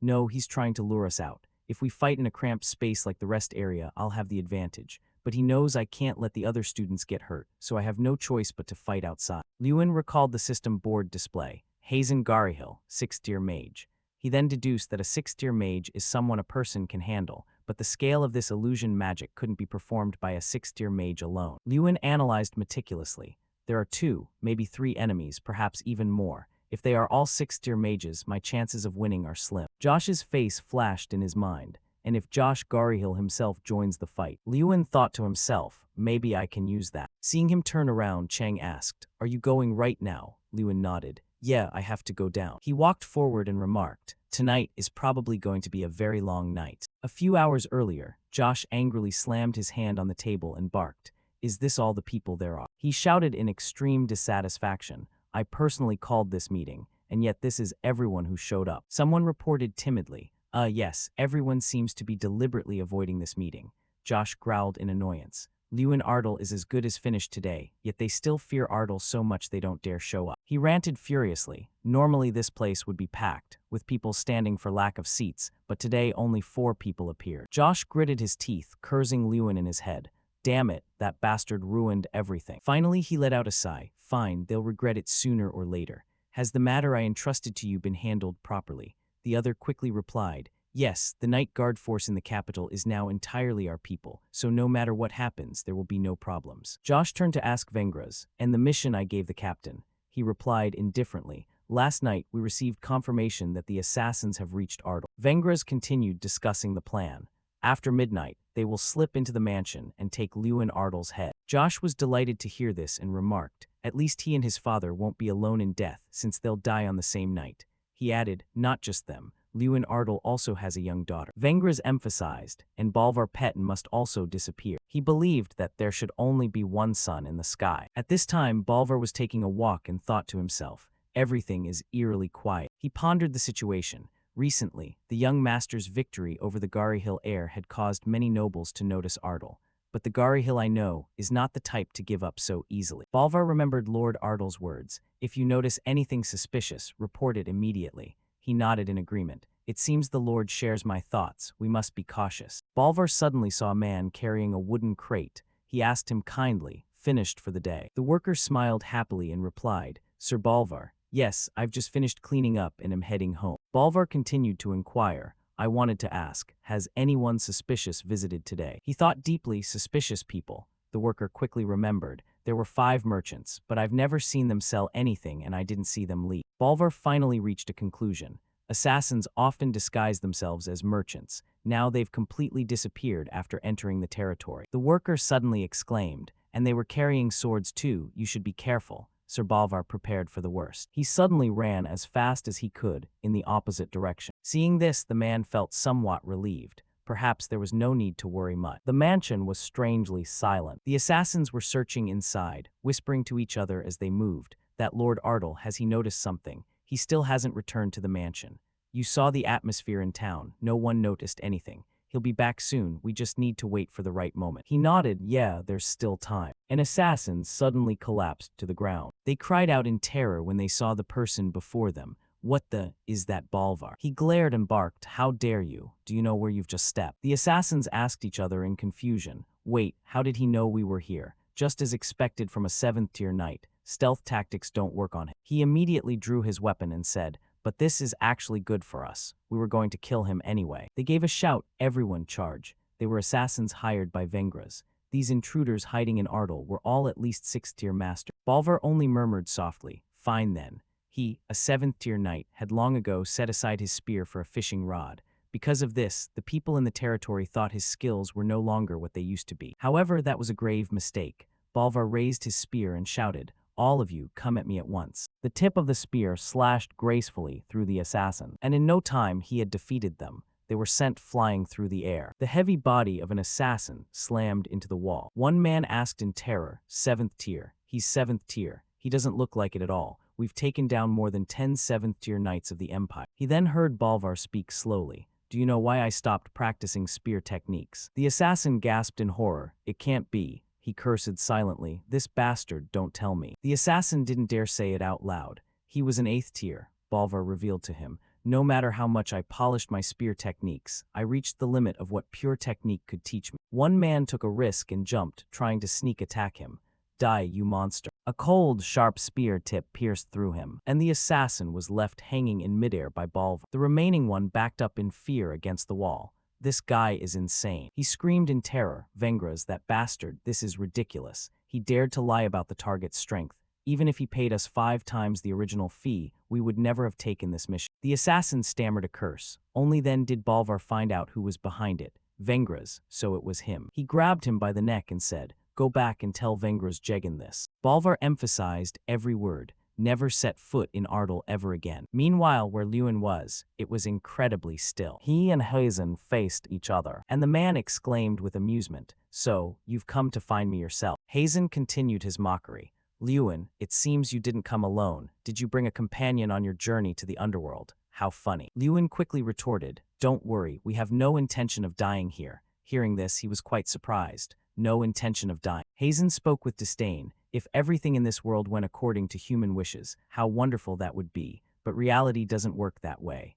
As soon as he finished speaking, countless black-robed mages approached to surround him and chant. Lewin observed silently. There were about 7 of them, and they had gathered quite a crowd. He raised his hand, summoned red fire, and said, "As someone who has lived much longer than you, let me give you a piece of advice. Keeping a low profile is the best way to extend your life." Hazen continued to ramble on, but he pointed at the mages and then added, "Now you have only one future left." As they attacked, he shouted, "Die, Lewin." Hazen laughed with amusement, accepting death silently. What a sight to see. This is a fate you brought upon yourself, so don't harbor too much resentment. However, when he saw the scene before him, he couldn't keep laughing. "What?" Hazen exclaimed in horror. How are you still standing after that attack? You should have been dead." Lewin just curled the corner of his mouth into a slight smile. "Right, let's just assume that such people exist in this world." He confidently asserted that those who can never die exist. Lewin knew clearly in his heart about the avatars, entities that cannot be destroyed or dissolved. The only way to completely subdue Trang is to kill me, the one who binds. The system table suddenly appeared, unique skill, leader's will, until your last breath. Kun Kan, the first leader chosen by the sky god, will always stand behind you. He raised his fist and shouted loudly, "But as I said, I have no intention of dying." A powerful punch like a storm was unleashed. Lewin thought confidently, "Good, at this level, I can win without too much effort." He suddenly widened his eyes in surprise. Hai gripped his legs tightly, then spoke. "Honestly, I didn't expect you to be this strong, you little brat. But no matter how strong you are," he wheezed, "let's see if you can survive this." Lewin was startled and wondered, "What? Water-sealing black magic? There are those who practice forbidden black magic, a type of magic despised by all true mages, the dark sorcerer. Among them, the water seal is a technique created by the dark sorcerer of primal water. Once pressed, it never lets go until it drains the life away. It is one of the most notorious black magic techniques that ever existed." Lewin was in such pain that he broke out in a cold sweat. "Black magic. I didn't expect these bastards to dare to go this far." Hazen spoke excitedly. "What a pity, Lewin. Now that you've seen this kind of magic with your own eyes, you have to die." He continued to mock. "Anyway, I intended to kill you from the start." Hazen spoke smugly. "Now that even your companion, who dared to interfere, is completely helpless, everything has become much simpler." Lewin Wei shouted in anger, "Damn it, these bastards." He said to him with disdain, "But don't be too resentful. After all, your trip to the underworld won't be too lonely." Hearing this, Lewin asked in surprise, "What did you say?" Hazen's next words terrified him. "By now, your father and sister are probably both dead." Lewin stammered, "What?" He kindly revealed more. "Ah, of course you didn't know. If you had known, you wouldn't be standing here anymore." Then Hazen glared and questioned him. "So why do you dare to resist the commissioner? Do you really think you can win?" He continued to scold, "Just for that bit of petty reputation." The words hadn't even finished before Hai Dan had his face gripped tightly by Lewin. He shouted in panic, "What? How can you use the water seal?" Hai Dan's eyes bulged in pain. Just a second later, his head was crushed by him easily. The remaining mages saw this and were extremely terrified. Lewin muttered coldly, "Now it doesn't matter anymore." The system quickly appeared, unique skill, Summon Kingram. Summon Kingram to the caster's location 1. He gritted his teeth, emphasizing every word. "You bastards have crossed a line you should have never crossed." A giant monster suddenly appeared, a loud roar echoing out. "Don't harbor too much resentment. You brought this on yourself." Lewin whispered to himself in this fleeting moment. Only one thought echoed in his mind. Kill. He began to sink deep into resentment. Just like the world destroyer Draka once did, I will destroy them all. Kingram asked in a low voice, "Hey, little destroyer, why did you summon me?" Lewin replied seriously, "I want them all slaughtered without sparing a single one." He immediately charged forward with his axe and said, "All right, let's decide that way." The mages saw this and screamed in fear. Someone help. Kingram covered for him to attack them. Lewin raised his fist, heading straight toward the enemy. "I can never forgive them." The mage was beaten until he couldn't resist, "Which is why I will kill them all." He resentfully told himself, "It doesn't matter what my hands destroy." Lewin lost all reason, massacring his opponents. "It's not worth worrying about who I kill with magic." Right at this moment, Trang ran over to stop him. "Stop it." It tried to wake up Lewin's reason. "Stop it, enough." The mage difficultly spoke up. "So you were a lunatic all along. How are you any different from us?" He shouted in anger, "Let me go. I will kill that bastard." Trang scolded back, "Why are you acting like this? Nothing happened to Ardal. Trust in that knight. Bolvar, he's stronger than you think." It continued to advise Lewin, "Stay calm. If you let yourself get lost in that power, you'll end up like Draka.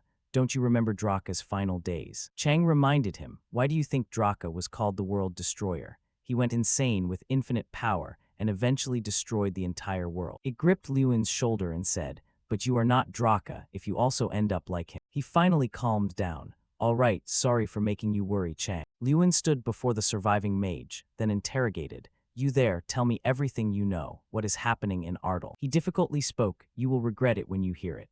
The mage excitedly recounted, have you ever heard of Myongdan? It's an elite assassination group, consisting only of Bilko's warriors level 6 stars and above. 5 of their assassins have already arrived in Ardal. He laughed maniacally. By now your father and sister are probably dead. Suddenly, a sharp spear pierced through his chest. Josh clicked his tongue lightly. I just came to stand guard and see this mess. He angrily scolded the pathetic idiots, not expecting Garihill's elite to be unable to deal with a brat like this. Lewin shouted in surprise, Josh Garihill, how dare you touch my family? An astonishing force suddenly poured onto him. Josh threatened in a low voice, you should have bowed your head and studied quietly at the academy. Why did you have to provoke us? Both Lewin and Trang were pushed down. They quickly realized what this was, black magic. He asked angrily, are you a black mage too? If this comes to light, you'll have to go to prison at the very least. Josh just smirked, then you dying right here won't be a problem either. You are just a useless brat after all. Lewin, although frustrated, couldn't do anything.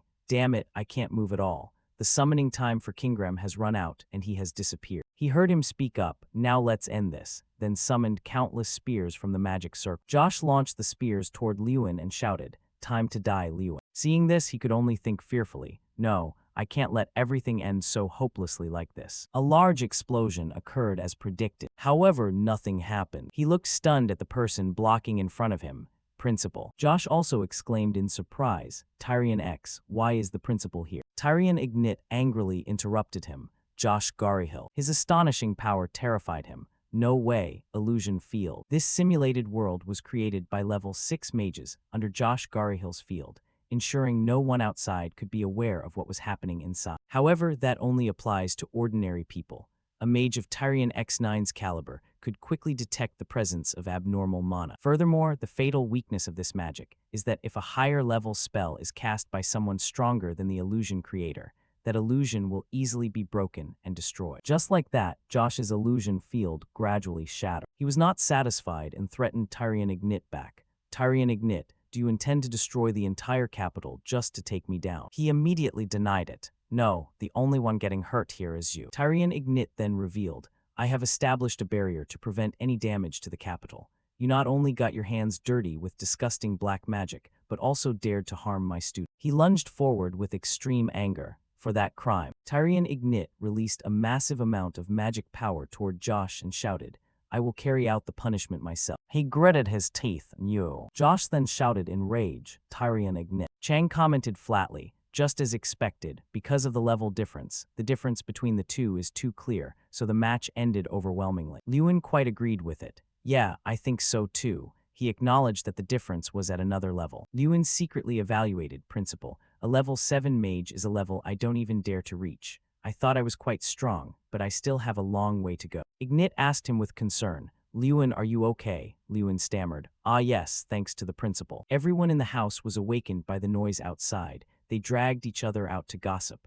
What kind of noise is this in the middle of the night? What is going on? Someone suddenly exclaimed, huh, that person is. He recognized the principal, but why is Counselor Josh like that? Right at this moment, someone suddenly shouted, Lewin, we've arrived. He looked up in surprise. Those people are. Lewin finally saw the princes. Forder hurriedly spoke. We came after hearing that Garihill had taken control of the capital's security, Kroster also added. And the only one Garihill is targeting is you, Lewin, who happened to be visiting the capital. He breathed while concernedly asking him, are you okay? Lewin replied modestly, yes, I am okay. The two of them rushed to express, all the way here, I kept worrying something had happened. I was so scared, me too. My heart was beating like crazy. He was a bit speechless with them. You guys are still the same. They quickly turned to greet Tyrion Ignit. Oh, even Principal Tyrion Ignit is here. Then the person lying there is. Lewin did not deny it. That's right, that's Josh. He tried to target me with black magic, but the principal stopped him. Kroster heard this and angrily shouted, that devil, how dare he try to harm my dear Lewin. This is a challenge to the royal family and an act of treason.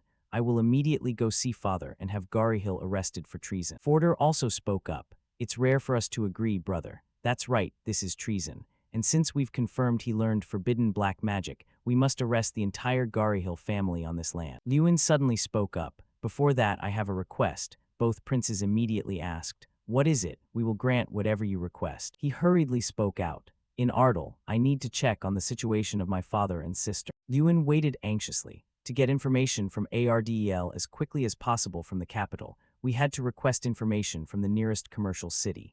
Monzo. The waiting time for that information took nearly half a day. It felt like the longest time in my life. Someone carrying mail came to him and spoke. Finally, we have received information from nearby Mons. He quickly announced, luckily, all of them are safe. He continued reading. He had already been cautious of potential assassins, and Mr. Bolvar completely subdued the 5 assassins. In addition, they discovered who ordered the assassination. Croster asked impatiently, the one who ordered the assassination, isn't it clearly Josh Garyhill? The messenger also did not deny. That's right, but there are other accomplices. He said a name. The person most deeply involved is Mr. Bengras, captain of the Golden Knight Order. Croster disappointedly slapped his forehead once. Mr. Bengras, damn it, they are all rotten to the core. Forder immediately ordered. From this moment on, Bengras Jegan is dismissed from his position as captain and George is stripped of his position as counselor of the Magic Tower along with his guardianship. The messenger suddenly spoke. Your Highness, since those two hold very important positions, you must also appoint replacements. He immediately made the decision. The vice-captain will temporarily take over the position of captain. Forder continued to announce, as for the position of counselor and guardianship that Josh holds. He looked toward Tyrion Ignes, then asked, can the principal temporarily help? He exclaimed in surprise, forgive me, Your Highness, I am just an old man. Forder quickly replied, yes, I understand better than anyone that you have no interest in politics, but as you can see, the situation is not stable at all. At least for now, until a successor is decided, I beg for your help. Tyrion Ignit was still hesitating, but the fact that the princes tried so hard to bring the principal to the capital is a story famous all over the country. However, the principal always refused, saying an educator should not get involved in politics. He had refused every offer until now. Suddenly someone spoke up, Principal, please. The group of students happily spoke. I think that position really suits you, sir. That's right, no one is more suitable than you. Their pleas moved him, please, Principal. Finally, Tyrion Ignit also made a decision. If that is what the students trust, I should follow their wish. He still had conditions, but only until a successor is chosen, okay? Everyone heard this and happily cheered. Very good, I will rely on you. Our kingdom will be even more prosperous. Lewin had a bit of a feeling in his heart. I suspect that a new successor will appear soon. His mood gradually relaxed. I'm glad everything ended well. When this capital tour ends, the graduation exam will soon begin. The long but short time at the academy will soon end. The downfall of Garyhill, the victory of Ardle, banners with these words began to appear all over the capital. And the news spread not only among the nobility, but all over the kingdom. Meanwhile in a castle, a shout rang out. Hey, I said no, get out, wait a minute, just a minute. Jekyll tried to explain, I really just need a little time. Just then someone came over to ask what the noise was about. The guard hurriedly cried out, sorry, this man keeps trying to get inside. Jekyll immediately knelt before the newcomer. Apologies for coming so abruptly. I am Jekyll Garyhill, eldest son of the Garyhill family. It is a great honor to meet the Crown Prince. The person in front of him was Crown Prince Sumnan Genak of the Genak Empire. Jekyll continued to justify, although I acted rudely, please understand that it was not intentional. Sumnan coldly opened his mouth. That is enough. He then asked, so why have you come all the way here? Jai quickly replied, I came to seek asylum in the Empire, myself along with my siblings and the mages of our family. Over 40 people in total are seeking asylum in the Empire. Sumnan questioned the reason. He earnestly said, to offer a part of our strength, even if only small, for the great Crown Prince and for the endless glory of the Empire's future. Sumnan glared and shouted, how annoying, did you come here just to flatter me? He asked again, what crime have you committed? Jekyll was confused and didn't understand. Forgive me. Sumnan had a bit of a question. The Garyhill family, the strongest in that tiny kingdom. Why have you abandoned your country in shame to seek asylum in this empire? Jekyll stammered his reply. An assassination plot. Shomerton spoke sternly. You've turned against the royal family for such a trivial matter. Don't tell me you actually tried to assassinate a member of the royal family. Jekyll could only stutter for a long moment before saying, no, it's not like that. Shomerton then rejected him. Regardless of how small the giant kingdom is, sheltering a criminal like a Garyhill would go against my principles. In fact, handing you over would bring a greater benefit to my reputation. His next words made Jekyll's eyes widen in terror. I see no reason to grant you asylum. Shomerton turned to leave, not forgetting a final reminder. Go, I won't grant you asylum, but I won't detain you either. Jekyll suddenly trembled and uttered a single name, Lewin. Only then did he reveal the truth. We tried to assassinate Lewin Ardle, Shomerton asked in shock. the Lewin I know. Jekyll gave a shaky nod. Yes, that's right. He suddenly stepped closer and said, I want to hear more about that assassination. Shomerton flashed a devious smile. Let have some tea. Although quite a few incidents had occurred, they all seemed minor in the end. Time passed peacefully after the visit to the capital. 3 months later, the new year had arrived, and just like the heavy snow falling that winter, many nobles had come to the academy. The reason they came to the academy was simple: the graduation exam. This is a system where graduating students showcase their skills before others, creating opportunities for them to be recruited by nobles. Today, that very exam was being held at the academy. Lewin thought pensively, graduation. Once this exam is over, it'll be time to graduate. 6 years, both long and short, were finally coming to an end. Jason suddenly asked him, Lewin, what's with that face? Don't tell me you're nervous. Lewin quickly denied it. No, not at all. Have you prepared much for this exam? He replied with a grin, the exam, that's not important to me. I'm going down to Ardle with you anyway. Lewin was a bit speechless. I never said I was taking you anywhere. Hearing this, Jason barked angrily. Hey, are you serious? Right then, someone walked over. Oh, brother. The moment he saw the girl, Lewin's eyes widened in astonishment. He thought to himself with a touch of emotion. I heard you were safe, but seeing you in person makes me feel much more at ease. Now, Lewin stood before Lewin and greeted him. It's been so long, how have you been? He quickly walked over to her and replied, Thank you all for coming. Nothing has happened since that day, right? Lewin lowered his head in self-reproach. I'm sorry. In the end, father was put in danger because of me. Lord Ardle spoke gently. It's okay. You don't need to feel that bad. I'm truly proud that we didn't compromise and that we stood up against them. He then turned to Bolvar. Thank you, father, and you too, Sir Bolvar. Thank you so much. He let out a polite, hearty laugh. It was nothing, young master. I only did what I had to do. Lewin suddenly spoke up, but Opa. Lewin turned back, wondering, yeah. She pointed at Chang and questioned him. Who is this girl? He felt a pang of guilt and cursed silently. Damn it, even the cousin excuse won't work with my own family. Lewin asked suspiciously, Don't tell me you got a new girlfriend just because Sister Irene isn't here. Lewin hurriedly explained, She's just a friend, just a friend. Just then someone walked over to greet him. Long time no see, Lewin. Jason then stepped before Lord Ardle and said, Greetings, father. I am Lewin's soulmate. Lewin was overjoyed to see the newcomer. Fortunately, his family weren't the only ones who came for his graduation exam. Hans, you fulfilled your vow and become an official knight. He cheered excitedly. Hans. 2 more people stepped forward to greet them. How have you been lately? Lewin gasped in surprise. Theta, Lady Irene, you came too. Bonds formed during the grand festival felt like a reward. The crowd suddenly erupted into a buzz of conversation. Wait, those people. Croster and Forder also came over and called out, Master Lewin, we're here. Lewin was incredibly happy. Even the strongest among his acquaintances had come. The 2 even complained, Master Lewin, you have no idea how hard we looked for you. Theta, standing behind them, was full of admiration. As expected, you're on a completely different level. Right then, someone announced loudly, in just a few moments, the graduation exam for the final year students will begin. He continued the announcement, Seniors, please gather at the arena main hall. Lewin quickly turned back to those who had come to visit him. I'll see you all later. Lewin spoke up on behalf of everyone. Opa, good luck, we'll be rooting for you. He told himself, my final exam. I'll give it my all because everyone is supporting me. As he entered, Lewin suddenly noticed 2 strangers. He wondered vigilantly, what is that? Lewin thought in confusion. He had never seen those 2 faces before, yet they felt familiar. He immediately turned to ask Chang. Chang, those 2 look suspicious, don't they? She revealed instantly, you're only noticing now. You know exactly who they are. Chang spoke meticulously. The one on the left is the Yama, Terran. She continued, the one on the right is the Crown Prince. Chang added, as a demigod, no trivial magic can escape my eyes. They may have changed their faces, but they can't hide that strange aura.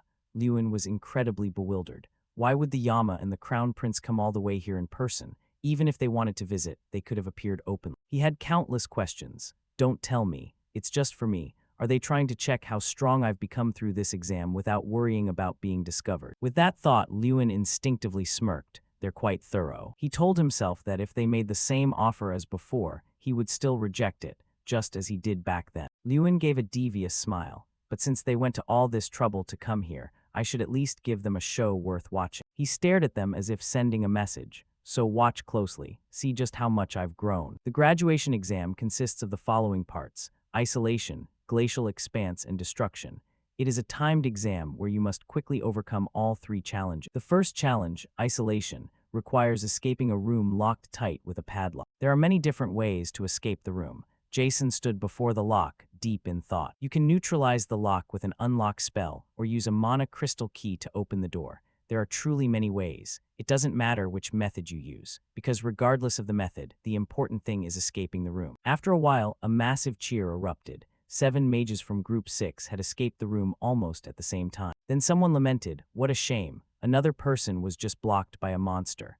Starting from the next challenge, the difficulty increased like crazy, from defeating a pack of frost beasts in the bone-chilling glacial region, to using their most powerful magic to destroy a solid stone wall in the final challenge. Someone stuck there screamed in frustration, "Why is this thing so stubborn?" If you overcome everything, you will finally complete the graduation exam successfully.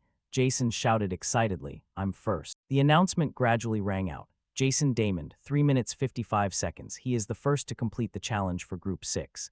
They continued reading the results. 3 out of 10 students in Group 6 finally passed the exam. Students who hadn't taken the exam yet murmured fearfully, "What should I do? I don't feel confident." Lewin stood to one side and thought coolly, "Jason, you act all casual, but you actually prepared a lot, didn't you?" Then he grew serious again. Only 3 out of 10 passed, and most finished with less than a minute left in the 15-minute limit. "I'd better come up with a plan to get through this as fast as possible." The examiner announced again, "Next is Group 7, please step forward." Lewin moved quickly. Finally, it was his turn. People in the stands asked each other curiously, "This group has Lewin Ardle, the pride of our academy, doesn't it?" The whispers were constant. "That's right. I heard many distinguished guests came just to see Lewin. I'm eager to see how he performed." Shomerton also spoke up. "I'm looking forward to seeing how much stronger he's become. What do you think, Godfather?" Taron only commented indifferently. He hasn't changed. He suddenly asked, "By the way, what do you plan to do?" He wondered, "About what?" Taron instinctively looked toward Lewin. "The reason you came here today, you called it your final lingering concern, right?" Shomerton didn't deny it. "Yes, that's right, my final regret." He believed that if he joined his side in the future, he would certainly be a valuable asset. "But if I can't bring him under my command, he might become a threat someday. When that time comes, I'll handle it myself." As he walked toward the locked door, the announcement rang out simultaneously. "The challenge for Group 7 begins right now." Lewin calculated as he tapped on the door. "The principal must have gone all out on this. Even with my strength, breaking that wall won't be easy. Should I just pick the lock like the other students?" He suddenly gave a confident smirk. "No, that wouldn't be any fun. Didn't I learn this at the Grand Festival, that nothing in this world is perfect?" Lewin understood that no matter how solid a wall seemed, it always had a weak point hidden somewhere. The system board appeared instantly. "Steel breaker, can destroy anything made of iron in a single use, regardless of what it is." People in the stands chatted curiously. "Is his name Lewin? I wonder how long he'll take. I hope he lives up to his reputation. After all, he is the champion of the Grand Festival." A massive explosion suddenly rang out, and everyone's eyes widened in shock. "Wait, what was that explosion? Hold on, look over there." When they saw Lewin walking out, they gasped in disbelief. "No way, Lewin Ardle." Everyone looked at him with pride. The door that normally took 5 minutes to open, he had opened in 1. Both Shomerton and Taron gave excited smiles. The examiner's words echoed. "In just 13 seconds. This graduation exam will once again solidify Lewin's already legendary reputation." Either way, Lewin was going to win. He headed straight for the second challenge. The system announcement rang out clearly. "Lewin has passed the first gate in just 13 seconds. Now, we can't help but wonder how quickly he will break through the next gates." The announcement left everyone in the stands slack-jawed with awe. Only Taron remained calm, resting his cheek on his hand. He had already anticipated this. "I knew he wasn't ordinary the moment Kun Khan's fang reacted to him, but his growth rate is still completely irrational." Lewin used blazing flames to fight 2 massive, bone-chilling frost monsters. They were growling stupidly, wary of him. The excited shouts of the system and the crowd rang out again. "Lewin, he is passing the second gate with a very clever method." The commentary only made the crowd more interested, glued to the match on the field. "Is he running with a fireball? With that size, no monster would dare get close to him." Well, that was true. With a fireball that size, only an idiot would dare. Lewin ignored the chatter and fought even harder. He was determined to fight these demons to the end. The blonde-haired man stood with his arms crossed, laughing until his jaw ached. "Ha ha ha, what the hell is this? He's truly a madman beyond all limits of imagination." Taron stood by, listening to him ramble, then fell silent in thought, frowning. "He always produces unthinkable results." "All right, I've seen enough of your skills, Lewin. So how will you break through the final gate?" He didn't keep him waiting. Lewin showed him the real answer. He sped off like lightning, zooming toward the gate ahead. His gaze was focused, as if wanting to crush the incredibly hard wall before him, putting all his strength into this blow. I just want to show you all this once. Instantly recognizing what Lewin was doing, Tehran's eyes widened in shock. That energy, there's no doubt about it. If heaven made a statement, Lewin's punch was the exclamation point. It was a skyrending, invisible type of magic. Formless, tearing everything apart with shockwaves so fast the naked eye couldn't perceive them. Boom, boom. A massive explosion erupted in an instant, lighting up the sky, blinding the spectators not just with its light but with the sheer, raw power it delivered. Large chunks of brick were shattered and sent flying in all directions. In the quiet space, only the sound of a heavy impact remained, like a funeral bell tolling for the fallen. Along with it, the death knell echoed. Led by Lewin and his confident aura, he continued his assault, leaving anyone who witnessed it in absolute horror. That magic can only be cast by someone who has reached the 6th tier, right? Lewin, have you already reached that level? This was surely the question every spectator was curious about. A streak of glowing violet light draped across Lewin. The match ended there. It happened so fast that some people hadn't even recovered from witnessing such unimaginable, divine power. The system announced the time, 2 minutes 57 seconds. It was so fast and intense that everyone was left speechless, staring at each other and then at the person standing in the middle of the arena. Finally, the host's announcement echoed. Lewin of Group 7 has cast a 6th-tier spell and brilliantly completed the exam in just 2 minutes 57 seconds. Cheers of victory erupted from all sides of the stands, while our protagonist calmly wiped a bead of sweat from his face with a relieved smile. The person who was least relieved at that moment was probably Tehran. He was still deep in thought, analyzing the young man who was currently in the spotlight. The 6th tier is a realm most can't reach in a lifetime, yet Lewin attained it at just 16. This isn't good. Before he grows even more and becomes a threat to my position. No matter what, I must crush him. He stared with blatant hatred and loathing at the boy, who was smiling in response to the cheers of everyone around him. It turned out Tehran was afraid his own position would be shaken by the boy. The two princes, Kroster and Forder, raised both hands in celebration. Long live Master Lewin, the future of the kingdom. Those sitting behind them were left speechless, watching the two royals act like children. If you didn't know better, you'd think they were Lewin's parents celebrating their son's victory. Lewina was no less enthusiastic, shouting, "Congratulations, brother." Theta went without saying. Her eyes were already crinkled with laughter, and she was waving her hands excitedly. I knew you could do it. As for Lewin, he stood in the center of the vast arena, where he could witness the full enthusiasm of the crowd seeing him shine. They were shouting his name and celebrating his victory. Lewin stood under the clear sky as light snowflakes fell gently on him, feeling a sense of satisfaction. Right now, everyone is congratulating. But the young man couldn't help but think back to those old days, facing the mockers and the harsh words. Now, no, he didn't need to stay silent and ignore them anymore. Back then, who could have imagined I'd graduate like this, surrounded by cheers? Jason, grinning ear to ear, rushed over and threw an arm around him. Whoa, Lewin, when did you reach the 6th tier? I can't believe my friend is already a high-level mage. This brat caught him off guard, making him jump. Everyone around them came over to offer their congratulations. Honestly, even for Lewin, I didn't think you'd reach that level so soon. Jason still hadn't let go of his shoulder, adopting a tone full of mock wisdom. There is one thing that is absolutely essential on a day like today. A friend standing nearby grew curious at how serious he sounded. What is it? He gave a toothy grin, making a bizarrely mysterious face, and drew out his answer. The answer was revealed in the form of 2 huge barley smoothies beers. All that mystery just for that. Everyone happily raised their barley mugs, putting their arms around each other in a festive, rowdy mood, cheering and partying. Now we're adults, let's drink like crazy. Woo, alcohol, alcohol, drink up, bottoms up. Lewin stood still, watching their rowdy, not going home until we're drunk, determination with a mix of helplessness and amusement. That said, he was actually enjoying this precious, happy moment. This would surely be one of the best memories of Lewin's life. It's really starting to sink in. Tomorrow is graduation, and since this is probably the last time we'll all be together like this, I'm sure everyone just wants to enjoy it to the fullest. While he wasn't paying attention, a completely withered-looking person with a face flushed red from alcohol wobbled up behind him. Without a word, she slapped an arm around him like a best bud and pointed to the sky. One more bottle. Lewin stared at her blankly, unable to hide his surprise at this unfamiliar sight. By the way, I just found out today that even an avatar can get drunk. 2 men walked toward them. The old man with long white hair and a white beard was the first to step forward. Lewin, are you enjoying the party? Hearing his name called, he turned to look. Principal, and Professor Heidel, you're here too. He glanced at the avatar who had completely collapsed and was sitting on the floor, then stood formally to offer polite words to the two before him. Thank you for arranging this event. I'm enjoying it very much because of it.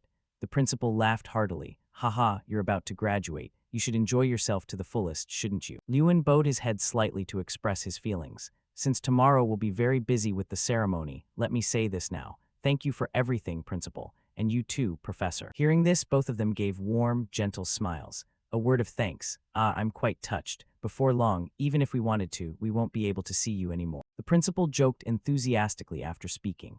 In that case, we'll have to invite Lewin as a guest lecturer for next year's graduating class. Of course, just say the word, sir. You've promised. Professor Heidel here is my witness, so don't you go pretending you don't know anything about this after graduation. Everyone continued chatting happily together. By the time the party ended, it was already dark. Lewin walked quietly across the stone courtyard before the estate with a tired sigh. He reached up to rub his throbbing, splitting headache. I think I drank too much beer. My head is starting to ache. He was busy complaining to himself about his beer-induced headache, not noticing the figure standing right in front of him. A man standing straight in formal boots suddenly stepped forward to greet him. Excuse me, you are Lewin, right? The voice coming from the side made him jump and turn his head. Two men stood there. The one in front stepped closer, dressed all in black, bowed, and placed a hand on his chest, respectfully introducing himself. I am Reika, a merchant running a small trading company in the east. If possible, I'd like to speak with you privately for a moment. Lewin remained calm. He was wary of these two strangers but didn't refuse. Yes, go ahead, Crown Prince Shomer. As soon as the words left his mouth, the man jumped. What? It turned out the previous introduction was a total lie about his identity. He probably didn't expect that a second after he finished lying, he'd be exposed instantly. His expression was frozen, caught off guard for a moment. The man with the slick-back silver hair standing behind him was Taron. He stepped forward, eyes narrowed, and questioned him sharply. How did you know it was me? Having spoken, he stopped and quite pointlessly threatened the young man before him. You'd better answer properly. Lewin, in contrast to the man's exaggerated attitude, only gave a slight smirk and replied quite calmly. You can hide your face, but you can't hide your presence. Your eyes reminded me of the crown prince I once knew, so I took a chance. Having said that, he stared at the man's scowling, dissatisfied face and greeted him cheerfully. Then you must be the Yama. It's been a long time. I'm glad to see you again. Taron was surprised by Lewin's unexpected explanation. You recognized me just through my eyes. I'm truly impressed. One could easily see that he highly valued the boy's perceptiveness in this first dialogue. Shomerton interrupted the smooth conversation, reaching out his hand with an air of arrogance he couldn't hide, nor wanted to.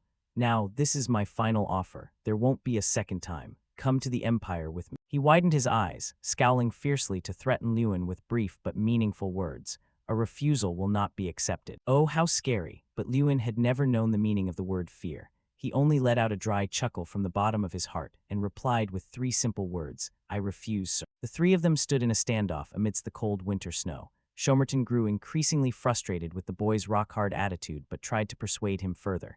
You really won't listen, will you? I warned you before. Any jewel I cannot have, I will destroy. Wow, what's with the attitude? But Lewin only remained indifferent. You could do that, it's true. But I don't think you will. This answer was certainly not what Shomerton expected, but it somehow made him change his mind. He asked again, what makes you so certain? Because the prince I once knew would never stoop so low as to sneak around under a fake identity and order the killing of an ordinary student. Lewin's words stunned him and instantly infuriated. Shomerton offered a twisted smile, his tone turning sarcastic. Ha ha, are you calling yourself an ordinary student? Lewin replied modestly, flatly. That's right, after all, our graduation ceremony is tomorrow. Hearing this, he pursed his lips and offered a deeply mysterious smile. I don't know if that's courage or just intuition. After dallying for a moment, Shomerton turned around with an arrogant attitude and with great conceit gave him one final reminder.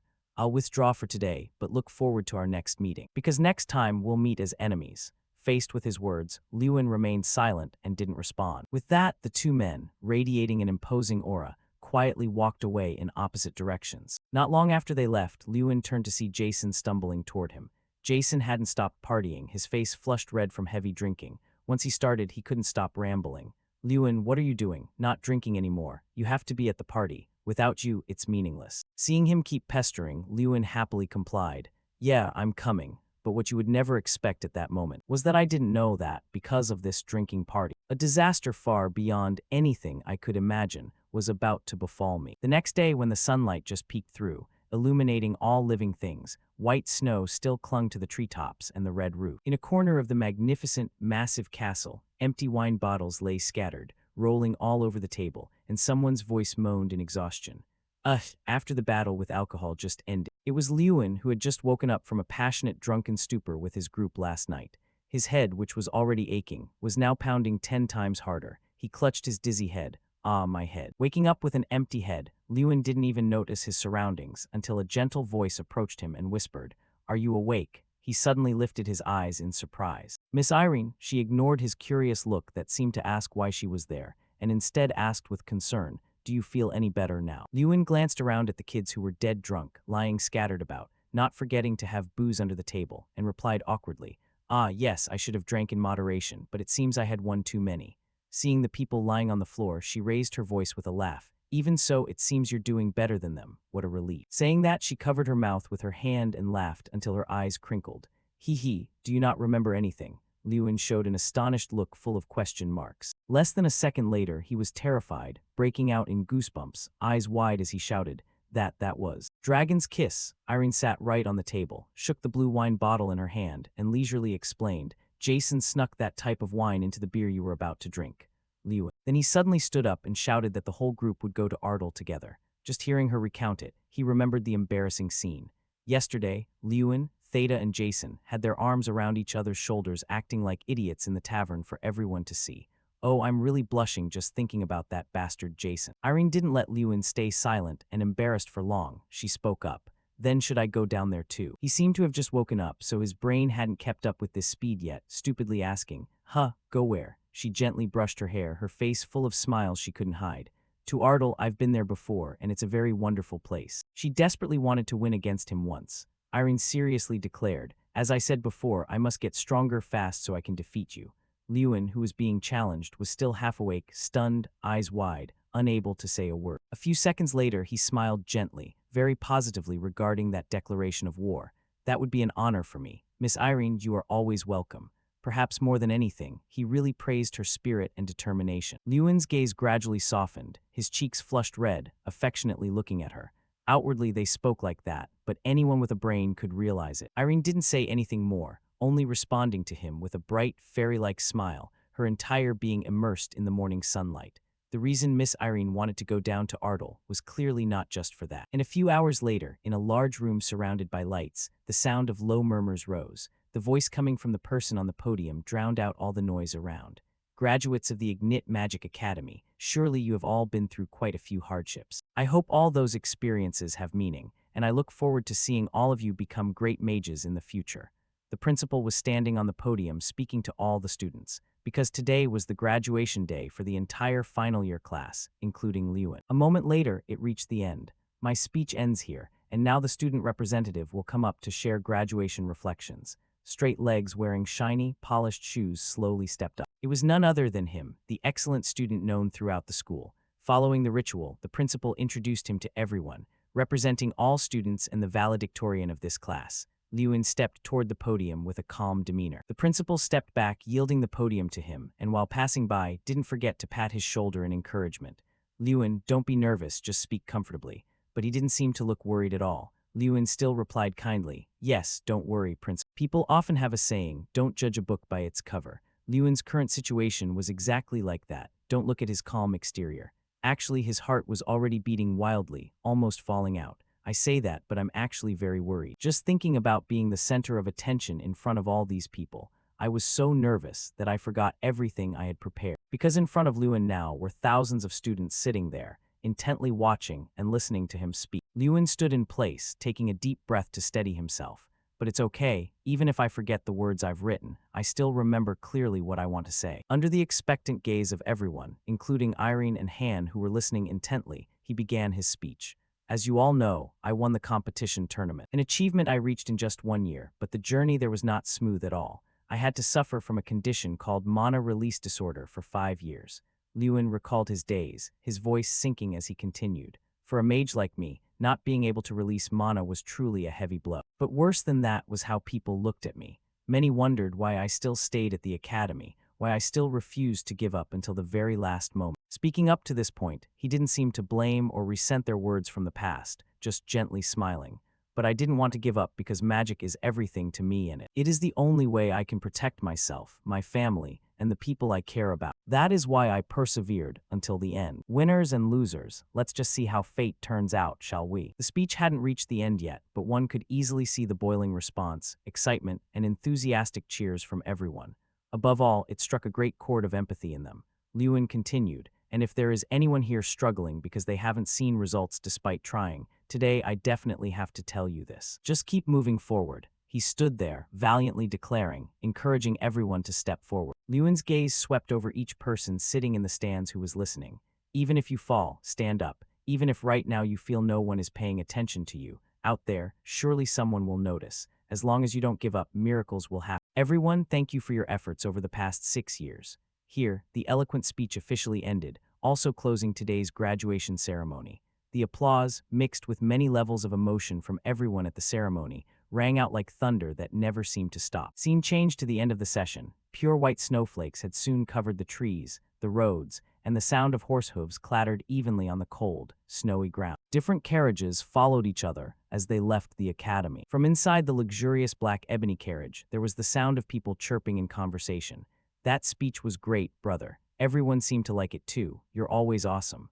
Thank you, Luina. It turned out to be the two siblings of the male lead discussing the hottest topic right now, especially Lewin's eloquent speech. Luina pondered about something, then glanced through the window, looking at the pure white carriage traveling parallel to their carriage on the side. So your friends are also going to Ardell immediately. Through the window, you could see Irene, Theta, Jason, and Han sitting inside. They were also having fun laughing and joking with each other. Luina confirmed again. All 4 of them. The boy's voice was flat. Ah, yeah. The horrifying drunken memory of that day came rushing back. Ah, it seems like it was just yesterday. The group made the whole room chaotic with their mouths flapping nonstop earlier. Lewin even remembered pinning his arm around the drinking table, pointing at someone crying their eyes out because of drunkenness. Theta, become my comrade. People often say that when you drink, you forget everything that happened, but for them, it's crystal clear. It gave him goosebumps, but because he was embarrassed, he still had to pretend to tell Luina. I don't know why things turned out like that. After the 2 carriages leading the way, a series of Bilko's warriors were lining up behind. Right after graduation, we decided to head straight to Ardell. Strictly speaking, I'm the one hearing them, and not only that, 3,000 soldiers will also join us. The twin princes had promised to send reinforcements for the Southern Pacification Campaign, but I never imagined they would dispatch that many troops. Deep in thought, suddenly a voice made Lewin wake up. Ah, Lewin, after the subjugation campaign ends, do you intend to stay in the territory forever? Lewin smiled, not hesitating to state his own future intentions. No, after all, our father is still there. I think perhaps afterwards I will travel a bit, but I haven't calculated specifically yet. For now, I should focus on the subjugation campaign first. Right under the clear, deep blue sky, snow was still falling ceaselessly, the sound of the 2 talking back and forth chirping. A short vacation. We'll head straight to prepare for the subjugation campaign, right? The other replied immediately. Oh, I plan to start by surveying the terrain. He is our male lead and Avatar are standing in front of the map, laying out the next plan for this subjugation trip. She asked back, have you planned any strategy yet? I'm considering a few ideas. While the 2 were discussing, they heard rustling sounds from soldiers running hurriedly toward the other side. Lewin and Avatar also looked up to watch what they were gossiping about. 2 people walked past chatting chirpily, need to prepare well, huh? Lewin stepped forward toward them to ask. Sorry, where is everyone going together? One turned to recognize him. Ah, you are young master, we thought you knew already because this involves your friend. How would Lewin know? He looked blank and didn't understand, so that person continued. One of our knights will duel with your apprentice knight friend. Hearing this, his mind immediately jumped. If it's an apprentice knight, don't tell me you mean Han. On the other side of the empty snowy field, every soldier was gathered in a circle, eyes wide, waiting for the fight that was about to happen. In the center of the ring were Han and some knight, their hands holding wooden swords and in a stance ready to fight. But on his face, he couldn't help but reveal a worried expression. Han is dueling an official knight. Just hearing it, you could see the disparity between the 2 in this match. Lewin saw this and couldn't help but worry, because he had just completed his knight's oath. In the sky, the snow was still not stopping, even showing signs of getting heavier. Han and the official knight started fighting. The 2 fought back and forth, neither giving way. But it seemed from the beginning, the knight had gained the upper hand, attacking continuously. By the time Lewin arrived in a hurry, the fight had reached this point. He looked at Han fighting, gradually being pushed back, and couldn't help but worry.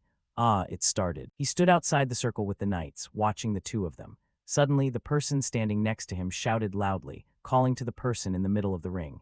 Hey, take it easy. Don't you see you're being too harsh on a new Bilkos who just finished the oath? Lewin was briefly surprised. Avatar was walking over. He also approached them, wanting to ask how the situation was. Why are those two fighting? One of them turned to look at Lewin, thought for a moment, then replied, "Oh, there's no special reason." That knight turned his eyes to tell him to look at the two of them parrying each other, then told him what happened just now. While cleaning up after lunch, we were bored, and there was an enthusiastic junior, so I suggested a spar. At the same time, Bolvar quietly approached. Behind a few of them, he softly greeted Lewin. "Is the young master here too?" He was surprised. Where did he pop out? Then he responded, and he greeted him politely.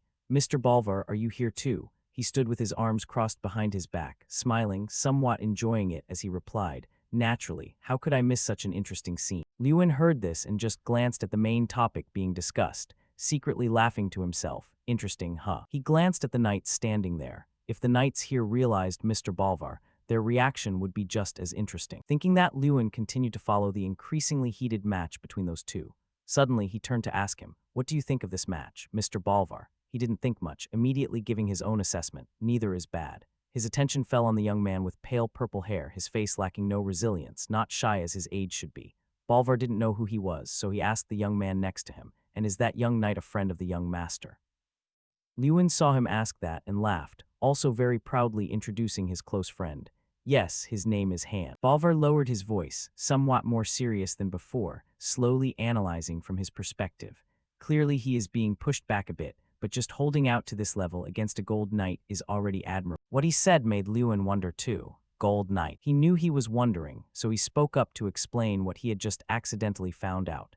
"Yes, I happened to overhear it during lunch. I heard he is considered an elite in the kingdom. I'm not too sure either." Just at that moment, in the center of the ring, there was a breakthrough in the fighting. A black shadow darted forward, attacking without giving the opponent a chance to react. Very fast, very swift. That black shadow goes without saying. We can also guess it's the knight possessing the strength just mentioned.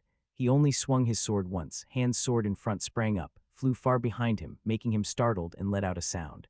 Mr. Bolvar continued to analyze and discuss the young man. Naturally, that kid Han still has a long way to go to reach that level. Lewin heard everything and thoughtfully looked at him, exclaiming, "As expected, Mr. Bolvar can see through Han's talent." If that's the case, he stepped forward to look at him, his appearance serious as if he had just made some important decision he wanted to ask for. And he formally said, "Mr. Bolvar." He looked at him suddenly like that and couldn't help but be curious. "Yes, young master." Lewin stood in front of him to ask a favor. "If possible, can you teach Han one or two moves?" Mr. Bolvar didn't answer him right away, just gave a friendly smile like the way he usually smiled. To have Mr. Bolvar teach even just one move. If the legendary spear, Saint Mr. Bolvar agreed to teach even just one breath, that would be a huge benefit for me. For Han and even for all of ARDEL. That's right, just by getting the guidance of this legendary knight, even a little bit, it's enough to imagine how much progress Han will make. But the important thing now is to get his consent to guide him, a very decisive person. Mr. Bolvar just closed his eyes and let out a long sigh. "Young master, that's not up to me. You'll have to ask that kid first," making him also slightly surprised. "Huh." He responded with a croaking laugh that was actually quite dangerous. I don't know why, but now the temperament on him has changed completely, much colder than before. Bolvar explained, "It's like when I taught you swordsmanship. I treat knights very strictly." He offered his bright, slightly creepy smile, and he also does the wink-wink thing, implying so much. Returning to the main scene at this moment, the knights standing in the freezing cold snow were bewildered to the point that their mouths were gaping wide open. Something must be very shocking to be witnessed here. One of them couldn't restrain himself and blurted out, "What the hell is that?" They stood on one side whispering, "That's definitely a crude training style. Did he really make him do that? I heard he's the commander of the Ardel Knights." The person being mentioned was very calm, smiling leisurely, seemingly enjoying it. Following him step by step, the unluckiest boy in the world was carrying a large rock heavier than himself, exhausted and breathing heavily. Mr. Bolvar looked at the young boy struggling to carry the heavy weight in the freezing cold until his teeth chattered, letting out clattering sounds, and when he collapsed, kneeling and panting, he asked, "Han, is it too hard?" Immediately Han turned around, denying it to him. "No sir, I'm okay."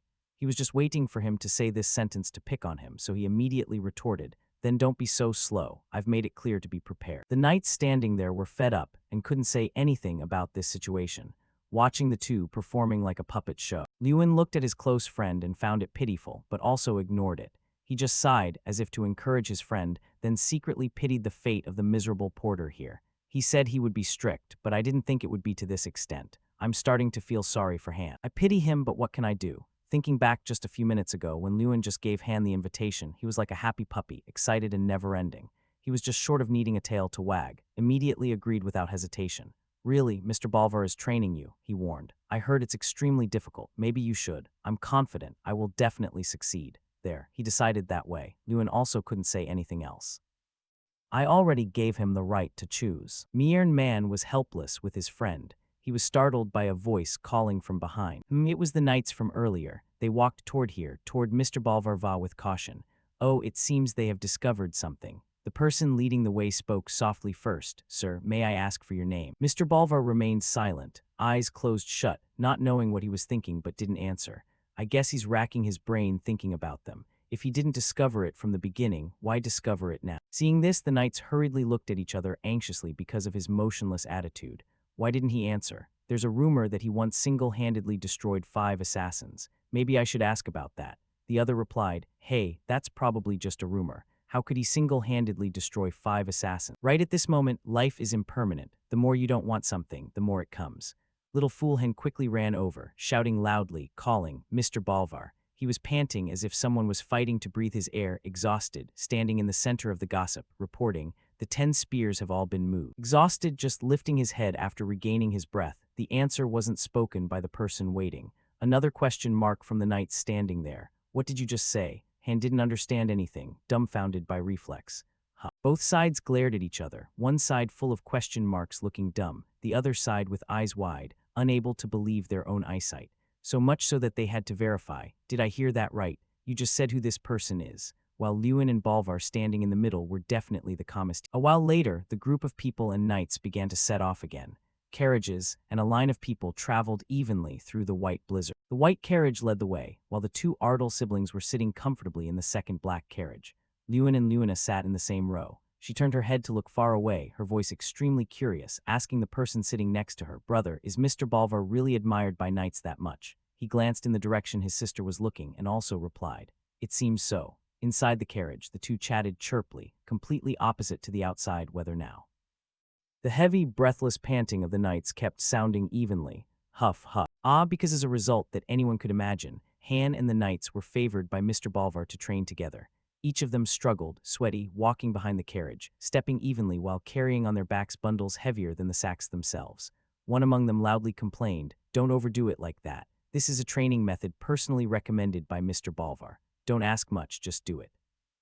The others scolded back. They just kept complaining back and forth out there. The more they complained, the more tired they got. While the person mentioned was now relaxing inside the carriage, eyes closed shut, enjoying it very much. Lewin saw this situation and helplessly sighed, only softly calling him, Mr. Balvar. He heard it, but his face didn't change at all, also doing as he said but lowering his voice, Young master, speak. Regarding that training lesson, is it really useful? From what I see, it looks a bit rudimentary. Lewin quietly stated his point of view. This statement is true, partly because he saw them struggling, about to fall any second. Sweat-drenched in this freezing weather also looked very pitiable. Balvar also understood this heart of his. He didn't criticize, but just gently explained for him to understand. It's not necessarily a good method. If your posture is wrong, you will get chronic injuries first. Lewin was naive. He didn't understand what he meant and asked more. Then why did you make them do that? Mr. Balvar curled his lips into a devilish smile, meaning something deep, half-joking, half-serious, giving a nonchalant answer. Well, on the road down to ARDEL, there isn't much to do. I just wanted to hone the new students after a long time. Lewin and Luna were silent for about 10 seconds, both pitying their miserable suffering out there, looking at Balvar, truly speechless. No wonder people call him the Tiger of Ardal. A moment later, their group had moved to this place, a barren land, colder than the areas they had passed through in the last few days. And the place they first set foot on was right here. The male lead stood before countless monsters with small bodies, sweaty and grimy. The person next to him exclaimed, There are so many. Lewin in dark-colored clothes, winter coat wrapped tightly, even though he was used to this place, couldn't help but shiver at this coldness. That's right, finally arrived. The 2, Lewin and Avatar, stood in the middle of this land. Below lay countless monsters, surrounded by high, towering mountains, wind blowing through every gap on their bodies, incredibly freezing red prairie. This land lies south of South Mountain and was once part of Ardal territory. However, ever since the Mud Tribe occupied this area, the ruler of this land was no longer human, but the Mud Tribe. Yes, the tribe that Lewin just mentioned are the ones with round, mushy bodies, looking like monsters filling the ground under his feet. and because of their terrifying reproduction speed, this land looked from afar like crimson fields, hence the name Red Prairie. Avatar looked down at them, their beaks snarling hideously, looking extremely fierce. She looked at them and was also helpless, not knowing how to deal with these guys anymore. Turning to ask Lewin, "What is your attack plan?" Lewin bent down close to the ground, observing the situation of these guys, then pondered. What if we charge straight through the canyon near the coast? That place is narrow, it might work." Avatar sharply thought of a plan immediately, but just finished speaking, she was denied by Lewin. "No, it's definitely not possible. They will attack from the cliffs as well." She continued to offer measures she could think of. "Then what if we put Mr. Bolvar Patton on the front line? He could lead and crush everything in his path." This time Lewin thought for a while. The result was still not very feasible. That way won't work either, they are too crowded. The Mud Tribe has a core in their head. It cannot be destroyed by regular attacks. Oh, so that's it. Avatar immediately understood where the problem lay. Even Mr. Bolvar would have difficulty if he had to destroy each one individually. That's truly troublesome. Now I understand why previous pacification attempts all failed. There is no road wide enough for a large army to enter at once, so it's certain that they must suffer heavy losses every time. Then there's no way. Lewin, he could only helplessly accept the truth. Just a moment later, he lifted his eyes to look far away, pondering about something. Perhaps there is still a way. The next day, the loud voice of the man I wasn't very familiar with, shouting powerfully, echoed throughout the room. "There is only one way. Direct breakthrough," he just said, while his hands slammed on the table with the strategy map, standing in front of those who had the upper hand, not inferior at all, firm without a hint of wavering. This person is Morrow, Commander-in-Chief of the Capital Forces and Captain of the Gold Knights. He growled, clearly stating his position. "If we hesitate to fight, how can we win? Direct confrontation is the best choice." The person standing in front of him debating him, Lewin's father, Lord Ardle, also knew it was like that, but he did not agree with this choice. He hesitated. What the commander said is not wrong, but the estimated loss is too great. Morrow still firmly maintained his position. He tried to convince, "Sir, originally, without the support of the capital's army, didn't we plan to launch the pacification campaign with only 300 people? Lewin's father replied nonchalantly. "Yes, that's right." Morrow laughed coldly. He didn't understand why it was like that. "We were ready to fight with just that many people. Then why hesitate now when there is such a large force beside us?" Lewin's father looked at the person in front of him, speaking up to explain for him to understand. "Because this is not a matter of quantity. To destroy the Mud Tribe, we must pass through a narrow canyon, and those bastards will never let us pass peacefully. Even if we had 3,000 or 3,000 troops, it wouldn't change anything." That is why he did not approve of Morrow's way. But then the Lord offered a measure that also seemed slightly more feasible than this way. He continued, "In short, instead of entering the canyon, we must lure them out." Morrow was concerned about this opinion. "But sir, we have no way to do that. Anyway, direct attack." The words had not finished before the warm voice of the boy who had just walked into the room rang out. "That sounds fine."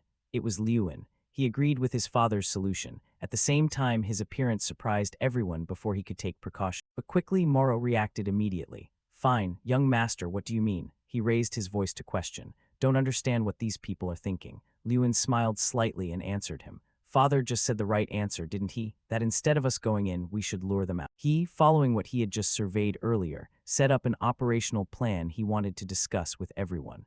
"I have a good idea. We will attack from the top of the cliffs surrounding the canyon." Morrow also knew the cliff in Lewin's story. He turned to express an unfriendly attitude toward this idea. "That cliff, huh? No one can climb up there, right? You're saying all of us have to climb up to a place like that. This guy is truly difficult to deal with and grumpy." Lewin had to explain clearly again. "Don't need many people up there. Just 1 or 2 mages up there can use magic to lure them out." This time the grumpy guy Morrow also found it quite reasonable and seemed to agree. "That's a good idea, but the problem is how to get up there. Mage, can you use flying magic?" These words were for Jason, who was standing beside Lewin. Being targeted by someone like Lewin was startling enough, let alone adding the constant teasing from a best friend. Lewin poked him half seriously, half jokingly. "Nah, this guy can climb it himself." Jason heard this and stammered, completely spooked. What are you talking about? How could I possibly climb that cliff? There's no way I can make it up there." Lewin's recent words were sincere. He wanted Jason to give it a try and find out for himself, not to back down. He patted his shoulder persuasively. "No, you can climb it." Jason stared in stunned silence. He couldn't even believe it himself. "Me. He, of course." Lewin suddenly unleashed his devious side, wearing a wolf in sheep's clothing friendly smile. "Yeah, because I'm going to throw you up that cliff." It was true that whenever he showed this side of himself, nothing good ever followed. Jason was already a coward to begin with. Hearing Lewin finish, his face turned pale, his shocked eyes still holding a trace of innocence. "What?" Another beautiful, sunny winter day began, the sky clear and clouds gone, a sign of a good day ahead. With a few snowflakes still drifting through the air, a loud voice echoed through the empty space. The day for us to go to battle has finally arrived. Is everyone ready? That high-pitched tone of someone so happy to be going to war could only belong tomorrow. But all the knights also shouted out clearly in response. They stood tall and solemn, faces filled with murderous intent and a desire to fight, with the flag representing the Ardle family leading the line. Everything was ready. The commander took the lead. Moro strained his voice to take a breath and shouted the command for the entire army to set out. And finally, the conquest began. At the front line were Commander Moro and the Golden Knights, along with his father and Sir Balvar Petten. After a long time, he had finally donned his armor again. Everyone was serious about this march. They all carried their responsibilities, moving solemnly toward that land. And at the end of the formation were Lewin and his friends. Indeed, following behind was a carriage carrying Lewin, Theta, Irene, and the Avatar. They looked very tense. No one was certain about the outcome of this attack. No one knew what awaited them ahead, but more than anything, they were fighting together. The carriage was rolling along when a command rang out to stop. It was an instruction from his father and the commander. Everyone stopped one by one and got off nearby. Moro and the two leaders gathered. All right, everyone gather around. We'll review the plan one last time. So our young friends also approached one after another. Before the protagonist could even stop walking, a timid, fearful voice called his name softly for some unknown reason. Hey, Lewin. He turned his eyes to look toward the source of the voice. Oh, it was none other than Jason. But his appearance at this moment was quite unique. His body was completely wrapped in a large cloth bag, leaving only his face exposed to breathe, and he was tied up tightly with rope, looking just like a pupa. Jason had no choice but to be forced into it, so his face was full of resentment as he said to Lewin, I know it's for my safety, but regardless, is this really the best way you could come up with? This is so pathetic. Lewin struggled to hold back his laughter. No, I think it looks pretty cool. Then, as if wanting to prove his point, he glanced at the knights looking at them and laughing cheerfully, whispering to each other, and said proudly to Jason, Look over there, even the knights are looking at you. Jason was speechless. Are you kidding me? They look like they're mocking me. It seemed he couldn't convince his best friend this way. If at first you don't succeed, try another tactic. So he began to lure Jason in a new direction. He feigned regret. What, you don't like it? That's too bad. It was a good opportunity. Hearing that, his foolish friend grew curious. What opportunity? Lewin knew his friend all too well and immediately grabbed onto the tail that was itching. He explained, the opportunity for you to become the main star of this conquest. Jason was indeed Jason. Just imagining the girls at the academy chirping in admiration was enough to make his nose swell with pride. The main star. Sure enough, just a few seconds later, his eyes lit up as if he'd just found gold, his mouth hanging open in pure delight, and he put on a righteous act. Just leave it to me, Lewin. I'll handle everything perfectly. Lewin smirked. He really was naive. Moro walked over to them and asked, Hands, young master, are you ready? Lewin didn't hesitate and replied that it was no problem at all. Having said that, he didn't stop and tossed the hot potato to the silly pupa beside him. Right, Jason. Jason was put on the spot and replied timidly, of course. However, Jason had a hard time glancing with his regretful eyes down at the muscular hand tightly clutching the rope around his neck, his eyebrows furrowed in annoyance, his lips twitching as if to say, I can't breathe. Finally, he had to open his mouth to complain, but Lewin, please be gentle. Right after he asked him to be gentle, a second later he was snatched up and pulled hard. Jason was so scared he screamed at the top of his lungs, Easy, easy. Fate was fate. He was still thrown mercilessly by Lewin, flying straight up in a hurried toss while Jason's mournful screams never ceased. His mouth was bound to be loud because Lewin's throwing force was truly powerful, so much so that it created a seismic wind, making Irene and Moro look at the pupa with pitying eyes. While the one who threw him was at peace, the one thrown was in despair. Jason was left to cry actual tears while keeping company with the blue sky and deep clouds, his head aching beyond words.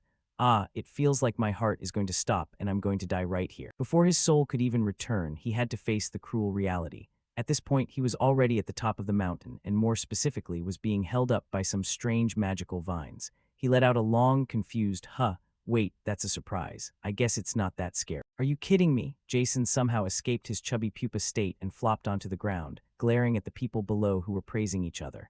Irene remarked, his aim is so precise. We probably don't even need blankets and ropes anymore. Haha, Lady Irene, your skills are still sharp. He stood up and brushed the dirt off his pants, seemingly much calmer than before. He couldn't help but celebrate in his head that he was halfway to safety. Phew, all right, now I just need to do my part. Just after he finished speaking, he looked up and his eyes widened, mouth agape. Jason had seen the sight he didn't want to see at all. What is this? He knew the mudmen here multiplied very quickly and were numerous, but he didn't expect it to be this horrific.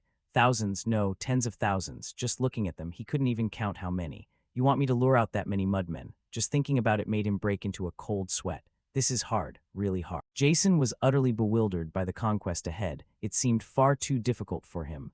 I can't do it. How could I possibly? Jason, you can do it. It was Lewin's cheering voice from below. That single word of encouragement was enough to cut his self-doubt nearly in half. Lewin down below understood his best friend perfectly. He just wasn't ready and didn't trust himself yet. The best thing right now was a word of encouragement to keep him moving. Lewin's cheer echoed upward. You're my friend. You can at least handle that much, right? Now go and hit those mudmen as hard as you can. The truth proved that his cheers were indeed very helpful, because now Jason was different. His heart was filled with more determination than ever. He gritted his teeth and made a vow to himself. Yeah, I can't let Lewin down after he trusted me enough to bring me here. Jason summoned an energy fireball about the size of his palm. Just a moment later, the gloomy sky turned dark and somber, the sunlight hidden behind the clouds, but making way for the storm about to arrive at any moment. He looked incredibly cool, quite different from his earlier prankish self, raising both hands as if calling down great power from above.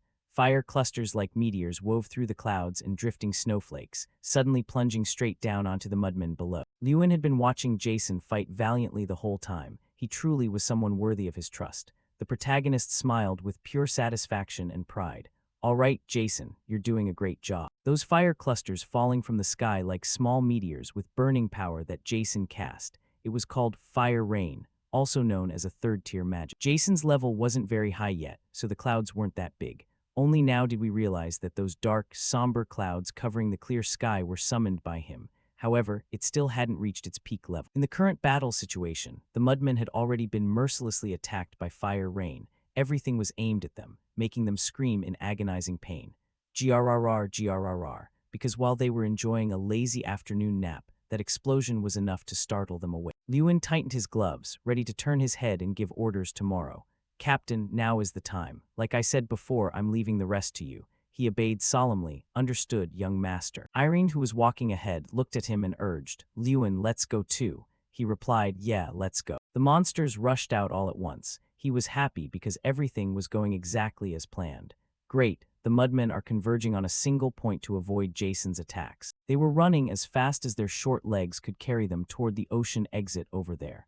Where they were gathering was actually a side path out of the canyon. But nothing was going to be easy for them, because the extermination trio was already here. The other three took a long leap and lunged straight in. Lewin stood blocking the path. Comparison is the thief of joy, but seeing them up close, these mudmen only reached a little above his ankles. I can't let them escape the canyon that easily, but he still couldn't help but marvel at how many there were. Damn, there really are a lot of. Theta was the first to attack with his flames. All right, come and get it. All right, from here on out, the battle truly begins. The snow fell white and cold, the wind hissed in gusts, and the air was freezing, yet it felt strangely hot. Irene and Lewin stood silently behind, but their eyes were like ice, staring straight into the center.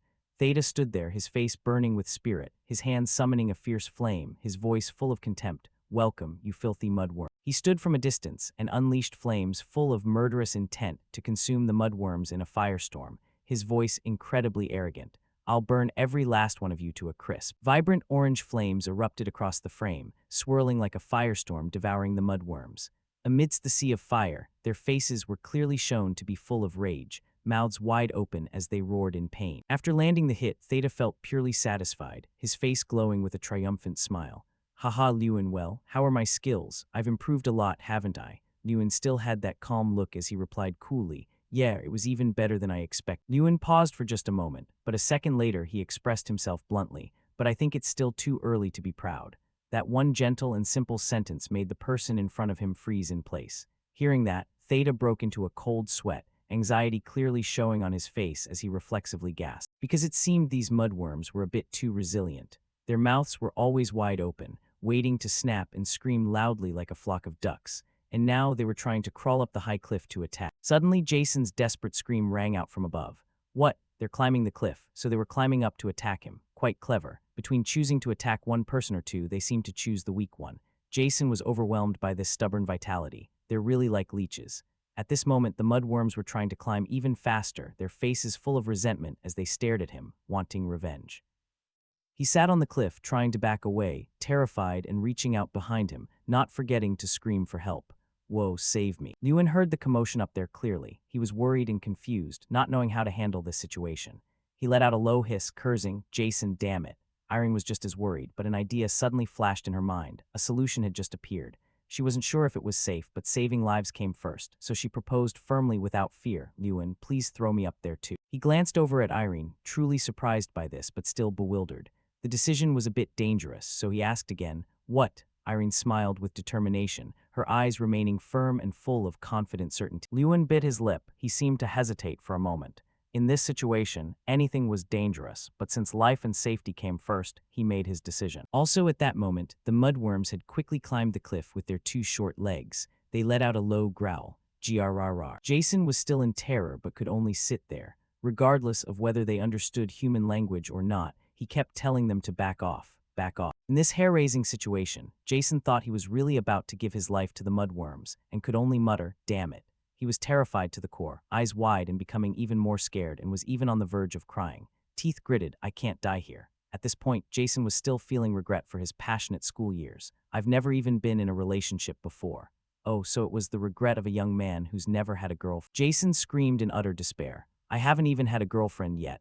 Before his regret could end, Irene suddenly appeared, somersaulting through the air, preparing to fight the mud monsters. At this point, he must have been shaking with joy. Irene was in a free-fall pose, her eyes filled with a murderous intent that was gone from her usual gentle look. A beautiful blue light appeared from her hand, the manifestation of the graceful magic she often used. On one hand, she was fighting intensely, while her mind was focused on Jason's near-death words. So you've never been in a relationship. A powerful blue light flashed from Irene's hand, piercing through the mudworms and consuming them in that glow, freezing them solid in an instant. She landed on the stone floor. Actually, the stone floor was now frozen from the previous spell. Looking at Jason, who desperately wanted to find a hole in the ground to crawl into, she teased him cheerfully. Jason, you okay? Thanks to you, I just learned something very interesting. He had no more regrets. Thanks for saving me. Irene stopped joking, returned to her serious self, and turned to look down below. Anyway, just like Lewin said, everything went exactly as planned. Jason had no idea what was going on.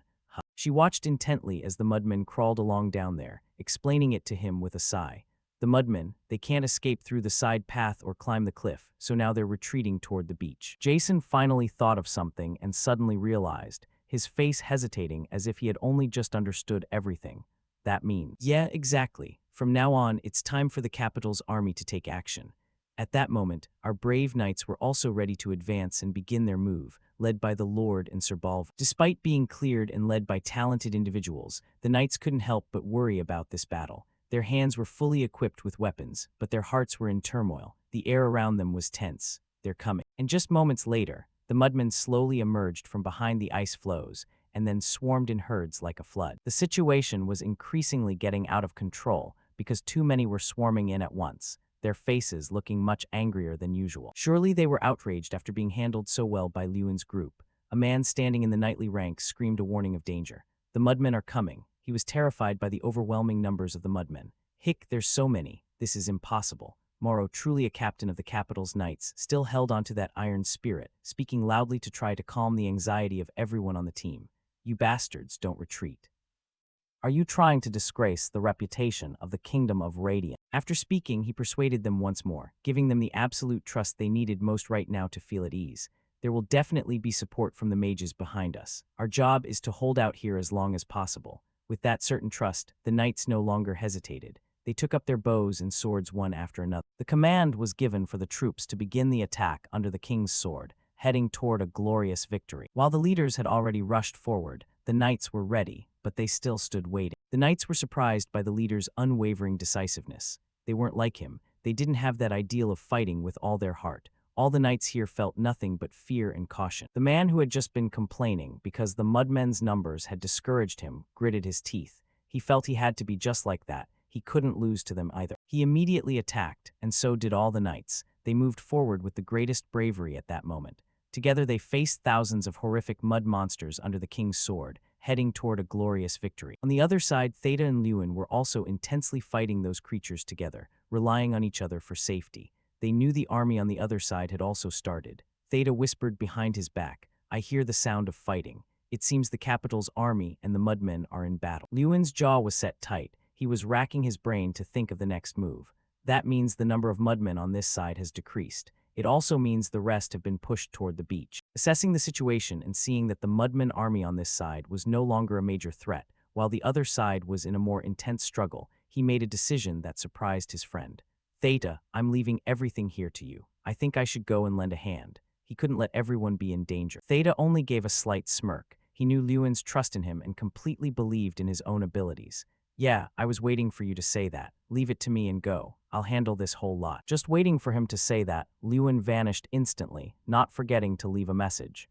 Thank you, thanks. He ducked behind him, twisted a bit, and then flew toward the mudmen, weaving through them at top speed, making them dizzy before bursting out. Back on the other side, the soldiers relied on their persistent team strength to strike down those monsters relentlessly.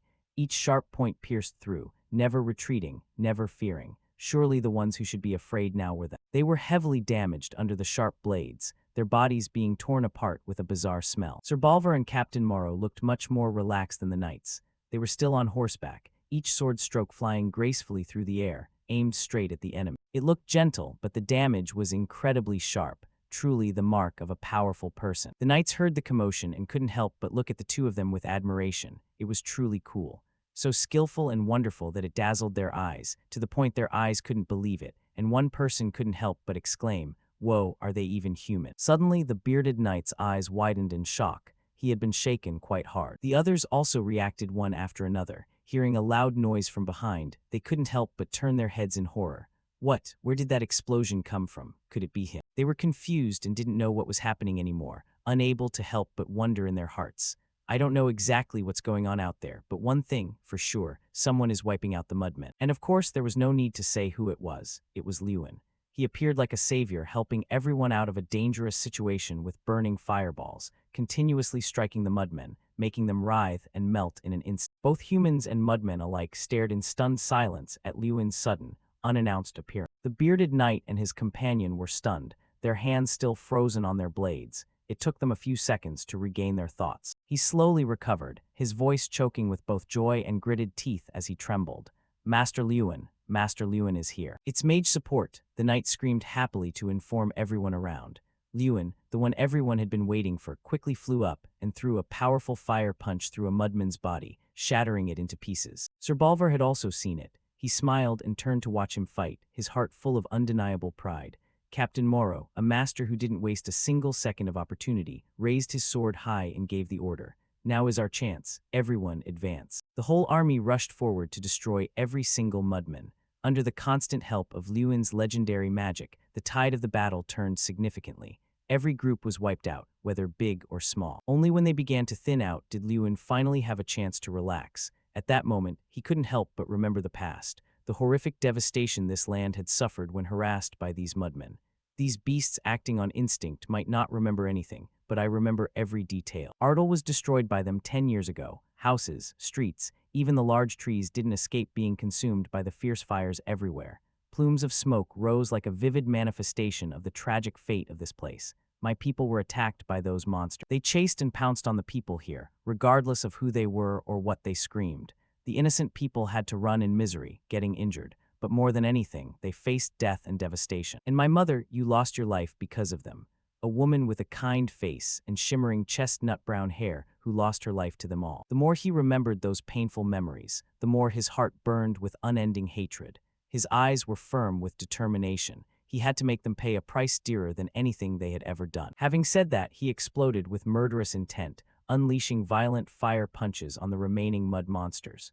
These mindless beasts had no reason or thought, only instinct. I won't stop, Lewin said these words to lift his own spirit, and also as a way to avenge the past. He relentlessly pounded them with an arrogant flair. In a flash, it was already dark, the full moon shining brightly above, illuminating the thousands of things turning on Earth.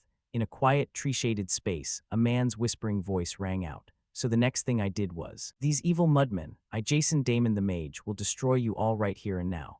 After shouting loudly, sure enough, that noisy and nonstop talking voice continued, even bragging about his exploits. Who else could it be but Jason, sitting on a long wooden bench and bragging to the two girls sitting in front of him. Right in the middle of his story, he suddenly stopped, his face frustrated and annoyed as he reproached the girl listening. "Wait a minute, ma'am, are you listening to me?" She smiled shyly.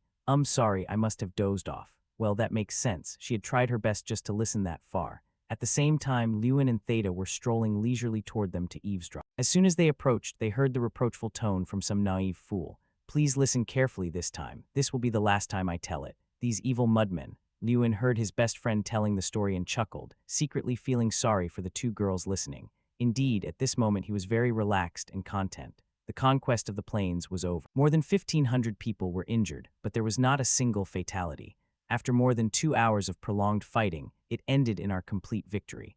Although he felt pained for the rows of injured knights, the final result was a victory, which was well worth celebrating. Even Captain Moro seemed satisfied, saying the princes would be very happy with this result. I'm glad he seems content, and apparently not just seems. He was even laughing very heartily. Theta, who was walking beside him, suddenly called his name. Hey, Lewin. He looked over and replied, Hem. He pointed to himself. I have something to tell you, he said with a smile. Tomorrow I'm returning to Joda. You probably won't believe me, but the Holy One has been constantly searching for me all this time. I'm actually quite a promising mage in Joda. No wonder he had to go back, but he didn't look sad at all. In fact, he looked quite cheerful. Lewin nodded in acknowledgement. Yeah, I know, you've gotten a lot stronger.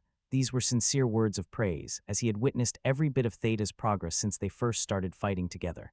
Theta replied with a radiant grin and a boisterous laugh. Hee, just you wait, kid. Someday I'm going to pay you back for everything you've done to me. After that pleasant conversation concluded, everything gradually settled into place. Lewin returned to his home, and as soon as he stepped inside, he found the butler waiting for him by the door. He greeted him, Ah, young master. He immediately smiled. Yes, butler, where is my father? The butler pointed toward a door, gesturing for him to enter. Lord Melvin is on the terrace, sir. Additionally, the butler reported on his father's demeanor since returning from the conquest. He seems to have a lot on his mind, so I think he's taking some time for himself. Glancing at the portrait of Lewin's mother hanging on the wall, it was clear his father was lost in somber thoughts about his late wife. Hearing the butler's words, Lewin couldn't help but reflect on the weight his father was carrying. He thanked the butler, but the man spoke up modestly. No, young master, I am the one who should be thanking you. His voice was much more serious than usual, filled with an unidentifiable emotion as he choked out Lewin's name. The young master responded solemnly, though he didn't quite understand. Yes, the butler placed his hand over his heart to sincerely express his feelings. I have lived in Ardell for a very long time, but today is one of the happiest days of my life. He paused for a moment, then closed his eyes and bowed his head in a gesture of profound gratitude.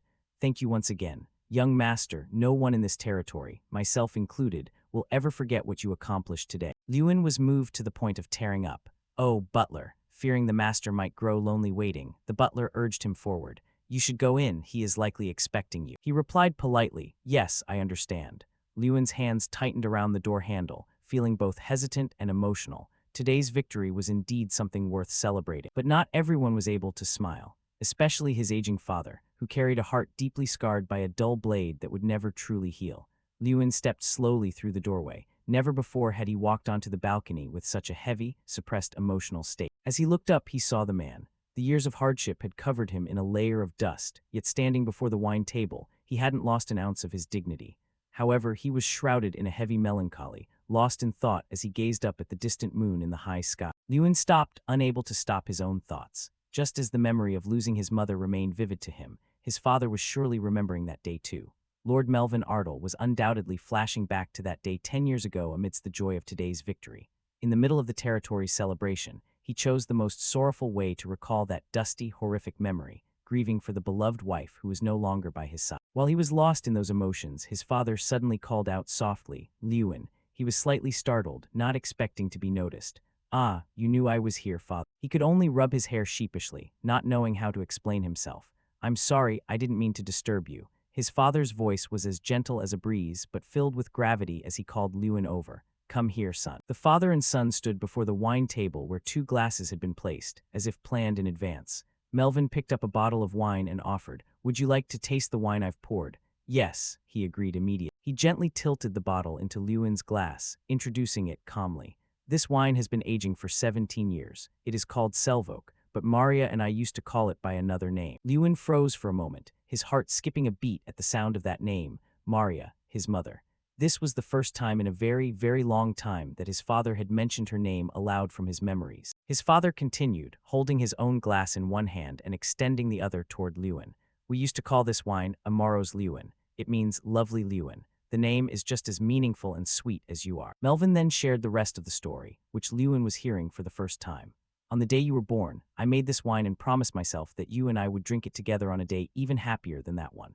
Lewin looked at his reflection in the wine, his heart feeling heavy. The day his father considered happier than his birth was today, when they had won a glorious victory in the conquest that his father saw as settling an old debt. Melvin's heart was just as heavy, but he maintained his composure, raising a glass to his son with immense pride. Even though I couldn't keep my promise to drink it with your mother, being with you right now makes me feel as if I am drinking with Maria. After taking a long drink, Lewin praised his father. The flavor is wonderful. His father smiled. Then I am glad. The two briefly switched topics to dispel the quiet, mournful atmosphere. Melvin was the first to ask about his son's future plans. Lewin, what do you plan to do next? He didn't hesitate to share his thoughts. I will expand the territory. Now that the conquest is over, we will cultivate the canyon. Suddenly, a magical blue screen slid out. A system window unexpectedly appeared. It caused Lewin to stare in utter shock as he read the information on the board. What is this? Inside that system window was a message that left him completely bewildered. The small bear, who had been away cultivating its spirit in some remote place for a long time, suddenly appeared on his shoulder. As soon as it arrived, it started talking nonstop. Lewin, something is wrong. I think something has happened to Kingram. While Lewin, still failing to react, reflexively gasped. It scowled with irritation, its brow furrowed tightly. I know today was supposed to be a good day, but we have to get to the academy quickly. Lewin's mind was elsewhere. After reading that message, his soul was miles away, completely oblivious to his surroundings. Chang urged him again to snap out of it. Wake up, Lewin, we have to go right now. Only when the loud voice barked in his face did he suddenly snap back. Damn it. The notification message was finally revealed. Defeat the threat approaching the academy and save Kingram. No matter how many times he read it, Lewin wondered about its hidden meaning. You want me to defeat a threat advancing on the academy? What happened to Kingram? Gradually regaining his composure, he turned to his father with regret. Father, I am truly sorry, but I have to leave for a while. His father looked at his son in surprise, his eyes asking what could have possibly just happened. The father and son had only just reunited, and hearing that Lewin had to leave again was like a bolt from the blue. What? Why so sudden? He remained silent in his guilt, as the matter was impossible to explain. But Melvin understood his son. He only let out a sigh, his voice softening unexpectedly. All right, if you say it with such gravity, there must be a reason. Go then. Having received approval, Lewin didn't hesitate for a second. Since he was already on the open terrace, he decided to leave that way. He vaulted off like the wind, his heart complaining. Why now of all times? Why did a mission appear right at this moment, right after the suppression campaign? Lewin left with a sense of immense frustration at having his peaceful break with his old man ruined, but he had no choice. What on earth is happening at the academy? The scene at the academy was revealed. A mage in a cloak cast a sphere of lightning toward the green monster sitting on the central throne. It was Omrat. It seemed he was the target. What evil was happening at the academy that required Lewin's intervention? The figure in black was gathering power into a sphere in the palm of their hand. Kingram, sitting on the throne, was incredibly angry. Unbelievable. You barge in and attack me out of nowhere. Have you lost your mind? Kingram barked a threat. I've already heard the rumors about you at the academy. It turned out the person hidden beneath the black cloak was the Yama, Tehran. Tehran recounted to himself how everything had been strange from the moment Lewin Ardal was chosen by Kun Khan's Fang. How could he use power equal to an ogre's? So, he began digging through Ardal and then the academy, finally solving the mystery. Then Tehran's voice turned majestic. Ancient ogre King Kingram, you did something to Lewin Ardal, didn't you? Suddenly, a voice rang out from behind. Whatever your reason for being here, I will hold you responsible. Tehran was a bit surprised to hear that, but nothing could rattle him. Instantly, Tehran identified Tyrion Ignit. Tyrion Ignit no longer hid himself. He appeared openly. You really are different, identifying my presence immediately, but his voice quickly turned serious. Tehran, how do you plan to face the consequences of all this? Tyrion Ignit remained firm. However, Tehran replied indifferently to the mention of consequences. If I were worried about that, I wouldn't have started this in the first place. Tehran recounted, I sensed it during Lewin Ardal's graduation exam. If he continues to grow, a day will come when my position is threatened. If I wipe out all the key targets here, that will no longer be a concern. And finally, I will find Lewin Ardal and end everything. Suddenly, someone ran in and shouted loudly, Kingram, startling everyone present. It was Lewin, accompanied by a girl. He was shocked by the scene before him. Yama Tehran and the principal too. What is going on here? Tehran smirked with a sense of self-importance.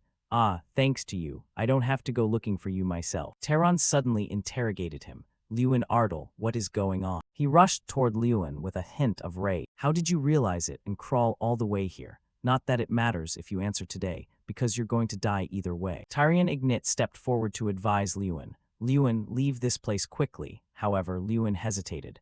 But, seeing this, Tyrion Ignit warned him carefully. Listen to me, he is not someone you can handle. With that, Tyrion Ignit rushed forward to engage Teron in battle. Unfortunately, Teron's power was so overwhelming that Tyrion Ignit was defeated. Seeing this, Lewin shouted in worry, Principal. Then the cruel Teron turned his sights back toward Lewin. Lewin Ardle, now it's your turn to die. Teron unleashed a move, and Lewin prepared to defend himself. Kingram, who had been sitting silently until now, suddenly roared in anger. He used his power to defeat the aggressive Teron. Teron was struck by a single move from Kingram that seemed to tear through him. He cursed in impotent rage, "You damn ogre, how dare you." Lewin, being nearby, was also affected and couldn't keep his footing, falling to the ground. He was both bewildered and furious, thinking, damn it, what the hell is going on? Why would the Yama come here looking for Kingram? While his thoughts were racing, Kingram's voice snapped him back to reality. Seeing his state, Lewin asked worriedly, Han, Kingram, are you all right? Kingram didn't answer directly, but was filled with fury. Damn it, even after sacrificing all the artifacts underground, a banishment is all I could manage. Kingram spoke with an apologetic tone. I'm sorry I ended up putting you in danger. However, Lewin didn't consider it a major issue. Please don't say that. I was the one who couldn't do anything. Then he looked toward Tyrion Ignit with concern. Are you all right, sir? Principal Tyrion Ignit, safe for now, replied, Yeah, I'm fine, don't worry. But he immediately remembered something. But Lewin, I sensed Teron's energy because I was nearby, but you were supposed to be back in Ardle. How did you find out about this? Kingram was also curious. I would like to hear that explanation as well. Lewin found it a bit difficult to explain. Well, but in the end, he was honest. What I'm about to say might be hard to believe, but I hope you'll listen. And so Lewin began the story of the artifact named Player and Draka, the incarnation of a mage. Everyone understood a bit better after hearing it, so that was the reason Lewin could use powers related to the ogre tribe. Now everything was clear. Lewin felt a bit of regret. I'm sorry for not telling you sooner, Principal. Information this sensitive was understandable, and everyone sympathized with him. It's all right. Now I finally understand the situation. Tyrion Ignit voiced his opinion.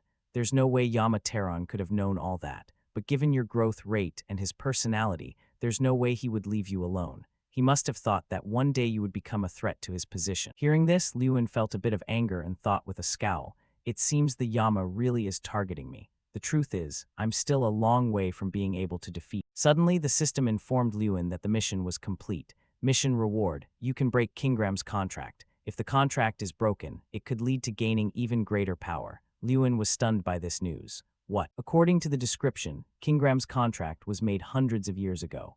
After losing to Freen Ignit, the principal's ancestor, he was sealed within an artifact and forced to serve the academy for the rest of his life. After learning this, Lewin suddenly adopted an unusually majestic tone and asked, Kingram, what exactly does it mean that we can break the contract? Kingram was taken aback by the sudden question. How do you know about that? Kingram explained that breaking the contract meant he could return to his original form and leave this place. Lewin asked again, the player artifact can break the contract. Kingram replied calmly, yes, it is now possible to break the contract as a reward for this event. But immediately after, Kingram gave a careful warning. However, to break that contract, you need the consent of the curse itself. Tyrion Ignit, who was present, spoke seriously. Do you truly need my consent? My will is also Lewin's will. Lewin was overjoyed to hear this and thanked him. Thank you, Principal. Then Lewin made his decision. Then let's leave this place, Kingram. As a result, the contract between Freen Ignit and Kingram was now broke. Kingram felt his body being liberated and was overjoyed. Unbelievable, even the player can break the contract. Kingram expressed his sincere gratitude. Thank you, everyone. Kingram inquired, it seems you're very worried about the challenges ahead, aren't you? Lewin didn't hesitate to share his thoughts. Yes, I am too weak to face Yama Teron. Kingram made a suggestion. Very well, I've just thought of a good method for that. However, there was a condition. But to try it, I'm afraid this place is unsuitable. He then proposed, what do you think? Would you like to come with me to the Celestial Mountains? Lewin was a bit surprised. A while later, there was chaos. Urgent report, urgent report. The underground prison has been attacked. Pursue the escaped prisoner. This caused a huge stir. Who on earth would attack the prison? Is there a description of the suspect? We don't know, they looked like mages. Damn it, who would dare attack the capital's prison? And what about the escaped prisoner? Has he been identified? Yes, so far only one prisoner has been confirmed. It was Josh Garyhill. Josh Garyhill, caught in the act, showed no fear but rather pride. It's truly an honor that you would personally come to rescue someone like me. The hooded figure replied calmly, don't misunderstand. It's not that I particularly like you. The person seemed dangerous. It's just a little diversion. It was revealed to be the crown prince of the empire, Shomer. The sky was clear, and people similar to Kingram were chatting with each other. Suddenly, someone called out loudly, Patriarch Omrat. The person announced that the great human warrior, the great human Bilkos, had once again returned to the Celestial Mountains. Along with those words, Lewin and the orange-haired girl appeared. Seeing this, Omrat wondered, and who is that standing behind? Afterward, both Omrat and Hakan were confused. Because they saw Kingram, they asked in unison, have you finally returned? Kingram replied, Dang L1EA1C, yes, I have finally returned, back to my homeland. H1EAFC observed the situation with joy. Two great Bilkos warriors appearing at once. We must hold a feast to celebrate. But immediately after, Omrat grew worried. But Kingram, your arm. Kingram replied calmly, I'll tell that story later, it's a long one. He then spoke up, and Hakan, I'm sorry for the sudden request, but I truly have something to ask. Hakan replied cheerfully, it's okay, go ahead. Whatever it is, we will listen. So Kingram spoke freely about the ogre-refined elixir. Hearing those words, Hakan's expression suddenly changed. Kingram continued to explain calmly, for our dear close friend, Little Destroyer. Can you brew that elixir, old man? Inside a coconut bowl was some kind of liquid. This was the secret elixir of the Celestial Mountain Ogre tribe, considered incredibly precious, to the point it was used to nourish young ogres as they came of age. Lewin, gazing at this treasure, felt a strange emotion as he finally saw it with his own eyes. He asked with a bit of worry, Kingram, do I really have to drink this? Kingram didn't hesitate for a second. You must drink it. He explained, didn't you say you needed power to defeat the Yama? I have my own reasons for giving it to you, so you absolutely must drink it. Hearing this, Lewin felt reassured. Yeah, if Kingram is so insistent, there must be a good reason. So he gathered all his courage, picked up the coconut bowl, and determinedly drank it all. Whatever. As soon as he finished drinking, Lewin suddenly felt something different in his body. He set the bowl down and thought, that was horrific. Seeing Lewin finish, Kingram asked with concern, how is it, Little Destroyer? Lewin was honest. That is the single worst thing I have ever tasted.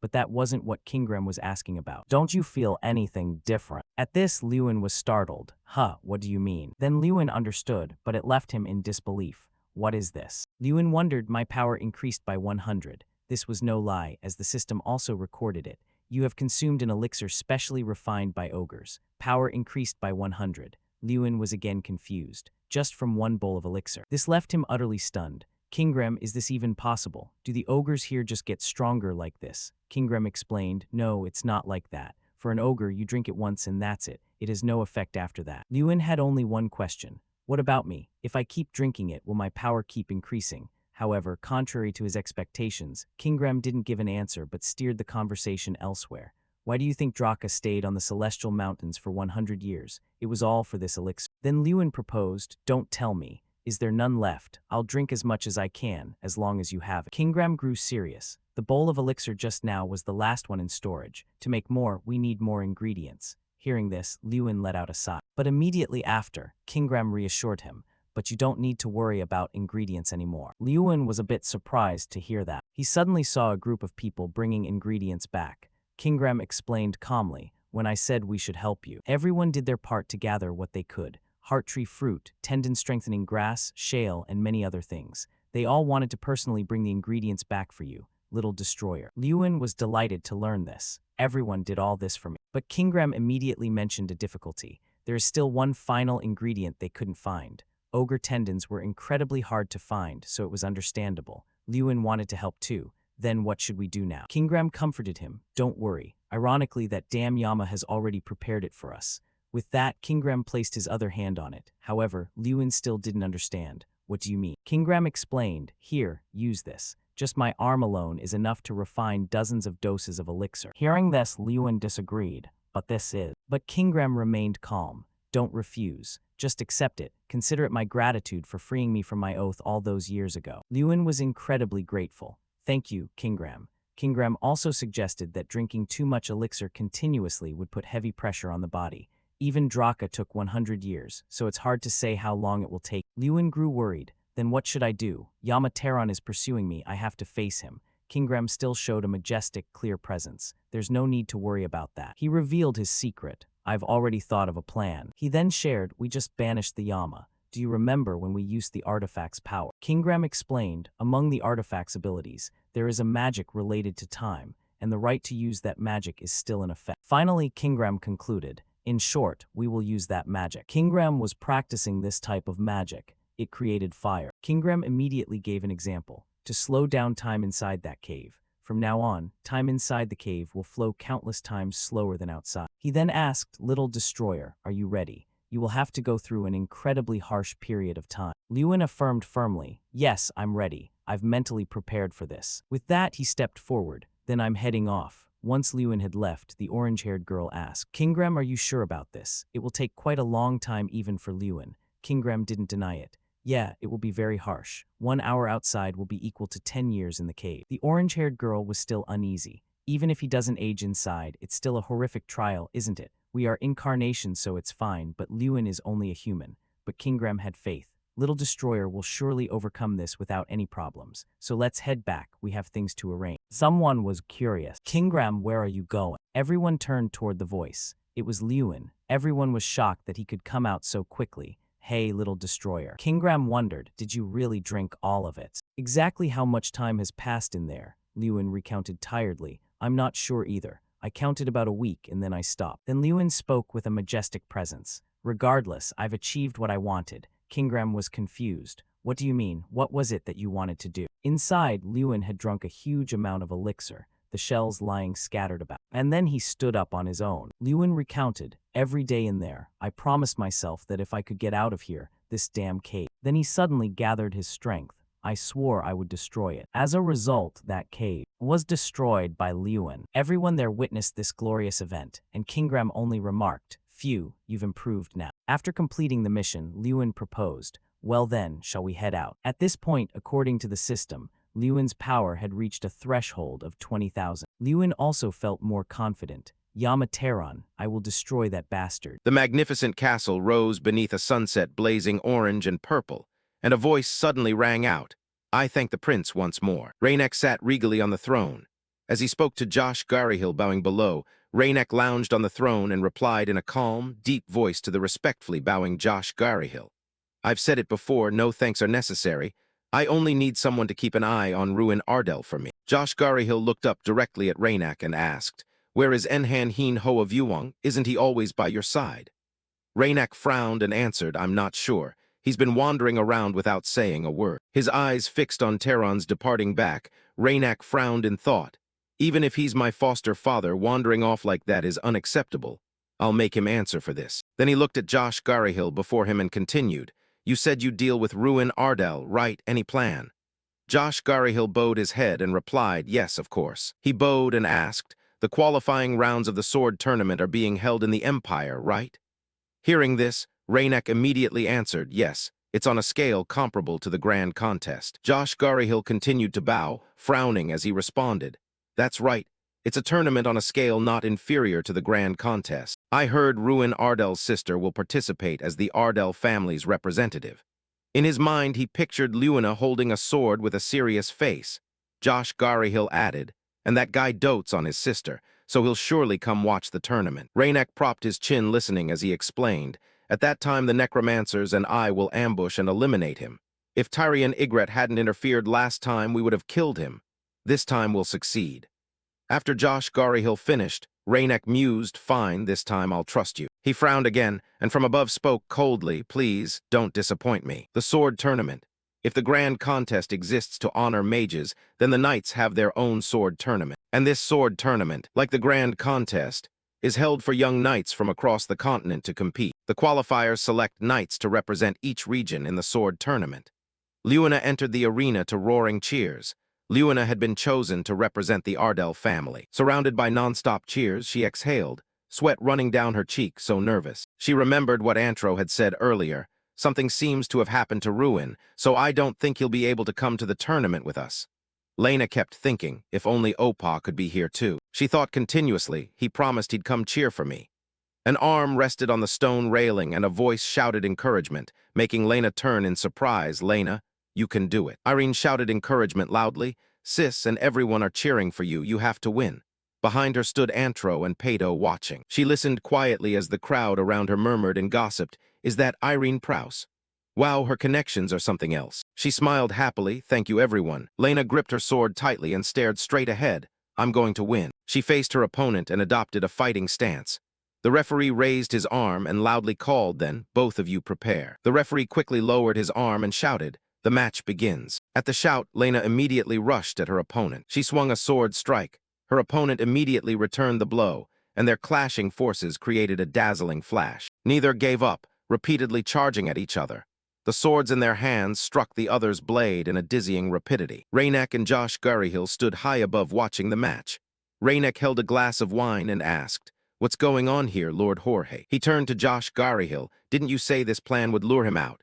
We've searched the stands and there's no sign of Ruin Ardell at all. Josh Gurryhill was stunned and flustered. No way. Something's clearly gone wrong if we search a bit more. Raynek cut him off. I was wrong to trust you. The plan has gone off course. Then he continued, Very well, I'll take my leave. Josh Gurryhill stammered hurriedly, sorry, then we'll withdraw as well. Suddenly Raynek had a new idea. No, wait. If we eliminate his sister, Ruin Ardell might come to me himself, right? Then he added, continue with the original plan. Suddenly an explosion rang out, smoke billowing and clouding everyone's view. Both Lena and her opponent were taken aback, and the match immediately halted. The crowd in the stands panicked and stampeded, some shouting in fear, what's that, an explosion, run. She turned her head toward the people who were running and screaming in panic. Antro suddenly realized something and called out, wait. Then he looked down at the arena and kept shouting, Lena, Lena. Pato rushed to stop him, sir, it's too dangerous. Antro was extremely worried, sweat streaming down his cheeks. Damn it, what's happening? Why does this have to happen during Luina's match? Please survive, Luina. Now on the arena floor, Luina, her opponent, and the referee lay motionless. She and her opponent struggled to sit up. She turned to her opponent and asked, Hey, are you okay? He hurriedly replied, Yes, I'm fine. Looking around, Lena wondered in confusion.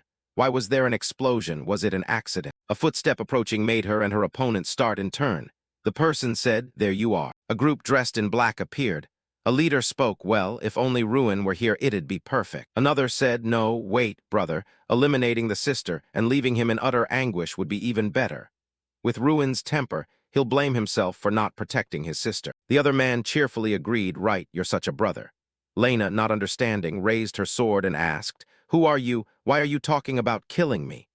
The leader smiled. Who knows, is it necessary to explain to someone about to die? The other black-clad men began casting spells. The leader continued, Yes, but let me tell you this. We bear a deep grudge against your brother. Seeing them begin to cast magic, Lena shouted in alarm, Wait, you. The leader's face contorted into a savage grin as he shouted, Fine then, goodbye. Then they launched blue fireballs toward her. She squeezed her eyes shut and prayed, Someone please. The plea echoed strongly in her mind, Please, save me.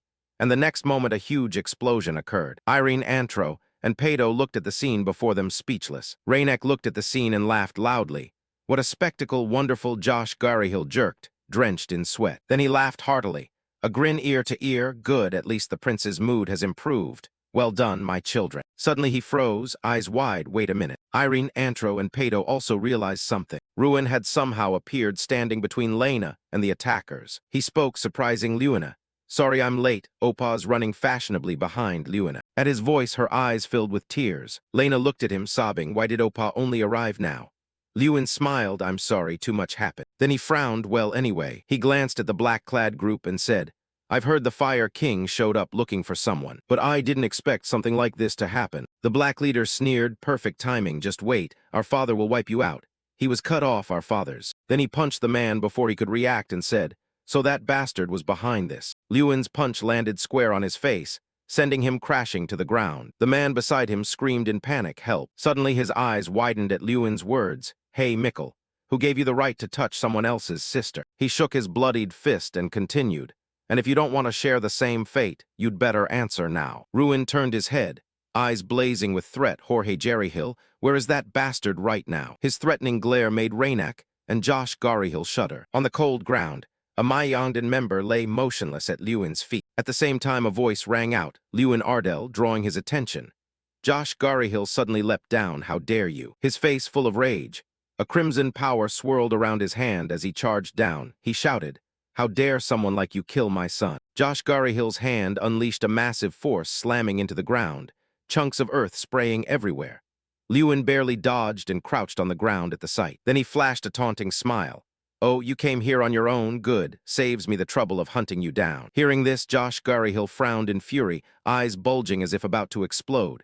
A vein throbbing, that bastard. His hand began to generate a golden power, slowly morphing. Josh Garihill raised a golden arrow of transformed power, glaring angrily at him. I'll kill you with my own hands." "Die, Lewin Ardell," he said, and the arrow shot forward at incredible speed, blazing light erupting from its tip bearing immense power, flames coiling around it like a roaring dragon. They streaked toward Ruin. Seeing that, he felt neither fear nor flight.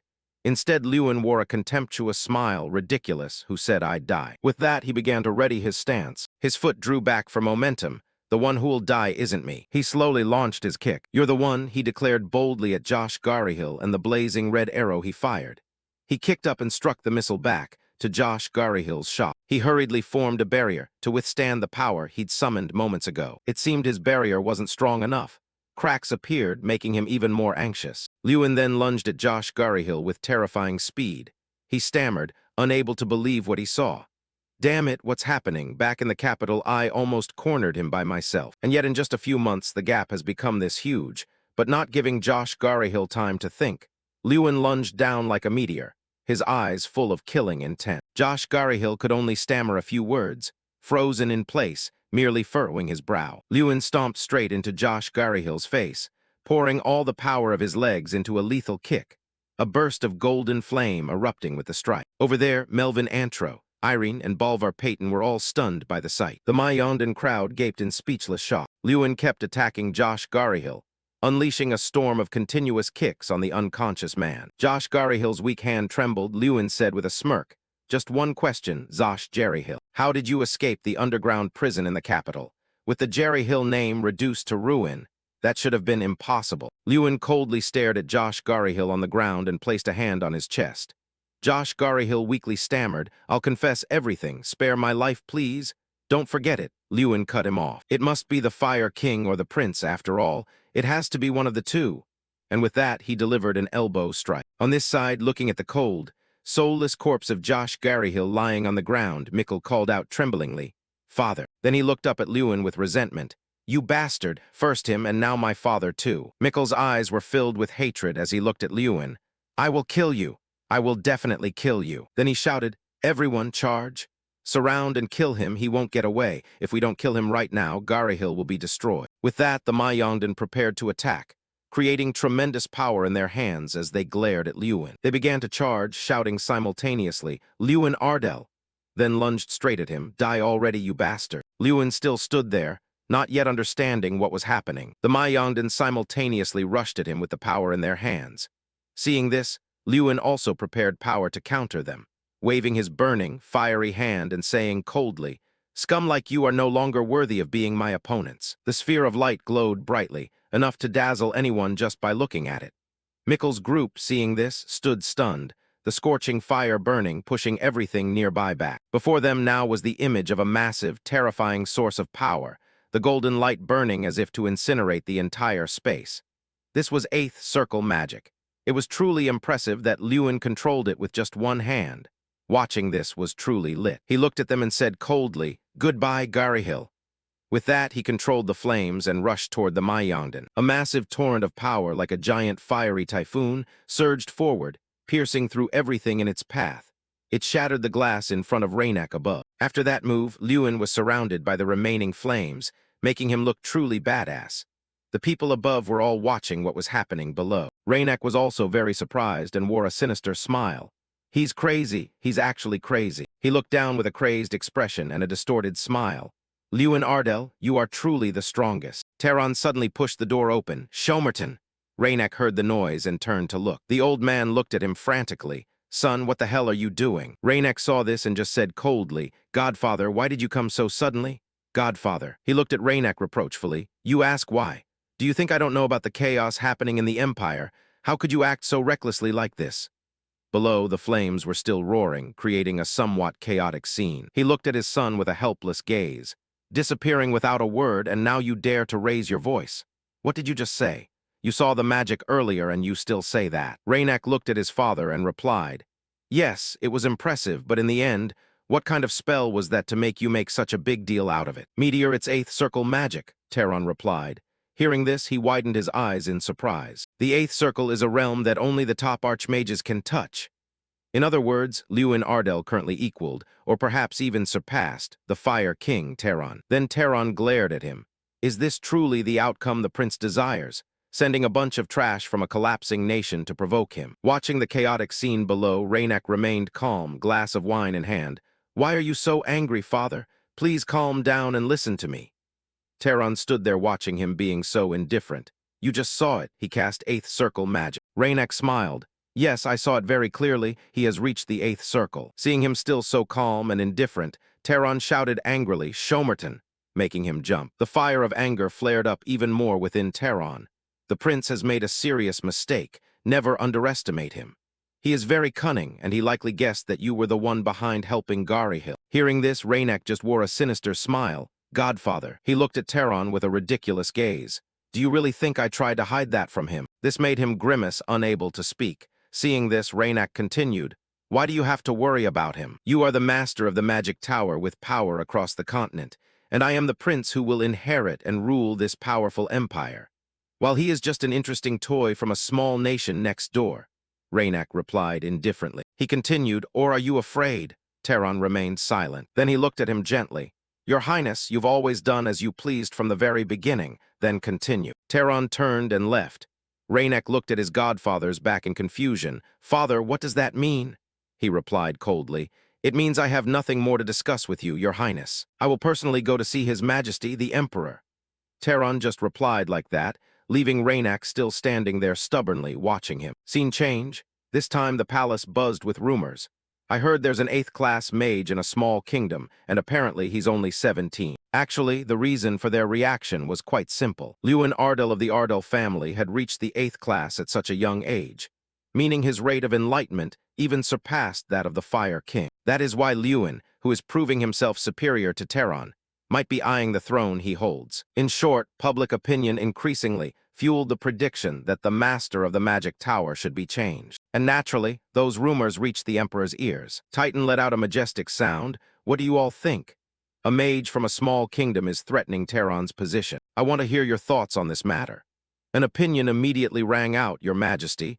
There are many 8th class knights on the continent, but the Fire King is the only 8th class mage. But now there is another young mage who has also reached the 8th class. Perhaps the one with superior talent is the one who deserves the position of Tower Master." Just then, a voice interrupted. "Please do not let their words sway you." The person entering the main hall was none other than the Fire King, Terran. Titan looked at him in surprise. "I didn't expect you to come in person. Then I want to hear your opinion directly." Terran looked at his king sincerely. "Can you truly accept this situation?" Lewin, the one supposedly reaching the 8th class, was still far behind me in skill just a few days ago. So how could he reach the 8th class in such a short time? He must have used forbidden power. He surely used every trick in the book. Otherwise, how could he grow so fast? He's even using a strange power related to the elven race. Recently, he slaughtered all the sons of the head of the once respected Jerryhill family. If someone like that becomes the Tower Master, he will surely throw the empire into chaos. Everyone was quickly shaken. If that's true, then his growth makes some sense. Titan pondered for a long time before replying, but regarding the cause, something is definitely wrong. This issue seems to affect not just the Tower Master position, but the stability of the empire itself. We might have to mobilize the entire army. Terran grew more smug. Almost there, with the Emperor's military force, even that kid Lewin won't stand a chance. Right then, Shomerton suddenly cut in. "Father, you can't do that. Please stop." Terran instinctively looked toward the voice. Standing right outside the hall door was his godson. Terran was shocked but remained composed. "The Crown Prince?" Titan spoke up again. "You still have the nerve to show your face here." Shomerton denied it. "I don't understand what you're implying, father." Titan shouted in anger. "You think I don't know? And yet you dare ruin it because of your personal feelings. A crown prince acting so recklessly." Shomerton answered calmly, "That matter is over. Did you call me back just to scold me here?" Titan lowered his voice slightly. "The fact that you're being scolded shows you still have a sense of shame. Anyway, what do you mean by telling me to stop?" Shomerton replied briefly, I've decided to kill him with my own hands. Even if he has to die, it must be by my hand. I crave to see him dead to the point of desperation. Hearing this, Titan growled his son's name, you are. In his irritation, Titan suddenly felt a stinging pain in his throat. Everyone quickly checked on him. Are you all right, sire? Once stabilized, he continued. You know you've reached the limit of my patience. If that's what you say, then make the best choice you can on your own. This left Terran stunned. It's ending vaguely like this, just because of one word from the Crown Prince. Meanwhile, Shomerton also called out to him, Godfather, are you dragging in my father who needs rest just to catch him at any cost? Are you really that mediocre of a person? Shomerton's voice lost its gentleness. My father's illness is getting worse, and even the best doctors are at their wits' end. In other words, the Emperor's full power will soon be mine. So I'll take my leave first, Godfather. Terran only felt confusion. When did everything turn out like this? He was supposed to be the wings supporting the Crown Prince, who would become the next emperor. But Liyuan, ever since he appeared, Terran's wings had been crushed. Absolutely not, I cannot forgive this. After the conversation, Terran returned to his private room. He coldly called for Doom Prime. His voice was steady. What if you had defeated Liyuan in the swordsmanship tournament? If I had helped you win, wouldn't history have easily taken a different turn? But saying it now is meaningless. Soon the Tower Master will change. Doom Prime answered hesitantly. Because to me, the only Tower Master can be the Fire King. If Liyuan is the source of everything, then I will deal with him myself. Terran slowly looked up, I see. But with your current abilities, that is impossible. However, things might be different this time. Terran radiated a surge of magic. This time, I will take the lead and become your backing. Doom Prime was terrified by that. His eyes turned black, and then a hand grabbed his face. Terran said, don't worry. You've always yearned for me to take you as my disciple. Doom Prime couldn't answer, only letting out broken sounds. Terran looked at him crazily. Isn't this the moment you've always dreamed of? So give me a smile, Doom Prime. Switching back to the night's tournament, Liyuan stood alone in the middle of a flaming arena. He was furious because the enemy had a grudge against Liyuan Ardell and then dragged civilians into it. Ultimately, who is behind this? Is it the Crown Prince or the Fire King? But it seemed that didn't matter anymore. Liyuan erupted with intense killing intent. I'll crush them both. A moment later, as he walked a bit, he was called back. Where do you think you're going? Liyuan had to explain this was set up by the Fire King or the Crown Prince. Both of them are openly targeting me now. Seeing Irene's surprise, he became even more composed. But now that it's come to this, the only way is to see it through to the end. Irene asked worriedly, what do you mean? He replied coldly, you saw it too. They dared to attack right in the middle of a crowd. If we let them run wild, not just Ardell but the entire empire will fall into chaos. Irene kept what she was about to say to herself. She didn't expect the Fire King to target him. But the overwhelming magic he was showing now had definitely reached the 8th class level. Now he might be the only mage capable of facing the Fire King. But in the end, what do you plan to do? Suddenly, Liyuan pushed her away. Please move back. Irene asked blankly, what are you talking about all of a sudden? But then the atmosphere froze. Doom Prime was standing right in front of them. Liyuan immediately called him out. It's been a long time. Did the Fire King send you to kill me? He snapped back, don't mention his name with that filthy mouth. Liyuan didn't back down, mocking him, you Fire King fanatic. Doom Prime was furious but didn't dare argue further. You bastard. Finally, he decided to strike first. I, Doom Prime, will never let you get close to the Fire King. Liyuan fended him off easily, still seeing that fanatical attitude. But then he was startled by something else. What's wrong with this Doom Prime guy? Backtracking to before, Terran replied slowly. Even if I grant you power, I know full well it still won't be enough. So you have only one task, buy time. That is your one and only mission. Doom Prime was currently going mad because of that order. Then, he began to swing his sword. A burning streak quickly grazed Liyuan's back. Next, a sword beam shot toward Irene. Although she avoided it, she was terrified, unable to believe it. It was true that Doom Prime used to be one of the strongest among the 11 children. But now, he was on a completely different level. What the hell is going on? Irene's face showed clear confusion. Then Irene warned him, watch out. His form reminds me of something I once read in a book. Doom Prime has undergone demonization. She also revealed the person behind this is all too obvious. That Fire King really is a coward. Doom Prime was no longer conscious. He would likely lose all reason due to the demonization. In that case, I know exactly what I have to do. Restrain him and help him regain his senses, Liyuan thought. Doom Prime was still screaming, let's end this, Liyuan Ardell. Another sword stroke cut through the air. Doom Prime used all his strength to strike the ground. Right then, Liyuan spoke softly, I almost couldn't block that. Because you swung your sword so hard. It gave me the chance to use something I haven't been able to use before. The system quickly displayed the Steel Breaker skill.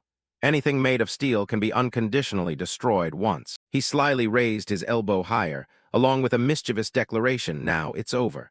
A pillar of light suddenly shot up, all due to the pressure from Lewin's sword-breaking strike. Next, a fist instantly flew toward Doom Prime. Even though the punch was painful, Lewin remained polite. Sorry, I'll try to hit you without killing you, so try to hang in there until the end. On this side, someone was running very fast, directly throwing the doors open. Your Highness, you must withdraw immediately. Before the Fire King outside could say anything, he was hit in the face by a hard object. After that, no one bothered them anymore. Shomerton thought blandly, so in the end, Father still chose to play like this. My godfather, the Fire King. Facing him, Shomerton still maintained his arrogant look. On this side, Terran spoke calmly, forgive me. But in the end, I had no other choice. Shomerton curled his lip slightly. How ridiculous. Why on earth are you doing this? Do you think that by getting rid of me, you'll secure the Tower Master position? Terran let out a sound echoing from hell. Now, I am not satisfied with just that. Because my position as Tower Master is being threatened, there is only one path. I must seize overwhelming power and crush Lewin with absolute force. And not just become the Tower Master, but rule the world. That power comes from the latent energy inside your Highness, the heir to the throne. Do you remember what I taught you when you were little? Never back down from your beliefs. And just as I taught you, I will make everything go exactly the way I want. Shomerton shouted in panic, do you think I'll just give up if you say that? Guards, seize him. The guards quickly rushed forward, following their master's orders. But Terran was no ordinary person to be easily defeated. He turned his blank white eyes toward the enemies. A second later, magic began to crash down upon them. The guards were engulfed by his spells. Madness was evident in Terran's smirk. Acting as if it were nothing, he said, are you finished talking, Your Highness? Shomerton smiled but felt despair. So this is how everything ends. Fine, just try to take down Lewin. Even if I die, I will curse you. Back on this side, Lewin and Irene were looking down intently. Looking at Doom Prime, Irene was a bit worried. Will he be okay? He's been punched countless times. He quickly reassured her he's still alive, so he should be fine. Being punched is better than living as a demon. Just then, someone yelled, as expected, you aren't strong enough to stop him. Doom Prime, that platinum hair belonged to Terran. He spoke with satisfaction. You have faithfully fulfilled the role I ordered. Buying time. Irene looked toward the opponent hesitantly. The Fire King. Lewin declared sharply, finally, you've shown your face. I swear I will destroy you. But then his eyes caught something. This isn't good. This power is far beyond the Fire King I knew. A flow of energy many times stronger. Terran laughed quite eerily. Lewin Ardell, you will never be able to defeat me. Lewin sensed a dark aura and cried out, Irene, get away. A second later, a horrific explosion shattered a part of the arena. Everyone was terrified by the anomaly. Only Lewin's family held their breath, praying for him. Lewina also realized it was her brother and sister Irene. From above, Lewin picked up Irene and Doom Prime and flew out. He warned loudly, run quickly, it's dangerous. Get the people out of here immediately. Right after that, Lewin successfully set them down on the ground. He didn't forget to question the enemy, what are you doing? Right in the middle of a place with civilians. Terran asked back casually, why care? You'd better just die already. And so, Terran continued to launch the next attack with a devilish smile. A shockwave erupted, quickly affecting the surroundings. Lewin had to use both hands just to push back his orb. He couldn't help but be angry. What's going on? I thought I could finally face this bastard. But this power is beyond the limits. Fire King Terran laughed even louder. That's right, give it your all. On Lewin's side, he was panicked. During that time, what on earth did you do? Wait, I sense a magic flow that's a bit unusual. This energy flow, no way, the Crown Prince? He has absorbed the Crown Prince's life force. Terran, unaware that he had been exposed, still rushed forward frantically. Lewin glared at him furiously. For the sake of your ambition, you truly won't stop at anything, will you? After backing away, Terran suddenly spoke. Thank you for provoking me. Thanks to you, I have finally become a demon god. Now Lewin understood. It was precisely because of his jealousy that he dared to touch such forbidden power. This energy was so terrifying that he couldn't even tell how many people besides the prince had been sacrificed. Never, people like you shouldn't exist. If I let you do whatever you want, this world will be swallowed by chaos. Lewin gritted out each word, Terran. I swear I will stop you at any cost. But Terran's demonic smile only deepened. Just then the system issued a quest. Defeat the demon god and save the world. At the same time, a female voice screamed, Big Sister. Irene looked at Lewina in a panic. The young girl recounted. Brother asked me to lead the remaining civilians away from the capital. But relying only on us isn't enough. Big Sister, what should we do now? Only Lewin's image remained in her mind, her choked sobs becoming heavier. He's fighting all by himself. Irene quickly placed a hand on the girl's shoulder. Lewina, But then a strange sound erupted behind them. The townspeople in front of them were swaying as they approached. Looking closely, Irene realized monsters. So Doom Prime wasn't the only one transformed into a monster. They had intended to wipe everyone out from the start. Irene urged, "Run quickly, this place is dangerous." Bova suddenly stopped her. "Everyone fall back. It seems this is the place where we finish off this old man." Irene quickly requested, "I will fight alongside you." But Bova shook his head. The young master would be heartbroken if he knew. Irene interrupted, "I've already decided." The human monsters shrieked violently. Irene affirmed once more, "If we can't protect the people here, I think I'll regret it for the rest of my life." Before them, a brilliant fire flared up, or rather fire magic ignited from somewhere. An aged voice rang in their ears. "We are late. I sincerely apologize to everyone here. Because I had to bring a large force, I didn't expect it to take this long." Then everyone started to take action. "Then we will fight together beside you." The heat from the explosion sent the monsters flying. Everyone didn't show fear and continued to advance. The skilled swordsmen used their blades, applying the techniques they'd honed their whole lives to cut down the monsters. In particular, Han urged, "We have to take them down quickly and go help Lewin." His face froze when thick smoke suddenly appeared ahead. Seeing Terran fly high up, Han hurriedly looked for Lewin. But Han's friend was collapsing on the ground. Lewin gritted his teeth. "I'm not even on equal footing with him anymore. Have I trained so hard just for it to end like this? I have to protect everyone." The enemy's barbaric laughter rang out. "A fitting end for you lowly bugs." Desperate struggle no longer held any meaning. "I, who have reached the realm of a demon god, will wipe all of you out." Lewin's back looked incredibly lonely before him, while Terran's glee grew even higher. "Now, goodbye." His face no longer held a shred of human emotion. The heat of the fireball was about to touch the ground, aiming to crush Lewin below. Irene stared in astonishment at him, unable to look away. Lewin cried out in sheer terror, "Brother." Lewin's gaze had lost all hope. Is this the end? Just then, a voice echoed into his consciousness. "Protect them. Even if I can't do it, you can." Chang seemed to sense something strange. "This energy, it can't be." The space gradually sank into dimness due to the mysterious stream of light. The destructive power radiated everywhere, the light beams firing even more violently. Terran stopped all movement, shouting in panic, "Impossible! How can you block a strike from a demon god?" Lewin gave his opponent a cryptic smile. "Until just a moment ago, it wasn't possible. But it's not fair if only you become a demon god, right? Now come at me, Terran." Lewin was completely enveloped in overwhelming aura. Terran couldn't help but look up at the person who seemed so weak just a moment ago. At his feet, it was still a bloodbath in the capital. Lewin merged into one with the newly awakened power. "Now, let's have a proper fight." He looked at the white-haired guy in front of him and pondered, "What is this?" The guy looked angry and wondered, "What the hell is going on?" The white-haired guy sensed some kind of energy. This terrible energy kept. He looked at Lewin and inadvertently complimented, "It's as if a real god has descended." Without further hesitation, he raised his fist high. "All right, now then." Lewin decisively threw a punch straight at that white-haired guy. "My turn." Because he was so surprised, he blocked weakly. "Damn it, I have to block this somehow." But because Lewin's strike was too powerful, the white-haired guy screamed and was thrown far away. Lewin stood watching his opponent being sent flying by the blow. Tyrion, observing from afar, couldn't help but be surprised and spoke up. "What on earth is this?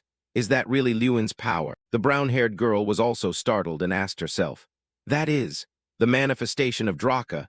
Ruin summoned that. What on earth is happening?" She immediately envisioned the scenario. No way could Lewin be becoming the new god of destruction. Suddenly a voice spoke up, surprising Lewin. "You've used dirty tricks until the very end, Lewin Ardell." The person resolutely declared, "I won't allow that." A sinewy hand pressed hard against the ground. The white-haired guy, his face cracking, emphasized, "Anything that stands in my way right now." The guy quickly stood up and cleared his throat. "Absolutely will not be allowed." The white-haired guy slowly raised his hand, emitting a purple light, then boldly declared, "Let's see how long that arrogant attitude lasts." Purple orbs appeared around the guy. The white-haired guy continued to spew threats. "In the end, your fate is destruction." Right after that, he flew high and attacked Lewin. Even Thuron, in his form as a demon god, didn't realize one thing. Draka stood there calmly, extending a hand. The Draka that Lewin had summoned was once called the god of destruction. Lewin also performed the exact same motion. The opponent deduced, so facing Draka at this moment. Seeing the terrible power of Draka before him, the white-haired guy also asserted, "Is no longer just suicide." Suddenly a pair of hands clasped together and twisted, creating a golden light. Right after that, a stream of white light engulfed the surroundings. making the white-haired guy look up. The guy was stunned as if he couldn't believe his eyes. What? What kind of nonsense is this? Not waiting for the opponent to react, Lewin spoke. Is it my turn yet? Immediately, a golden light descended powerfully onto the spot where the white-haired guy was standing. That heaven-shattering punch struck directly into his cheek. It seemed the white-haired guy had completely lost his footing against Draka. He stood still, letting Draka continue to strike his side. The forceful punch was so powerful that it created a golden beam of light. And just like that, Lewin controlled Draka to attack that arrogant white-haired guy continuously. Everyone witnessing the scene before them was left gaping in surprise. Lewin suddenly stopped punching when the opponent exclaimed, "I admit it, Lewin Ardell." The guy quickly soared high out of his sight. The white-haired guy spun the purple orb in his hand and said, "Even if I use every means I have, I still cannot defeat you." He slowly grew stronger and said, "But if I cannot win?" Right after that, the white-haired guy screamed madly, "Then I will drag both you and this cursed world down, destroying everything with all my might." Lewin widened his eyes in shock and panicked. What the hell are you talking about?" Not waiting any longer, the white-haired guy hurled the purple orb in his hand hard toward Lewin and declared, "Everything ends right now." He stood there angrily, cursing, "Damn it, you've gone mad until the very end, Thuron, wanting to destroy the whole world just because of jealousy." Just as he finished, he regained his composure and said, "It looks like I have to stop this attack." Lewin looked up and calmly said, "I'll have to put every ounce of my strength into this." Immediately, Draka raised his powerful fist. Then, for this last time, Lewin did the same and urged, "Let's do this together, Draka." Two streams of light from both sides merged into one. Lewin's expression changed. Then he shouted loudly to show his determination. The white-haired guy wasn't easily beaten either and screamed frantically, "In the end, you are nothing before a demon god. I will wipe you out along with those fools." Everyone standing below looked up, worried about the current situation. Lewin glared and resolutely said, "No, the one who can't do anything. That is you." The white-haired guy stood frozen there, deep in thought. Is it over? Is it really ending like this? The guy wouldn't give up and gritted his teeth. "Damn it, this really sucks." The white-haired guy screamed, "Even if I die, I will curse you, Lewin Ardell." Right after that, a white light appeared in the sky, covering everything. Lewin landed on the ground and walked away calmly. The purple-haired girl ran over and called out, "Opa." She ran over worriedly and asked, "After all those battles, are you still okay?" Lewin looked over and smiled. "Yeah, I'm okay, I'm safe." But immediately after, he stood frozen and stared blankly. Suddenly, he clutched his head in pain. Lewin asked himself painfully, "What's happening? My head feels like it's about to explode. What is this unbearable pain?" Because the pain was too much, he screamed hopelessly. After that, Lewin collapsed to the ground and went silent. The purple-haired girl walked over worriedly. "Are you okay, Opa? Wait, I'll be right there." Lewin yelled in a panic, "Don't come near." He endured the pain and warned, "Don't come here. You absolutely must not get close." The brown-haired girl saw this and thought, "I was too sure." Lewin stood frozen at the scene before him. As expected, the dragon known as the most perfect creature and also the destroyer of the world, Draka. Faced with such majestic presence, he thought to himself, just facing it is enough too. This overwhelming energy, it's truly unbelievable. Lewin broke the silence. "Where are we, Draka?" it replied. "I borrowed your inner world for a moment. I felt that if I left you alone, something terrible would surely happen." After that, Draka said slowly, "Currently, you are just one step away from going crazy because of the power, just like I once was." Seeing his bewildered face, it explained, "Therefore, no matter what, I had to drag you into this inner world." Strang, watching from afar, suddenly spoke up. "Then what should I do?" She screamed in anger. I don't want to go through what you endured. I don't want to witness another person losing themselves." Just one sentence from Draka made her stand frozen. "That is why I came here, Strang." It immediately answered, "The player's creation connects me and the little destroyer. Since there is a connection, it can also be severed." Its face became unusually serious. "Therefore, if I use all my strength to destroy it, nothing will be able to harm the little destroyer anymore." Strang remained angry and questioned, "Then, using all your strength means you will disappear." Draka comforted her softly. "Don't be too sad, Strang. After I awakened as the god of destruction, everything I brought only harmed this world. If he can use the power without being swallowed by it, he will become a greater pillar for this world." Lewin watched every word it said. "Severing the player connection doesn't mean you will lose your power, so don't worry." Suddenly he asked abruptly, "Wait, Draka, before that I want to ask one thing." His gaze suddenly dropped. "Out of so many people, why me? I really don't understand why you would do all these things for me. I don't even know if having this power will be of any benefit to the world." The voice gently rang in his ears, waking him up. It will be useful. Recalling the image of Lewin's tear falling, Draka said slowly, I granted you power because you remind me of myself. With its head bowed in fatigue, before I had the power, life was nothing but pain for me. But in the end, I was swallowed by that very power and destroyed the world. But you are different. Suddenly, Draka's voice turned serious. As a player, I have watched your entire life. Witnessing that courage, the voice echoed calmly. Since when you had no power at all until now, when you have become strong, you have always used that power in the right way. Seeing Lewin's dazed appearance, Draka called out slowly, Unlike me, you will lead the world on the right path. The next sentence made them both stand frozen. It seems time is up. It was a pleasure to meet you, little destroyer. It still directed its gaze toward her and said, And you too, Strang. Before leaving, it didn't forget to say goodbye. In the past and in the present, thank you always. Hearing that, Strang's face briefly flashed with bewilderment, her eyes widening in sheer shock. She gritted her teeth and spoke in a sharp, steely voice. That damn lizard. Nevertheless, those icy eyes didn't forget to send a greeting. Goodbye, Draka. His entire body throbbed with pain as his eyes slowly fluttered open. A voice called out, Ah, ruin. Principal Tyrion and the others surrounded Lewin, who blurted out, Huh. Jason spoke up worriedly. You really gave me a scare, man. You just collapsed out of nowhere. I thought something horrible had happened. Lewin replied softly, So that's what happened. Sorry for making you worry. He looked at them with affectionate eyes and said, And thank you all so much. I called for help so suddenly, yet you all still came. Principal Tyrion spoke in a gentle tone. Even if it was just a last-minute plea, the fact that everyone rushed here immediately only shows what a wonderful person you are, Ruin. Suddenly a voice rang out, drawing everyone's attention. Sorry for interrupting this warm moment. Jason's face immediately froze upon seeing the newcomer. Huh, what? Before that majestic face, the blonde-haired friend stammered. Your Majesty. He spoke slowly. I have business with Ruin Ardell. Lewin widened his eyes in surprise. The Emperor came to see him in person.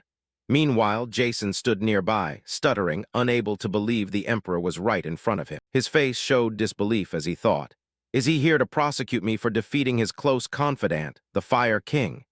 It's very possible the Emperor isn't thinking clearly right now, having just lost his son, the Crown Prince. The Emperor spoke again in a measured tone, Lord Ruin. Suddenly, he bowed his head to everyone's astonishment and said, Please allow me to apologize in person. The Emperor said softly, The current state of chaos in the Empire is entirely my fault.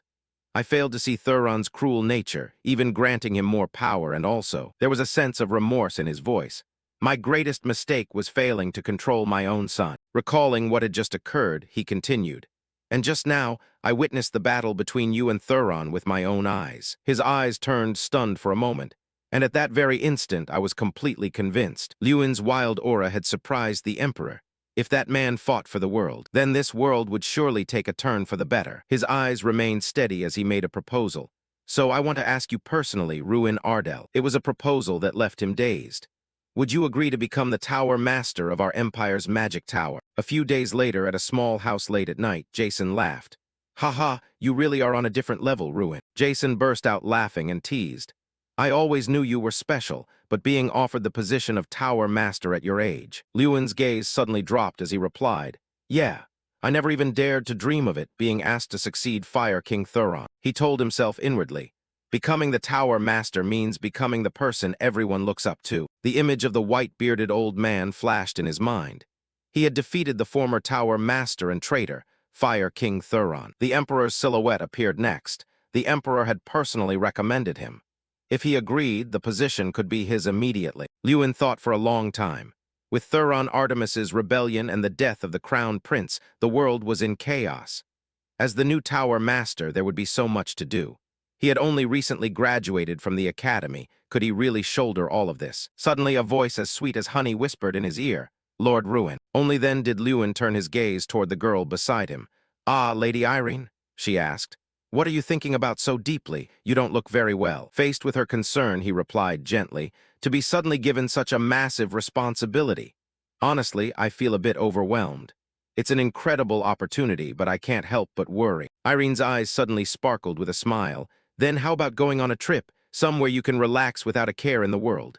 Lewin smiled back. Oh, that sounds nice. Where should we go? Suddenly her expression shifted, and an implicit, knowing smile appeared. Irene then leaned across the table, looking at him with a seductive gaze.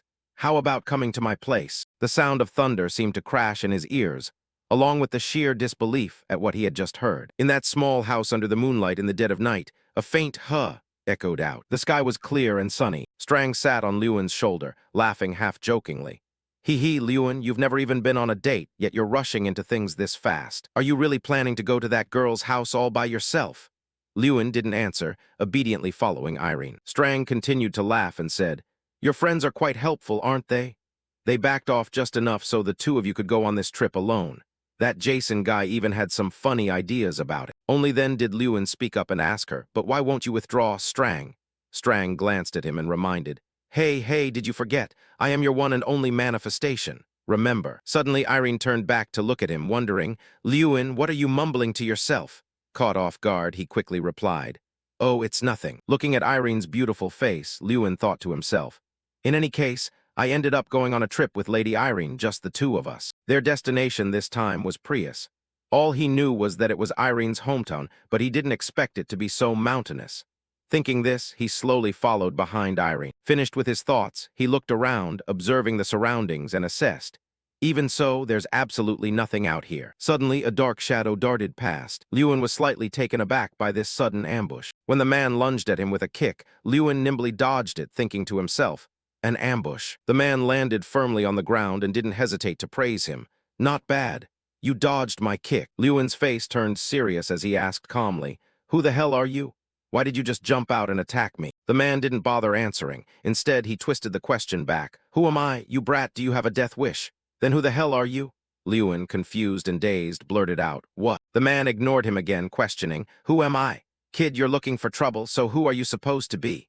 Lewin stood there, bewildered. What's going on? Irene looked at the man in front of her and introduced him plainly. That person is my older brother. The man clenched both hands into fists, staring straight at the two of them. Lewin was stunned and asked her in confusion, Wait, your brother? Then why did he attack? Before he could finish, Irene's brother cut him off, praising, Dodging my ambush proves you're no ordinary small fry. With that, he slowly walked up to Lewin and asked coldly, But seeing you wandering around with Irene, don't tell me you're her boyfriend. Then he grabbed Lewin by his shirt. To Lewin's shock, the man threatened, Let me punch you once, then we'll talk. After regaining his composure, Lewin looked straight at him and suggested calmly, I don't know what you're talking about, but could you please let go of me? Suddenly his eyes widened in shock, letting out a silent huh. In his mind, Irene's brother was actually an 8-star martial artist, Aduma Prius. Seeing his rank, Lewin found it hard to believe, asking himself, Wait, an 8-star martial artist? Why would someone that powerful show up here? Aduma continued to shout in his face, questioning repeatedly, What? Why aren't you answering? You think this is a joke? Irene crossed her arms and asked flatly, Are you done yet? Sensing her displeasure, Aduma quickly let go of Lewin's shirt and called out, Irene? Irene turned her face away, ignoring him, and said petulantly, Even if you are my brother, this is going too far. Aduma asked her indignantly, Are you really taking his side right in front of me? What's so special about this guy? Annoyed, Irene whipped around, looked at him, and said loudly, I'm the one who saved you. After saying that, she turned to walk away, calling out to Lewin while leaving a parting shot for Aduma. Let's go, Lewin. He really is a stupid brother. Insulted by her, Aduma was fuming, his anger flaring. Lewin, caught in the middle, felt awkward and finally replied, All right. In his mind, he was both curious and trying to reassure himself, but the rest of the family should be fine, right? Surely that's the case. Soon they arrived at a house. Inside the house, a middle-aged man was furious, slamming a powerful, fiery fist onto the floor. He shouted angrily, What did you just say? After calming down, he sat in his chair, hands still clenched into fists, muttering in disbelief. My precious, unimaginably adorable daughter Irene, the apple of my eye, brought a man home. Bringing him all the way here means he's here to ask for her hand. Then he yelled again, irritably protesting, I will absolutely never, ever approve of this marriage. This middle-aged man was Irene's father, a 9-star martial artist, Achan Prius. Achan, whose temper was as hot as fire, shouted a challenge, If you really want my daughter, then defeat me first.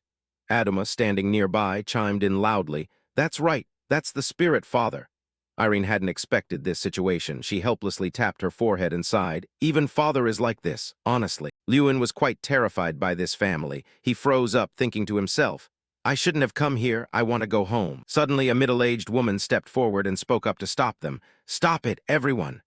Hearing the voice, they all instinctively turned to look. She crossed her arms and sternly questioned Achan and Aduma. What do you two think you're doing? Irene finally brought a guest home, and you can't even welcome him properly. With that, she majestically ordered them, apologize right now. Achan didn't expect her to say that. He called out softly, honey. Aduma also stood dazed, calling out, madam. Finally, the two of them turned to look at Lewin, following her request. Aduma said briefly, sorry. Achan followed suit, saying, I apologize too. Lewin gave a bright smile, his face slightly red from embarrassment, admiring her in his mind. Lady Irene really inherited her aura from her mother.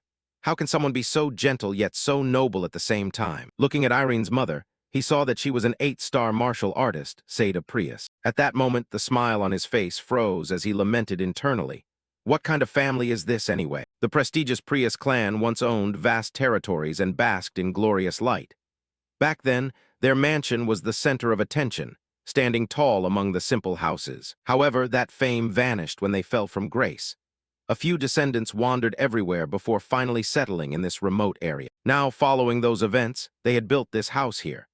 Their descendants lived in seclusion in the mountains and forests, focusing intensely on their training, practicing day and night without rest. Specifically, Achan and Aduma worked hard every day to increase their strength. But Lady Irene, who possessed brilliant magical talent, successfully became a mage with the desire to revive the family. And thanks to her, the Prius clan saw a major turning point. Seda placed a bowl of delicious soup on the table and asked him politely, I'm sorry. This is your first visit, and we've been quite rude, haven't we? Then she sat down across from Lewin and Irene, speaking honestly. The men in this house are just like that, incredibly emotional, acting without thinking, but truthfully, they aren't bad people. At that moment, Achan and Aduma were kicked outside, sitting there hugging their legs, wallowing in their hurt feelings together. Inside, Seda looked straight at Lewin, speaking gently on their behalf. It's just that they love their daughter too much. I hope you understand. Lewin smiled and replied politely, I understand. Anyone would be a bit startled if a precious daughter like Lady Irene brought a man home. Seda propped her arms on the table, looked at him, and said with a smile, Is that so? I wasn't startled at all. Lewin was a bit surprised by her answer, instinctively letting out a huh. She rested her chin on her hand and explained casually, If our daughter brings a man all the way home, then she must be thinking quite seriously about him. Then she turned to Irene and asked, Isn't that right, Irene? Having her secret heart exposed, Irene's face turned red as she grew flustered, her words becoming a jumble. Mother, Well, that is. Suddenly, Achan slammed the door open and walked in, shouting his protest, Absolutely not. The three of them instinctively turned to look at him. Achan also brought Aduma and 2 other men with him. The 4 of them were all burning with rage. Achan challenged resolutely, If you want to marry my daughter, then first you must defeat us. Seda gave up on them, sighing and lamenting. These people, honestly. Looking at the 2 strange men, Lewin wondered to himself, Who are the ones standing behind them? How many brothers does she have? Achan questioned him sternly, You said your name was Lewin Ardell. Lewin stood up politely, looked at him, and answered blankly, Huh. Oh, yes, that's right. He lectured seriously. I believe the most important thing for a man is strength. The strength to protect his woman and his family, no matter the adversity. And along with that comes a natural sense of responsibility. That is how I live, and how I taught my children to live. Lewin listened intently to every word he said. Achan looked straight into the eyes of Lewin, who was standing opposite him, and criticized him bluntly. In my eyes, you look like a noble raised in luxury. Do you really have the manly strength I'm talking about? Hearing that, Lewin let out a slight smirk and asked him back, You mentioned strength, sir. Then he said with absolute certainty, Of course, the thing I am most confident in is my strength. The man put his hands on his hips and laughed loudly. Strength is what you're most confident in? You've got guts, I'll give you that. Lewin's gaze was determined as he replied firmly, If you're asking about responsibility, I can say I'm second to none. And if you're asking about physical strength, I'm confident I won't lose to anyone. The long-haired son beside him looked on with utter contempt. Won't lose to anyone? Isn't it obvious? Father, a fraud like him definitely seduced our innocent Irene. He sounds just like those professional con artists. He wore an eerie, challenging smile. Then why not prove what you just said? We were just about to go out and train a bit, among the father and sons. He declared with total confidence, It won't be easy. Even the talented ones usually avoid our training sessions. But Lewin didn't show any hesitation. Sounds good. He turned back to say a tender goodbye. Lady Irene, I'm going to warm up a bit. Hearing that, she felt a surge of panic. With the men of my family. Lewin turned back with a face full of confidence. They only know about training, so perhaps the fastest way to get close to them is through training. Then he stepped out behind the others. All right, I'll be back. At this, she spoke up to comfort her. Don't worry. Looking at that boy's eyes, he'll handle it just fine. But that wasn't what Irene was worried about. No, I'm not worried about Lord Lewin. Her mother was somewhat surprised. Huh, then what are you worried about? Her face grew uneasy. What I'm worried about is those reckless men. There was a scream from outside. The long-haired young man laughed with excitement. How about that? The hollow-cheeked man beside him praised. That's a new record. Well done, kid. Suddenly, a voice rang out from behind as a reminder. You boys still have a long way to go. The man was lying on a rock observing it all. As expected, reaching 9 stars is still a long road. The people below immediately complained. Sure enough, surpassing father is just too hard. He looked down at him arrogantly. Well, you flirtatious guy who dares to hang around our Irene. He felt incredibly confident in his heart. That should be enough to crush your spirit, right? Lewin also spoke up in praise. Your strength is truly remarkable, sir. Then he turned his toe in a different direction. In that case, Lewin wanted to express himself. Let me show you something, sir. The 3 people behind observed intently, filled with curiosity. What is he doing? No way does he plan to destroy that entire mountain. Lewin swung a fist. He froze, watching blankly. With just one move, Lewin seemed to destroy everything. The mountain was split in 2, and light shone directly onto Lewin. A mountain that big with just his bare hands. He wore a confident smile, as their voices rang out in sheer amazement. What kind of mage is actually that strong? The ethereal mountains were covered in a layer of mist. In Prius, the most important qualities of a man are strength and the physical power to protect the family. Just as I thought, they probably intended to use this training session to dampen my spirit. Lewin ran flat out toward the front, pursued by Irene's brothers. Where do you think you're going? He was drenched in sweat. Fine, I'll play along to the end. However, it became an opportunity for him to prove his strength and stamina. A few days passed like that. Irene's brothers were lying all over the ground, panting with exhaustion. Lewin's shadow fell over them. Are you all right? He reached out his hand to help them up. Can you stand? We still have to eat dinner together. Irene's brother took Lewin's hand and sat up. Yeah, thanks. They asked him affectionately, are you training again tomorrow? Of course. Suddenly Lewin called out, hey. Irene's brother replied softly, yeah. He asked enthusiastically, can we call you brother? Hearing that, the brothers were both confused and embarrassed as they answered, sure. They were chatting animatedly, while a figure stood nearby, observing. Irene's father looked at them, pondering for a long time. Back at the house, night fell, covering everything. A shocked voice rang out, what, really? The brothers slammed the table and said loudly in disbelief, you're actually recognized as the successor to the Tower Master. The Emperor himself recognized you. Irene, sitting beside Lewin, replied softly, yes, that's right.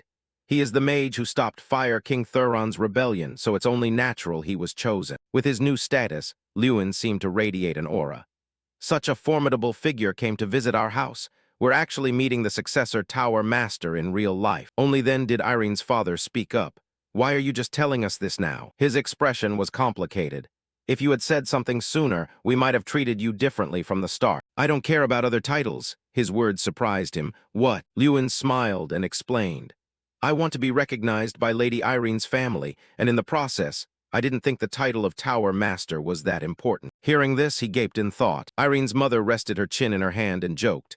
Really, he's exactly the type Irene would fall for, right, honey?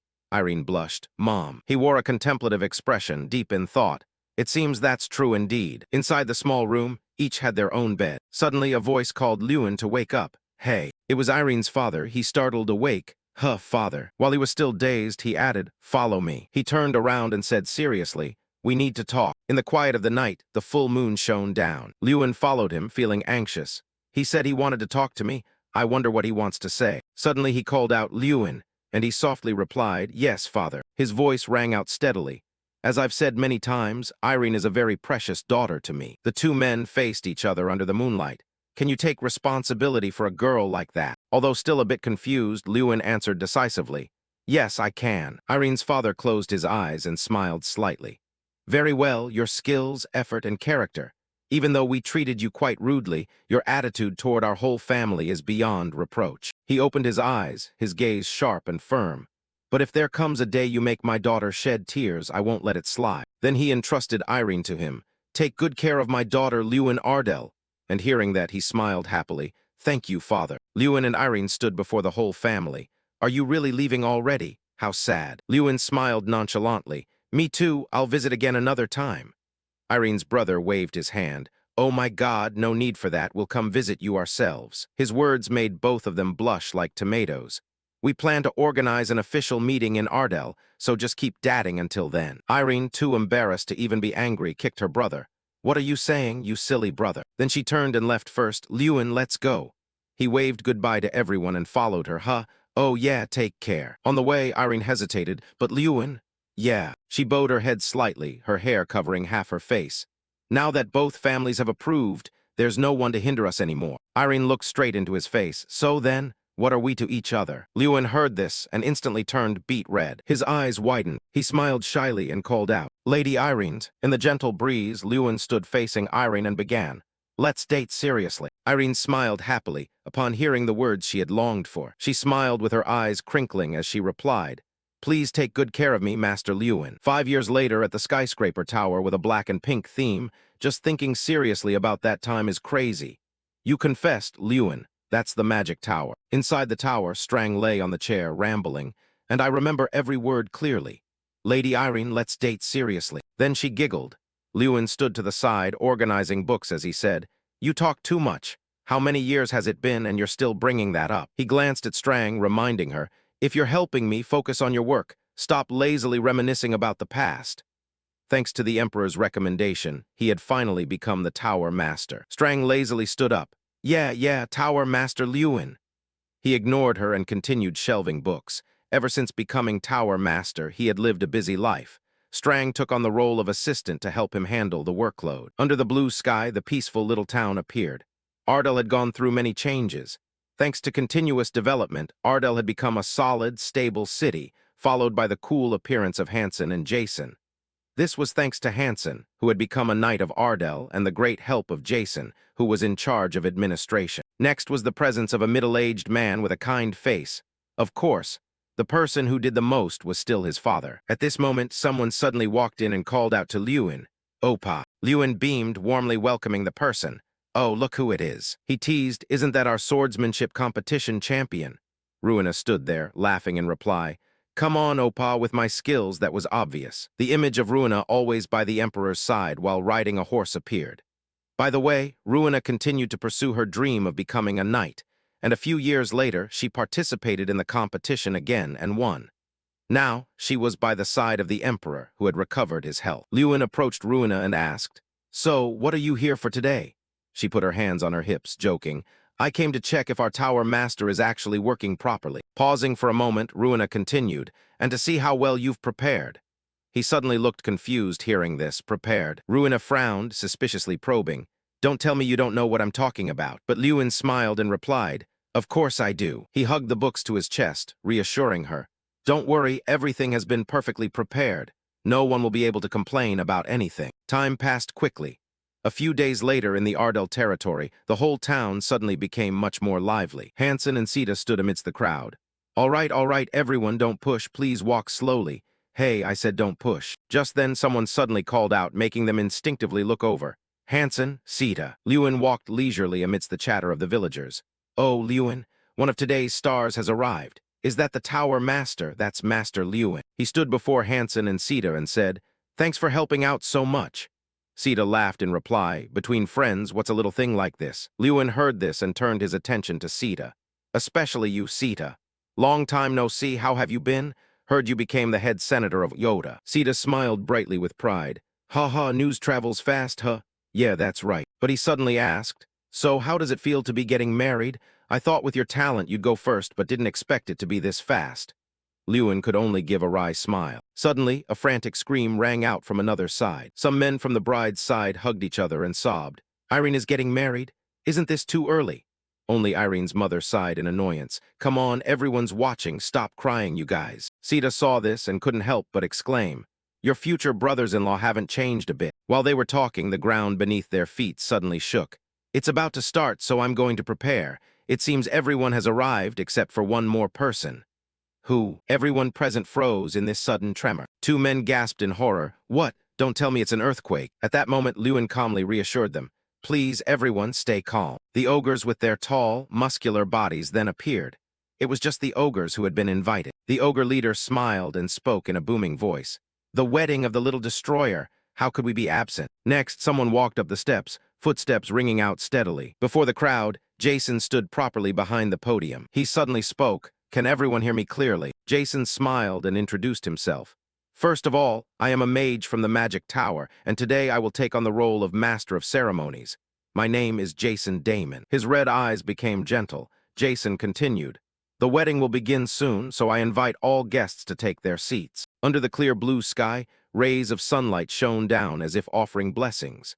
Although I introduced myself as a mage of the Magic Tower, I'm actually better known as a friend of the Tower Master. However, thanks to that, I have the honor of standing in such a significant place today. Before hundreds of guests, Jason said, Not long ago, I met the bride and groom. They asked me to convey their sincere thanks to everyone who traveled from afar to join in their celebration. He looked up in a certain direction. Well then, let us welcome the stars of today. Let us welcome the stars of today. Lewin walked forward leisurely amidst the applause of everyone. Lewin Ardell. Meanwhile, Ruina, sitting below, called out loudly, Opa, congratulations. Next to her, other acquaintances of his spoke up. Master Lewin, congratulations on your wedding. Right after that, Jason spoke again. Now let's meet the bride. Irene, in a pure white gown, was led in by her father. Irene Prius, please enter. Irene confidently lifted her head, an endlessly happy smile hanging on her lips. Lewin startled, gazing at her dumbstruck without blinking. Irene Prius. Her father and Irene drew closer to him. Thanks to her relentless efforts to restore the family, she had become a world-renowned mage, a name everyone must have known at least once. Irene smiled brightly, looking straight at him.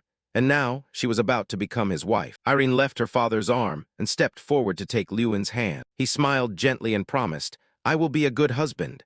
Irene's father replied in a firm voice, Very well, I trust you, Lewin. The two held hands and stepped in front of Mr. Tyrion. Next, it's time to welcome the Master of Ceremonies. He stood on the podium with a kind face. Today's Master of Ceremonies is the Master of the Tower Master, and also my master, Dean Tyrion Ignit of the Academy. Once those words were finished, Tyrion spoke. First of all, as the Master of Ceremonies, I would like to send my congratulations to you too. He gently looked at the two young people before him. The two of you standing here today have overcome every difficulty by always standing side by side. Irene and Lewin instinctively turned to look at each other. Even if similar challenges appear in the future, this couple, bound in marriage, will overcome everything once again. Their hands were tightly intertwined as if they were one, leaning on each other during difficult and sorrowful times. That is the meaning of marriage. Looking at each other for a moment, she and he turned their eyes to Tyrion. Now, let us listen to the vows from the newlyweds. Lewin rolled his eyes, remembering the past. I still remember the first day I saw her at an antique shop in Altain during the grand festival. The thought that I'd marry someone who used to seem cold and stubborn, I still find hard to believe. But he turned to her and continued. Looking back, I think I was drawn by her confidence and intelligence. Lewin confidently vowed, I, Lewin Ardell, will be my wife's best friend. Following that, Irene vowed without hesitation. I, Irene Prius, will be my husband's loving companion. Lewin and Irene turned to face each other, and finally, both turned to the guests and spoke. To everyone who has come to celebrate our wedding, we sincerely thank you. As he finished, fireworks in the sky instantly bloomed brilliantly. Not just one corner of the sky, but in every other corner it seemed to be spreading this happiness. All the guests happily wished them well. Congratulations, Tower Master. Congratulations, my lady. In that moment, Lewin suddenly fell into deep thought. A small person like me could achieve all of this. It must be thanks to that help. He walked alongside Irene while reflecting on the long journey. He had run without rest, facing many dangerous situations, but in the end, he had completed everything brilliantly. Lewin thought regretfully, if only Draka could witness this moment too. Suddenly, a voice echoed in his head, Congratulations. Lewin started thinking, that voice. He looked at Strang sitting on his shoulder and whispered, Strang, didn't you hear anything just now? Strang asked back, bewildered, what sound? I didn't hear anything. Hearing that, Lewin's face clearly showed confusion and disbelief. He fell silent, saying nothing more. But Lewin suddenly smiled and said, Forget it, I must have imagined it. He continued walking with Irene. If one day in the distant future someone asks me, How will you remember yourself today? I will answer like this. Lewin slightly turned his head to look back. Not even for a single moment. This is the finale for a journey that I have completed entirely without any regrets.